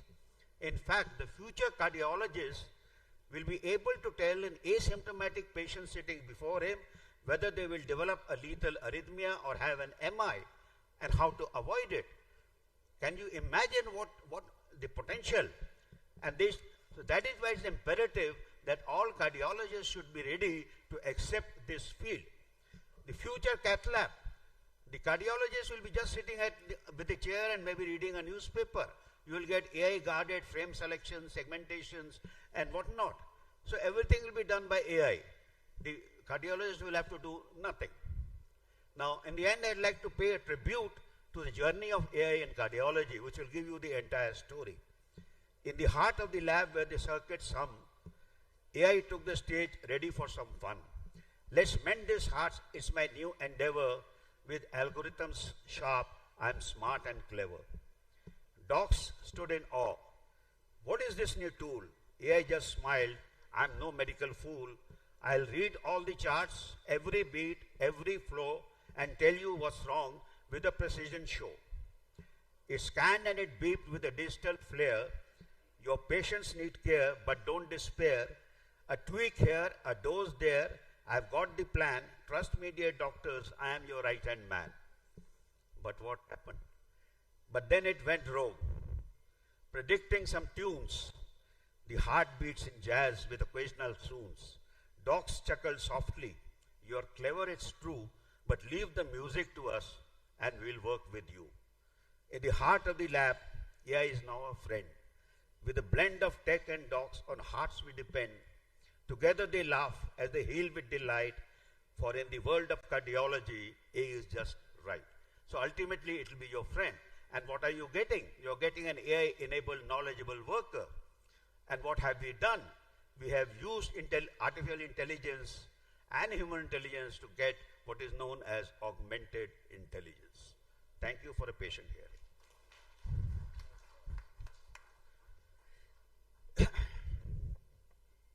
Finished before time.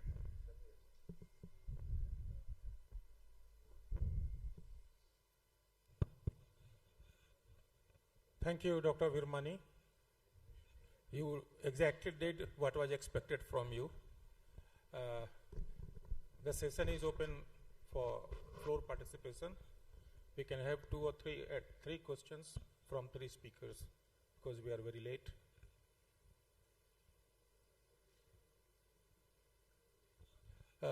One thing I would like to know from you, Dr. Virmani. Generally, people say that artificial intelligence will replace doctor, etc., etc. My question is slightly different. Is it going to replace clinical medicine further? Never. That's what I said. Ultimately, it will be the physician who will take the last decision.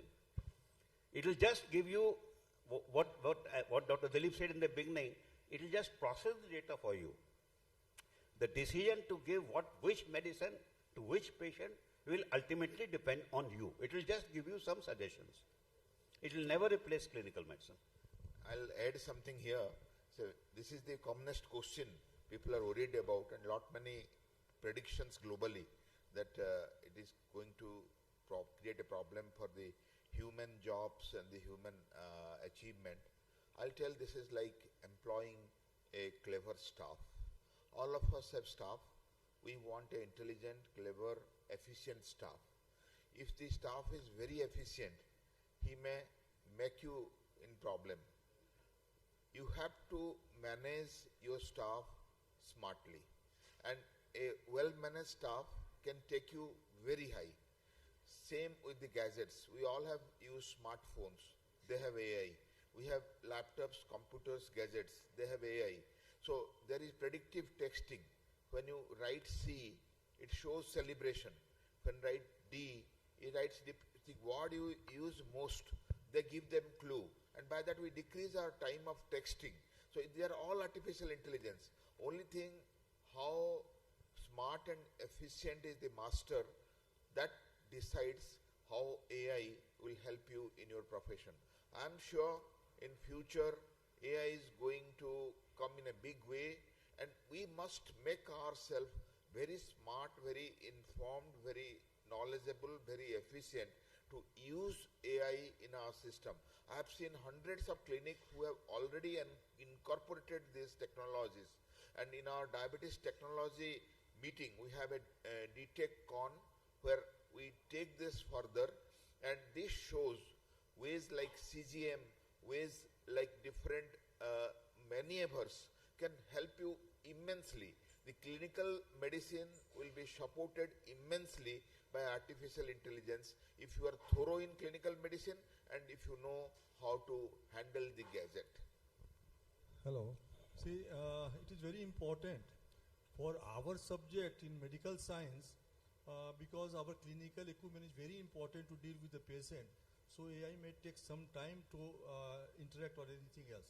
But in other areas, you see the persons in engineering department or project department are very scared. They say that if there will project formation, we used to sit 10, 15 people for months to prepare a project.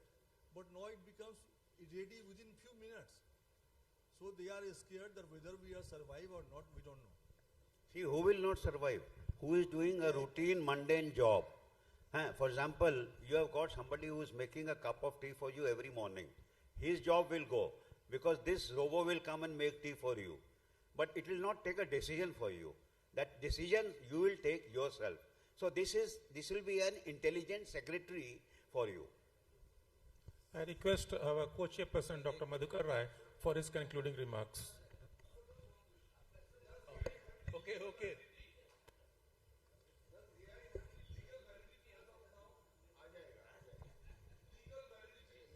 Sorry? Does AI have any legal validity as of now? Yes. That's why I'm saying FDA has already come out with some regulatory requirements. And I've shown that you have to have, just like when you're publishing a paper or you're doing a clinical trial, there must be adequate population size, there must be repetition, you must be able to validate it. And that all thing is coming up. It's in the upcoming branch. It will take time, but it will be there. Without it, AI will never be able to give you the right answers. And remember, there is something called hallucinations that we talk about in our medical language, but computers also have hallucinations, and they give you wrong data. And why they do that? Because wrong data has been fed to the computers. So it is a very upcoming branch, but it is going to change the future the way we live. Another observation.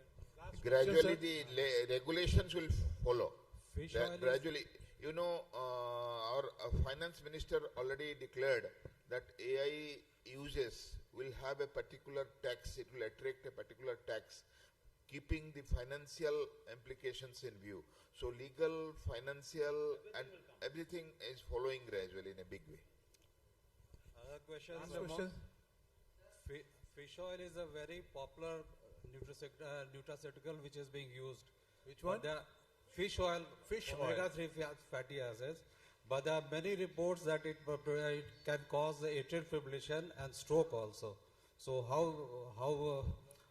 how do we go with the high dose of omega-3 fatty acids? Because high dose of EP also has got adverse effects. Yeah, very right, sir. Perhaps amongst the nutraceuticals, the oldest and the most evidence-based is omega-3 fatty acid, docosahexaenoic, icosahexaenoic, and in arrhythmia, in lowering the lipids and the cardiometabolic wellness, the dose has been fixed.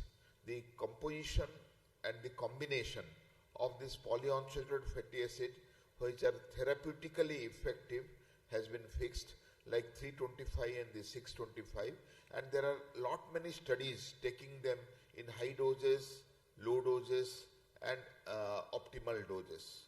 So there is this has been stratified that how will benefit from that, and it has come to the guidelines in the lipid management, in arrhythmia management, in many cardiometabolic guidelines. One second. Related to his one last comment. Related to his answer has not been. I think question has not been answered. What he says. Actually, there is a routine or habitual intake of fish oil. That's one. Other is as a nutraceutical. I mean, in a specific condition. They're two different things. Okay. So habitual intake has shown to increase the incidence of atrial fibrillation and more complications, like even habitual intake of calcium has shown to increase cardiovascular disorders. Try to understand. But in patients who have established ESCVD, and if there's an indication, if we give this molecule, omega-3 fatty acid, then it is beneficial. So this point has to be well understood. This point has to be well understood, because a lot of people take as a preventive. Dr. Vinod, in fact, earlier trials with omega fatty acids failed to reduce triglycerides or give any positive cardiovascular outcome. But the icosapent, this reduced trial using icosapent did show a benefit. And what did they realize? Why it was so? You remember omega-3 fatty acid has got basically two components, the EPA and the DHA, the doxo and the ecopentanoic acid. Now, it is the ecopentanoic acid that is the useful one, not the other. So, you separate and give them separately. This is an established fact. There was recently a paper, just, 2 weeks back. Can we discuss it outside with the team? We can do it, but what I want to say, we have to... So, excuse me, sir. So, friends, we had a very, very interesting and thought-provoking session. And all the speakers, they did wonders. The most exciting was AI. Nutraceuticals, of course, is always a very gray area because nobody goes for a controlled clinical trial with nutraceuticals. So that's the question will always remain whether the Eskimos used to take tons of omega-3 fatty acid and they never used to get heart attack. So it started with that because they used to take a lot of fish oil, and because they only thrive on fish oil, they used to have excess of epistaxis and least of heart attack. Never had heart attack. AI, maybe when the computer starts reasoning, but the question is, this reason is given by certain algorithm, and these algorithms are developed by human being. Now the question is, if it loads you with so many permutations and combinations, you have to be intelligent enough to extract that information out of it. Although for mundane activities where the algorithms are very set, well proven, so you don't have to tax your brain and look into those permutation combination, it will give you a printout. But if it is a gray area, again you have to utilize your intelligence. Otherwise, it will be, because in medicine what is happening? A same patient coming to you, a symptom which what I give importance, you ignore it. Or you give importance, I ignore it. And that is what is the beauty of clinical medicine. And this the computer cannot do. It will throw out, based on algorithm, a series of permutation and combinations. Now the question is how many data it has utilized, what is the validity of data. The things will the same way happen. I am really frightened that when you are getting these automated blood reports, patients come with a bunch of blood reports, and everywhere there is a black, and he comes and throw it on a head. Doctor Sahab, isko jara pad lijiye, jara bataiye kya kya hua hai. So either there are two options. One is that you know that it is wrong, but the patient become exploitable also. But every question black, the patient will be exploited. So that is a big question. So ECG, of course, was wonderful. Dr. Khetan was, as always, wonderful. Thank you so much, and thank you all. It is a great coincidence that all three speakers are past president of CCDSI. So I request Dr. Professor A.N. Rai, our founder president, to felicitate them. Come over here, sir, and please felicitate them.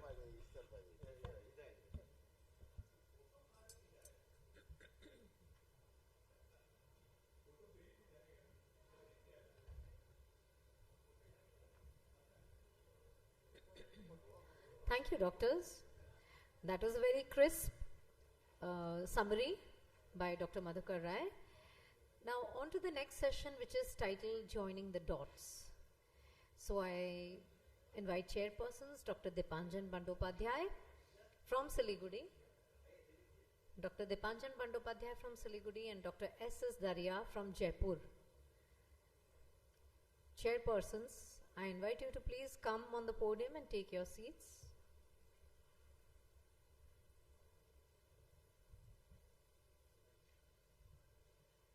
Yes, Dr. Daria, are you here? I am here. Okay, yeah, sorry. Okay. I invite speakers Dr. Vinod Mittal from Delhi and Dr. Ridish Narayan Chakravarti from Kolkata. Welcome, sir. Over to the chairpersons.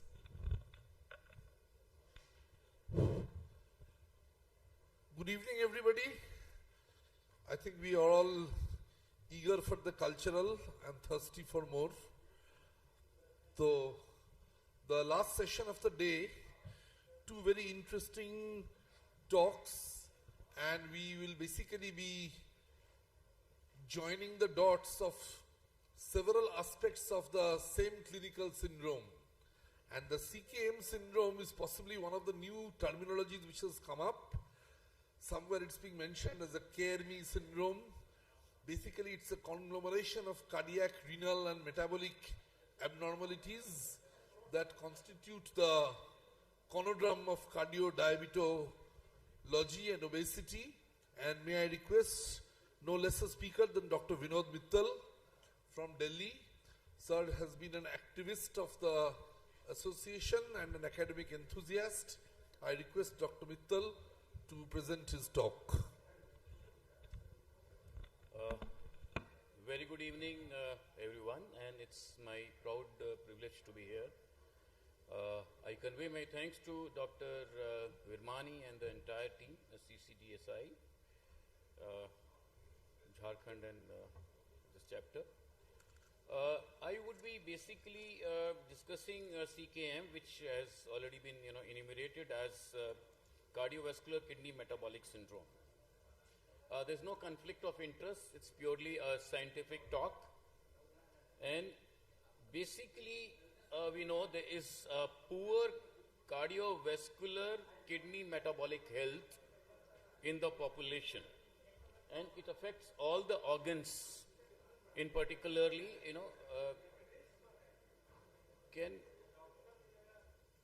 can I have some silence, please? Dr. Lohani. Can I have some silence, please? So, guidance is needing regarding the staging, prediction strategies, algorithms for prevention and treatment of cardiovascular CKM, basically syndrome. And disorders like heart disease, kidney, diabetes, and obesity are closely linked. Now, as per definition, last year, ACC 2023, they have come out with an advisory as well as a synopsis, a detailed prevention and management of CKM. We already know this, cardiorenal-metabolic syndrome. But I'll be, throwing some little more than what we are doing. Can we prevent this? Can we start early and do something in, early stages? So basically, it's, a pathological interaction between metabolic disorders, CKD, and cardiovascular system. Now, there are two kinds of patients. One is people who already have metabolic risk factors and are at risk of ESCVD, and others who already have ESCVD and are now having complications because of metabolic and CKD. Now, as per the latest ADA 2024 ESD algorithm, there are 4 pillars of management. Of course, A1C is the one, but the second, very, very closely, important parameter is management of obesity, which we are neglecting. We are just managing A1C. We are failing there also because only 30% of the total, number of patients who are on treatment achieve target, less than 30%. But at the same time, we are failing in managing obesity in diabetes, and then definitely cardio-renal protection and cardiovascular risk management. So what needs to be done is right from day one, early and aggressive approach, that hyperglycemia, obesity, dyslipidemia, NAFLD is the new epidemic world over.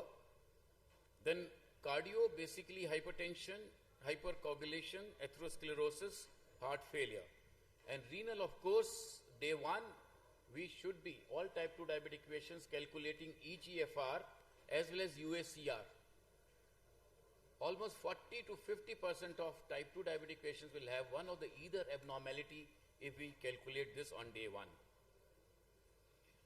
Now, diabetes is, basically it's an insulin resistant state, it's a common soil, and there is an interlinking between heart failure and renal failure, and it is mainly because of inflammation, oxidative stress, and cellular apoptosis.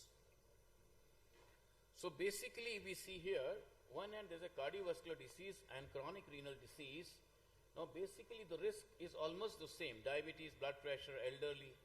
But then, basically, there's a left ventricular hypertrophy, and that side there's a albuminuria, and further progression leading to atherosclerotic cardiovascular disease, ultimately congestive heart failure and ESRD, and they go hand in hand. Now, Southeast Asian or typical Indian phenotype, we all know that we are thin fat Indians, means our BMI is low, but we have central obesity, more free fatty acid release, more insulin resistance, more inflammation, and more oxidative stress. But what needs to be done is, like this is all known, is basically, this thrifty genotype and then dietary imbalances. We are having high carbohydrate rich diet. Can it be, from right in the infancy, it has to be curtailed. The high carbs should be curtailed right from, the childhood days. Now this is a vicious cycle we can see. It starts from inflammation. Metabolic disorder or metabolic syndrome is a state of inflammation, oxidative stress, insulin resistance and vascular dysfunction. And then metabolic risk factors like hypertension, dyslipidemia, diabetes, etc. So there's an interplay going on. And similarly on other side, in the kidney end, there is a glomerulosclerosis and tubulointestinal fibrosis. And it becomes a vicious cycle. Now, this is another important thing is dysfunctional adipose tissue. Adipose tissues, the cells become bigger in size and they are inflammatory, they release cytokines. And these cytokines further lead to inflammation and oxidative stress. So basically there's a vicious cycle. On one hand there's an inflammatory adipocytes, metabolic risk factors, and then CKD and ESCVD and heart failure. So there's a bidirectional, we can see here, there's a bidirectional mechanisms in cardio-renal axis. And this is all through basically, number of factors like if we see here, there is a decrease in, EGFR and that then followed by more albuminuria leading to renal dysfunction. And on the other hand, there's a cardiovascular remodeling leading to heart failure. So there is a vicious cycle going on between metabolic. So they're all coexisting. And what we're doing is we're focusing only on one of these. We should focus on all three. So basically CVD, CKD, metabolic, they should all be managed at the same time. Now, to start with, basically, patient has a insulin resistance, metabolic dysfunction, hypertension, dyslipidemia, remodeling, cardiac fibrosis, CVD, glomerulosclerosis, and CKD. So there's certain, basically the scientific understanding on this CKM syndrome is that once CKM syndrome is there is more mortality and morbidity, and number of metabolic risk factors, which we already know, they lead to more cardiac and renal damage. And the mechanisms are not one. It is not just it is not only inflammatory. Metabolic, hemodynamic changes and fibrosis, they're all going parallel. So basically, one end there is a low EGFR albuminuria, CKD diabetes, vascular calcification, pro-inflammatory state, anemia. Anemia is another condition which normally it used to be neglected. But anemia potentiates heart failure. So that should be treated in all patients who have ESCVD. There are number of gaps now in this understanding, and these gaps are mechanisms of CVD are not very clear. Heterogeneity within CKM syndrome is there. Longitudinal studies are required, and we have to understand the actual, this bidirectional cardiovascular and renal complications. Now, other important point is socio-ecological factors, like societal factors, the resources, education, because the problem is what we're doing is we're just giving pharmacological, treatment. But are we doing enough in the prevention? I don't think we are doing enough. So, societal factors, community relationships, behavior, all these have to be, taken seriously. And definitely then individual predisposition. So what we need to do is early life screening is very important. Then screening of metabolic risk factors and CKD in adults, in normal high-risk population.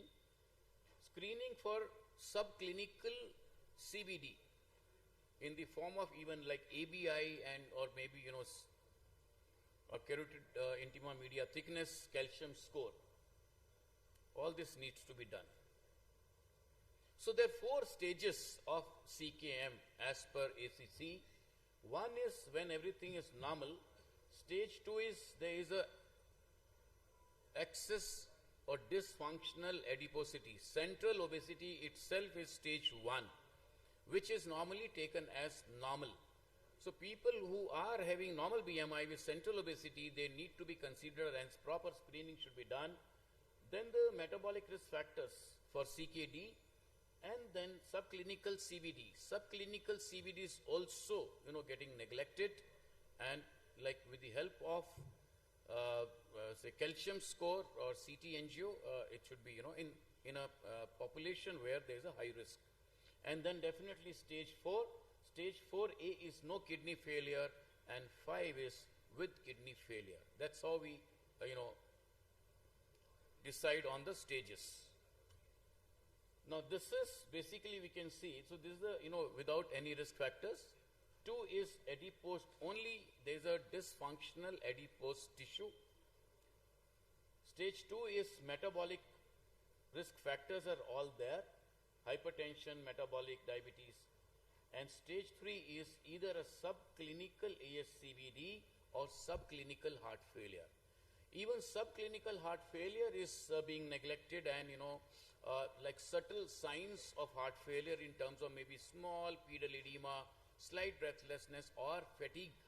Fatigability itself is a sign of early heart failure, and if required, echocardiography and anti-proBNP should be done. So this is a very, very important stage in all type 2 diabetic patients. Within 3 to 5 years, almost 60% have diastolic dysfunction. Now stage 4, of course, this is an established, there only basically palliative treatment, treatment of already existing disease, which is CHD, fibrillation, stroke, PAD and heart failure. That's a very late stage. So we have to prevent from stage 1 a person going on to stage 4. This is what is our target. So in stage 0, when everything is normal, multi-level school-based and family-based intervention, which is, these are all proposed. We are like, see, we talk of treatment, but we are failing in prevention a lot. So this is an avoiding weight gain. This is for the normal society. Coming to stage 1, non-judgmental weight loss counseling, incretin analogs. Now, this is another important point, that most of the people who are not having diabetes but are overweight, so obesity without diabetes, we have only orlistat available, say. But if we talk of other agents, then the successful agents among anti-diabetics are only incretins. Only incretins are the anti-diabetic agents which have been approved for obesity without diabetes. Try to understand. Okay. Now, most of the obese people, they fail in losing weight because initially they may be successful, but it is very difficult to sustain aggressive lifestyle modifications lifelong. On a short-term basis, it may be possible. So there comes the role of incretin. This is what I want to say. In people who have dysfunctional adiposity or people who are obese, incretin treatment should be there. What we're doing is we're using incretins only in patients who are having diabetes. Okay? Now, similarly, in stage 2, definitely this is all is known, blood pressure control, lipid control, metabolic syndrome, statins, and then, CKD. Now, in CKD, again, we have MRA, non-steroidal, finerenone, and SGLT2 inhibitors. And in times to come, take my word, the trials are already going on. A combination of SGLT2 and finerenone would be available, maybe in just 1 or 2 years. The trials are already going on. This would be the latest, would be the one FDC, because both are preventing, both are having cardioprotective effects, even in non-diabetic population. So this is another important point which has to be considered. And in stage 3, ASCVD subclinical, then CAC score. Now CAC calcium, coronary artery calcium score more than 100, but now it is taken as 0. 0 is normal. Anything more than 0 is considered as having some atherosclerosis, and all these patients should be on statins. So this is what is important. And obviously in subclinical heart failure also, patients should be started on ACE inhibitors, beta blockers. I'm not saying all the patients, but we should, treat much early in the stage of the disease. So stage 4, definitely statins, alpha blocker, ARNI, MRAs, we already know. Incretins are very, very important medications. The last decade or maybe 15 years, we can say it was SGLT2 inhibitors, and now the next decade, 2024, it has already started, and the next decade would be of incretins. We already have, incretins which are approved, Saxenda, liraglutide, and then Wegovy as semaglutide. Tirzepatide is also been approved as basically ZEP-bound, the trade name, as an anti-obesity or control of obesity. And now retatrutide is a triple agonist. So we are moving very fast, which is GLP-1, GIP, and glucagon receptor agonist. These appear, hypothetical and theoretical, but yes, in times to come, they would prove to be, very beneficial to the patient. So overall, all the guidelines have already mentioned that, we have to reduce cardiovascular events and renoprotection, cardio-renometabolic connection, and then SGLT2 inhibitors, GLP-RA, like we can see this. So this is what, needs to be taken up, that SGLT2, GLP-1, and then finerenone, a combination. So overall, we need, what we need is an interdisciplinary approach, early life prevention, weight loss, then basically, existing CVD management and patient CVD and ESCVD and CKD. So CKM syndrome is basically a multi-system pathological, pathophysiological interrelationships nested within multi-level SDOH, which determines the clinical outcomes, and research efforts must involve collaboration across specialties. And then clinical research studies needs to be done, which include patients which, like overall if we see the studies for even studies for CV outcome, renal patients are not included generally. Very few studies are there. So what we need is, we should take up the studies where we should include patients who are underrepresented, like ladies. Women are also not really a part of most of the patients. So the study should include proportions where, I'll just take 1 minute more, which are underrepresented. And then cross-disciplinary research is also the norm. Risk algorithm should be, have to be established, and the low rate of control of individual metabolic risk factors have to be controlled. Preventive efforts are very important. So basically, like live, work, eat, and play, all this has to be maintained. Real world effectiveness and implementation studies are again important.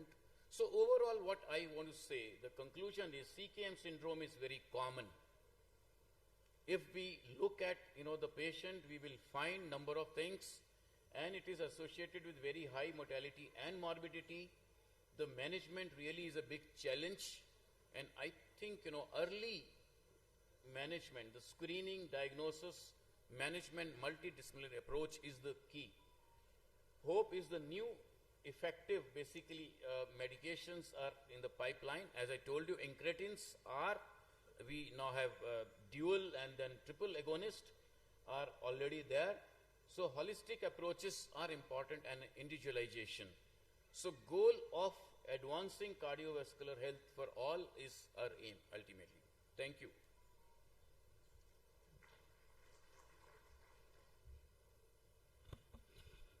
Thank you so much, Dr. Vinod Mittal, sir. As we all know that CKM is a new entity. It's a collaboration of all three diseases. So because of paucity of time, we can take 1 or 2 questions.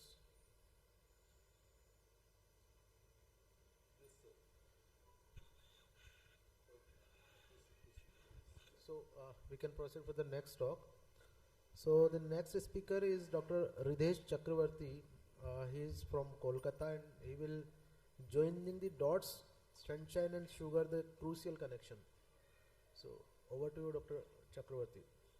Ridish is a practicing endocrinologist, a faculty member of Kolkata Medical College, and happens to be my junior from Medical College, Kolkata. A pleasure to chair his session. Ridish. So, thank you.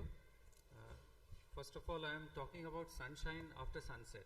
So, pardon me for that. So, the topic is the last one, and before dinner we will be closing with this, with hope, as sir had said. And we should understand that vitamin is required just because now it's dinner time, so vitamin is also required for everybody. First of all, many thanks to CCDSI and especially Dr. Virmani and his team. He has arranged from didactic deliberations to delectable delicacies, so everything is taken care of well. So I start with this. If anybody offers me sugar, I would say no thanks, I'm sweet enough. That Dipanjana knows very well. And if somebody offers me sunshine, I would say, oh sunshine, the most precious gold to be found on earth. Now, we know that vitamins was defined as vital amines. That means as if all were made of amino acids. But things have expanded since then, and the basket has been widened. And now we know that vitamin D is a fat-soluble vitamin. It's basically a pro-hormone. So maybe it's time that we change nomenclature. Maybe a few years down the line, it will not included in the list at all. So we always talk of reducing carbon emissions, green energy, green fuel, etc. So obviously solar energy comes there. But the problem is obviously the cost of the solar panels. But remember that God or nature has provided lots of solar panels beneath your skin. So this vitamin is definitely free, though the solar power may not be free. So overview is definitely like this, that if you look at the visible spectrum of light, which expands between 380 nanometer and 760 nanometer, just proximal to it, the UVB radiation is very important, because this is how it works. The pointer is not working.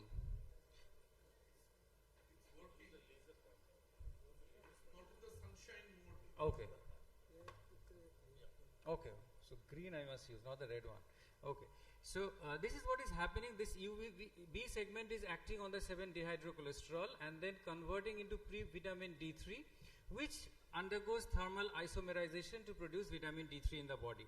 Now, if your kidney and liver are intact, then obviously two-step hydroxylations are happening at the liver and the kidney respectively, so that you generate calcitriol. Now, color really matters for each one of us in every segment of life. What is important is that the 7-dehydrocholesterol lies in the stratum spinosum of the epidermis, but just above that is your melanocyte. So melanin actually filters out much of the sun rays that you are actually wanting to absorb. So that is actually a natural sunscreen that you are having. Now environmental conditions definitely affect how we are going to synthesize vitamin D. The time is important. Many patients ask us that I go in the morning, early morning for a walk to reduce my diabetic parameters, so will it help? Obviously not. The problem is the sun has to be between 10 o'clock to 3 p.m. so that you can actually generate good vitamin D. This is because the more tangential the rays of the sun, the less it will actually act on your skin. So that is important. It has to be between 10 o'clock to 2 or 3 p.m. Latitude definitely matters, whether you are at the sea level or at the top of a mountain, or whether you are actually in the tropical temperate zone or elsewhere.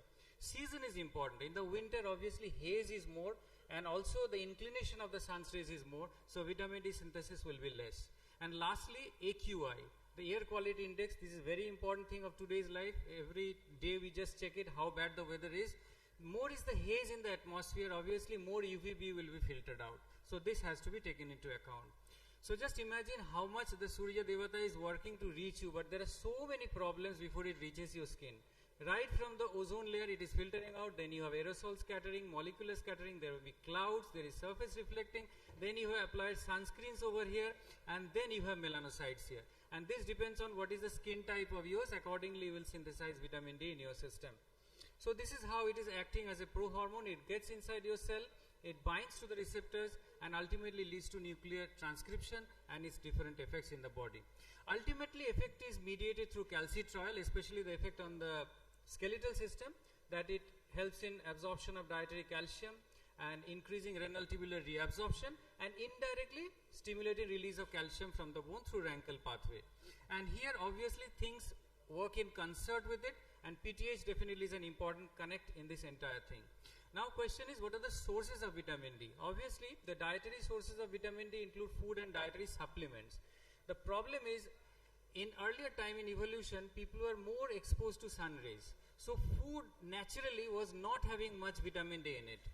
Now, we have UV irradiated white mushrooms, but that is so costly and also not available in India, not possible to discuss. So we are actually dependent on sunlight and the supplements that we are having in today's time. This is the checklist which you can see. I have just checked in various formulae preparations that we have in today's market. Even the breakfast cereals like cornflakes that we have, they are fortified with vitamin D now. And obviously the milk and milk products are obviously having them since a long time. Now, a little bit of rapid fire for this vitamin D is that the problem is, just quoting some Indian data here, that many people with diabetes are actually vitamin D deficient. So this was a study from South India, this was from Karnataka. So if you sum up, about 85% of the patients were actually having deficiency, whereas 15% were sufficient according to the IOM set criteria. Now, what is the optimum range? So benchmark is gradually shifting. Earlier we used to say it is around 30, but now guidelines, if you read the modern papers, say that it should be around 50 nanogram. And this is called severe deficiency. Now in tier 3 cities where I practice, I see many patients coming with reports less than 6, less than 5, less than 4, something like this. So that is severe deficiency. And various factors, as I mentioned, actually will determine the vitamin D status in your body. Also, one thing important to mention is the vitamin D receptor gene polymorphism. So the same dose given to two different patients may not generate the same result. So we definitely find that some patients, even after 2 to 3 months, again develop a fall in the vitamin D level. And in which month do you test? We usually do not do by this formula. We just give the test to the patient.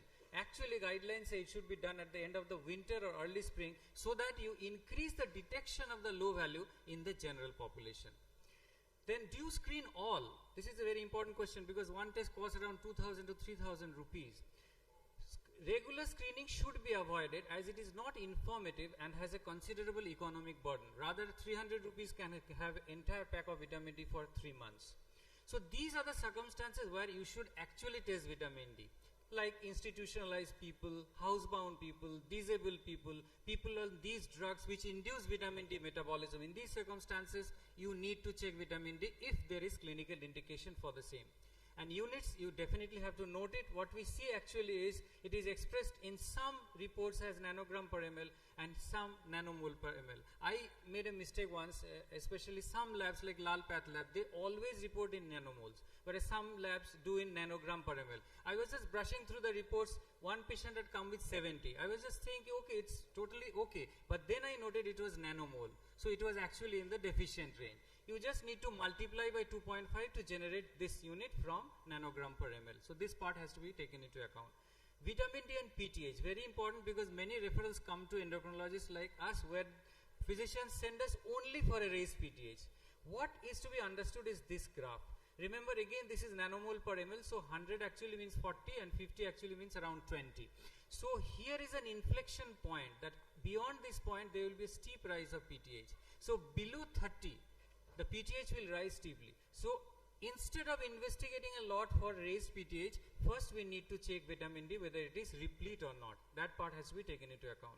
Assay is also important. Any mushrooming lab around your clinic may do vitamin D, but immunoassays are not so good at reporting them. It should be LC-MS-MS, that is tandem mass spectrophotometry by liquid chromatography.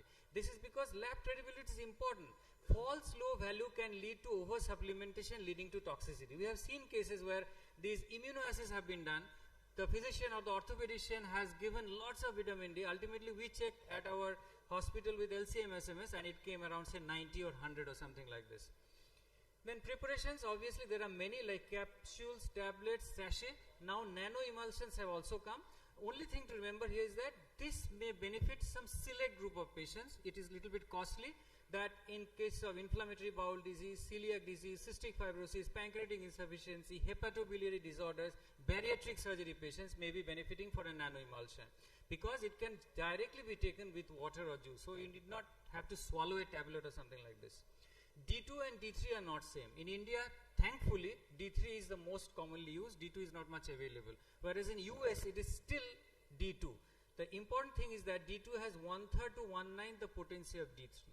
So we can jolly well skip this slide, but important thing is if the patient is on orlistat, the absorption may be hampered. But if it is an ezetimibe, the patient can continue with the same dose because it doesn't hamper the absorption.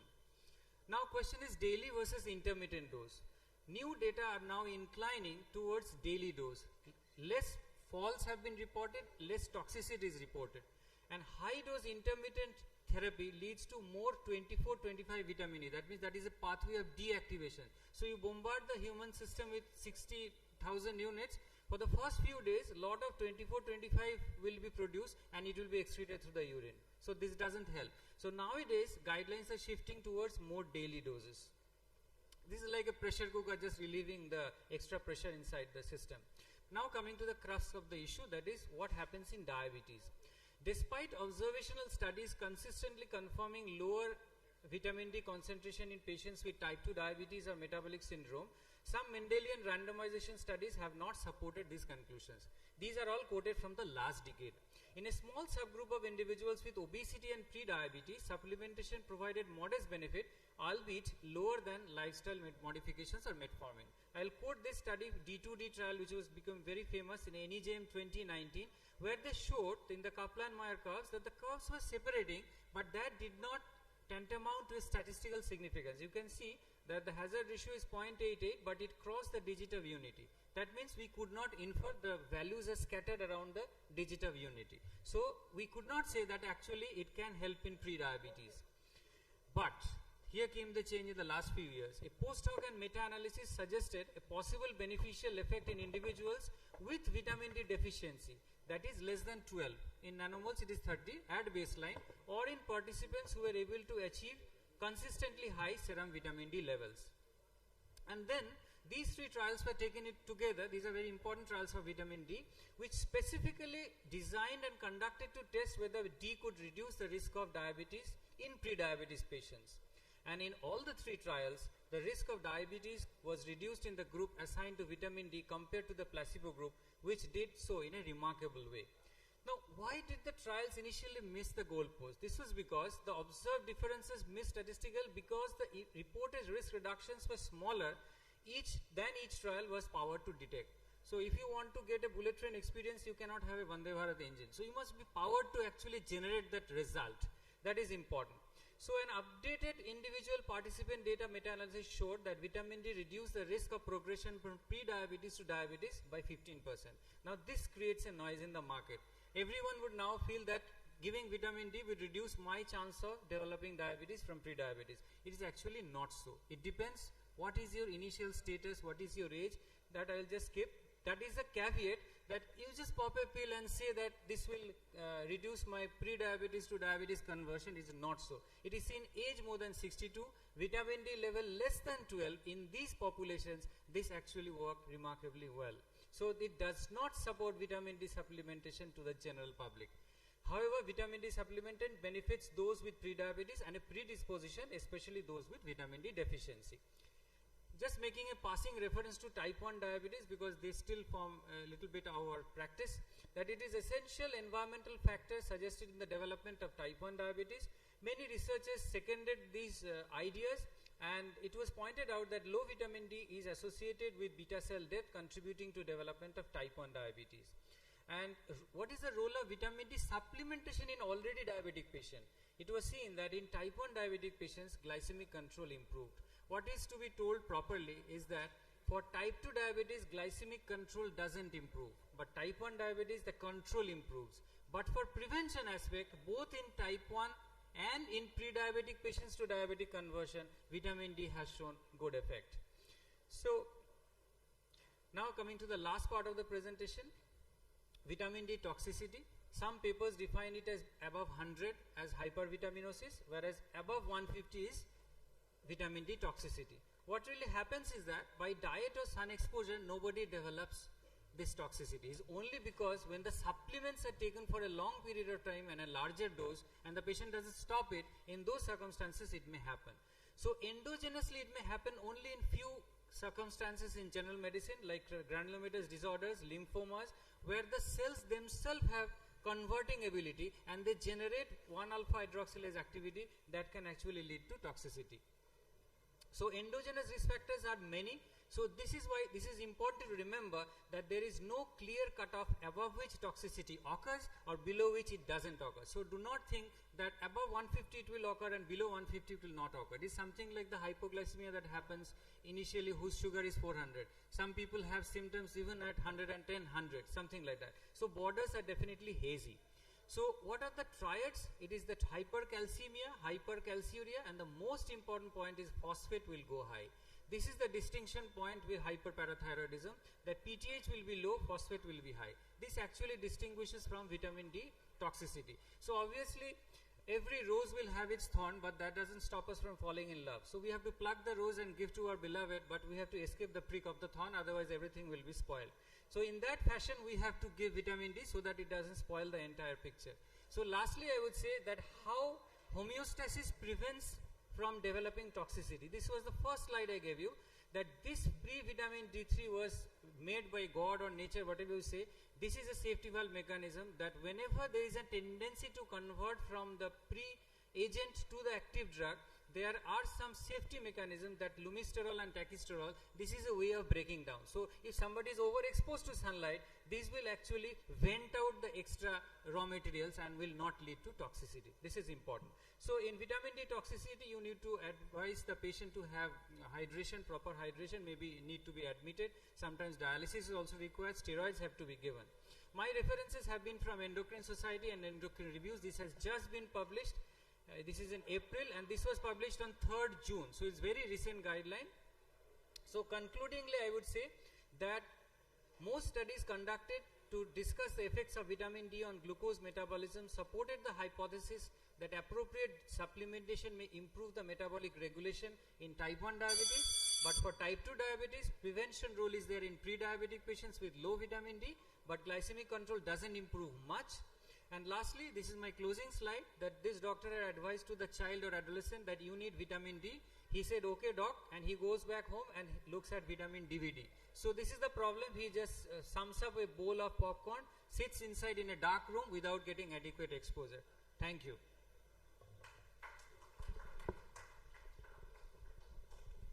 A very lively, innovative presentation, wonderful slides, wonderful disposition of a subject which is apparently bordering on preclinics. So maybe have one or two comments or questions. Virmani sir, if you may put the closing question of the day. If there be none, I think the message is clear that we need to individualize our vitamin D prescriptions and not give rampant vitamin D to one and all.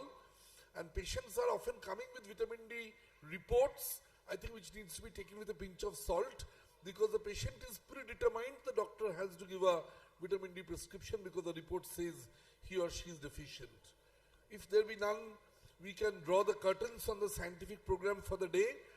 And before we take the speakers for the felicitation and the distribution of mementos, I think on behalf of the faculty we should give a warm round of applause for the person who conducted the show.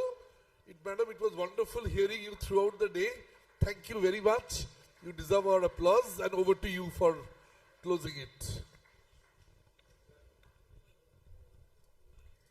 Thank you so much, doctors. Thank you for the compliment also. And I must really mention that Dr. Ridish, your presentation was so amazing with a subtle touch of humor. It was really amazing. Lot of pictures we have taken, clicked. Yes. So, ladies and gentlemen, this was the last session for today, and I'm sure all are eagerly excited for the upcoming entertainment show. And it's a big, huge secret that has been planned, which is going to be thrown on your faces, and I'm dead sure that you're going to really, really enjoy it, because Sukanya and her mom, Vijayaji, has really worked hard on this. So just looking forward to the beautiful show which is about to come. So I request all of you to please come back in the hall by 7:40. 7:40, that is the time we set to start, to begin the program. Yes, Sukanya, all the best. You guys are going to rock. All the best. 7:40 is the time, okay? And thank you so much for the patient hearing, patient listening, and I really, really enjoyed. And I'm heartily thankful to Dr. Virmani also for this lovely opportunity of being all the Buddhijeevi class. Thank you so much.